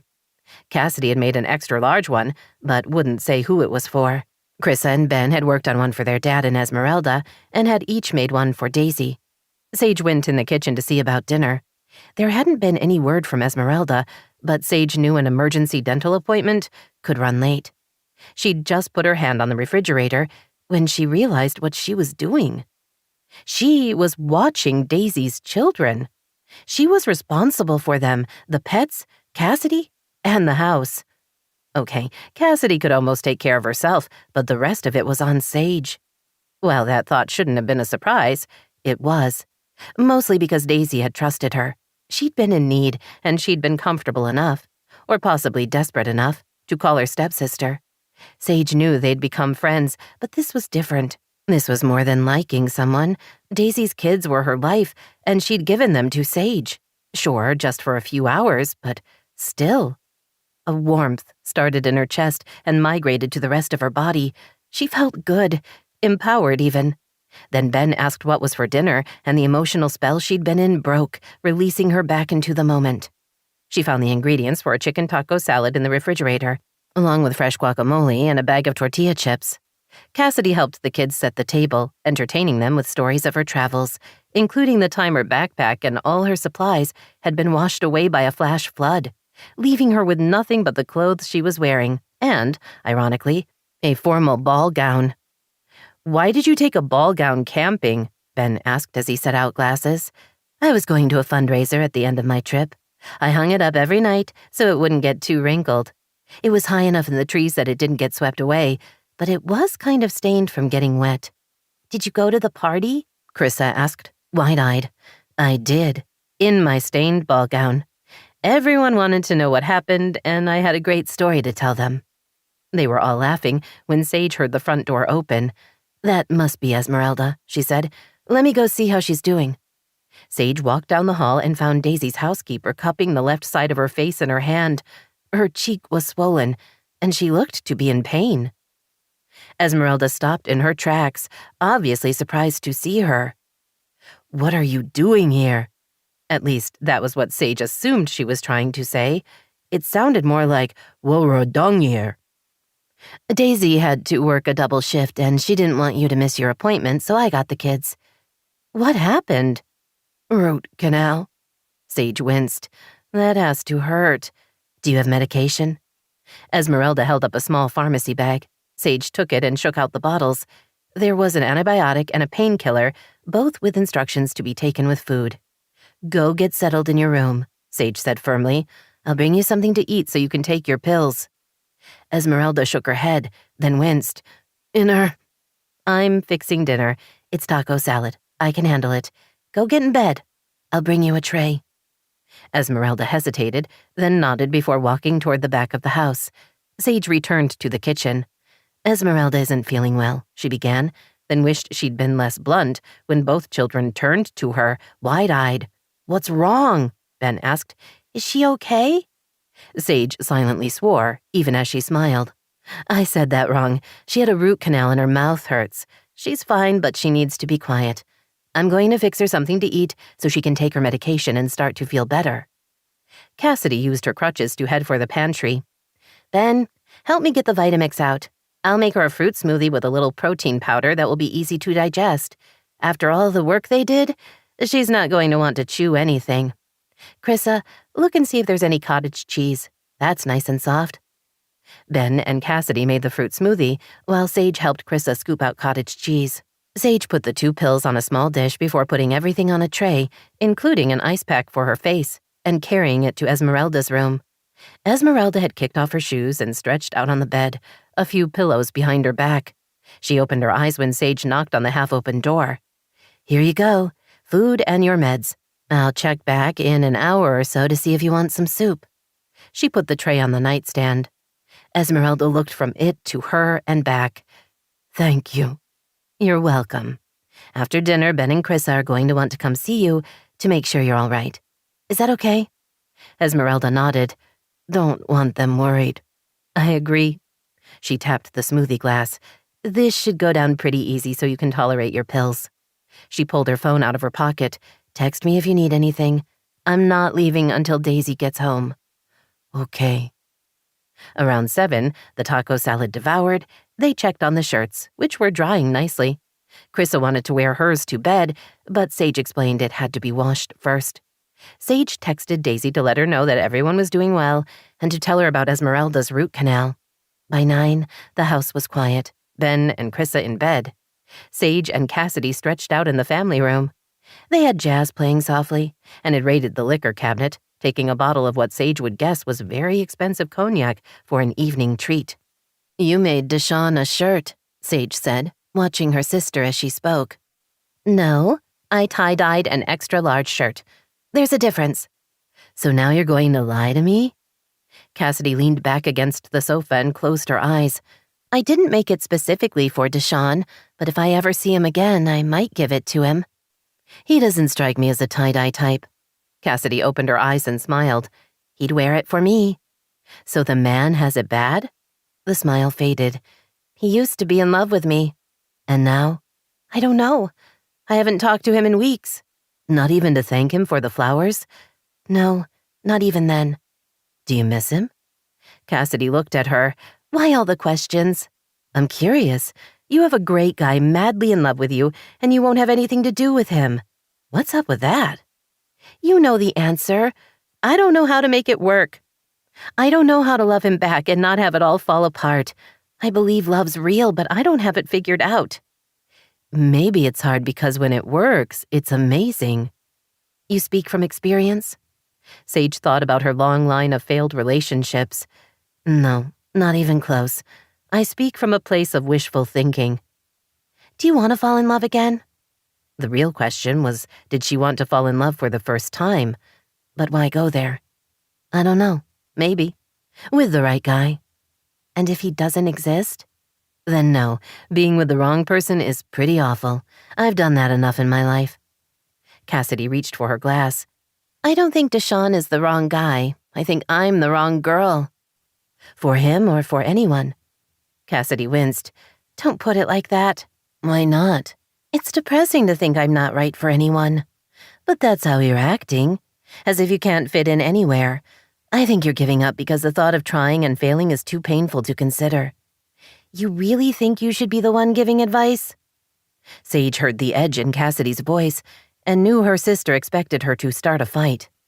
"Oh, Cassidy, don't be like that. I'm just pointing out that if you don't get your act together, Deshawn is always going to be the one who got away. Regrets suck. Trust me on that one." "Do you regret losing Jordan?" "No." Sage thought for a second, then repeated, "No. He was right to say we were too young to get married. My actions, running off to Paris the way I did, prove I was too immature to handle marriage." Cassidy waved her hand. "This could have all been yours. How could you not regret that?" Sage smiled. "The house is Daisy's, so this couldn't have been mine." "I meant the family stuff, the kids, the dogs." Sage considered the issue of regret. "Not for me," she said slowly. "Not with him. We've both moved on." "But at the wedding?" "I was drunk and depressed. I wasn't missing Jordan. My regrets are more about who I could have been and the fact that at every fork in the road, I went the wrong way." "Me too," Cassidy said glumly. Sage raised her glass. "We are a pair." "We are, but of what?" They both laughed. Sage smiled at her. "I don't say this often enough, or maybe at all, but I do love you." Cassidy's eyes widened, then filled with tears. "Do you mean that?" "Yes. You're my sister, and I will always love you." "I love you too, even though we both suck at relationships." Daisy pulled into the garage a little before midnight. She was tired to the bone, but not sleepy. For her entire second shift, she'd been a wreck, worrying about what was happening at home. She knew she hadn't had a choice, that Sage had been her only option. But what had she been thinking, leaving her kids with her?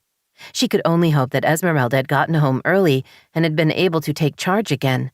If not, God only knew what kind of disaster she was walking into. She hurried into the house and saw that there were a handful of lights left on. Despite her dental surgery, Esmeralda was still taking care of things, Daisy thought, grateful she had her housekeeper to depend on. She was always, "You're back." The voice came from the family room, causing Daisy to jump as she spun toward the sound. She saw Sage sitting up and stretching. "What are you doing here?" Daisy demanded, her tone more harsh than she'd meant. Watching over the fam? What time is it? Midnight. You did have a long day. Sage blinked a few times, then glanced at her. You look terrible. Thanks. I feel terrible. What are you still doing here? I wanted to stay until you got home. The kids went to bed at 9 with no problem. Esmeralda's pretty out of it. She drank a smoothie and ate some soup. She kept down both her painkiller and her antibiotic. Sage rose and crossed to the kitchen island, stretching as she walked. Ben made a chart for her so she'll know when to take her meds. All she has to do is follow the times and then X out the boxes once she's taken the pills. Sage smiled. That kid is a whiz on a computer. Daisy tried to take it all in. Sage's presence, the need to monitor Esmeralda's medication. She'd only been gone for a few hours, and it felt as if everything had changed. I didn't know it was that serious. I think the procedure hit her pretty hard. She should be up and around tomorrow, but she's not going to be eating a steak anytime soon. What else? The kids ate their dinner and we watched a movie. Then I read to them in French, mostly because I know it annoys you. Daisy managed to smile. Gee, thanks. Anytime. They brushed their teeth and went to bed on time. Oh, we made shirts. Sage started down the long back hallway. Daisy followed, not sure what she meant by we made shirts, only to come to a stop when she entered the laundry room. Nearly a dozen tie-dye shirts hung from a portable clothing rack. The predominant colors were yellow and blue, but there were bits of green and a couple done in bright pink. The designs were pretty and the colors bright. She knew it was a good craft project, but despite telling herself it was fine, she still felt a knot in the pit of her stomach. She remembered all those years ago when Cassidy had come home from her week with Sage and her mother. Every couple of months, Cassidy had a new tie-dye t-shirt she and Sage had made together, one she wore proudly, as if it was a connection to the ever-desirable Sage. Daisy understood the ridiculousness of being jealous of the activity, but even now, she looked at the shirts and felt left out, as if she hadn't been invited to the cool kids' table. Proof she never should have trusted Sage. We kind of got carried away, Sage admitted. They made a couple for themselves and for the dogs. She pointed to a blue and green t-shirt. That's for their dad.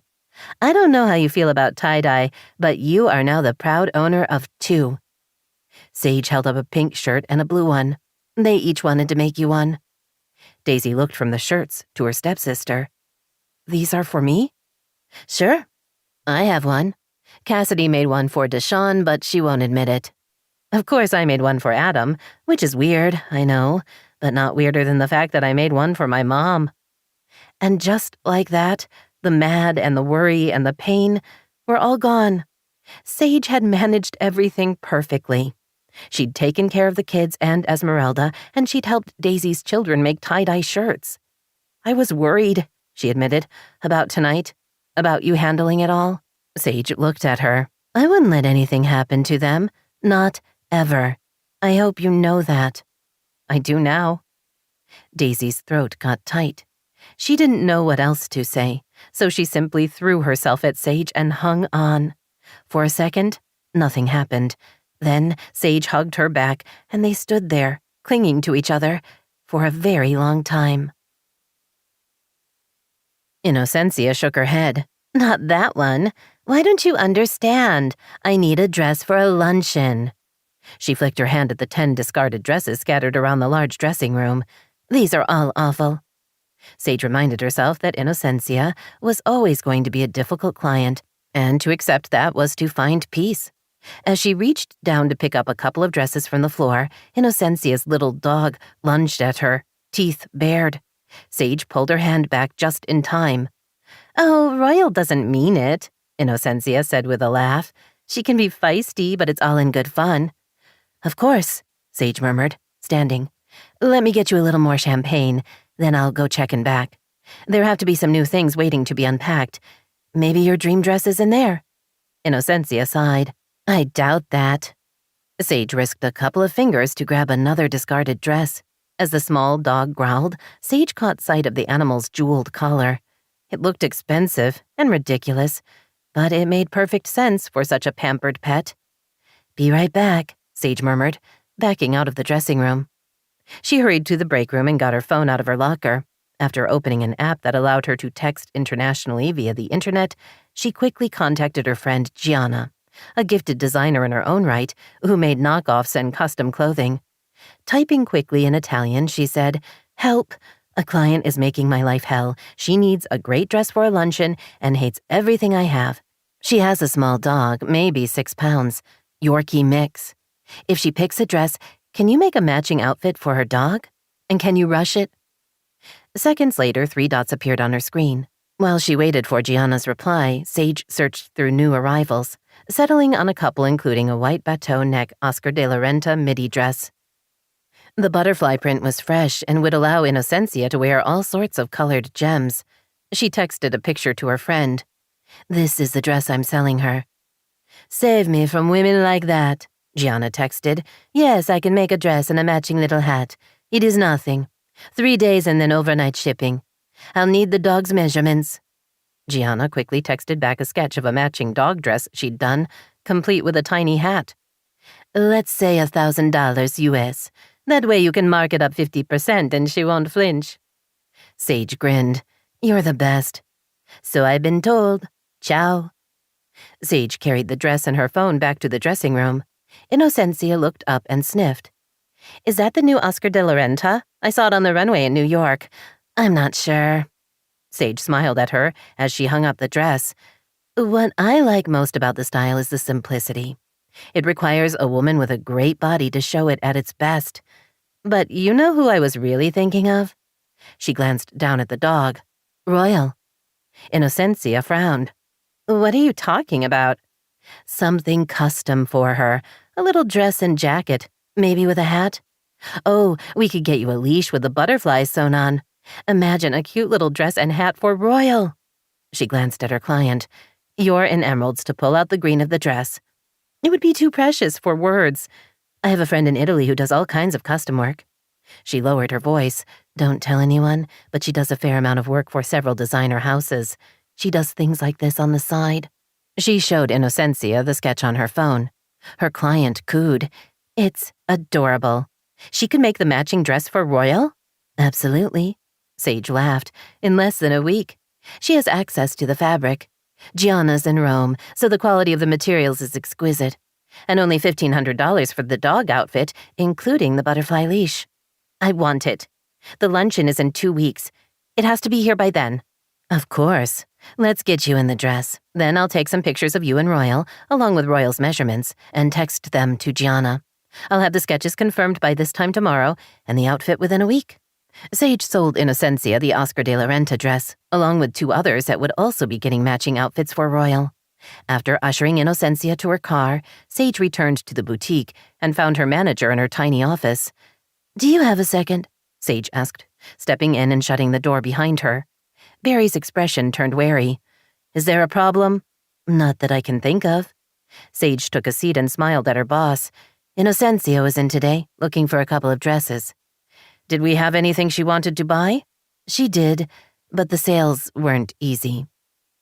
"I know what you mean. She's never satisfied."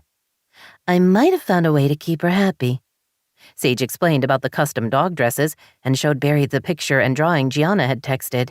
"She'll make up the first outfit and get it to us in a week. The others will be here in about 2 weeks." Sage paused. "Gianna's cost is $1,000 an outfit." Barry winced. "That much?" "She's using the same fabric as the couture houses, and her work is fast and custom. I sold the outfits to Innocencia for $1,500 each." Barry leaned back in her chair and smiled. "That's a great markup." "I want 50% of it." "What? That's outrageous." "Why? It's my client, my designer, and my idea. For the store, it's pure profit. Why not share?" Barry studied her. "Can we offer this service to other clients?" "I'll talk to my friend about that, but if we do, I want my cut." "If someone else sells the outfit, you'd only get 1/3 of the profit. The other sales associates would need their percentage as well." Sage thought about all the rich customers with little dogs and tried not to get too excited about the potential. "I want it in writing. Please draw up a sales agreement. I get 50% of my own sales and 1/3 of everyone else's." Barry smiled. "Done. We'll also need an agreement with your friend." "I'll get in touch with her right away." 19. The first thing Daisy noticed was a gorgeous floral arrangement sticking out of the kitchen trash. She rescued the display and studied the roses, orchids, and lilies, pulling out the broken stems and shifting the remaining flowers to fill in the empty spaces. When a man sends you flowers, you should enjoy them, Daisy murmured as she worked, wishing Jordan would send her flowers. She didn't think he ever had. Not that he would now. They weren't speaking at all. A ridiculous state of affairs. With a little distance and perspective, she was willing to admit that stopping therapy had been a dumb idea. They weren't going to get better on their own, and not speaking for weeks at a time only added to their problems. She pushed her worries aside and focused on the flowers. Once the arrangement was put back together, she went upstairs in search of her sister. She found Cassidy in the living room of her suite, her broken leg propped up on an ottoman as she read a book. The bruises were gone, as was the cast on her arm. She would get a walking cast next week. Obviously, Cassidy was on the mend, which meant that at some point, she was going to have to return to her life. "How long are you going to stand there staring at me?" Cassidy asked without looking up. "I'm not sure." Daisy took a seat. I liberated the flowers from the trash can. Cassidy put down her book. "I have no idea what you're talking about." Daisy smiled. "I doubt that." "They're from Deshawn." I figured. The man knows how to pick out an arrangement. Whatever. Cassidy rubbed her knee, then raised her slightly wizened arm. "This is gross." "You'll get back to normal soon enough. Physical therapy helps." "I just can't be what he wants, you know? Relationships are hard and I've never been able to make one work." Daisy smiled. "You're very dramatic." "It's true. I haven't had a single successful romantic relationship in my life. They all end badly." "Because you want them to. I would guess you walk away before things get close to serious. Your relationships can't fail because you're not trying. Am I wrong?" Cassidy folded her arms in front of her chest. "You are. Sometimes I fly away." Daisy smiled. "Very funny, but you're trying to use humor to deflect me. Your relationships don't fail, Cassidy. You sabotage them." "Fine, sure. How does that matter? In the end, they don't work, and that's the point. Deshawn is better off without me." She blinked several times. "I don't want to hurt him anymore." Which was a little closer to the truth, Daisy thought. "And you don't want to get hurt yourself. You don't want to risk falling for anyone because, as far as you're concerned, it's just a matter of time until the guy in question breaks your heart, and you're not sure you could survive that." "It's better this way," Cassidy whispered, and pulled a folded piece of paper out of the front pocket of her shorts. She passed it to Daisy. "I love you, Cassidy, but you're sending me a clear message, and it's time I started listening. You're done with me. I've been fighting that truth, but there's no point anymore. You and I want different things. So I'm going to get out of your way. You won't hear from me again. I wish you all the best, always, and I hope you find what you're looking for and that it, or he, makes you happy."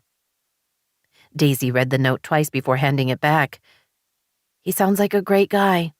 Cassidy nodded. "He is. He's very kind and supportive. I wish it could be different." "It can be different. You're the one making all the decisions about what happens with you and Deshawn. He's obviously willing to do whatever it takes to make you happy. Even give you your freedom." "And then what?" Cassidy asked, her voice filled with regret. "I tell him I love him and we should be together, and then what happens? It's good for a while, and then we start fighting, or he cheats, or we get tired of each other. I can't do that. I won't take the risk. No one ever gets it right." "People do. There are a lot of successful marriages out there. You don't even have to get married. You could just live together." "Why do you even care?" "Because you're obviously miserable without him, and the man is devoted to you. Trust me, that doesn't happen all that often." "I want to believe you, but do you really know what you're talking about? No offense, but you and Jordan aren't exactly happy." Daisy knew she couldn't argue with that. "We're in a rough patch." She paused and held up her hand. "Okay, fine. It might be a little more than that. But we'll figure it out." Cassidy didn't look convinced. "Sage has been divorced 3 times. 3? I thought it was 2. Oh, whoops. I'm not supposed to talk about Ellery." Daisy reminded herself not to be distracted. Sage is a special case. Her reasons for marrying aren't traditional. Cassidy smiled. You mean she's never married for love? I guess she hasn't, but her relationship still didn't work. And look at my parents. Dad only married Mom to give you a mother, so that was doomed. I think they had me to save the marriage, but that's way too much pressure to put on a little kid. I don't know why Dad decided to finally divorce her, but he did. She paused, as if thinking. I guess the biggest problem was Joanne loved him and he didn't love her back. Daisy had planned to dispute Cassidy's assumption that the only reason she'd been conceived was to repair a broken relationship, but found herself saying instead, "You really think Joanne loved Dad? I know we've talked about it, but I find it hard to believe." I know she did. The divorce devastated her. I don't think she's ever gotten over him. Not really. She measures every man against him, and he's a great guy, so no one makes the grade. I thought she married him for the money. I'm sure that's how it started, but at some point, she fell hard. After we moved out, she would cry herself to sleep. Cassidy shuddered. It scared me so much I would go sleep with Sage. Daisy didn't want to feel compassion for her former stepmother. Joanne had been cruel to her from the start and had... A memory surfaced, one she hadn't thought of in a long time.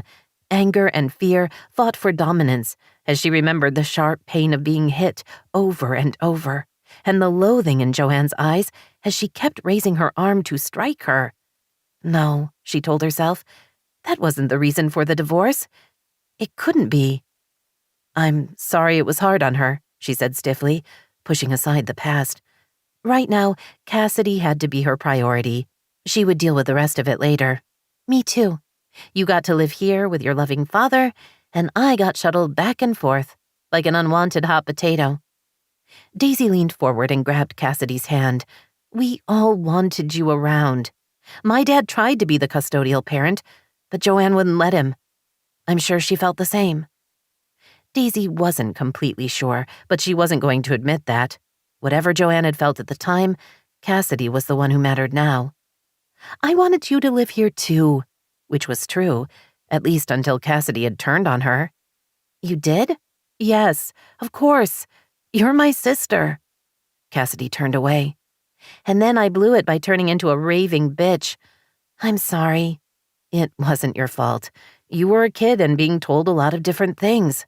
If anyone was to blame, it was Joanne. Cassidy squeezed her fingers. Thank you for saying that. You're really nice to me and I don't deserve it. Everyone deserves to be loved. We should put that on a pillow. Or a t-shirt. They smiled at each other. Daisy drew back. All right, while you're feeling warm and fuzzy, I'm going to bring your flowers up so you can look at them and think about Deshaun. Way to ruin my mood. You care about him more than you want to admit. Yes, there are risks in being in a relationship, but imagine how you'll feel if in a couple of years you realize you made a hideous mistake, only to find out he's fallen in love with someone else. She stood. Regrets suck, which is also something we should put on a pillow. You're so bossy. Yes, and I'm nearly always right. Don't have regrets, Cassidy. He won't wait forever. Sage stood in her bedroom doorway and stared at the clothes thrown everywhere, the half-open drawers, and the desk chair lying on its side. Under normal circumstances, she would assume there'd been a robbery, but the rest of the house seemed untouched. She walked down the hall to her mother's bedroom. She knocked once, pushed open the door, and then nearly gagged at the smell of liquor, rotting food, and body odor. Her mother lay on the unmade bed. Takeout containers were stacked on the dresser, and several vodka and rum bottles were in the small trash can by the nightstand. Her mother's hair was greasy, her robe was stained, and she looked a decade older. Sage stepped over discarded clothes and shoes and grabbed the TV remote. When she'd muted the sound, she looked at her mother. What were you looking for? She asked, her tone abrupt. Her mother didn't bother pretending confusion or denying she'd trashed Sage's room. I don't know. Clothes, money, drugs. Sage thought about the extra money she'd received from the boutique for her dog fashion sales. Thank God for direct deposit. I don't keep cash around, and I've never been into drugs. People change. Her mother's voice was listless, as if she didn't actually care what they were discussing. Sage put down the remote. Mom, this isn't healthy. You've got to start taking care of yourself. Why? Nothing matters anymore. I don't get it. You didn't know Peter long enough to care much about him, so why is this hitting you so hard?" Her mother's mouth trembled as tears filled her eyes. "What if I never get another man again? What if I'm too old? What will happen to me? I'll be homeless and living out of a shopping cart, and I'll be ugly." She began to cry, little sobs escaping even as she pressed her hand to her mouth. "You're not going to be homeless because you own this house, and you can't possibly be ugly. You don't have the genes for it." Joanne sniffed. "I hadn't thought of that, but you're right. We come from a long line of beautiful women. It's not as if I look like Daisy." "Hey, don't say that. Daisy's pretty." "Oh, please. She's dumpy at best." Her mother sat up and wiped her face. "You're right. I'm taking the Peter thing too hard. I need a plan." She picked up a glass from the nightstand. "Be a dear and get me some ice." Sage hesitated, not sure if she should enable her mother. Then she decided that getting ice was not the hill she wanted to die on. Once her mother was sipping her drink, Sage spent the better part of an hour putting her room back together. Thankfully, her mother hadn't found her secret stash of jewelry. The fabric bag containing her 3 wedding sets, a few pairs of earrings, and 2 diamond tennis bracelets was still taped to the bottom of her dresser. Adam's house was dark, so she texted Daisy. "Want some company?" "Love some." "Be right over." She drove to Daisy's, stopping for a quick In-N-Out burger along the way. Esmeralda let her in. "They're in the family room," the housekeeper said, smiling at her. "I'm making chocolate martinis." "Sounds delicious. How are you feeling?" "Better." Esmeralda hesitated. "Thank you for helping me last week, and taking care of the children. I appreciate it." "No problem." "You're not who I thought." Sage grinned. "I'm starting to get that a lot." She found Cassidy and Daisy already sprawled on sofas. "We had pasta for dinner," Cassidy said with a laugh. "We're in a post-carb slump." "Esmeralda said she's making chocolate martinis," Sage told them, settling into a plush club chair. "Great," Daisy mock grumbled. "Sugar, just what we need. We should take a walk or something." Cassidy knocked on her cast. "I won't be joining you." "Then I guess we'll have to sleep it off." Daisy waved towards Sage. "I heard from my dad. He's going to be here in a couple of days." "He's my dad too," Cassidy pointed out. "You are such a little sister." "Fine. I heard from our dad." "Better." Sage laughed. "I heard from him as well. I haven't seen Wallace in forever. He said he wanted to get together." She'd been pleased by his request that they spend a little time with each other, but knew she would have to make sure her mother didn't find out. Joanne was already in a bad place. Hearing Wallace was in town would send her spiraling down even further. "We should have a sister reunion," Cassidy said. "Maybe a theme party, like the 1950s. We could all wear poodle skirts." Sage looked at her. "Did you have wine with dinner?" Cassidy grinned. "Maybe." "No poodle skirts," Daisy told them. "I'll look terrible in them." She turned to Sage. "For the record, we didn't have wine with dinner. Cassidy's just being a brat." "Go with your strengths," Cassidy said with a laugh. "Children today," Daisy murmured before reaching out her hand to Sage. "You're the only one with an exciting life. Tell us what's new." "My mother got dumped by some guy and she's in the middle of a meltdown. It's not pretty." "Is she okay?" Cassidy shook her head. "Never mind. I don't care." "You have to care," Daisy told her. "She's your mom. She doesn't care about me. She's been to visit me once, and that was mostly to torture you. I should hate her, but it's too much energy." She looked at Sage. "What do you think? Should I hate her?" Sage didn't want to get in the middle of that. "Like you said, too much energy. Maybe you can go see her when you get your walking cast."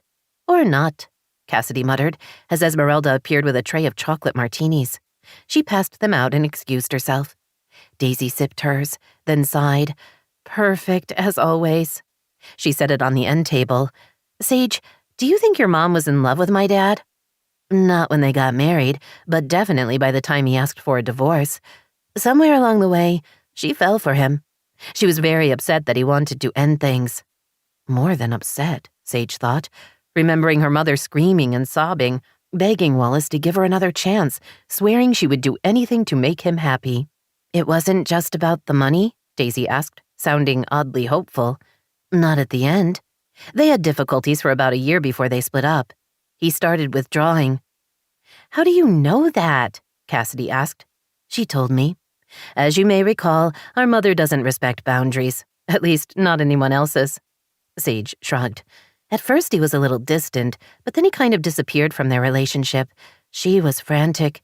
She knew he was slipping away. And then, suddenly, he was gone. Daisy made a sound low in her throat. Cassidy spun toward her. "What?" Sage was surprised to see tears in Daisy's eyes. "It's my fault," she whispered, her voice shaking. "The divorce. I didn't get it until a couple of days ago, but it's on me." "What are you talking about?" Sage asked. "You were 13. It can't be on you." "She hit me." Sage stared at Daisy. "My mom?" Daisy nodded, hugging her arms close, as if even now she had to protect herself. "I'd forgotten what happened, or repressed it. I just remembered the other day." She sucked in a breath.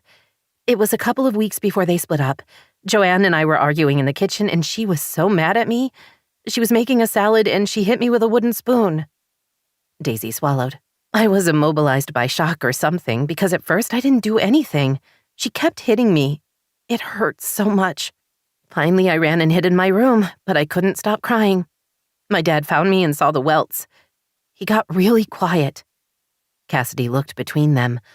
"Holy shit," she said, horror filling her voice. "Are you okay?" "Now?" Daisy managed to smile. "I've recovered." Sage didn't know what to say. Her mother had slapped her a few times, mostly across the face, but only with the back of her hand. Never with anything that would leave a mark. "I was there when they told you about the divorce," Daisy said and looked at Cassidy. "You were so small. You had no idea what it meant, but you knew it was bad." Cassidy swallowed. "I remember," she said, her voice low. "I started to go to you, but Mom pulled me back. She said I shouldn't depend on you anymore. She said you weren't to be trusted." Jesus. Sage took a big gulp of her martini. "Where was I when this happened?" She held up her hand. "Never mind, I don't want to know." She turned to Daisy. "I'm sorry." "Me too. I know it's not my fault, but it feels that way." Sage shook her head. Wallace was already pulling back. By then he had to regret the marriage. Things would have ended between them regardless. Daisy picked up her glass, then put it down. "Jordan has said I pull back. He talks about how I don't care about him and that he can't get my attention. He's never specific, which makes it hard to talk about. I wonder if I'm doing to him what my dad did to Joanne." "No," Sage said firmly, "you're not." Despite the seriousness of the discussion, Daisy smiled. "You know this how?" "I know you. You're not passive-aggressive. You do what has to be done, even when you don't want to. Plus, you don't want your marriage to be over. You're upset that he's gone, and you're angry that he's putting you through all this. If you weren't still in love with him, you wouldn't care what he did." "Wow," Cassidy said, her voice admiring. "That's deep." "I agree," Daisy admitted, "but maybe I do withdraw around Jordan." "You get mad to my face," Sage pointed out. "Is it different with him?" "Sometimes it's not worth the fight, but that's mostly when I'm tired.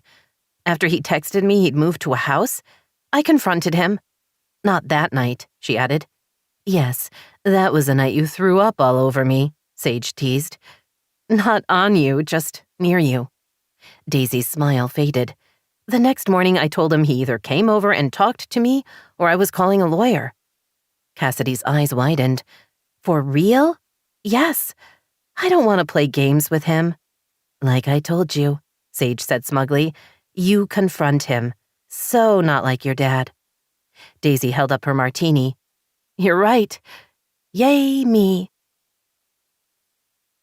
Healed by good conversation and better company, Daisy went upstairs to her bedroom. She sat upright in bed against the pillows. After staring at her phone for nearly a minute, she told herself to just suck it up, then started typing. "I think we should go back to therapy. It's the only way we're going to get our problems resolved." She sent the message and waited. Seconds later, 3 dots appeared on the screen, followed by, "I agree. Could you set up an appointment for us, or do you want me to?" "I'll do it." She waited, but he didn't respond to that, leaving her feeling both relieved and unsatisfied. Could he at least say thank you or good night or something to indicate he'd received the message? She knew they had different communication styles, but why did this have to be so distant and unfriendly? Or maybe he was just fine and she was being too judgy. Not knowing those answers is only one of the many reasons we need professional help, she said aloud as she set her phone on the nightstand. Men and women, trying to live together in harmony. What was God thinking? 20. Sage wove her bike between the pedestrians and skateboarders. Adam was in front of her, leading the way on the boardwalk, his bright blue tie-dye shirt making him easy to spot. They were headed north, with the ocean to their left and beachfront hotels and restaurants on their right. Despite being a weekday, there were plenty of people on the beach. The concrete boardwalk went from Palos Verdes all the way to Santa Monica. It wove past Marina del Rey and LAX Airport. If you timed it right, you could be on the path when all the flights were taking off for places like Australia and Japan. The huge planes roared by overhead, giving the illusion they were nearly low enough to touch. Sage had been tempted away from her day-off errands by Adam's invitation for a bike ride. Since moving back to LA, Sage hadn't been down to the beach, so she'd jumped at the chance to get a little exercise and enjoy the sunny morning. Close to noon, they turned in their rental bikes. Adam pointed to a cafe across the street. "Want to grab some lunch?" he asked. "Sure." He surprised her by taking her hand in his. Their fingers laced together in a way that made her want to step a little closer. They were quickly seated at an outdoor corner table shaded by a large umbrella. "I'm thinking champagne," Adam said with a grin. "We're celebrating." "Are we?" "I got a new contract. It's a big one. I've been working toward it for a long time. I'm moving a large medical practice onto the cloud, which could lead to other practices. It's a huge field with a lot of opportunity." She smiled. "Congratulations." "Thanks. I'm excited. That's what the meetings have been about the past few weeks." "Ah, so no more suit wearing. I'll miss it." He rested his elbows on the table and leaned toward her. "I could wear a suit every now and then, if it makes you happy." "You do look good in one." "Thanks. You look good in everything." She laughed. "I wish that were true." Adam ordered a bottle of champagne. When the server left, Sage asked, "Are you going to hire more people?" "It's just me. I want to work hard for the next few years and build my nut." She raised her eyebrows. "Nut, as in a financial goal?" "Uh-huh. I want to have all the money I'm going to need by the time I'm 50. "And then retire?" "No, but I'd like to slow down and travel." He flashed her a smile. "On the other hand, I'm also toying with the idea of buying a cabin up in the mountains, which would mean working longer to pay it off." "What does cabin mean?" She made air quotes. "One room with no indoor plumbing, or a fancy house on the shores of Lake Tahoe?" "Something in between. I want indoor plumbing and lots of solitude, but a grocery store within 20 minutes. The grin returned. "I'm still an LA kind of guy. I don't enjoy peeing in the wilderness." "At least you get to do it standing up. Women have to squat." "There is that." "Is your house paid for?" she asked. "It will be in 6 months." "That's impressive." And slightly disheartening. She didn't have the credit rating to get an apartment, and he'd nearly paid off his house. No, she told herself firmly. She refused to be discouraged. Yes, she wasn't where she wanted to be, but she'd stopped making really dumb mistakes. She had purpose, or at least a plan. Success would follow. "What are you thinking?" he asked. "That running off to Europe might not have been the best idea I ever had." "What would you have done if you'd stayed here?" "I haven't a clue." Their server appeared with an ice bucket, the champagne, and 2 glasses. After opening the bottle, she poured them each a glass, then retreated. Sage touched her glass to his. "Congratulations on the new contract. You're an impressive guy." "Thank you. Would you have married Jordan?" It took her a second to remember what they'd been talking about. "No, I don't think so." "But you were engaged." "Until he put on the brakes." She smiled, which he was right to do. We would have been a disaster together. Ignoring the fact that we were too young, there's no way we would have made it. "You're not still in love with him?" There was an intensity in both his question and the way he looked at her, as if the answer mattered a lot. Sage reached across the table and rested her fingers on the back of his hand. "I'm not in love with Jordan." He's Daisy's husband. If I wasn't friends with her, I wouldn't give him even a moment's thought. It's been over for nearly 20 years, and I'm perfectly happy with that." Adam relaxed a little. "I just wondered." "What about your love life?" she asked, her voice teasing. "Is there a woman in your cabin in the woods?" "Like I keep her trapped there? No." Sage laughed. "You know that's not what I meant. Don't you want a relationship? Everyone says falling in love can be magical." "What do you say about it?" She thought about all the romantic disasters in her life. "I'd like to stop screwing up anything good that comes my way." "What do you want, Sage? Where do you see yourself in 5 years? Married? Ruling the world?" "I don't have the management skills for ruling the world." She considered the question. "I'd like to try making something work, romantically, I mean. I'm not sure I'm a good bet, but I would like to try." She picked up her champagne. "By the way, I noticed how you tried to distract me. You never answered my question. Tinder forever or something more?" Emotions flashed through his eyes. "Something more. I'd like to be with someone I could love and respect, who felt the same way about me. I'm looking for something solid." One corner of his mouth curved up. "I know solid isn't fashionable, but it's important to me." "Actually, solid sounds really good." After a leisurely lunch, Adam drove Sage home. They pulled into his garage. Sage got out of his convertible and stretched. Drinking at lunch always made her want to take a nap. No matter how long she'd lived in France and Italy, she'd never figured out how to manage a glass of wine in the middle of the day. She walked around the back of the car and smiled at Adam. "I had a great time." "Me too." She stepped closer, expecting him to kiss her. But instead of a casual embrace and the light brush of his mouth on hers, he drew her hard against him, so their bodies touched everywhere. One of his hands tangled in her hair, and then the other dropped to her butt, where he squeezed. At the same time, he kissed her with an intensity that stole her breath and made her heart beat faster. The sleepiness evaporated, leaving her alert and aroused. She looped her arms around his neck and parted her lips so he could deepen the kiss. His erection pressed into her belly, making her insides clench. He drew back enough to rest his forehead against hers. "I can't resist you anymore," he admitted, his voice gravelly. "Either come inside and make love with me, or slap me and put me out of my misery." She reached for his hands and placed them on her sensitive breasts. "I thought you'd never ask." "Is he here? Is he here?" Chrissa danced around the kitchen as she asked the question for the 8th time in 10 minutes. "Sweetie, you know he isn't," Daisy said with a laugh. "Grandpa's on his way from the airport. It won't be much longer. Why don't you go wait by the living room windows so you can see him drive up?" Chrissa spun in a circle. "I can't wait to see him. I love him so much. Do you think he brought us presents?" "It's not your birthday or Christmas. Why would he do that?" Ben glanced up from his book. "Because that's what grandparents do, Mom." "Is it? I didn't know that."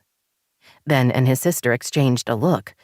"I'm going to wait by the window," Chrissa said. "I can't stand it." She ran out of the kitchen. Ben dropped his book onto the island and followed her. Esmeralda laughed. "They love Mr. Wallace." "They do." Her father always took time with each of her kids, making them feel special and loved. He had a gift for that, she thought happily. She was just as excited as her children. Having her dad around always made her feel safe, as if nothing could hurt her as long as he was there to protect her. It wasn't a feeling she'd experienced in a long time, but since the separation, she could use a little more security in her life. "He's here! He's here!" The excited shouts drew her to the front of the house. Sure enough, her father was carrying his suitcases up the front steps. Chrissa and Ben raced out to greet him. He dropped the suitcases as the children threw themselves against him. Daisy watched the greeting, happy and relieved to see he looked as he always had, tall, strong, and healthy. Her father had thick graying hair and features similar to her own. He wore a Hawaiian shirt and jeans and looked about 15 years younger than his nearly 68 years. As the kids continued to cling to him, he glanced at her over their heads. "Hey, kid," he said with a grin. "Dad." "I missed you." "I missed you, too." Ben and Chrissa finally released him, and Daisy moved in for her hug. The familiar embrace eased tension she hadn't known she was carrying. "Thanks for coming," she told him. "There's nowhere else I'd rather be." Ben carried in his suitcase, while Chrissa took charge of his carry-on. Once they were in the house, Esmeralda hurried out to greet him. She offered her hand, but Wallace brushed it away and hugged her. "How are you doing?" he asked. Esmeralda smiled brightly. "Very well, Mr. Wallace. I keep watch over your family." "I know you do." "Daddy!" Cassidy, more mobile in her new walking cast, made her way down the stairs, then flung herself at Wallace. "I've missed you." "I've missed you too, little girl. How are you? Recovering?" "Yes, I'm nearly back to normal." Daisy watched them together, aware that for once she wasn't jealous or annoyed to see Cassidy with her dad. Yet one more difference since she and her sister had learned to get along. There wasn't the same need to claim all the attention, to make it clear she was the favorite. Her father loved them both, and she was happy about that. Everyone made their way into the family room. Wallace opened his suitcase and pulled out 2 ukuleles. The kids fell on them, obviously delighted, while Daisy tried not to wince. "Really, Dad?" she asked. He winked at her, then turned back to his grandchildren. "You can go online and take a few lessons," he said. "In the meantime, I also bought you a DVD on how to play." "Can we go watch this, Mom?" Ben asked. "Yes. Have fun. In the playroom," she added. Thank goodness the house had thick walls. "Dinner is in an hour." "We'll be ready," Chrissa said, running upstairs with her ukulele, her brother at her heels. "You couldn't get them something quieter?" Daisy asked with a laugh. "They'll have fun, and that's what matters to me." "You say that now," Cassidy told him, "but you forget your guest room is close to the kids' rooms, so you might be in for it too." "I'll survive." He glanced between them. "It's nice to see you two together." Daisy looked at Cassidy. "I'll admit, when you first told me she was coming here to recover, I wasn't exactly thrilled, but it all worked out." Cassidy nodded. "We found our place in the universe." "Had you lost it?" Wallace asked, his voice teasing. "Some." Just then, Sage walked in. "Hi, everyone." Wallace stood and crossed to her. "Sage." He hugged her and kissed her cheek. "It's been too long. Thanks for coming over." Sage smiled at him. "You made it sound like your evening would be ruined if I wasn't here. Something I totally understand, by the way." Everyone laughed. They talked for a few minutes, then Cassidy took their father upstairs to get settled. Sage followed Daisy into the dining room, where they set the table. "Are you really okay that I'm here?" Sage asked. "If it's better to just have a family night, I can come back." "You are family," Daisy said without thinking, then realized she meant it. Sage was part of her family now. "When you put it like that," Sage cleared her throat. "Thank you." Daisy stared at her stepsister. "Something's different," she said, not sure what had caught her attention. Sage hadn't cut her hair, and her makeup was its usual perfect self. "It's your smile. It's very smug. Did you get a promotion at work?" "I had sex with Adam." Daisy felt her mouth drop open. She closed it and grabbed Sage's hand. "You did? When? Are you happy? Was it great? I always liked Adam, so I want it to be great." Sage grinned. "It was amazing. He's funny and smart and kind, and he gets me. We had a wonderful night. Seriously, I couldn't get enough of him." Her smile faded. "I like him, Daisy. I haven't liked anyone in a long time, and I don't want to blow it." "Then don't. It's not that easy. I tend to screw up every relationship, and I don't want to mess up with him." "Then don't," she repeated, holding up her hand. "Be aware of what's happening. When you get to that place where you see danger, turn away. Ask what I would do and then do that. Not that I have the world's greatest track record, but I don't instinctively run toward disaster." Sage laughed. "What would Daisy do? I like it. I like it a lot." Sage handed the box to the clerk at FedEx, telling herself it was for the greater good. Despite her mother's promise to come up with a plan, Joanne was still drinking too much and crying throughout the day. Worse, the house was starting to smell like a boys' locker room. Something had to be done. When she got home, her mother was curled up on the family room sofa, her eyes puffy, her face pale. She'd managed to pull on wrinkled, stained sweatpants and a t-shirt. "Hey, Mom," Sage said cheerfully. "How are you feeling?" "Lost, alone, old, useless, unwanted." Joanne looked up. "And you?" Sage smiled at her. "I'm sorry you're still feeling down." "Down?" Her mother gave a humorless laugh. That's one way to describe it. Sage ignored the words and the attitude. I got you something that should help you feel better. She paused until her mother was looking at her. A week at the Golden Door Spa. Joanne's eyes widened as her mouth dropped open. She sprang to her feet. Are you serious? You did that for me? I did. The gift had come at a steep price, but desperate times and all that. Plus, she was looking forward to having the house to herself for a week. Oh my God. Her mother pulled herself to her feet and hugged her. Sage tried not to wince at how bad she smelled. They're expecting you Saturday, Sage told her, stepping out of the embrace. I haven't been there in forever, not since I was married to Wallace. Her happiness dimmed. Those were wonderful years.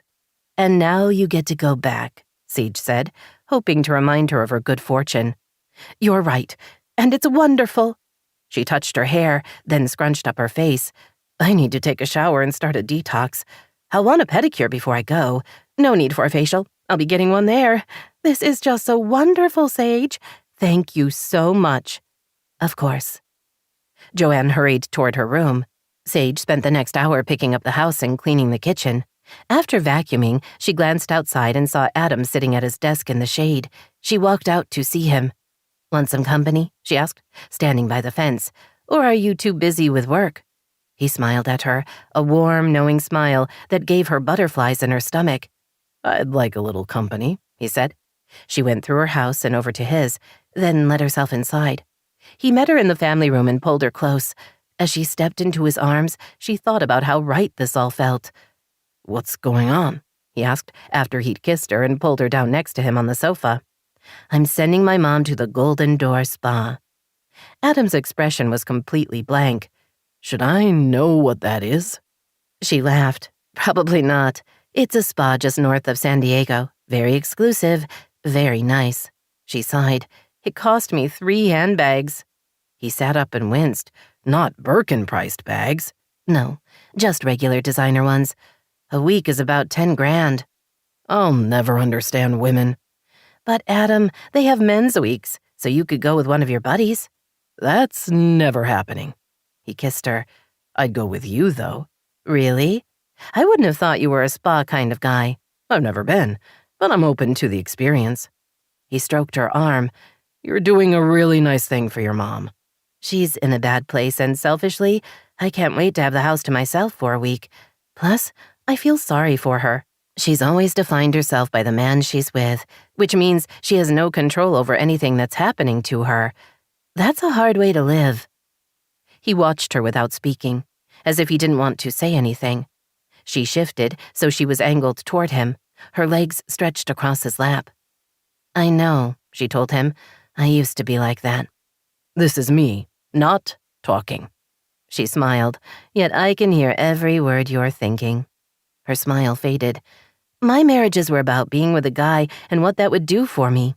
I wasn't in the relationship for the right reason. I don't want to do that anymore. I don't want to be defined by a man. I want to take care of myself. I want to be strong. You've always been strong. You're sweet for saying that, but I've always been a taker. I take what I want and walk away. Worse, I sabotage myself right before things get really good. But I'm working on changing. I want to get to the place where I'm proud of myself. He rubbed her legs. You're impressive as hell. Not yet, but I'm working on it. 21. Daisy arrived home from work to find her father reading in the family room, both dogs at his feet, and Nala and Simba stretched out on the back of the sofa, behind him. You draw a crowd, Daisy said as she walked over to hug him, probably because you're so nice to come home to. I try to be a considerate guest, he said with a smile. As for the pets, I've always liked them, and I think they know that. How was your day? Busy. Long. He raised his eyebrows. No details? I'm afraid any medical talk will give you ideas. He put down his book and rose. Daisy, I'm done trying to talk you into going to medical school. Really? Because you had Uncle Ray make a run at it just last month. That was the last time. You're obviously happy in your work, and I need to accept that. Uh-huh. Why don't I believe you? People change. And speaking of that, Go get out of your scrubs. I'll meet you back here where I'll make you a heck of a martini and we'll talk about our days. There was something in his tone, she thought. What happened? He waved toward the stairs. I'll see you in a few minutes. She checked in on the kids before heading to her bedroom. It only took a few minutes to change into jeans and a lightweight sweater. What's up? She asked as she watched her father add ice to the martini shaker. You're assuming the worst. You're avoiding the question. He handed her a martini, then motioned to the sofas. When they were seated across from each other, he raised his glass. Cheers. Dad? Fine. He took a sip. I had lunch with Jordan today. She hadn't been expecting that. Well, he is your son-in-law, so it's not totally crazy.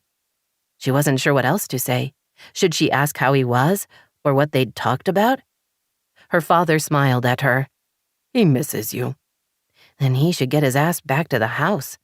But she only thought that rather than speaking it. That's nice to hear. He wasn't very forthcoming about your problems, which I respect. A marriage is a private thing. But I let him know I was worried about you and him, and that he could always talk to me. He smiled. Not that I'm going to take his side. You're my daughter. I appreciate the support.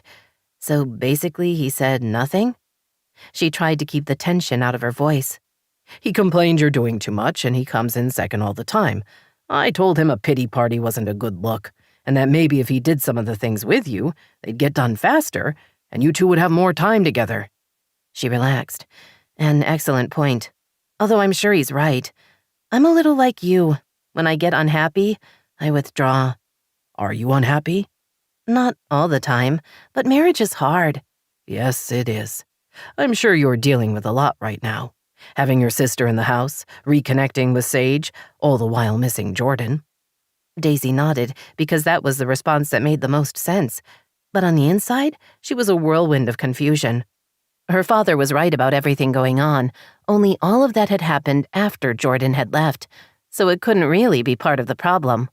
But the more important point, the one that had her head spinning, was that she hadn't thought about missing her husband for a while now. Maybe weeks.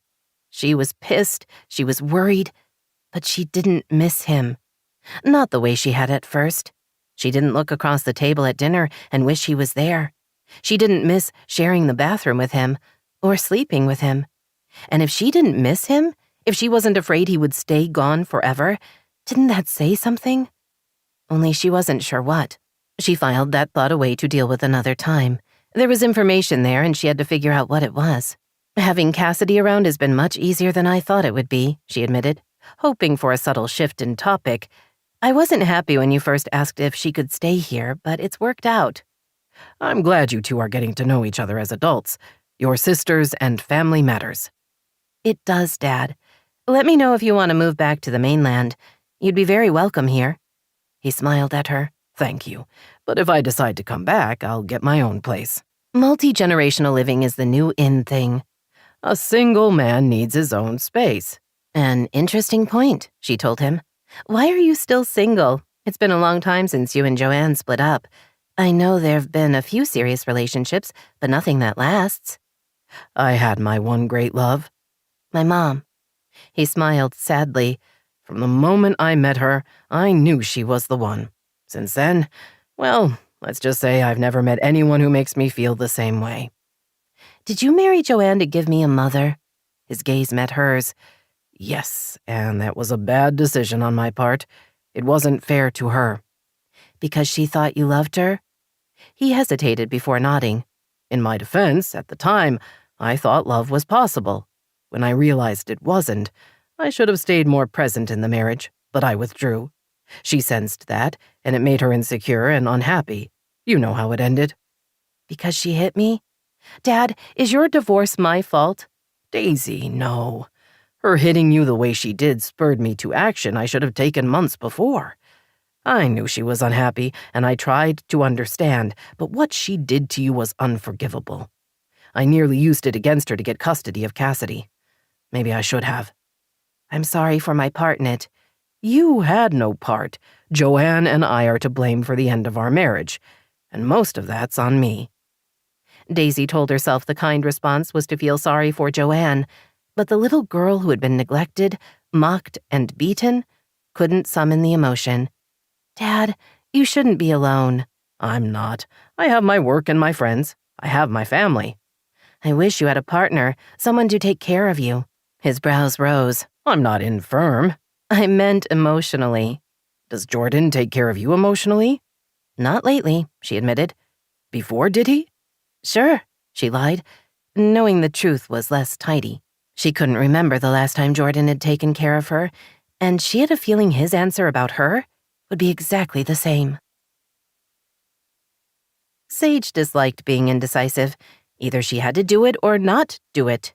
There were several ways for her to move forward with her teacher accreditation, but the program that interested her the most was at UCLA. TEP, Teacher Education Program, was an intense 2-year process focusing on diverse urban schools, something that made sense, considering where she lived. But she wasn't sure how to afford it. The tuition and fees were over $17,000 a year, and the program was full-time. So how exactly was she supposed to pay for it and support herself? Another option was through USC's online program. That would allow her to work a few hours a week while studying for her teaching certificate. The Los Angeles Unified School District had an internship program for people with a 4-year degree. That program focused on doing, with prospective teachers learning as a teaching intern. Each path had up and downsides. She needed to decide which she liked best and which made sense given her limited resources. Or she could forget the whole thing for the evening and rewatch The Crown. No, she told herself, she had to make a decision because the alternative to that was working in retail and living with her mother, and neither option would make her happy. A plan meant forward movement and feeling better about herself. No plan meant letting life happen. And hadn't she already done enough of that? If only things weren't going so well, she thought, aware of the ridiculousness of that statement. Even so, she couldn't shake her sense of unease, as if disaster was right around the corner. She'd never been especially lucky, and she'd always screwed up, even when she knew better. While she wanted this time to be different, she just wasn't sure that was possible. As if offering a distraction, her phone buzzed with a text from Cassidy. "Can you come by the house? I need to ask you something. It's no big deal. Well, it's a little big, but not big. Crap, just come over. Please." Sage laughed, then grabbed her bag and started for the door.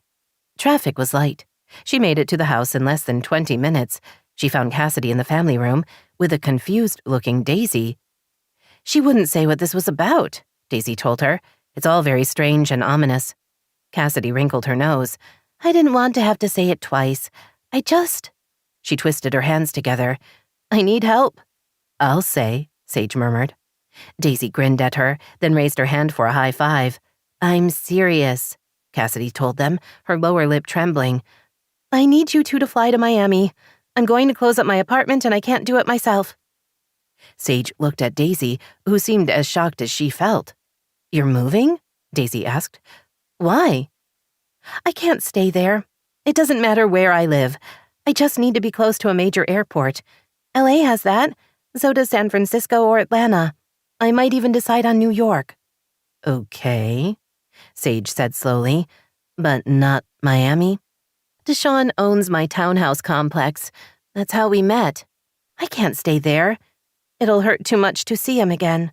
Sage thought about pointing out that if seeing Deshaun would cause pain, then maybe Cassidy had been a bit too quick to break up with him, but knew that wouldn't help.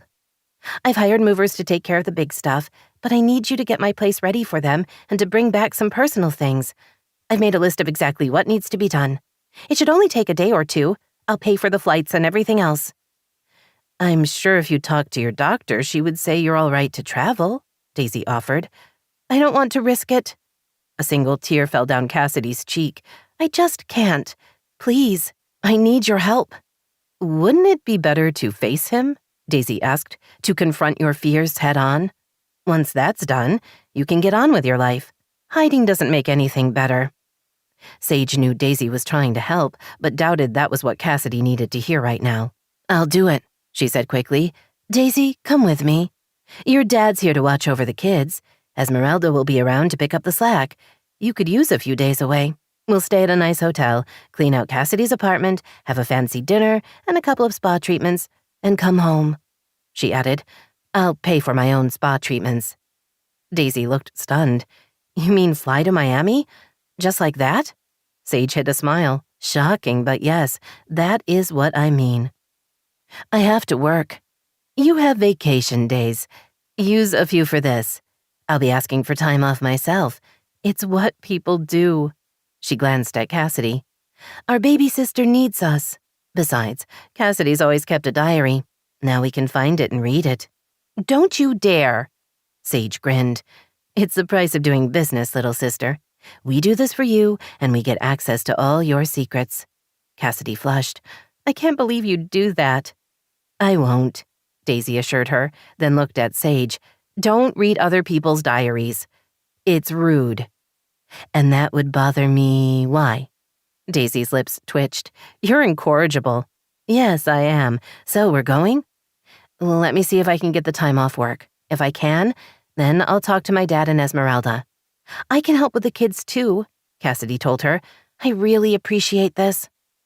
Daisy looked as if she were going to say something about Cassidy facing Deshawn, but then seemed to change her mind. All right. I'll find out in the morning if I can take time off work. Once we know that, we can get tickets and find a hotel and that sort of thing. You'll want to stay at the Four Seasons, Cassidy said. They have hammocks out by the pool. Sage sighed. I want a hammock. We're going to be busy. Not every second. Oh, pack something sexy. We'll want to go to a club. Daisy rolled her eyes. We're not going to a club. We're there to work. Cassidy grinned at Sage. Don't worry. I'll get you a name. The only downside to the unexpected trip to Miami was that it came just a day after Joanne left for the Golden Door Spa. Sage would have liked to take advantage of the empty, quiet house, but Cassidy wanted them to go as soon as they could, and Daisy was able to take the time off work, so 3 days later, Sage was trying to decide how many bathing suits she'd need. She had Cassidy's to-do list tucked in her tote. Most of it was easy enough. Returning her internet modem, emptying out her refrigerator and mailbox, dumping any liquids so they wouldn't be packed. They should be able to get that done in a day, leaving plenty of time for lying by the pool and maybe a little shopping. Sage was hoping that the time away would allow her to come to some decisions about what she really wanted for the future, and hey, maybe even pick a direction. She walked through the empty house, locking the doors and windows and turning off the lights. It was nearly 8 in the evening. She and Daisy were taking the red-eye to Miami. They would go directly to Cassidy's townhouse to work. With a little luck, they would finish up that day and have the remaining 2 days to just hang out. She returned to her bedroom, then rolled her battered suitcase to the front door. She'd already packed her tote and handbag. She had about 20 minutes before Wallace and Daisy were due to pick her up, so she hurried next door and knocked. Adam let her in. You ready? He asked, after he kissed her. I am. She paused, not sure what else to say. She wanted to tell him she would miss him, but worried that would make her seem too needy or freak him out. They were obviously involved in some way. They hung out a lot and were sleeping together, but she wasn't sure how to define what they were doing, so she didn't know if missing fell in the Me Too category or was more of a back-off bitch kind of thing. Not that Adam would ever think of her as a bitch, which meant the latter was unlikely, but still, it was all so confusing. I'll miss you, he said, surprising her but in a happy way. She smiled. I'll miss you too. A lot. His expression turned serious.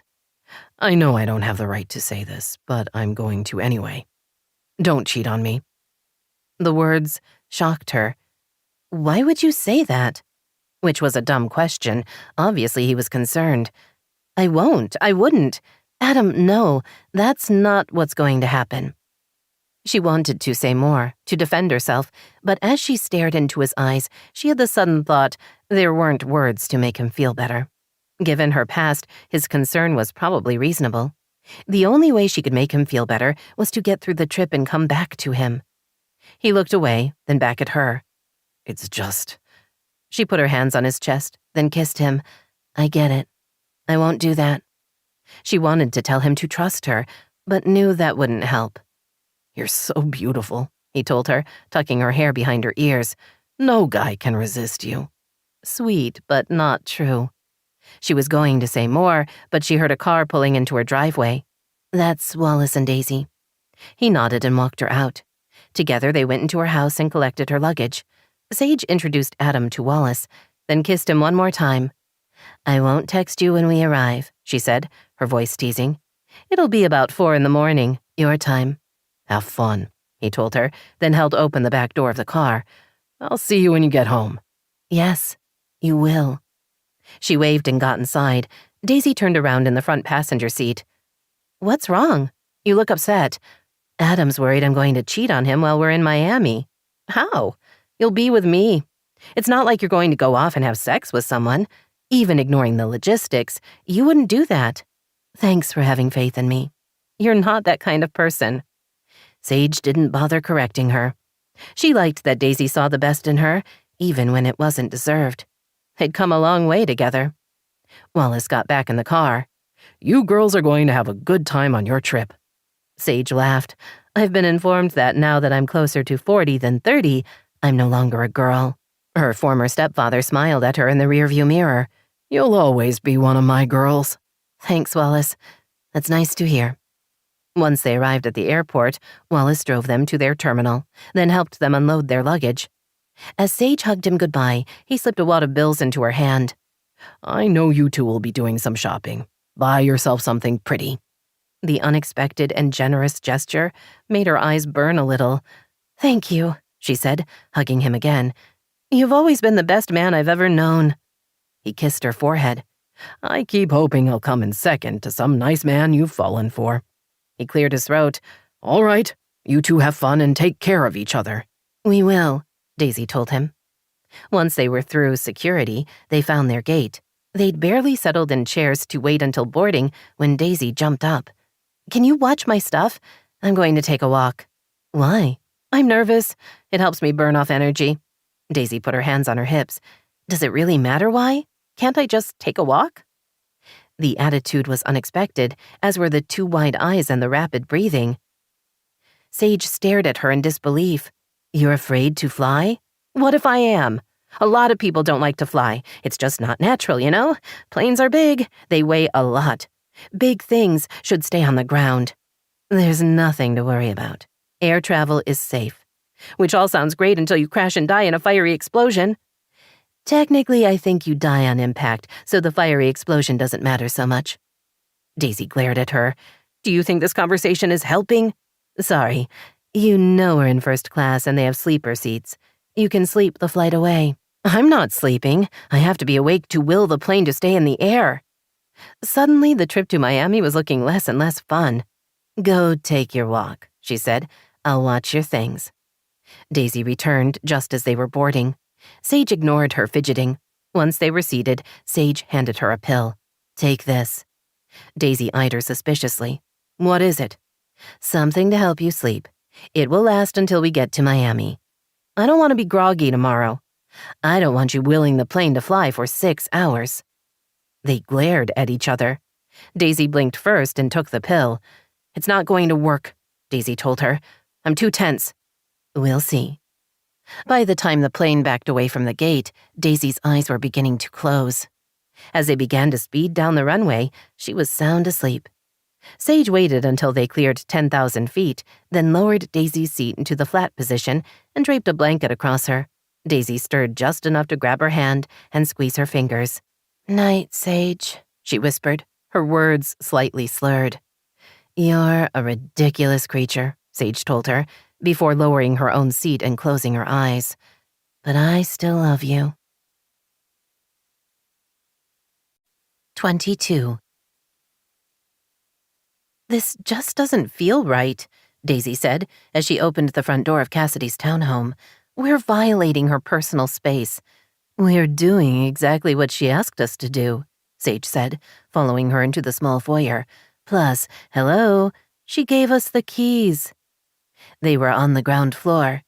There was a staircase to their left and a hallway to their right.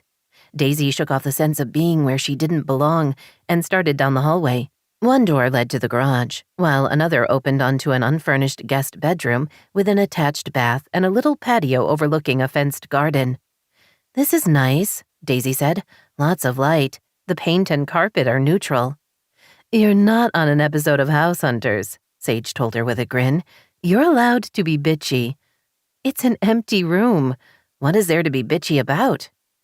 They went up the first flight of stairs and found themselves in the main living space. The huge open room had a kitchen at the far end, a dining area, and the family room. The ceilings were high, the tile floors a warm beige. Daisy looked around, searching for some sense of her sister, but there weren't many personal touches to be found. There weren't any books or magazines, and there wasn't any artwork on the walls. It's more like a hotel room than a home, Sage said. I agree. I know she was away a lot, but where's her stuff? A sweater, a pair of shoes, anything that proves she lives here? Cassidy's not big on roots. There's a difference between that and living as if she's invisible. They went up to the next level. The large master bedroom was similar to the living room, generic furniture and a comfortable space. The duvet cover was white, as were the pillow shams. The long, low dresser could have belonged to anyone, and there weren't any items on top. Even the counters of the master bath were bare. They retraced their steps and went into the second bedroom on that floor. Finally, Daisy said, feeling herself relax. Here she is. The bedroom had been converted into Cassidy's home office. There was a big desk in the middle of the room and bookshelves on all the walls. Papers and folders and books were piled on the desk and spilled onto the floor. The bookshelves were also overflowing with hats, vases, dolls, dozens of framed pictures, and a jean jacket hanging off her chair. Daisy studied the pictures of Cassidy with people from around the world, photographs of sunrises and sunsets, and several of her with Deshawn. Sage looked around. Her diary's not here. I'm guessing the closet. This is the place that makes the most sense. It would be impossible to find in this mess. Besides, why are you obsessed with her diary? Sage grinned. Because then we get to know her secrets. Daisy groaned. Grow up. We're not reading her diary. She pulled the list Cassidy had given them out of her handbag. Let's find the modem first and put it by the door. Then we can start packing up the things we're taking back with us. What do you think you're doing? The low male voice made Daisy jump. She spun toward the sound and saw a tall, muscled man standing in the doorway to the room. Her head registered that this was Deshawn, while her fight-or-flight response loudly pointed out that the man could snap her like a twig. Sage, much more socially practiced than Daisy, smiled and walked toward him. Hi, I'm Sage, Cassidy's sister. This is Daisy. You must be Deshawn. His stern expression relaxed. I've heard about you both. Nice to meet you. Daisy smiled and waved from the safety of halfway across the room. The man was handsome enough to be disconcerting, she thought, taking in the brown eyes, close-trimmed beard, and long braids. His shoulders were nearly as wide as the doorway, and his arms were thick with muscles. The Hawaiian shirt was a little incongruous, but also seemed to take him from superhero status to a more normal man level. I didn't know you were coming, he said, his voice low and gravelly, with a hint of velvet. Cassidy didn't. He shrugged. We don't talk anymore. But I saw you arrive and come into her place, so I wanted to find out what was going on. Daisy felt her heart sink. Oh no, he didn't know why they were here, and based on the flowers and the note, he was still in love with Cassidy. So finding out they were closing up her apartment would be devastating. She opened her mouth, then closed it, not sure how to explain without hurting his feelings. Really? Sage asked with a sigh. You're going to wimp out on me? I can't tell him. Wiener dog. Sage looked at Deshawn. I'm sorry you're finding out this way. Apparently both my sisters are cowards. Cassidy asked us to fly out so we could take care of a few things before the movers come. She's leaving Miami. Deshawn seemed to visibly grow smaller. His head dropped. I thought maybe she'd come back and we could talk. I guess that's not gonna happen. Daisy found herself hurrying to his side. She's been dealing with a lot, what with the fall and everything, but she's getting better. Maybe when she has some time to think, she'll reconsider. He looked at her, his dark gaze intense. You're telling me that after 6 weeks stuck in bed, she hasn't had time to think? Okay, not that, but... She pressed her lips together. I'm sorry. You seem like a nice guy. One corner of his mouth turned up. I am, but that's not enough for Cassidy. Whatever she's looking for isn't me. Daisy pulled her phone out of her jeans pocket. She's healed a lot since the last time you saw her. She showed him several pictures of Cassidy. Those your kids? He asked. flipping through the pictures. Uh-huh. Ben and Chrissa, right? She talked about them. She wasn't sure about having kids, but used to say if you could do it, then anyone could. He frowned. I didn't mean that to sound bad. Daisy waved away his concern. It's fine. We didn't used to get along, but we're friends now. I wish I could change her mind about you. Me too. Why don't you join us for dinner tonight? Sage said. He brightened. I'd like that. Where are you staying? The Four Seasons. He nodded. I know a couple of restaurants nearby. Why don't I pick you up at 7? Perfect, Daisy told him. They exchanged numbers and walked him downstairs. After returning to the living level, Daisy walked into the kitchen. I don't get it, she admitted. Why is she being so stubborn? Because she's an idiot. She's scared. We're all scared, but that doesn't mean we don't at least try. Sage leaned against the counter. He's not going to wait for her forever, and then what? She wakes up and realizes he's the one, only he's moved on. I know. I worry about that too. Daisy opened the refrigerator. There was nothing inside. An inspection of the cupboards yielded a few staples and a couple of bottles of vodka, but little else. Clearing out her place isn't going to take long at all, Daisy added. You know, we could get it done today, have dinner with Deshawn, and fly home tomorrow. Sage smiled at her. Or we could get it done today, have dinner with Deshawn, then have a good time. What does that even mean? It makes me sad you have to ask. We could lie by the pool, get a massage, go shopping. You know, fun stuff we never do at home because we're both too busy. Just thinking about that makes me feel guilty, Daisy admitted. Because you're not allowed to have fun? Says who? A very good question, Daisy thought. Why was she hesitating? They were already here. Her kids were taken care of. She had the time off work. Why not enjoy herself? Sage laughed. I can see you weakening. Good. Why don't you get this level ready? I'll tackle the bedroom and closet. I'm sure her diary is in there somewhere. Oh, and be on the lookout for the modem so we can drop that off with the cable company on our way to the hotel. We are not reading her diary, Daisy said firmly. You may not be, Sage told her, but I am. Deshawn took them to a Cuban seafood restaurant that looked deceptively casual on the outside, but on the inside was all white tablecloths and well-dressed diners. They were immediately shown to a quiet table in the back. Nearly every customer turned to watch them be seated, and while Sage wanted to think she and Daisy were the reason for everyone's attention, she knew Deshawn was actually the main attraction. Even with her wearing 4-inch heels, the man still towered over her. He had an air of confidence that, combined with his size, got people's attention. Plus, there was the whole hunky guy thing going on.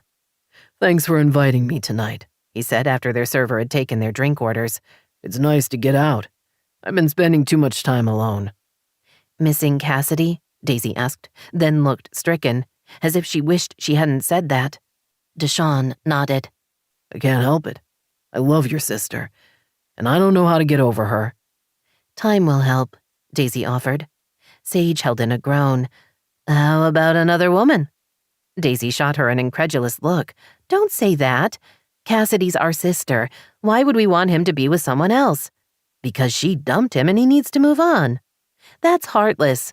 That's practical. Deshawn surprised Sage by laughing. I can see Cassidy gets her attitude from you two. His humor disappeared. I'm not seeing anyone, and I won't be for a while. I'm not that guy. I want a real relationship with someone I care about. Which was similar to what Adam had talked about when they were getting to know each other, Sage thought. The difference between getting laid and having it matter. I've always been that way, he added.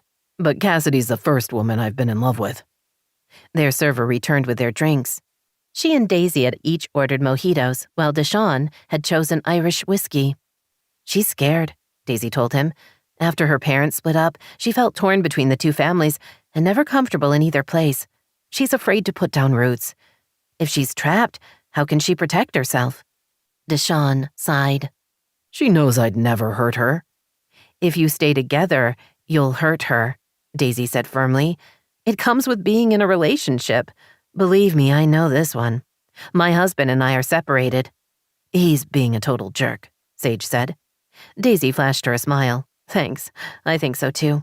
She turned back to Deshawn.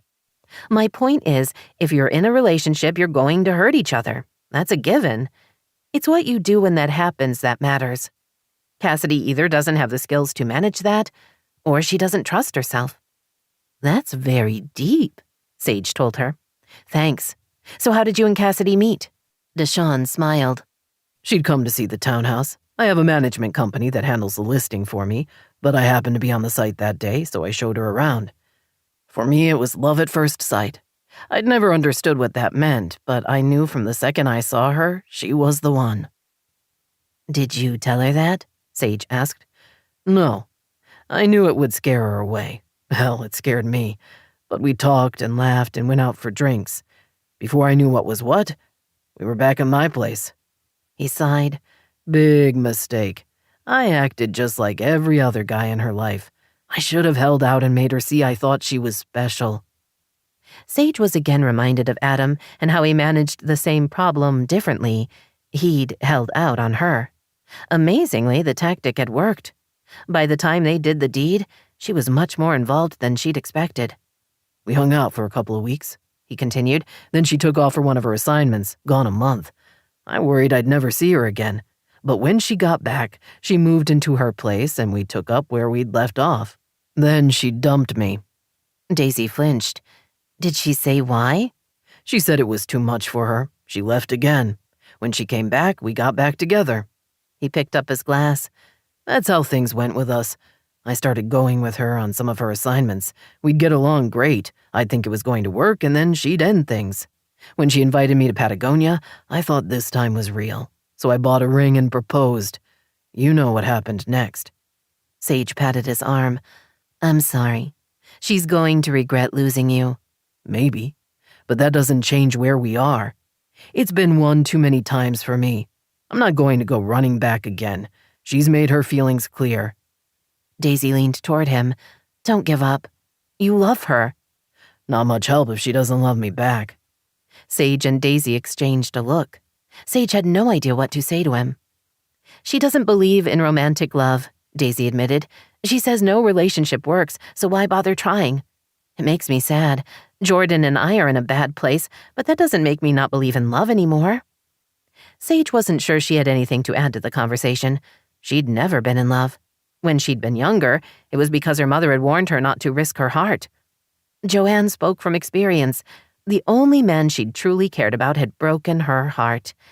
Sage supposed she'd loved Jordan, in her way, but they had been kids. Since then, she'd never fallen for anyone. A sad thing to admit after 3 marriages. She wasn't sure what she felt about Adam. She liked him a lot. She respected him and enjoyed his company. She looked forward to seeing him and missed him when they were apart. She was still a little rattled by his request that she not cheat on him. It meant he didn't trust her, which made her question her own worthiness. She looked across the table at Daisy. What about her and Jordan? Were they going to work it out? The separation was going on for a long time, and from what Sage could figure out, they weren't even talking. Were they headed for divorce? She thought about Chrissa and Ben and hoped that wasn't the case. Splitting up was devastating for a family. Look how Wallace ending things with her mom had screwed up all the kids. Sensing her good mood fading, Sage shook off the negative thoughts and told herself they needed to change the subject. You won't get a tan if you stay in the shade, Sage said. Daisy, comfortable in her lounge chair, stuck out her tongue. Bite me. You forgot to add the B word. Bite me, bitch. I don't swear. You did last night. Barely.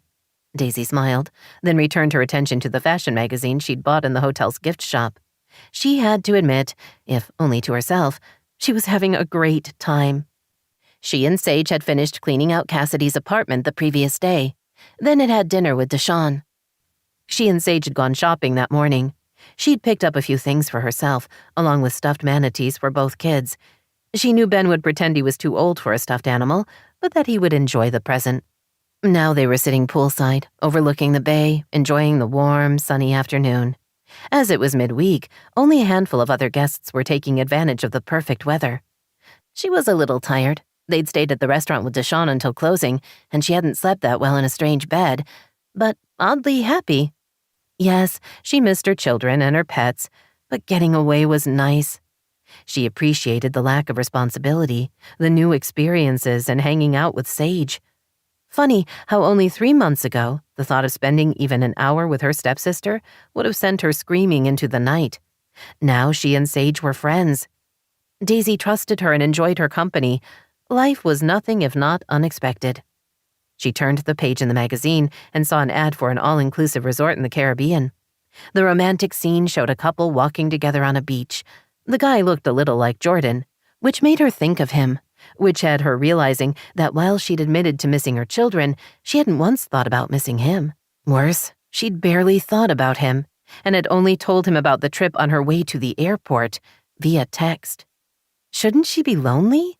They were married. He was the man she wanted to spend the rest of her life with. At least he had been. Had that changed, or was this just a bad patch they would get through? She thought about her conversation with her father and how Wallace had told her about withdrawing from Joanne. Daisy wondered if she was doing the same thing, pulling back rather than dealing with the situation, or if it was something worse. Jordan had accused her of not caring anymore. He said she was already gone. Was that at the heart of their problems? No, she told herself firmly. She wasn't ready for her marriage to be over. She was hurt by his behavior, and she wanted things fixed. Plus, she was pissed at all he'd put them through by leaving. The opposite of love wasn't hate. It was not caring at all. So her anger was a sign she still cared. Twisted logic, but she could live with that. Maybe things would be better when she got home, she thought. They would be back in therapy and, holy shit, it's implants. Sage waved a small leather journal, then walked the few feet to the lounge chair next to Daisy and sat down. Sage grinned. Cassidy had implants. That's the big secret.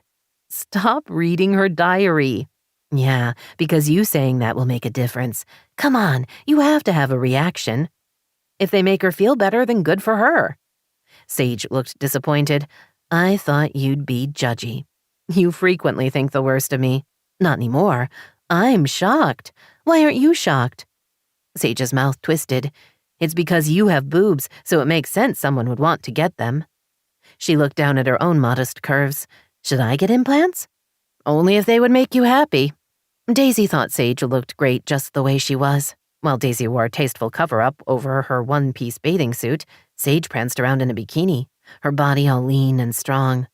It was depressing to think they were the same age. Not that age had much to do with size, but still.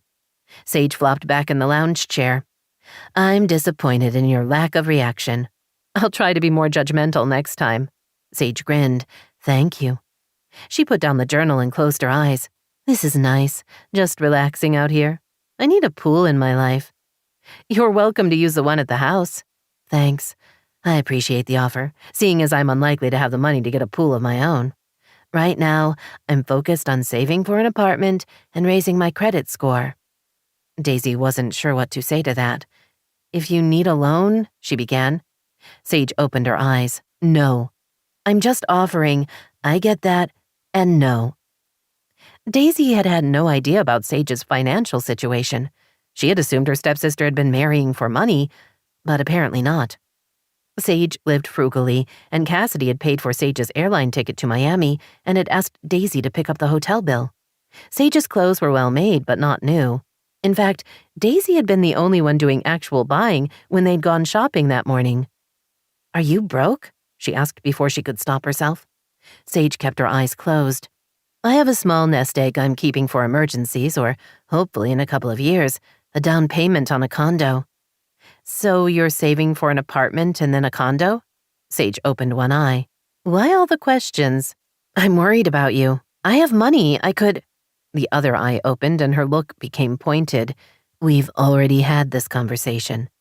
It doesn't have to be alone. Sage swore under her breath.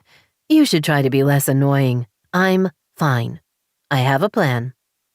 Daisy waited expectantly. Sage groaned, then said, I want to be a teacher. While the confession was a surprise, the reality of it made sense. You're very good with my kids, she said. You're likable and responsible, plus you went over to Europe initially to teach English. I can see it. To work here, you'd have to be accredited, right? Would you need a 4-year degree? I have that. Daisy smiled. You never told me. Congratulations. Thanks. We weren't exactly speaking at the time. So you got it while you were in Europe? The American University in Paris. There's a process to get accredited here, and I'm weighing my options. I can apply for an internship through the LA Unified School District. I can enroll in an online program through USC, or there's a 2-year program through UCLA. That's a lot of choices. Which one do you like the best? The UCLA program, but it's expensive and full-time. I don't think I could work, so not that. Daisy pressed her lips together rather than offer money again. Sage had made it clear she wasn't interested in accepting assistance. Was that about their relationship, or did she resist everyone who wanted to help?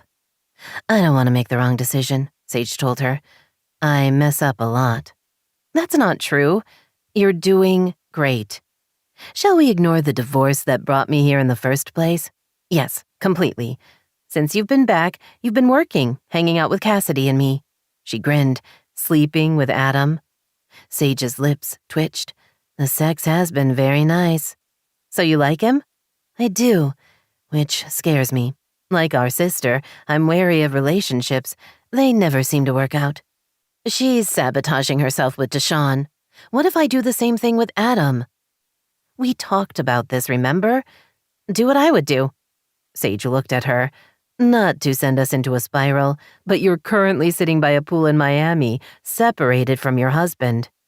I'm in Miami because of Cassidy. The separation is different. Daisy sighed, but no less troubling, I'll admit. What's going on there? I have no idea. For all I know, he's seeing someone else. Sage looked surprised. Do you really believe that? I don't know. Maybe. Probably not. He could be. Have you asked? Once. He said he wasn't at the time. I don't know if that's changed, and I'm starting to think I'm not that interested in the answer. You don't mean that. No, I don't. She pressed her lips together. I don't miss him. I did at first, but not recently. Sometimes I'm not sure I care that he's gone. Sage's eyes filled with concern. You do care. I was there the night after he texted he was moving into a house. You cared a lot. Daisy nodded. You're right. But everything I felt before, the anger, the fear, it's all faded, and I don't know what that means. I worry that we've been separated so long that getting back together is going to be impossible. It's not. You two still care about each other. You just have to decide you want to reconcile. Her sister looked at her. Unless you don't. And that was the question, Daisy thought. Simple and to the point. Did she want to stay married to Jordan or not? I want to fix things. You sure? Daisy drew in a breath and waited for her heart to tell her the truth. Most days. 23.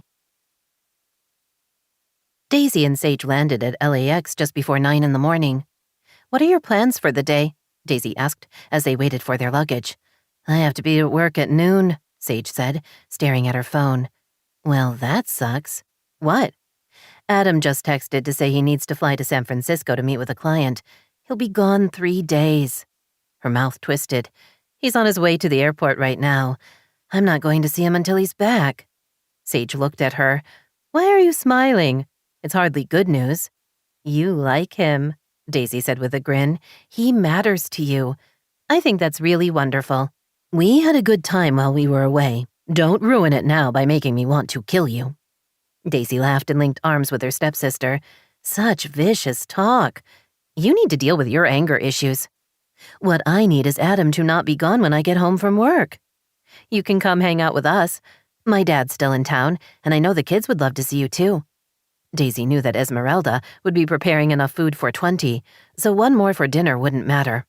Maybe, Sage grumbled. I doubt I'll be in the mood. We'll make you feel better. Say you'll join us. Whatever. Daisy ignored the sullen tone. Come straight from work. I'll tell everyone to be expecting you. They collected their luggage, then went out to meet their driver from the car service Daisy had arranged. She dropped Sage off first, and then they went on to her house. Esmeralda met her at the door and hugged her. So good to have you back. Everyone is well. Your father is out golfing with some friends, and I took Ben and Chrissa to school this morning. Cassidy is up in her room. She's been on edge since you left. She thinks you're taking the later flight, and I didn't tell her otherwise. Daisy smiled. Good. I'll go see her in a bit. She and Sage had talked about how best to handle Cassidy. Yes, they'd agreed to do her a favor, but they were also aware that they were enabling her poor decision. Rather than give her any details of their trip, they'd agreed to text her a vague, "all is well," and let her find out what had happened when they were back. Daisy went upstairs and unpacked.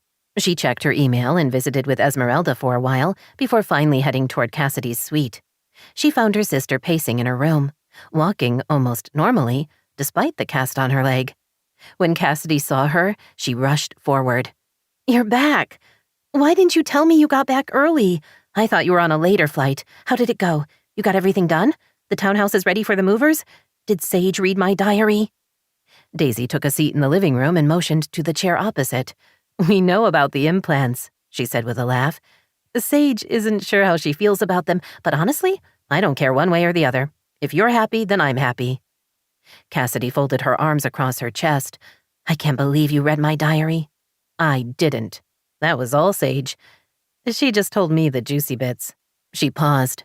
"We returned the modem, dumped the liquids, and generally got your place ready for the packers. Thank you. I'll call them and let them know to put me on the schedule. I'm going to store all my furniture with them until I figure out where I'm going to live." Daisy took a deep breath. "What is wrong with you? We met Deshawn. He's fantastic, thoughtful, kind, funny, and possibly the most attractive man on the planet." Cassidy's lips twitched. "The planet? Really? That's quite the endorsement." Her mouth straightened. "You met him? We had dinner with him and talked for hours. What don't you like about him? Cassidy, have you considered you're throwing away what might be the best relationship you'll ever have? I know you're scared, but come on. Suck it up and act like a grown-up here. Face your fears and take a chance." Cassidy turned away. "I can't." "Why not? Are you so afraid of being happy? Yes, there will be bad times, but you get through them and are stronger because of them." Cassidy brushed tears from her cheeks. "Because you know about this? I'm sorry, but where's your husband?" "I haven't got a clue. And you know what? That's irrelevant. Jordan and I are having problems. Even if we work things out, we'll have problems again. Hopefully the next time we'll handle them better. But the fact that he and I have messed up doesn't mean no one should ever try to be in a relationship. You and I are getting along right now. We're close, and I like it. But do you think that means we won't drift apart at some point? We could. Or we could make an effort to keep what we have and build on it. That's the point. We have choices and we make decisions." Daisy leaned forward, determined to get through to her sister. "I vow, as of right now, that no matter what, I'm not giving up on you. Not this time. If you run, I will hunt you down and make you be my sister."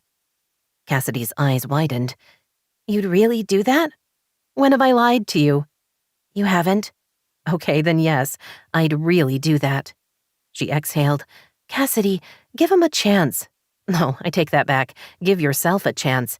Men like him are rare, and you're going to be sorry you let him go. I know you're scared, but some things are worth fighting for." "I want to believe you," Cassidy began, "but I can't." Daisy smiled at her. "That's okay, because the only person you have to believe right now is yourself. You're stronger than you think, and as soon as you recognize that, you'll be able to move forward rather than staying stuck." Cassidy studied her for a couple of seconds. "You really won't let me go?" "I am with you to the end, kid. Deal with it." 2 days later, Sage arrived home from work to find that her mother had returned, looking happy, refreshed, and at least 5 pounds thinner. "I had a wonderful time," Joanne said, hugging Sage for the 3rd time in 2 minutes. "Thank you so much for sending me to the spa." Sage hugged her back. "I'm glad it worked out. So the spa was nice?" "It's beautiful, and they treat the guests so well, but that wasn't the best part." Sage stepped out of her heels and tried to tell herself that whatever her mother was going to say would be fine. She'd done her bit, springing for the week at the spa. Nothing else was on her. "I met someone." Sage smiled, hoping her dismay didn't show. What her mother needed was a break from the manhunt, not a new target in her sights. "Did you? Tell me about him." Her mother led the way to the kitchen where she had all kinds of vegetables laid out on the counter. She picked up a knife and began cutting a red pepper into strips. His name is Thomas, and you'll never guess. Sage sat on one of the kitchen chairs. What? I knew him in high school. We both went to Culver City High, if you can believe it. A few of us went out the first evening we were at the spa, just to a local place, just for fun. I saw this man watching me, and something about him was familiar. Her mother beamed. He came over and asked if I'd gone to Culver City High School, and that was it. She sighed dramatically. It was like a TV reality show. Honestly, I was looking everywhere for the camera. That's great, Mom, Sage said, hoping this particular relationship had a happy ending. Joanne moved on to slicing cucumbers. He's not rich like most of the men I go out with, but he's well off enough. He owns several gas stations in Escondido and San Diego. He's a widower. His wife died 3 years ago from lung cancer, poor woman. His kids are grown, of course. She arranged the cut vegetables on a plate. I like him, Sage. I haven't liked anyone this much in a long time. I'm glad for you. Me too. She smiled. I owe it all to you, not just for the fabulous spa week, but for reconnecting with Thomas. You're so good to me. I want to do something in return, something special. You don't owe me anything, Mom. I'm really happy for you. That's reward enough. Her mother laughed. You're sweet to say that, but I'll think of something. She carried her veggies to the family room. Sage escaped to her bedroom, not sure what to make of her mother's change in attitude. Having a man in her life always made her feel better, but it was a temporary solution at best. Still, she would enjoy the relative calm while it lasted. She changed her clothes, then checked to see if Adam had texted. He was due in that evening and had promised to text her as soon as he was back. She couldn't wait to see him, which was both good and troubling. She liked him a lot, so much that sometimes it scared her. Not because she was afraid he would do anything to hurt her, but mostly because she wasn't used to being happy with a guy. Unless she went all the way back to high school and dating Jordan, she couldn't remember ever having an uncomplicated relationship. But with Adam, there were no red flags, no drama, nothing to make her feel that she should run. He was a good guy who cared about her, which should have delighted her and instead left her uneasy. Happy, but definitely a little wary. 45 minutes later, he texted to say he was on his way home from the airport. She told her mother she was going out, then sat on his porch to wait. As soon as he pulled into the driveway, she was up and hurrying toward him. He got out of the car. I missed you, he said, pulling her close, then kissing her. 6 days was too much. Let's never do that again. He kissed her a second time, making it impossible for her to speak. Not that she minded. Being in his arms, feeling his passion, and knowing he'd missed her was plenty. How was your trip? She asked when he drew back. Good, productive. How was Florida? Really fun. Daisy and I had a good time, and we got to meet Deshawn. So you said in your texts. Adam's gaze locked with hers. You said he was movie star handsome. She heard the slight worry in his voice and touched his cheek. Yes, he was incredible, but not for me. He's my sister's almost fiancé. Even if he wasn't, I'm seeing someone right now. Someone who's important to me. His brows rose. You're seeing someone? I am. For a second, she wondered if she'd gone too far. Did he think they were also seeing each other? Or was it more casual to him? Panic gripped her, making her want to pull back and possibly bolt for the safety of her mom's house. He smiled at her. I'm seeing someone too, and it's going really well. The fear faded. Yeah? Yeah.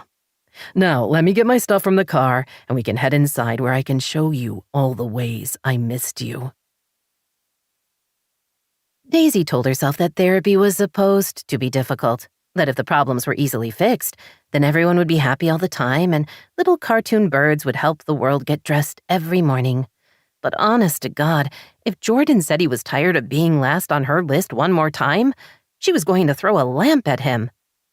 Dr. Braxton glanced at her. Daisy, I sense tension. Not tension, she said without thinking. Anger. A boatload of it. Both men stared at her. What's that about? Jordan demanded, sounding defensive. It occurs to me that we're halfway through this session and all we've talked about is your feelings. How you don't feel appreciated, how difficult it is for you to deal with my inheritance, which makes no sense to me because it's not like it's new. She turned to Dr. Braxton. Here's what I would like to talk about. Jordan rented a house. He moved out of the hotel and into that house without talking to me first. She spun back to Jordan. Hardly surprising, considering you moved out of our home without saying a word. She faked a smile. Oh, wait, you texted me, so I guess that counts as words, just not the spoken kind. Jordan glared at her. We've talked about this. Why do we have to discuss it again and again? Why not? We're discussing what bugs you again and again, so hey, let's make it my turn. You promised you wouldn't text anything important. You complain you're last in my life, but here's a newsflash. You're not doing anything to make me want to put you first. You've always done exactly what you wanted when you wanted. Everyone else be damned. She scooted to the edge of her chair. As for my inheritance, I'm not going to apologize for the fact that my mother came from money, or that she left me a trust fund. You knew it when we started dating, and you knew it when we got married. So don't you dare complain about it now. I'm sorry if the fact that I earn more than you at my job makes you feel like less of a man, but you need to learn to deal with it because I'm not quitting. She drew in a breath. I don't know what you want. Should I give up my inheritance? Sell the house?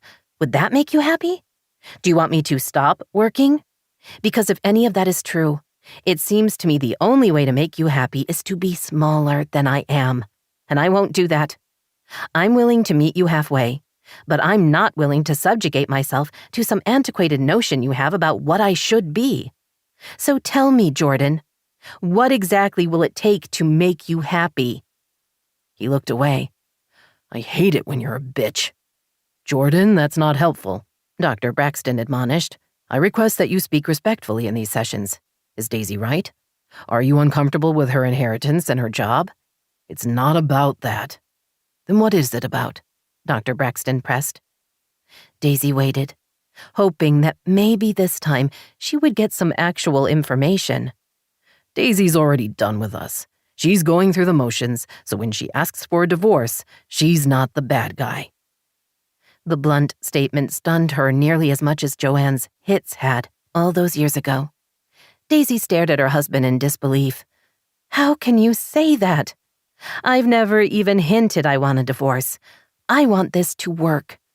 I'm here because I want things to work. She felt tears burn in her eyes. Jordan, no. It's true, he told her. You're not in love with me anymore. Dr. Braxton looked between them both. How long have you felt this way, Jordan? He stared at the carpeted floor. A while. Daisy fought her tears. Why didn't you say something? What do you think I've been talking about all this time? You don't care about me, Daisy. He turned to Dr. Braxton. I've been asking her to go away with me for the last 18 months. Just the two of us for a long weekend. She always says she can't get away. Last week, she flew off to Miami with her stepsister. It was a last-minute thing. 3 days at the Four Seasons. He glared at Daisy. You don't even like Sage. I do. We're sisters. That's new. Guilt flared, making her feel defensive. She told herself to focus on the topic at hand. Jordan was right. He had wanted them to go away and she'd resisted. She'd claimed to be too busy, or that she couldn't leave the kids, yet she'd taken a trip with Sage. I'm sorry, she said. I understand why you're upset about my trip to Miami. It wasn't for fun, she added quickly. Cassidy needed us to close up her apartment. Which was kind of true and kind of not. That took 3 days? His gaze locked with her. All I wanted was to be the man in your life, Daisy. Nothing more. But I was never enough. They stared at each other. She felt herself flushing and struggled to figure out what to say. After a few minutes of silence, Jordan rose. I don't need this shit, he announced before walking toward the door. Go to hell. The door slammed shut behind him, the sound echoing in the silence of the room. Daisy pressed a hand to her chest, feeling as if Jordan hadn't just walked out of their session, but as if he'd walked away from any hope of their marriage being healed. While that should have been the worst of it, she was now going to have to face the very real possibility that the central problem wasn't him leaving, but the fact that somewhere in the past few months, they'd each decided their relationship wasn't worth saving. Sage found a parking spot on the street. She was only having dinner with her mother. She waited for a break in the traffic, then darted across the street to the trendy bistro. There was outdoor seating and lots of plants. She had no idea what kind of food they served, but at this point, all she really cared about was getting off her feet. Honestly, as long as the place served cocktails, she didn't care if the food was raw, macrobiotic, or vegan. She gave her name to the hostess and was shown to a table in the back. Her mother was already seated, looking even better than she had when she'd gotten home from the spa. Ah, the powers of young love, Sage thought, smiling. Cute place, she said as she sat down. Not in our neighborhood. Her mother's brows rose. Sometimes it's important to try new things. How was work? Busy, lots of customers, not so many sales. I feel like I spent the whole day carting clothes from the dressing rooms back to the racks out front. I can't do the 4-inch heel thing anymore. Not all day. Although going to flats is going to make me feel like I'm 105. Don't think about that tonight. You're here to have a good time. Her mother looked smug as she spoke. No, smug wasn't right. She looked knowing. Their server appeared with drinks that Sage hadn't ordered. She set a glass of white wine in front of Joanne and a margarita with a tequila chaser in front of Sage. Her mother waved to the cocktail. I ordered for you, darling. I thought you might have had a tough day. Sage eyed the drinks. I still have to drive home, Mom. Oh, don't be a party pooper. You can Uber home if you have to and pick up your car in the morning. Uber? Why couldn't she just drive home with her mom? But before she could ask, her mother raised her glass. Thank you again for the spa week. You changed my life. Sage touched her margarita glass to her mother's wine glass, then took a sip. The drink was perfect, sweet and tart, with a bit of saltiness from the rim. She was tempted to down the whole thing, but knew she had to pace herself. Maybe she could text Adam to come join them. She'd told him she was having dinner with her mom, but didn't think he would mind a last-minute invitation. Things are going well with Thomas, her mother said. I'm thinking about moving in with him. Which was so very like her mother. It had been all of what, 2 weeks? Sure, why not move in? But what she said instead was, you said he lives in Escondido. That's a long way. About 90 minutes when the traffic is light. He has a big house and a pool. It's lovely there, and we want to be together. Her mother looked at her. Sage, I can give you a couple of months to figure it out, but then either you're going to have to pay more, or I'll need to rent out the place. Sage hadn't seen that one coming. While technically she could afford to rent the whole house, doing so would mean no monthly savings deposit. You could get a roommate, her mother offered. I'm not trying to be difficult, but if I move in with Thomas, I need to take advantage of that time away from the house. I need to bank as much money as I can. She pressed her lips together. I'm not a young woman anymore. I need a nest egg. I get it. Sage understood the problem, even if she didn't like it.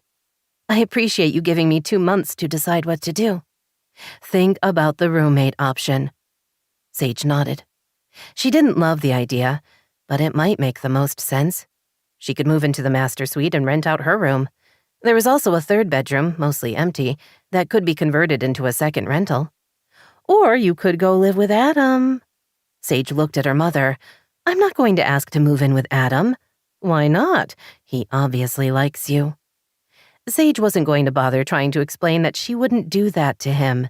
She wasn't trading sex for a place to live. Not anymore. I'll come up with something. Her mother looked past her and smiled, right on time. She rose and waved. Over here.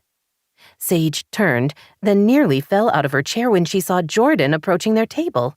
Her first thought was to run. She hadn't talked to him in years, and while she'd seen him at the reunion, it had been from a distance. Mom, what did you do? She asked, coming to her feet. I'm saying thank you. Sage was still processing that unpleasant nugget when Jordan walked up to her, pulled her close, and lightly kissed her on the cheek. Hi, Sage. It's nearly 7 and everyone else in this place looks like they've had a hard day, while you look amazing. How do you do that? She honest to God had no idea what to say to him. The shock was too great. She studied him, taking in what was the same and what was different from the last time she'd seen him. Sure, they'd been at the reunion a couple of months ago, but really the last time she'd truly studied him had been at his wedding to Daisy. He looked older, but in that great way handsome men seemed to age. There was a bit of tension in his shoulders, but otherwise, he was much as she remembered. "This is a surprise," she admitted. He grinned at her. "For me, too.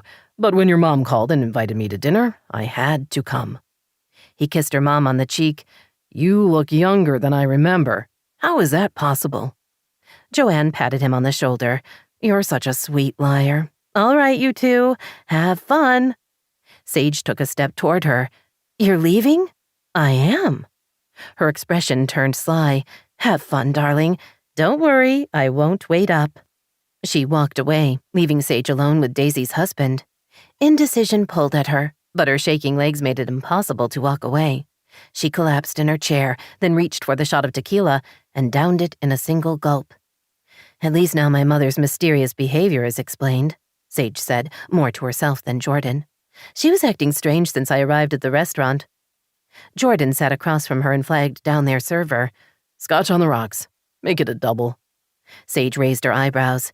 "So we both risk Ubering?" "I live right around the corner. I walked." Which made the choice of restaurants both more and less odd. She would guess that somehow her mother had figured out where Jordan had moved to and had chosen the restaurant for the location. But what was her end game? Sage told herself it didn't matter. She was stuck for at least half an hour. She would talk to Jordan, remind him of his duty to Daisy, then hightail it out of here. He leaned across the table and grabbed her hand. "How long has it been? Years, right? You were at the reunion, but we didn't get a chance to talk." She carefully pulled her hand free. "We spoke briefly at your wedding, on the day you married Daisy." She emphasized the name. "That was a while ago. How have you been?" "Fine. Busy. I'm back in LA, obviously." She pressed her lips together to keep herself from babbling. What was wrong with her? She wasn't nervous. She didn't care about Jordan. Maybe it was just being so close to him after all this time. The situation bordered on surreal. He stared into her eyes. "You look great. 17-year-old Sage knocked my socks off, but the grown-up version is even better." He gave her a lopsided smile that unexpectedly kicked her in the gut. "How is that possible?" "Each full moon I sacrifice a live chicken to the gods of the underworld, and they reward me with everlasting beauty." He laughed, a deep, full laugh that spoke of genuine amusement. She found herself joining in. Their server dropped off his drink. He held it up. "To old friends." Okay, that she could deal with. To old friends. 24. 2 hours, and Sage wasn't sure how many drinks later. They were still at their table. "It's not all Daisy's fault," Sage told him. "You're half the problem, possibly more." "She doesn't love me anymore." Sage rolled her eyes. "I know that's not true. She misses you desperately. I would know. I hear about it constantly." Not exactly what Daisy had been saying, but close enough. "She's caring and loyal and fun at a party. What do you want from her? What aren't you telling her?" "She makes it hard." "Isn't that a good thing?" Sage teased, then could have cheerfully slapped herself. Adding a hint of sexual innuendo to the conversation wasn't a good idea with any man, but certainly not with one she'd once, possibly, been in love with. His gaze sharpened as he studied her carefully, as if trying to figure out what she meant. "That came out wrong," she said quickly. "It's the drinks. I take it back. What I meant is how does she make it, difficult?" "I don't want to talk about Daisy anymore." "Yes, you do. She's your wife and you love her." He looked away. "I miss my kids." "If you moved back home, you could see them every day. Come on, Jordan, why won't you tell me what the real problem is? You have to know, because if you don't, moving out was the dumbest idea ever." He drained his drink. "She doesn't need me. I think she likes having me around and she wanted to get married, but she doesn't need me. Not to take care of her or pay for anything or rescue her. I shouldn't have married her." Sage shook her head. "That's your self-pity talking." "Ouch. You always gave it to me straight. There were no games with you, Sage. I miss that. I shouldn't have let you go." "You didn't let me go. You dumped me." His gaze met hers. "No. I said we were too young to get married back then. I still wanted us to be a couple." "Okay, yes, that's what happened and you were right. We were too young. It wouldn't have worked between us." I disagree. I don't regret putting off the wedding, but I do regret losing you. I should have explained myself better. I should have followed you to Paris when you took off. Something she'd wondered about from time to time. What would have happened if he'd shown up in her tiny apartment and had declared undying love? None of that matters now, she said. We took different paths, and now you're married to Daisy, who loves you very much. Not anymore. His gaze was steady. I don't think she was ever in love with me. She loved the idea of me, but not who I am. Sage fought against a sinking feeling in her stomach. Don't say that. I don't want you to break Daisy's heart. What about my heart? And why do you care about her? You two always hated each other. Not anymore. We're friends now. More than friends, she thought. Sisters. I'm on her side. His smile was bitter. Everyone is. Don't say it like that. You're not a martyr. I'm sure as hell not the man. You're being... But that was as far as she got. Without warning, he leaned in and kissed her, really kissed her with intensity and yearning and tongue. In a single heartbeat, she was swept back to a time when Jordan's kisses had been able to rock her world, when he was all that mattered, and she'd wondered how she would ever find the strength to leave him. Her body responded instantly, with her nipples tightening and heat settling between her thighs. The need to take and be taken nearly stole her breath away. Shocked and afraid, she pulled back. They were both breathing hard. Another round? Their server asked. Jordan pulled a credit card out of his pocket. We'll take the check. Relief eased some of her tension. They were going to do the right thing, say goodnight and go their separate ways. Hopefully he would simply walk away, rather than stay with her while she waited for her Uber. She wanted to avoid those awkward minutes of conversation. Enough damage had already been done. Better to avoid the chance to do more. He paid the bill, then stood and held out his hand.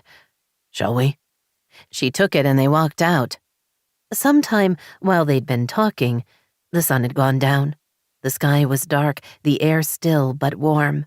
She felt every one of the 4 or 5 drinks she'd had, probably because she'd forgotten to eat or drink water. Come morning, she was going to have a heck of a hangover. Jordan, He cupped her face in his hands and kissed her again. In that second before she parted her lips, she knew she had a decision to make. That once again, she was clearly at a crossroads, to do what was smart and sensible and right, or to roll the dice on the exciting, stupid, and self-destructive choice. She'd always been able to see these moments clearly, to understand there would be consequences, and yet every single time she'd picked the wrong one. The bad one. What would Daisy do?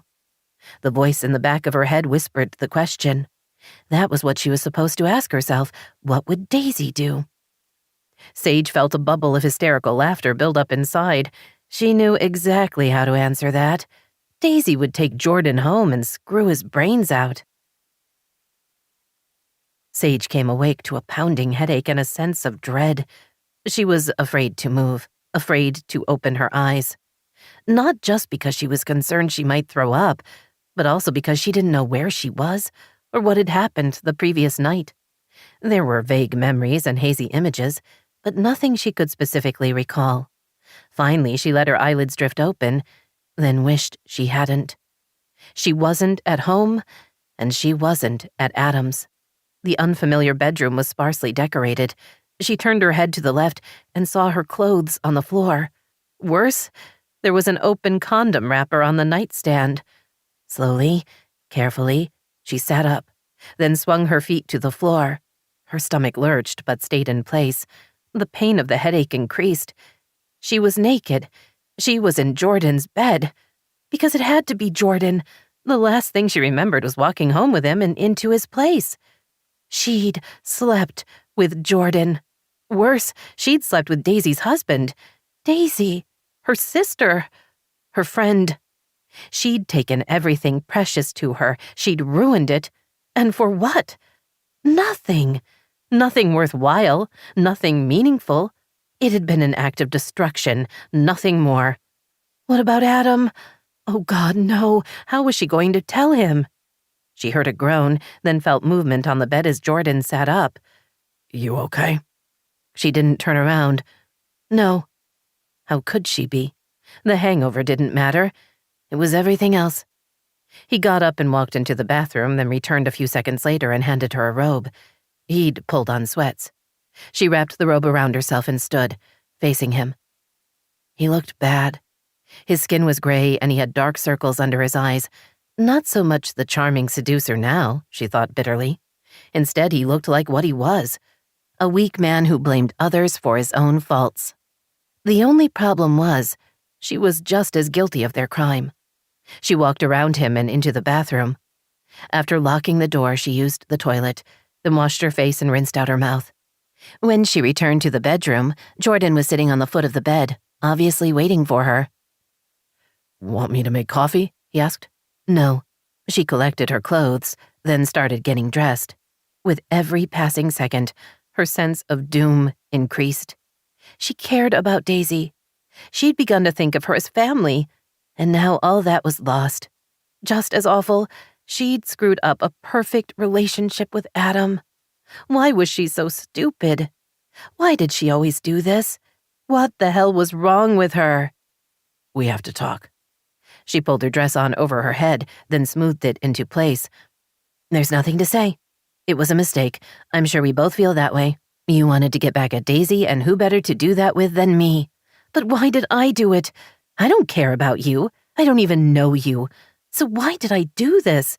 Why did I totally mess up my life? She slipped on her shoes. Don't worry, I'm not expecting an answer. You can't tell her. He spoke flatly, without emotion. She can't know, Sage. The truth will destroy her. Something else she hadn't considered. What happened now? Did she lie and keep the secret to herself? Or did she admit to the truth and leave broken hearts in her wake? It was a mistake, and we're both sorry, he continued. That's all that matters. You're right about that, she told him. We're both sorry. Too bad not talking about it doesn't make it go away. She found her handbag, put on her sunglasses, then stepped out into the early morning light. It was barely after 6, but the sun seemed to bore right through her eyes and into her brain. She ignored the pain and walked purposefully to her car. 20 minutes later, she was home. She hurried inside, hoping Adam hadn't noticed she'd been gone all night. She went directly to the kitchen, only to find her mother was already awake, sipping coffee at the kitchen table. Sage poured herself a cup, then leaned against the counter. You're up early, Sage murmured. I wondered when you were going to get home. Joanne's tone was gleeful. You spent the night with Jordan. Apparently. I'm so glad. I was hoping it would work out, just like old times. It's nothing like old times, Sage snapped. It's a nightmare and it's all my fault. Her eyes began to burn, but she blinked away the tears. I screwed up, Mom. I've hurt Daisy and I've hurt Adam. How could I do this to them? Darling, you've never been able to resist Jordan. Not exactly helpful. Why couldn't I have been strong last night? I was so stupid and for nothing. Nothing. I don't want to get back together with him. The man cheated on his wife with the one person he thought would hurt her the most, and I was a willing party. Who does that? Worse, I'm her sister. Stepsister, Joanne corrected. Former stepsister. You're wrong. I'm her sister, and I love her. And look at what I did to her. The burning increased, and this time Sage couldn't stop the tears from trickling down her cheeks. I hurt her, and she's never going to forgive me. I've lost her. The enormity of that truth made her start shaking. She had to put down her coffee and clutch the counter. I destroyed what I had with her, and I destroyed what I had with Adam. It's all gone. I had everything I've ever wanted in my hands, and now it's gone. And it's only my fault. She ran into her bedroom and closed the door, then sank onto her bed. She pulled her knees to her chest and gave in to the sobs, knowing that her pain affected nothing. She'd taken a hammer to her carefully constructed life and shattered it into pieces too small to ever be made whole. After returning from dropping off the kids, Daisy stood in the doorway to her dad's bedroom. Do you really have to go back so soon? Her father looked up from his open suitcase and smiled at her. Is that a whine I hear in your voice? Yes, I like having you around. It's only been a couple of weeks. Wallace walked over to her and kissed the top of her head. I need to get back to my patients. I'm going to let my practice know that I'll be moving back, but I'm going to give them time to replace me." He grinned. "It shouldn't take long. Who doesn't want to live in Hawaii?" There is that. She told herself not to get too hopeful. You're really coming home to Los Angeles? "Yes, I'm going to find a nice condo somewhere near a golf course and think about retirement." You always think about it, but you never actually do it. He winked. "Maybe that's the secret to how young I look." She laughed. I'm sure it is. She watched him fold a couple of shirts. You're always welcome here, Dad. "I appreciate the offer every time you make it, but that's not happening. I need my own space, and you need to figure out your life. Having me here is a distraction." She didn't like to admit it, but she knew he was telling the truth. You mean Jordan? "Yes, your husband. Any thoughts?" Daisy leaned against the doorframe. I don't know. We can't go on like we have been. We either have to commit to making it work, or we need to be done. "Which is it for you?" We should make it work. "Should? Or want to?" I don't have an answer to that, she admitted slowly. Dad, is it possible I'm not in love with him? Her father looked at her. "Only you can answer that." He says that's what's wrong. He says I don't care about him anymore. He's trying to get my attention because I'm done with him and us, and I'm just going through the motions. Is he right? I don't know. Which makes me wonder if not knowing is its own answer. I'm tired of fighting. I'm tired of not knowing what his latest complaint is. But if he's right, then everything wrong is my fault. And I don't like that. It's never one person's fault. If you love him, you need to fix the marriage. If you don't, then you have to decide if you want to stay with him anyway. Is there a third choice? I'd really like that instead. You can make any choice you want. Whatever you decide, I'll be here for you. He smiled. As will your sisters. She felt her mood lift. Yes, I have them. Both of them. Her father smiled. That makes me happy. Me too. I can't explain it, but I'm happy they're both in my life. Sage and I had a great time in Miami. I love Cassidy. It's like we've made a family together. Makes my heart even more happy. Now, give me 10 minutes and you can drive me to the airport. I'll meet you downstairs. Daisy sat at the top of the stairs and considered her options. Despite what Jordan had said, she was fairly sure she still loved him. He frustrated her, and sometimes it felt as if they couldn't find common ground, but they'd been married over 12 years, and they had a couple of kids together. That had to count for something. If she could wave a magic wand and fix things, she would want them back the way they'd been in the beginning, when they'd spent all their time together and their future had been so bright. The last couple of years had been anything but that. So how much of the problem was Jordan, and how much was her? Did she love him? I have to, she whispered. There'd never been anyone else. Not seriously. She'd been in love with Jordan since high school. That hadn't changed. Sure, she'd grown up, and she was a different person than she had been, but so what? They were a team. Lovers, parents, friends. Although thinking those words made her wonder if any of them applied to their current situation. Sage stepped out of the shower and dried herself off. She still felt hungover, but the headache had faded. Not surprisingly, her sense of anxiety had only grown. She dressed in jeans and a t-shirt and didn't bother blowing out her hair. She'd already called in sick to work. The truth for once, although her illness had nothing to do with the virus and everything to do with the destruction of her life. She went into the kitchen, where she found her mother waiting by the blender. There you are. I thought you might need this. She flipped on the machine. The sharp, high-pitched whirring sound nearly split open Sage's skull, but she knew it was for the greater good. The pinkish-gray drink was a combination of coconut water, protein powder, and fruit. Not her favorite way to start any morning, but today it sounded more disgusting than usual. But Sage knew the drink worked. The coconut water had electrolytes and would help hydrate her. The fruit would give her a little sugar high, while the protein powder would stabilize her blood sugar. In an hour or so, she would try real food, but for now, getting this down would be enough. Joanne poured the drink into a glass and handed it to Sage. I'm going to take a trip with Thomas for a couple of weeks, she said. When we get back, I'll move in with him permanently. She smiled. Clock's ticking on your 2 months. Thanks, Mom. Sage murmured, trying to sip the drink without gagging. She hadn't had time to consider her future, nor did she want to now. While getting a couple of roommates to help cover costs made the most sense, how could she make any decisions until she figured out how much damage she'd actually done? Her mother patted her arm. "You're making way too much of this. What's done is done. Move on." "I ruined everything. Moving on isn't going to be easy." "Why does anything have to change? Just go on the way you were before." Joanne smiled. "You think Jordan is going to rush to tell Daisy what happened? If he does, he's an idiot and not worth your time." "I can't lie to her. I can't have that between us." Her mother's expression of sympathy hardened. "You've already slept with her husband, Sage. Don't you think at this point the lie is hardly the point of things?" The tears returned. "I didn't want to hurt her." "Too late." Joanne's smile returned. "All right, I'm off to pack. I assume you'll be moping around the house today?" "I need to see Adam." "To tell him? Sage, no." "While I don't agree with you, I understand you think you made a mistake. Fine. Punish yourself, but don't draw him into things. He'll never be able to handle it." Her mother moved in front of her. "You're his princess, the dream girl he never thought he would have.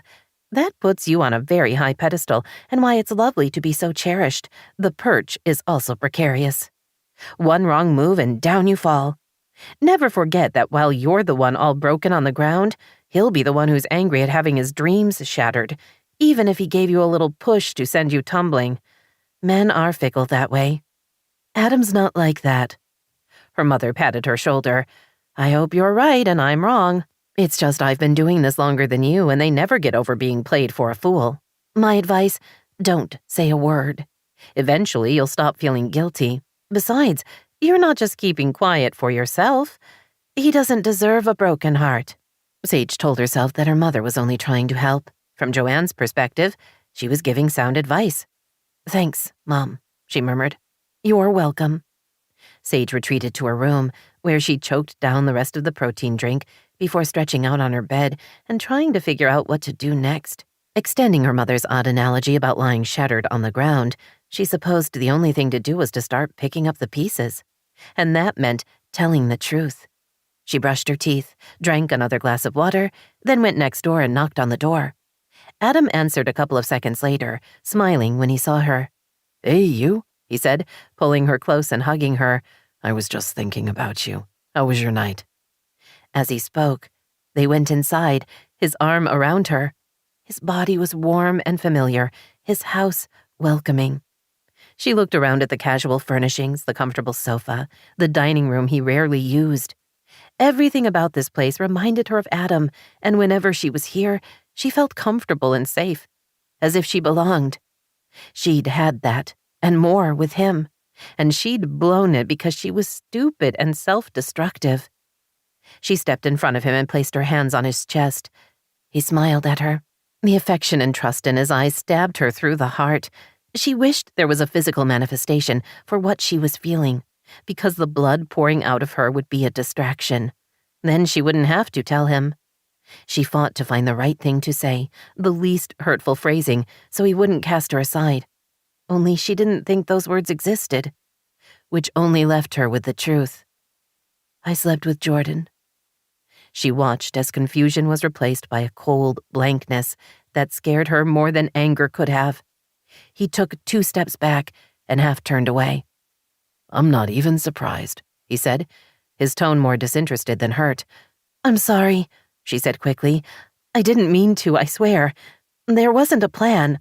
My mom wanted me to meet her for dinner, but then she invited Jordan. We had a drink, and then that drink became several—" She trailed off when she realized how ridiculous and pathetic her excuses sounded. "I'm sorry." He looked at her, his expression closed and judgmental. "You could have left. You could have walked away. You could have said no. You could have called me to come join you. You could have said you were seeing someone. You could have not been interested in the first place. Am I missing any of the other options?" She ignored the tears in her eyes. "Adam, please. I was wrong. I know I was wrong. I'm so sorry. I can't figure out what happened." "You mean aside from the obvious?" he swore. I knew you were going to screw up. I just didn't know how. I'm sorry. Stop saying that.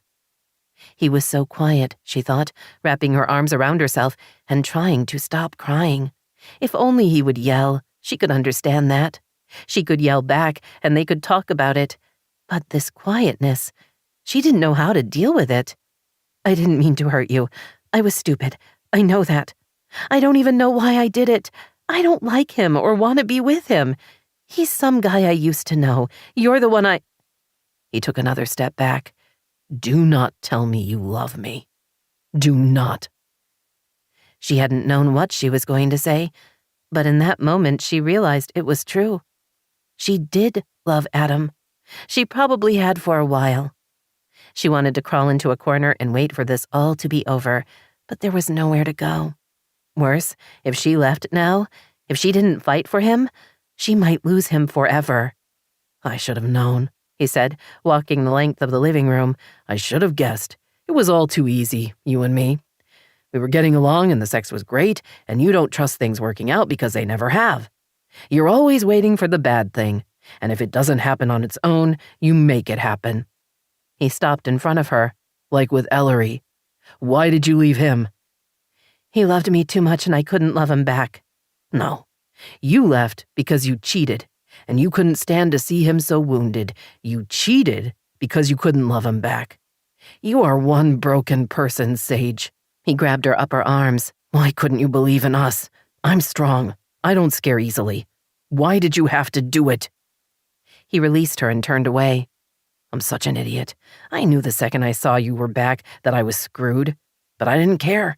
Because I'd always had a thing for you, and grown-up Sage was even better than the girl I'd known all those years ago.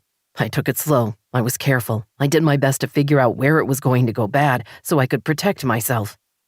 He walked to the other end of the room. I was in love with you, but I knew better than to scare you, so I kept it to myself and started planning our damned future together.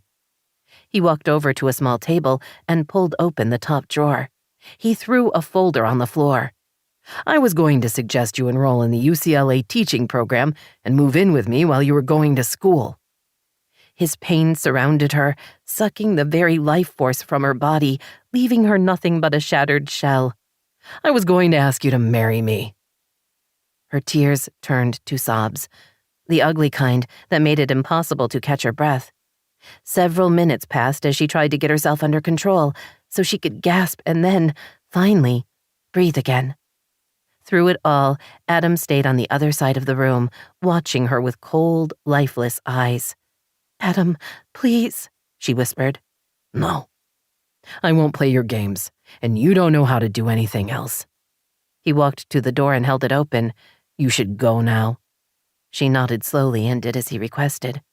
Once in her house, she curled up on her bed. She heard Adam drive away.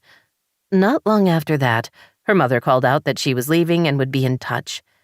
Sage rolled onto her back and stared at the ceiling. She opened her hand and closed it, unable to comprehend that everything she'd ever wanted had been within reach, and she'd thrown it away without considering that once lost, it was gone forever. 25. Daisy drove to Sage's house. Her sister's text had been brief, but determined. "I need to talk to you away from the house. Please come by. My mom's out of town." Mysterious and a little scary, Daisy thought. She and Sage hadn't talked in a couple of days. She'd texted her to tell her Wallace was leaving, but Sage hadn't answered. Daisy had found herself making excuses for that to her father, which just showed how far they'd come. As Daisy pulled into the driveway, she was once again reminded of their very different circumstances. She'd grown up in Bel Air, in a 15,000-square-foot house, with servants and more money than she could ever spend. Sage and her mother had moved to this small house in a nice enough neighborhood, but they must have both been in shock by the changes. Not just when Joanne and Wallace divorced, but when they got married. Moving into their exclusive world couldn't have been easy. She knocked on the front door. When Sage opened the door, Daisy couldn't keep from gasping. "My God, what happened?" Sage was pale, with shadows under her eyes. Even though it had only been a few days since they'd seen each other, she seemed to have lost weight. Her hair was dull, Her mouth turned down. Daisy hurried inside. "Are you sick? Did you get in an accident?" Sage stunned her by bursting into tears. Daisy instinctively reached for her, hugging her tight. 1,000 thoughts crowded her mind. Had Sage been attacked? Raped? Did she have cancer? Had Adam dumped her? "Don't be nice," Sage said, stepping back and wiping her face. "Don't be nice. I couldn't stand it." Her mouth quivered. "Daisy, I'm sorry. I'm sorry. You have to believe me. You're my sister and I love you and I'm sorry." Worry morphed into fear. "You're scaring me. Tell me what happened." Sage's face crumbled. "I slept with Jordan." She kept talking, but Daisy couldn't hear anything but a kind of buzzing sound. Her body stilled as the room around her blurred. She briefly wondered if she was going to pass out, but she was able to breathe, and the blood didn't seem to be rushing from her head. She could see Sage's lips moving. Her body language was pleading, as if she were trying to make her case. Daisy felt her heart shatter and waited for the resulting pain, but oddly, there was nothing. It was as if a protective wall had gone up between her head and her heart. Sage had slept with Jordan. Her stepsister had slept with her husband. They'd been naked together, having sex. Two of the people she trusted most in the world had betrayed her, doing the one thing that was sure to devastate her. "I'm so sorry," Sage kept saying. "It was a huge mistake. I can't explain how it happened. We got drunk and then he kissed me. I was upset about stupid stuff. I was scared about my life and things going so well, and I guess I needed to break everything. I can't explain it, but I'm sorry." She wiped her face. "Daisy, please say something. Hit me, kick me, just talk to me. I don't want to lose you. We just found each other and now I've screwed that up. I'm sorry." Daisy felt Sage's pain and knew it was genuine. Under other circumstances, she might even be happy to know Sage was suffering. But not right now. Right now, she had to be somewhere else. She walked out of the house without saying a word. She got in her car and drove a couple of blocks before pulling into the parking lot of a fast food place. She paused to see if she was shaking or about to have a panic attack, but she seemed fine. A little numb, but fine. Every instinct warned her that the crash was coming, but not just yet. She still had time. She pulled out her phone and stared at the clock. Jordan should be finished with his surgeries and in his office, making notes. She texted him, saying she was going to stop by for a few minutes, then tossed her phone on the passenger seat and drove to the clinic. She was careful to keep her attention on the road and her mind clear. She didn't want to get in an accident. Fortunately, the numbness continued, allowing her to breathe easily and drive with clarity. She pulled into a parking spot and turned off the engine, but couldn't seem to move. She looked at the front of the building. She'd been the one to help Jordan refurbish the office when he'd first bought the practice. Together, they'd chosen the waiting area chairs and the paint color. She'd sent their family gardener over to spruce up the little planters by the door. She picked up her phone, but still didn't get out of the car. Instead, she remembered when she and Jordan had decided it was time for her to get pregnant, how she'd been so excited and scared, and how, 2 months later, when she'd missed her period, she'd just known it had happened.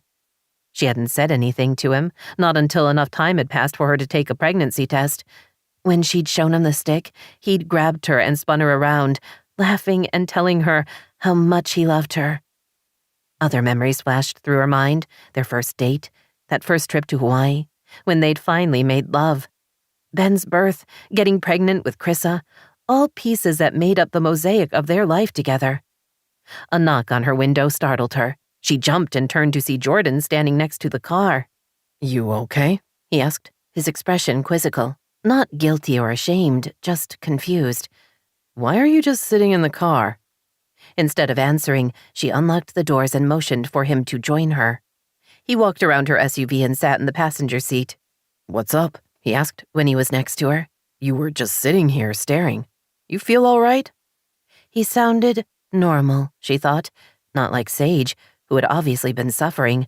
Not Jordan. For him, this was just another day. "I'm fine," she said automatically, then realized it was a dumbass thing to say. She wasn't fine. Far from it, but social niceties apparently lasted forever. She was grateful that the numbness continued, that she could speak without disappearing into the pain. The downside of that was she had no idea what she felt. Shock, of course, and betrayal, but what did she want from Jordan? Him punished? An apology? She opened her mouth, closed it, then surprised herself and possibly him by saying, "I'm getting a lawyer. You should do the same." His instant shock should have been gratifying. He physically flinched, then angled toward her. Daisy, no, don't do that. We can figure it out. I believe that and I think you do too. We belong together. Really? That's what you have to say? After all the time you've been gone, you think we belong together? We've been to therapy twice and you never said that.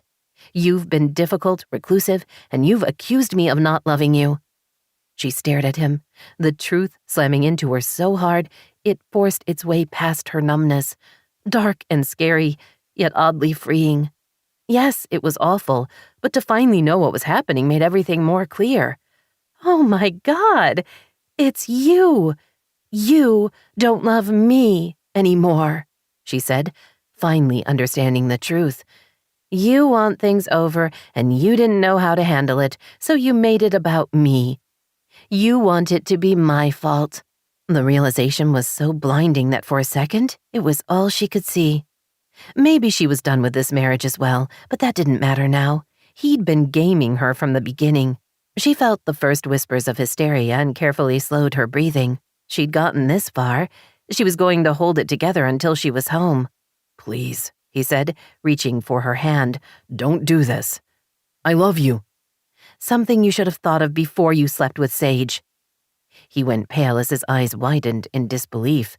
She told you? Until that second, she hadn't known there was the tiniest flicker of hope inside of her. Hope that he would be devastated by what he'd done, that he would beg and promise and plead. Hope that somehow he understood he'd crossed a line and that he had been forever changed by his actions, made better somehow.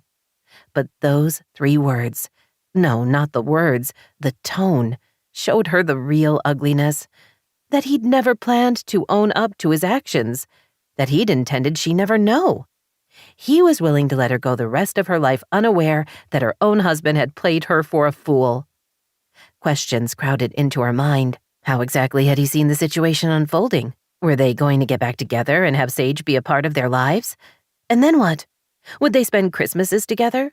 Would he and Sage keep the secret, maybe smile behind her back or meet up somewhere every now and then for another go at it? It was a mistake, he said into the silence. One I regretted as soon as it happened. We were drunk, and it didn't mean anything. It means something to me, she said quietly, looking out the front window rather than at him. I loved you and married you. I trusted you. So you finally got what you wanted, he said bitterly. She spun to look at him. What did you say? You got what you wanted. You've been looking for an excuse to dump me for a year, and you finally have it. I never wanted to dump you, Jordan. Don't try to make this about me. I'm not the one who cheated. It's not about the cheating. It's about how you've treated me. You don't see me anymore. She hadn't known he was so emotionally weak, she thought in surprise. She hadn't ever seen it, and no one had warned her. He was making this all about him. He was twisting the circumstances, and in a few weeks, his sleeping with Sage would be her fault. She still didn't know what had gone wrong, or if they'd been doomed from the start. But none of that mattered. The way forward was clear. I see you now, she told him. I only wish I'd figured out who and what you are a long time ago. We could have saved ourselves going through all this. They stared at each other until Jordan got out of the car. Daisy started the engine and drove home. As she entered the familiar neighborhood where she'd lived all her life, the shield protecting her began to crack. When she pulled into the driveway, she began to tremble and her breath caught in her throat. She was running out of time, but she needed to hold it together for a few more minutes. Once in the house, she went upstairs and into the playroom. Her children were there, both reading. Chris's book was in French. Hi, Mom, Ben said, catching sight of her. He frowned. Are you okay? I'm not feeling well. I think I ate something that didn't agree with me. I'm going to go lie down. Please ask Esmeralda to get you dinner. Chrissa ran over and hugged her. Want me to get you some ginger ale, Mom? Daisy stroked her soft hair. Maybe later. She felt more cracks forming and knew she had to get out of there. She kissed both her children, then hurried to her bedroom, where she managed to crawl onto the bed before the sobs began, ripping her into pieces as the pain washed over her. There was so much hurt, twisting through her, stealing her breath, and making her wonder how she was going to survive, knowing what had happened. Jordan was gone, and her marriage was over. It had been dead a long time, only she hadn't known. She'd been trying to revive a corpse. As for Sage, that she could barely comprehend. Had any of it been real? Daisy had been so sure they'd found something special together, something that would last, but she'd been wrong. And now there was nothing. She cried until there were no tears left, then lay in the dark, not sure how she was going to pull herself together enough to fake it for her kids. Because she had to. The divorce would be tough on them, and she had to be their safe place. Somehow, for them, she would dig deep and get through it. Just not tonight. She had no idea how much time had passed when she heard a knock on her bedroom door, followed by the sound of it opening as Cassidy stepped inside. "I heard you weren't feeling well," she said quietly. "Esmeralda wanted me to see if you felt up to eating anything." "I'm not hungry." She couldn't imagine ever being hungry again. "Is it food poisoning?" Cassidy paused. "Can I turn on a light? I can't see anything, and I don't know my way around this room." Daisy wiped her face, then sat up and switched on a lamp on the nightstand.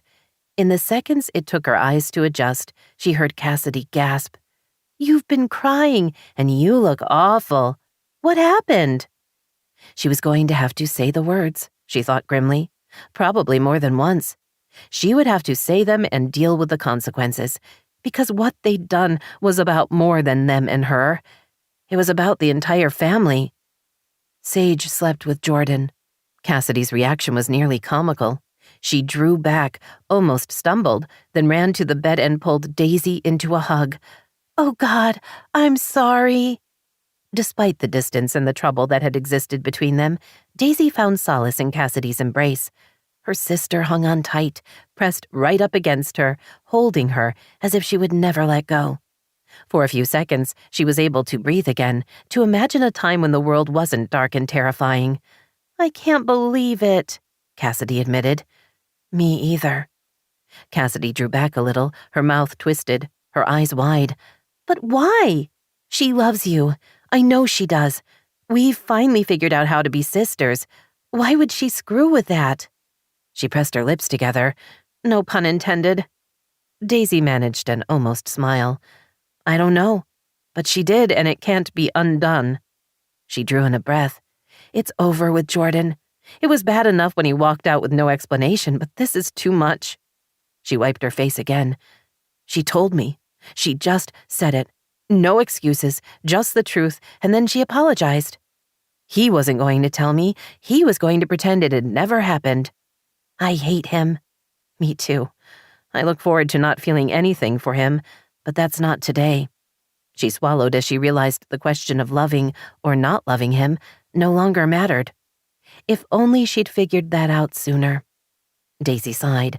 "You know, in some ways it hurts more about Sage. I thought she'd changed. I thought, like you said, we'd found something together." "We had. I don't get it either. She really messed up. There's no excuse for what she did. I'm seriously mad at her. Thanks for taking my side." "I love you, Daisy. I'm glad you're my sister." The tears started up again. "I love you too." She managed a wobbly smile. "Please don't sleep with Jordan." Cassidy hugged her again. "I won't ever do that. I'll mess up in other ways, but not that." "At least you have a plan." Cassidy got a box of tissues from the bathroom. She brought them back to Daisy and took a couple for herself. "What happens now?" she asked. Daisy blew her nose. "I call the family lawyer and get a recommendation for someone to handle the divorce. I'm going to have to tell the kids. I don't trust Jordan not to blurt it out the next time he sees them." "Is he going to get a lot of money?" Cassidy asked. "Not really. My inheritance and trust aren't community property. I earn more than him, so I'll be paying child support, even if we share custody. But I don't care about that. We'll split the money in our joint accounts." Which all sounded so easy, but she knew it wouldn't be. A divorce. She was getting a divorce. Honestly, she never thought they would end up here. I want to call Sage, she said with a shrug. Stupid me, huh? I keep wanting to talk to her. You trusted her.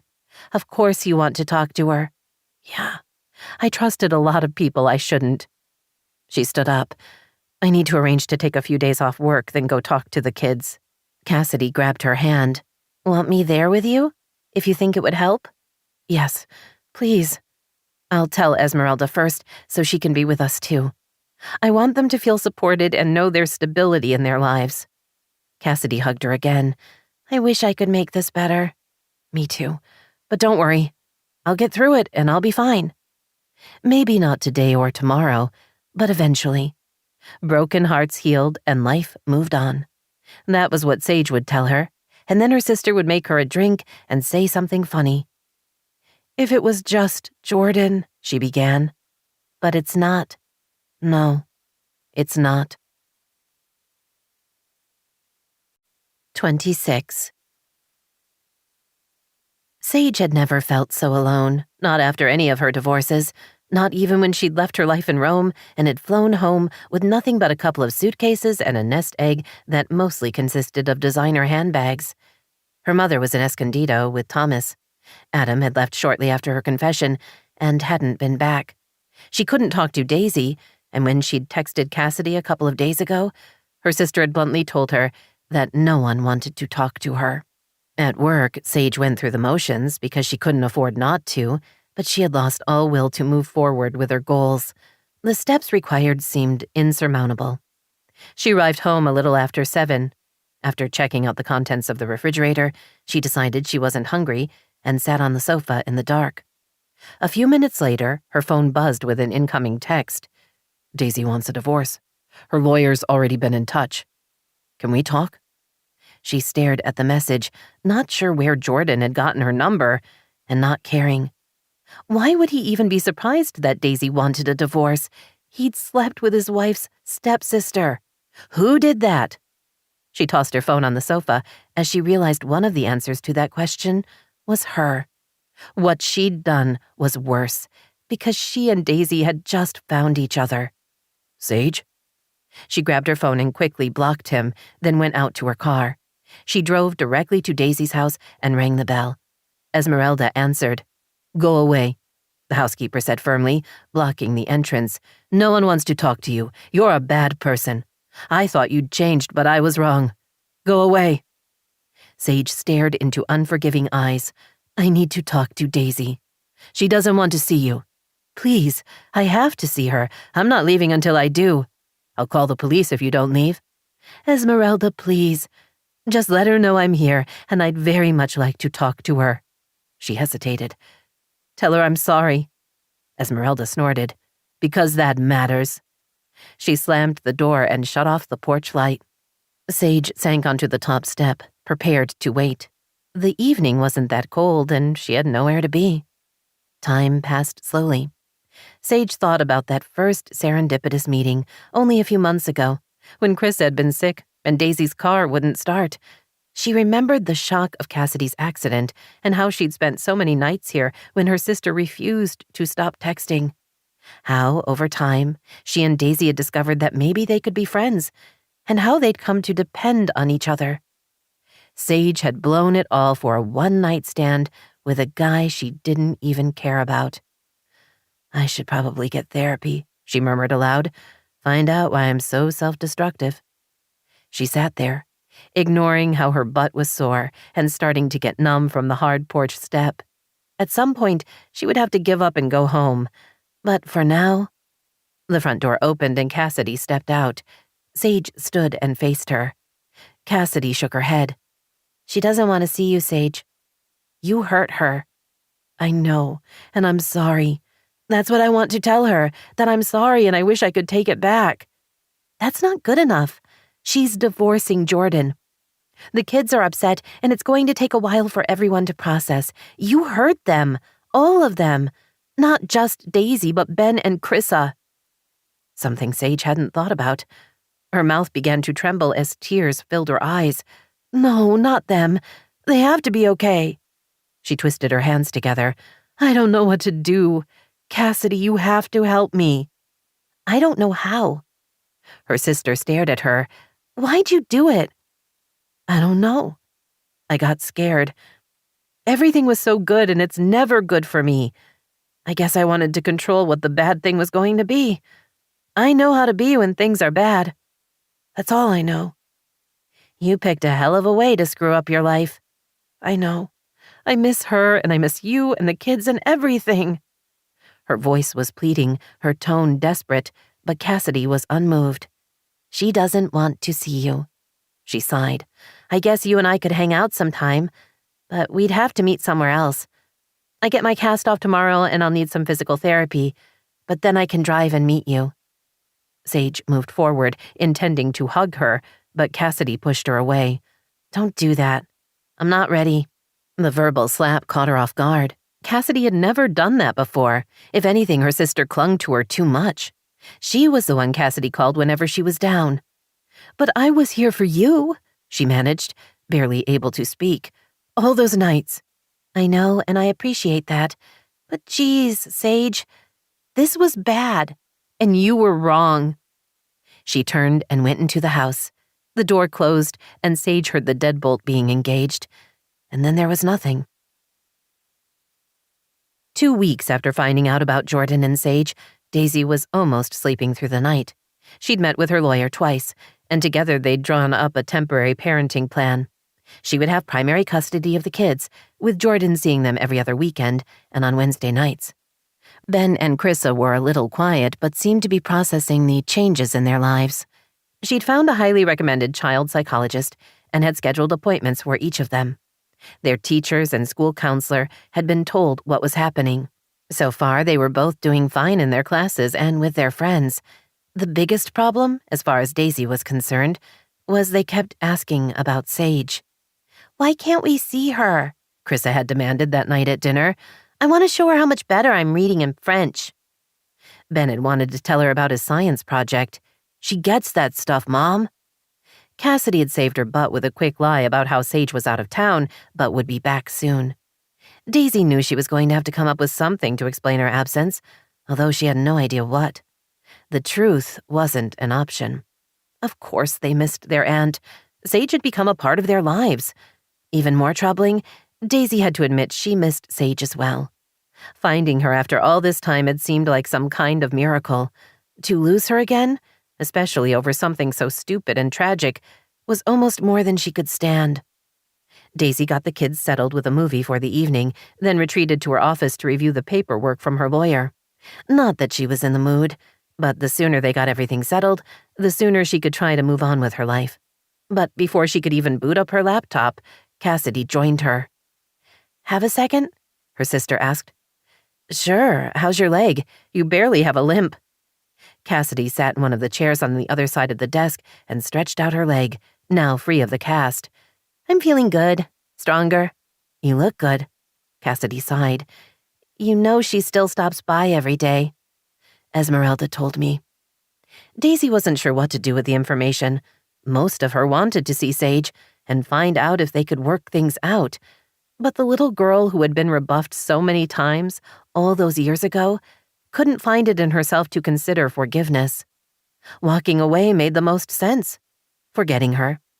Only she couldn't do either, apparently, because even now, when she should hate her, she missed her. Desperately. I've been thinking about her a lot, Cassidy said. How she was just getting her life together when she had to go and screw it up. It doesn't make sense to me. You and she were tight, and she had Adam. And now it's all gone. And for what? She panicked, Daisy said before she could stop herself. All her life, she's always lost the thing that mattered most. First her dad, then Wallace, her home here, her dreams of being special. She walked away from Jordan when I'm pretty sure she loved him. But instead of talking it over and maybe realizing they were too young and should wait to get married, she ran. You're being generous in your assessment. Daisy managed to smile. I can be generous from a distance. I'm not sure I would be so kind if she was in the room. You would be. You love her. I do. More fool me. It sucks. It does. Daisy thought about all that had happened. I think this is the first time she's tried to fix things. Before, she always ran away. She never fought for what mattered to her. At least that's an improvement. Cassidy nodded. I watched the two of you. When I was first brought here, you circled each other like wary adversaries. But then it all changed. You started to like and trust each other, and then you started to care. It was nice. I'm sorry it ended. Me too. I miss her. Daisy sighed. I'm still not there yet.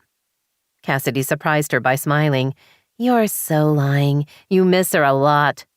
Her mouth straightened. I'm going to be moving out, you know. What? No, you can't leave. Daisy wasn't sure she could take one more change in her life. I have to. It's time. Daisy knew that was true, but she didn't have to like it. Where are you going? Cassidy looked at her. To Miami. I'm going to see Deshawn. Wow, I didn't see that coming. Does he know? No, I'm going to show up and see what happens. To what end? Cassidy smiled. I'm going to face my fears. How's that for shocking? Watching all this play out, seeing how strong and brave you are, and how the kids are coping, it finally occurred to me that I'm being a total coward. He's a great guy and I love him. Maybe it won't work, but maybe it will, right? I mean, it has to work for someone somewhere. Good for you. I'm really proud of you. Thanks. Cassidy sighed. I'm scared, though. What if he won't give me one more chance? I dumped all over him a bunch of times. If I were him, I'm not sure I'd take me back. That's in the past, Daisy told her. You made a mistake and you get that now. You're sorry. You want to make things right. He has to see that. You don't? At first, Daisy didn't understand what she was saying, but then she got it. You and Deshawn aren't me and Sage. Why not? You love each other and you want to be close. Sage messed up in a huge way, but she gets it and she's sorry. Doesn't that mean something? Fool me once, Daisy told her. Be the bigger person. I can't trust her. You won't trust her. There's a difference. Taking her side? Daisy asked. No. Trying to figure out how to hold my family together. Cassidy stood. I have an early flight to Miami, so I'm going to go pack. Need a ride to the airport? That would be nice. Daisy smiled. Text me after you see him, so I can know what happened. You'll be the first. Adam was finally back. Sage had seen his car in the driveway when she'd gotten home from work. Her heart had instantly quickened as hope blossomed inside. Maybe now she could talk to him and explain how sorry she was. Maybe now he would listen and at least consider forgiving her. She hurried through the house to the patio. The tightly coiled worry she'd carried for the past couple of weeks relaxed when she saw him at his usual desk, typing away. She stepped out of her shoes before walking across the grass to their low, shared fence. She knew the second he sensed her presence. His entire body stiffened, as if he were bracing himself for something. Then he looked at her. His stark expression was like a punch to the gut. There was no welcoming smile, no hint he was happy to see her. His eyes were unreadable, his jaw set. She could tell he wasn't looking forward to any part of the conversation they were going to have. You're back, she said softly. I ran out of places to go. She winced. I'm sorry I chased you from your house. I'm sorry about a lot of things. He leaned back in his chair.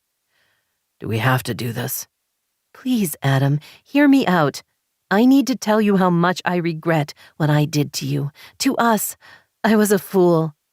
There are 1,000 reasons and not one of them makes a damn bit of difference. She blinked away the tears. She wasn't going to try to play him. She wanted to be honest in every way possible, no matter how much that left her vulnerable. She'd had 2 weeks to think about what she wanted to tell him. As this might be her only chance, she was determined not to blow the opportunity. I screwed up, she told him. There's no excuse for my behavior. I betrayed you and I betrayed us, and I lost something that matters to me. I lost you. The threat of tears increased, making it difficult to speak, but she willed herself to stay strong, mostly because she didn't want him to think she was looking for sympathy. I love you, she whispered, then cleared her throat and repeated the words. I love you. I didn't know that until I lost you, which makes me even more ridiculous. It's a pretty basic emotion. Why couldn't I have figured it out before I messed it all up? She swallowed. I know it's too late and you don't care how I feel. I'm not expecting anything. I just wanted you to know that you mattered so very much, and I will always regret what I did and how I made you feel. That's the worst thing, even more than disappointing myself. I hurt you, and I have to live with that. I'm sorry. She pressed a hand to her mouth as she tried to stay in control. You are an amazing man. You're smart and kind and affectionate, and you get me. Even when you don't like who I am, you still get me. That's so rare. I hope you get over me a lot faster than you think you will, and that you find someone who deserves you. He stared at her without speaking. She tried to smile. I'm moving. Living next door would be too hard on me, and it doesn't seem fair to you, so I'm going to go. My mom is moving to San Diego with her new boyfriend, and she'll be renting out the house. She couldn't control the tears anymore, and they spilled onto her cheeks. She brushed them away. Goodbye, Adam. She hurried inside, pausing only to collect her shoes, her bag, and car keys. There wasn't any food in the house, and while she wasn't eating much these days, she knew she had to at least pretend everything was all right. But instead of going directly to the grocery store, she found herself in a familiar Bel Air neighborhood. She parked in Daisy's driveway, then walked up to the big double doors and rang the bell. Seconds later, Esmeralda answered. You're back, the housekeeper said. I am. I'd like to see Daisy. Sage expected to be turned away yet again, but Esmeralda surprised her by holding open the door. You can come in. Sage stepped into the house, not sure what had changed, but happy to have the opportunity to talk to Daisy. Wait here. Esmeralda pointed to a spot on the rug. Don't move. I won't. Sage wondered how long Daisy would keep her waiting, but it was only a few minutes until her sister appeared in the foyer. Like her, Daisy was pale and looked tired. She seemed more guarded than angry, which Sage hoped was a good sign. I'm sorry, Sage said quickly, in case Daisy changed her mind and threw her out. About everything. I was completely and totally wrong. I hurt you, I hurt your kids, and I hurt myself. I was stupid and thoughtless and scared, and I reacted in the most destructive way I could. I don't have an excuse. I just want you to know that I understand I'm to blame, and I will regret what I did for the rest of my life. Daisy looked away. Cassidy's gone. She went back to Miami a couple of days ago. She decided she was running from the best thing that ever happened to her, so she talked to Deshawn and told him she wanted one more chance. I didn't know. What happened? Daisy looked at her. He took her back. They're moving in together, and based on the brief amount she's texting me, I'm guessing they're having a lot of sex. I'm glad for her. Me too, although it puts me in a bind. Come on. Daisy walked into the family room and crossed to the wet bar. She pulled a bottle of wine from the cellar and opened it. Sage hovered, not sure what to make of her sister's actions. She was hoping they meant Daisy wasn't going to throw her out, but knew there was a 50-50 chance Daisy was only opening the wine so she could throw a couple of glasses in Sage's face. Daisy carried 2 glasses to the coffee table and sat on one of the sofas. Sage sat across from her, both anxious and hopeful. Jordan and I are getting a divorce. Sage held in a moan. No, please don't say that. Daisy, I'm sorry, Daisy held up her hand. Stop apologizing. She picked up her wine.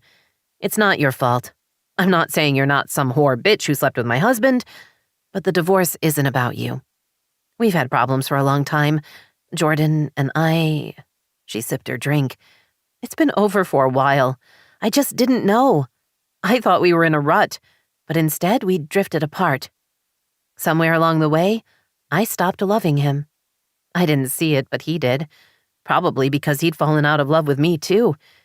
We couldn't have made it even without you screwing up. Sage ignored the whore bitch comment, figuring she'd earned it. That has to be hard. I'm sorry you're dealing with all that. How are Ben and Chrissa?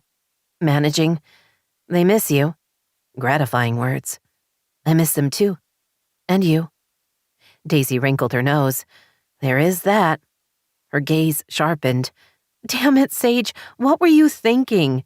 He was my husband. You don't sleep with your sister's husband. I'm pretty sure every cultural group on the planet would consider what you did incredibly shitty. I know. It was awful. I'm a horrible person. You screwed up big time. You broke my heart. I did. I was wrong. I wasn't thinking, and I was scared, and I reacted. I did the only thing that would totally ruin everything I've worked for. I just found you. And now you're gone. The tears returned. She was getting sick of them, but with everything happening in her life, she wasn't sure they were going to go away anytime soon. She wiped her cheeks and squared her shoulders. I know you said not to keep apologizing, but I am sorry. You are someone I care about so much. She hesitated, wondering why it was harder to tell Daisy than Adam. I love you. Daisy stared at her. You have a hell of a way of showing it. That's very true. I just wanted you to know how much you mean to me, you and the kids. I'm going to miss you so much. Miss us? Why? I'm moving to Dallas. I can't stay here and live next door to Adam. It's too hard on me and it's not fair to him. I thought maybe starting over somewhere else would be easier for everyone. I have a friend who lives in Dallas. I can rent a room from her and find a job, then look at getting my teaching credentials there. Daisy set down the glass and glared at her. You're running away? Haven't you learned anything? It gets a little hard and off you go? You love me? Hardly. If you loved me, if you cared about us, you wouldn't disappear at the first sign of trouble. You'd fight for us. I'm hardly running at the first sign of trouble. I slept with your husband, Daisy. That's not a little thing. I have no idea if you'll ever forgive me or if seeing me hurts you. I don't know. Then ask.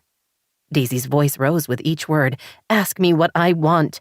Ask me if I'd prefer to have you halfway across the country where I'll never see you and my kids will forget who you are. If you want to be my sister, then be my sister. But don't you dare cut and run.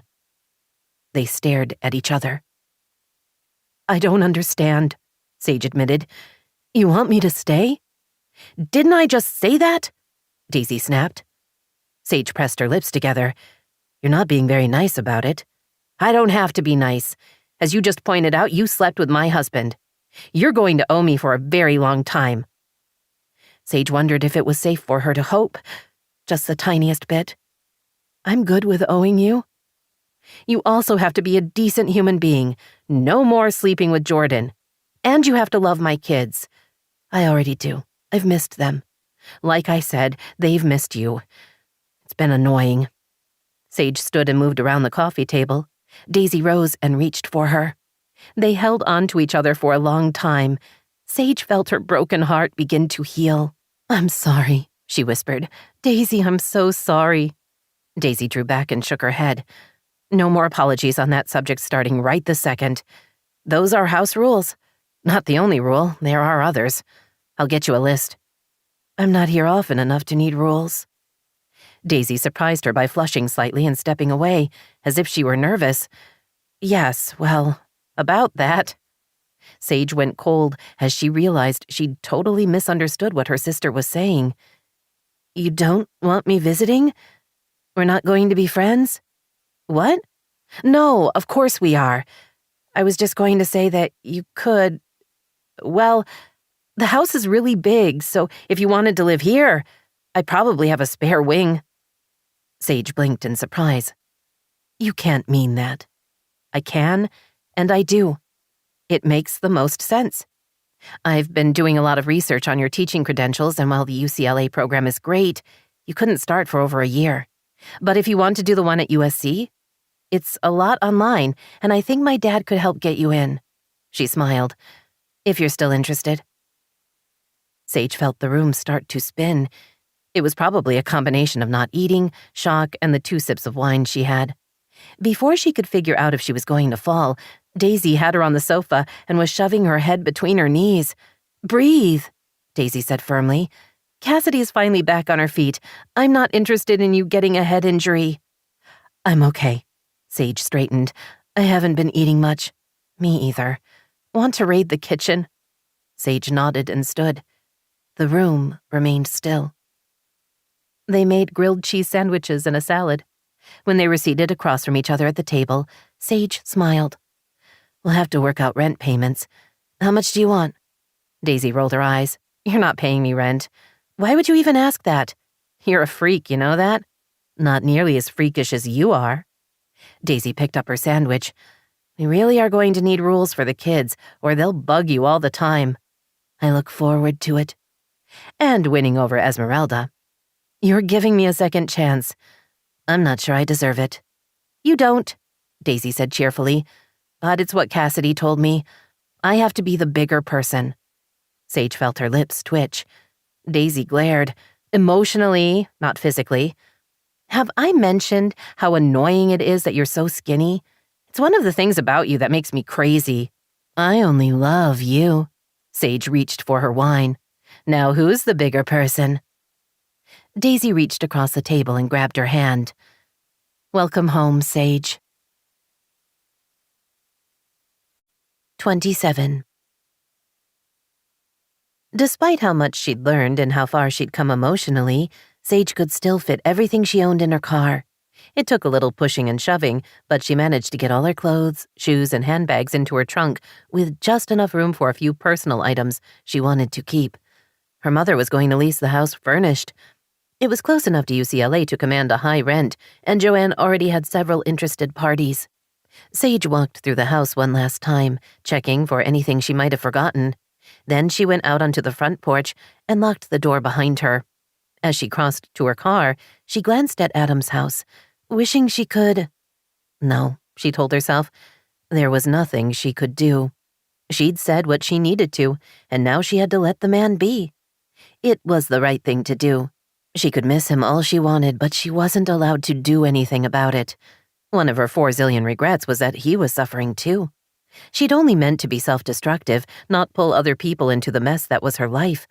Unfortunately, she'd hurt too many of those she loved, and she was going to have to live with that. But she'd been given a second chance with Daisy. She didn't know why, but somehow her sister had found it in her heart to forgive her and offer her a place to stay. No, not that, she thought as she drove into Bel Air. Daisy had offered her a home. Sage didn't think, if the situation had been reversed, that she would have been so generous. But she was grateful to be given the opportunity to belong, and this time she vowed she would get it right. She arrived at the familiar mansion and parked in the driveway. After collecting a couple of suitcases, she walked toward the front door, half expecting to be turned away. But Esmeralda was there, offering a tight smile. You're here. Let me take those bags. You go get your other things. You're in what was Cassidy's room. Sage stared at her. I thought you hated me. Why are you being nice? If Daisy can forgive you, it's not my place to be angry. Her expression softened. The children love you, and you love them. Sage relaxed. Saved by the babies. You are. She left the suitcases for Esmeralda, then returned to her car to carry in a load. She'd barely grabbed a tote bag full of shoes when Daisy appeared at her side. Hey, you made it. Daisy reached past her for several coats on hangers. Is your mom already gone? She moved out last week. Daisy took a shopping bag full of sweaters and turned toward the house. She hesitated and stared at Sage. What? Daisy asked. You look weird. Sage managed a strangled laugh. I feel weird. Okay, then. Daisy tilted her head. What's wrong? I'm feeling emotional about all this. I'm a saint. Get over it. Sage didn't laugh. You've been really good to me. I'm so sorry Daisy shoved everything back into the trunk, put her hands on her hips, and glared at her sister. No, she said forcefully. Just no. It's done. We're family and we're going to make it work, but if you constantly apologize and walk around looking guilty or sad, we'll never get past what happened. You were wrong. Very wrong. I was. And you're never sleeping with Jordan again, not even if he's the last man on the planet. I swear. Daisy smiled at her. Okay, then let's try to fake normal. Sage fought against tears. I love you. I love you too. Now come see what I did with your room. She picked up the totes again. You were saying you wanted flocked wallpaper, right? I can't wait to see it. They went upstairs and turned toward what had been Cassidy's suite of rooms. Sage expected to find the same furniture and paint color, with maybe a fresh throw rug. But instead, the entire space had been redecorated. The drapes had been replaced with white shutters and the walls were a pretty pale gray. A sofa sat across from the fireplace, with a couple more chairs to form a seating area, but what captured her attention was the desk under the window. It was big, with drawers and a bookshelf on the side. A desk lamp sat on top, along with a basket filled with office supplies. Sage let her suitcase drop and crossed to the desk. "For when you start classes," Daisy told her. "The kids helped me pick out everything, so I think your pencils all have unicorns on them. Sorry." "Everything is perfect," Sage whispered, then looked at the wall. Several Ben and Chrissa originals had been framed. "I love the artwork." "It's impressive. They picked those." "After getting them up on the wall, I decided to get you some original art as well. My choice is in the bedroom." Sage walked through the open doorway. The king-size bed was back with a new duvet cover. There were shutters in here, too, along with a chaise and a big dresser. A pretty painting of a water garden with lilies was above the bed, the blues and greens of the... Sage gasped, then moved closer. Her heart thundered in her chest. "No," she breathed. She spun to face her sister. "That isn't what I think it is. It can't be." Daisy smiled. "A painting?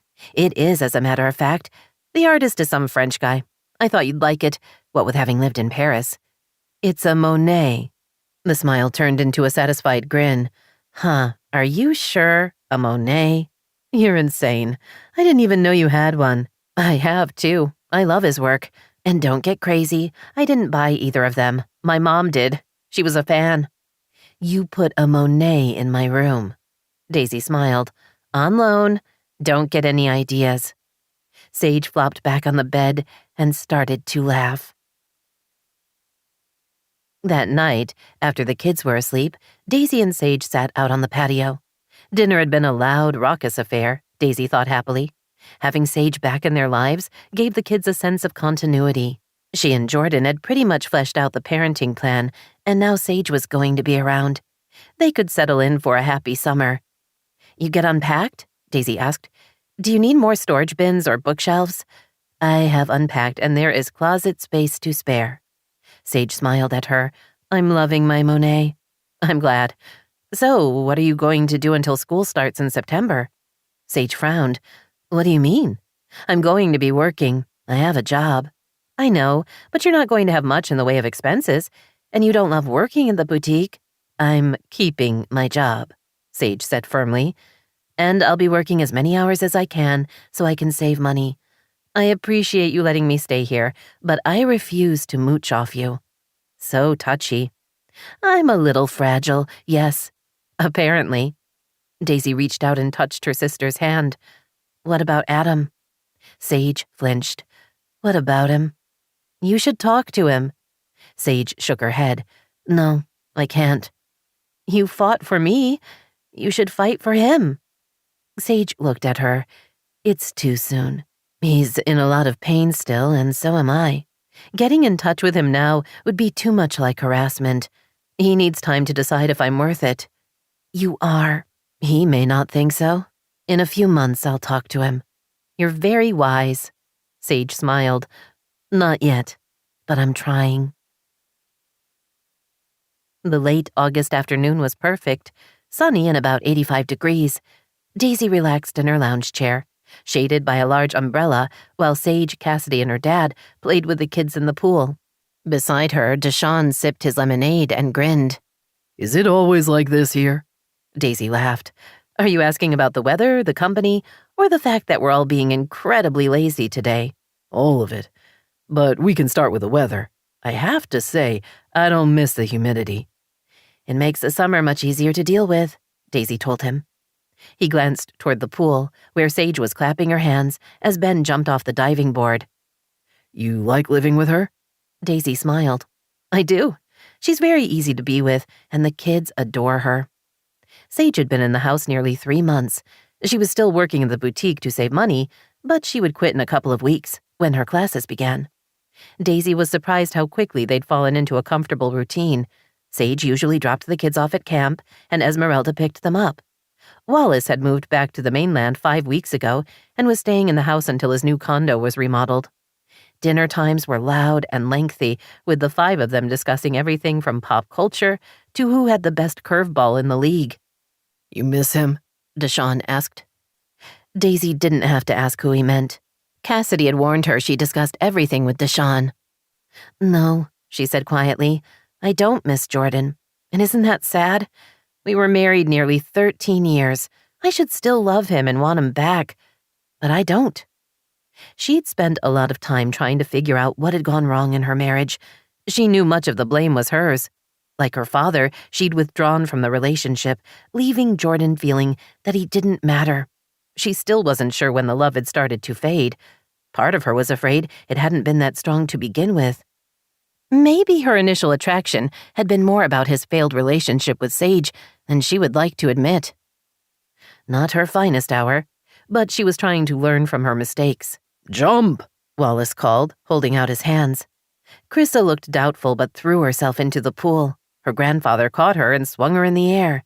She laughed loudly. You have a nice family, Deshawn told her. Thanks for letting me be a part of it. I'm glad my sister was smart enough to agree to marry you. We're happy to have you join us, and I'm so proud of her for risking her heart. She faked a stern expression. Don't even think about breaking it. I won't. She's the one. I'm going to be there no matter what. Daisy hoped that was true. Love was a tricky thing, hard to find, and easily lost. But when it worked, it was the best. Her sisters had taught her that, and it was a lesson she was never going to forget. Sage sat in her car for so long, she was afraid the neighbors would call the police. At some point, she was going to have to suck it up and be brave. That was her new thing, to be a trustworthy adult who kept her word and followed through. No more lies, no more deceit, no more pretending she couldn't do better. I'm here to do this, she said aloud and got out of her car. She raised her head slightly as she walked purposefully to Adam's front door and knocked. A frightened voice in her head screamed she could have texted and asked if this was a good time. He might not be home. He might have a woman over. There were 1,000 reasons to put this off. She ignored the voice and waited. When the door opened, her breath caught. Adam looked good in cargo pants and a t-shirt. He needed a shave, but in a sexy kind of way. His blue eyes were clear, his hair a little too long. Hi, she said, trying to smile. I wanted to stop by and ask if we could talk for a few minutes.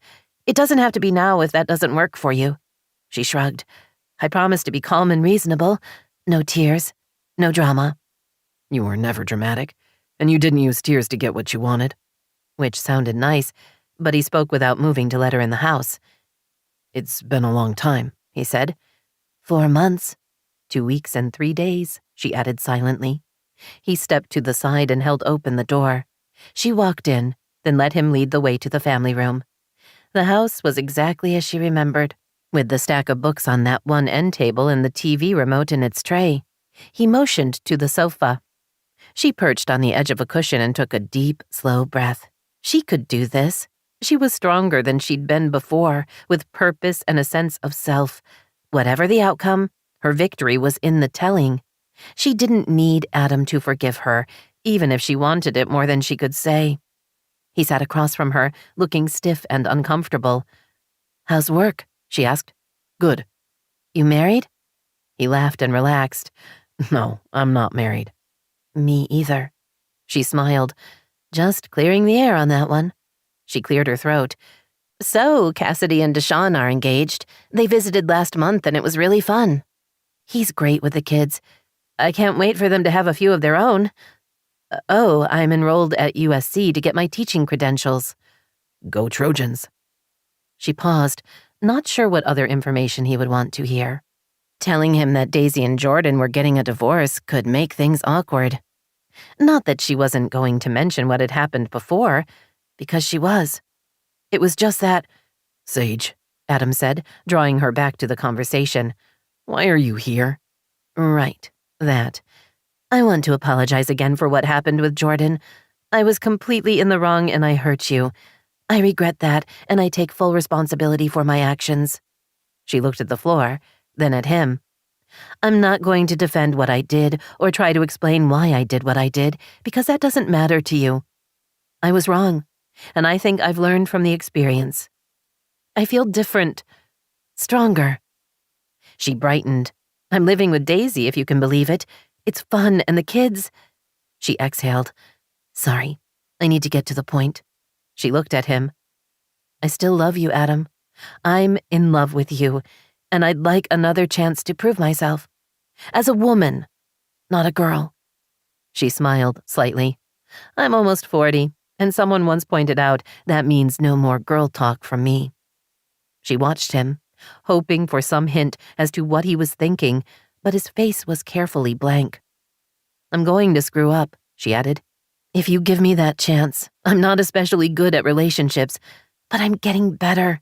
And when I make mistakes, I own up to them and work hard not to repeat them. She had more to say, but wasn't sure it mattered. Adam looked past her toward the door, as if willing her to leave. Disappointment crushed her like a heavy weight. It took all her strength to stand. I can see there's no going back, she said, telling herself she was going to keep her promise to herself and not cry. I understand. I probably don't deserve your forgiveness. You were a good friend, and I'll always treasure the time we had together. Thank you for that. She walked toward the door, her back straight, her head high. She'd done the right thing, and she could be proud of herself for that. No matter how much it hurt, she wouldn't regret coming here. She'd been honest and shared her heart. Daisy had promised, whatever the outcome, it would be a growth experience. At least this time, she wouldn't be suffering a broken heart by herself. She would be surrounded by her sister and the kids and the dogs and cats and even Esmeralda. Sage, wait. He came up behind her and turned her until she faced him. His gaze searched her face. Damn it all to hell, he muttered before cupping her face and kissing her. She felt the need and hunger in his touch and flung her arms around him. He dropped his hands to her waist and pulled her close, all the while his mouth never leaving hers. I've missed you, he said when they finally paused to breathe. Every damned day. I nearly called you 1,000 times, but I wasn't sure about what you said before. That I was sorry? I was. I am. I hurt you and I hated that I did that. One corner of his mouth turned up. Not that part. I wasn't sure you meant that you loved me. I do, Adam. I love you. I love you too. She held in the need to do a little dance. For real? Yes, for real. How could I not? You're irresistible. I wish, but it's nice you think that about me. She looked into his eyes.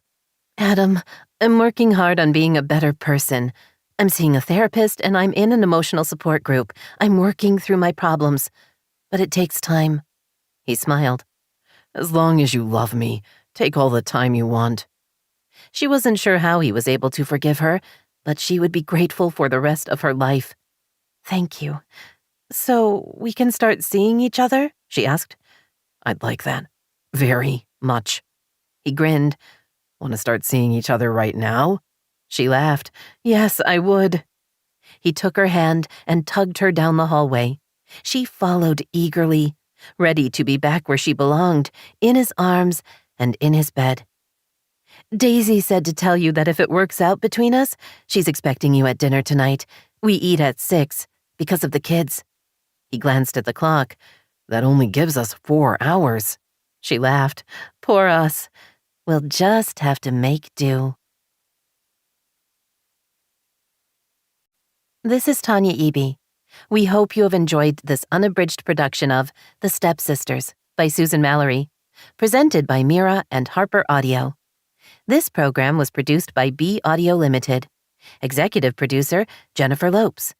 Text copyright 2021 by Susan Mallery, Inc. Production copyright 2021 by Harlequin Enterprises Limited. Used under license with Harlequin Books, S.A. All rights reserved. Thank you for listening.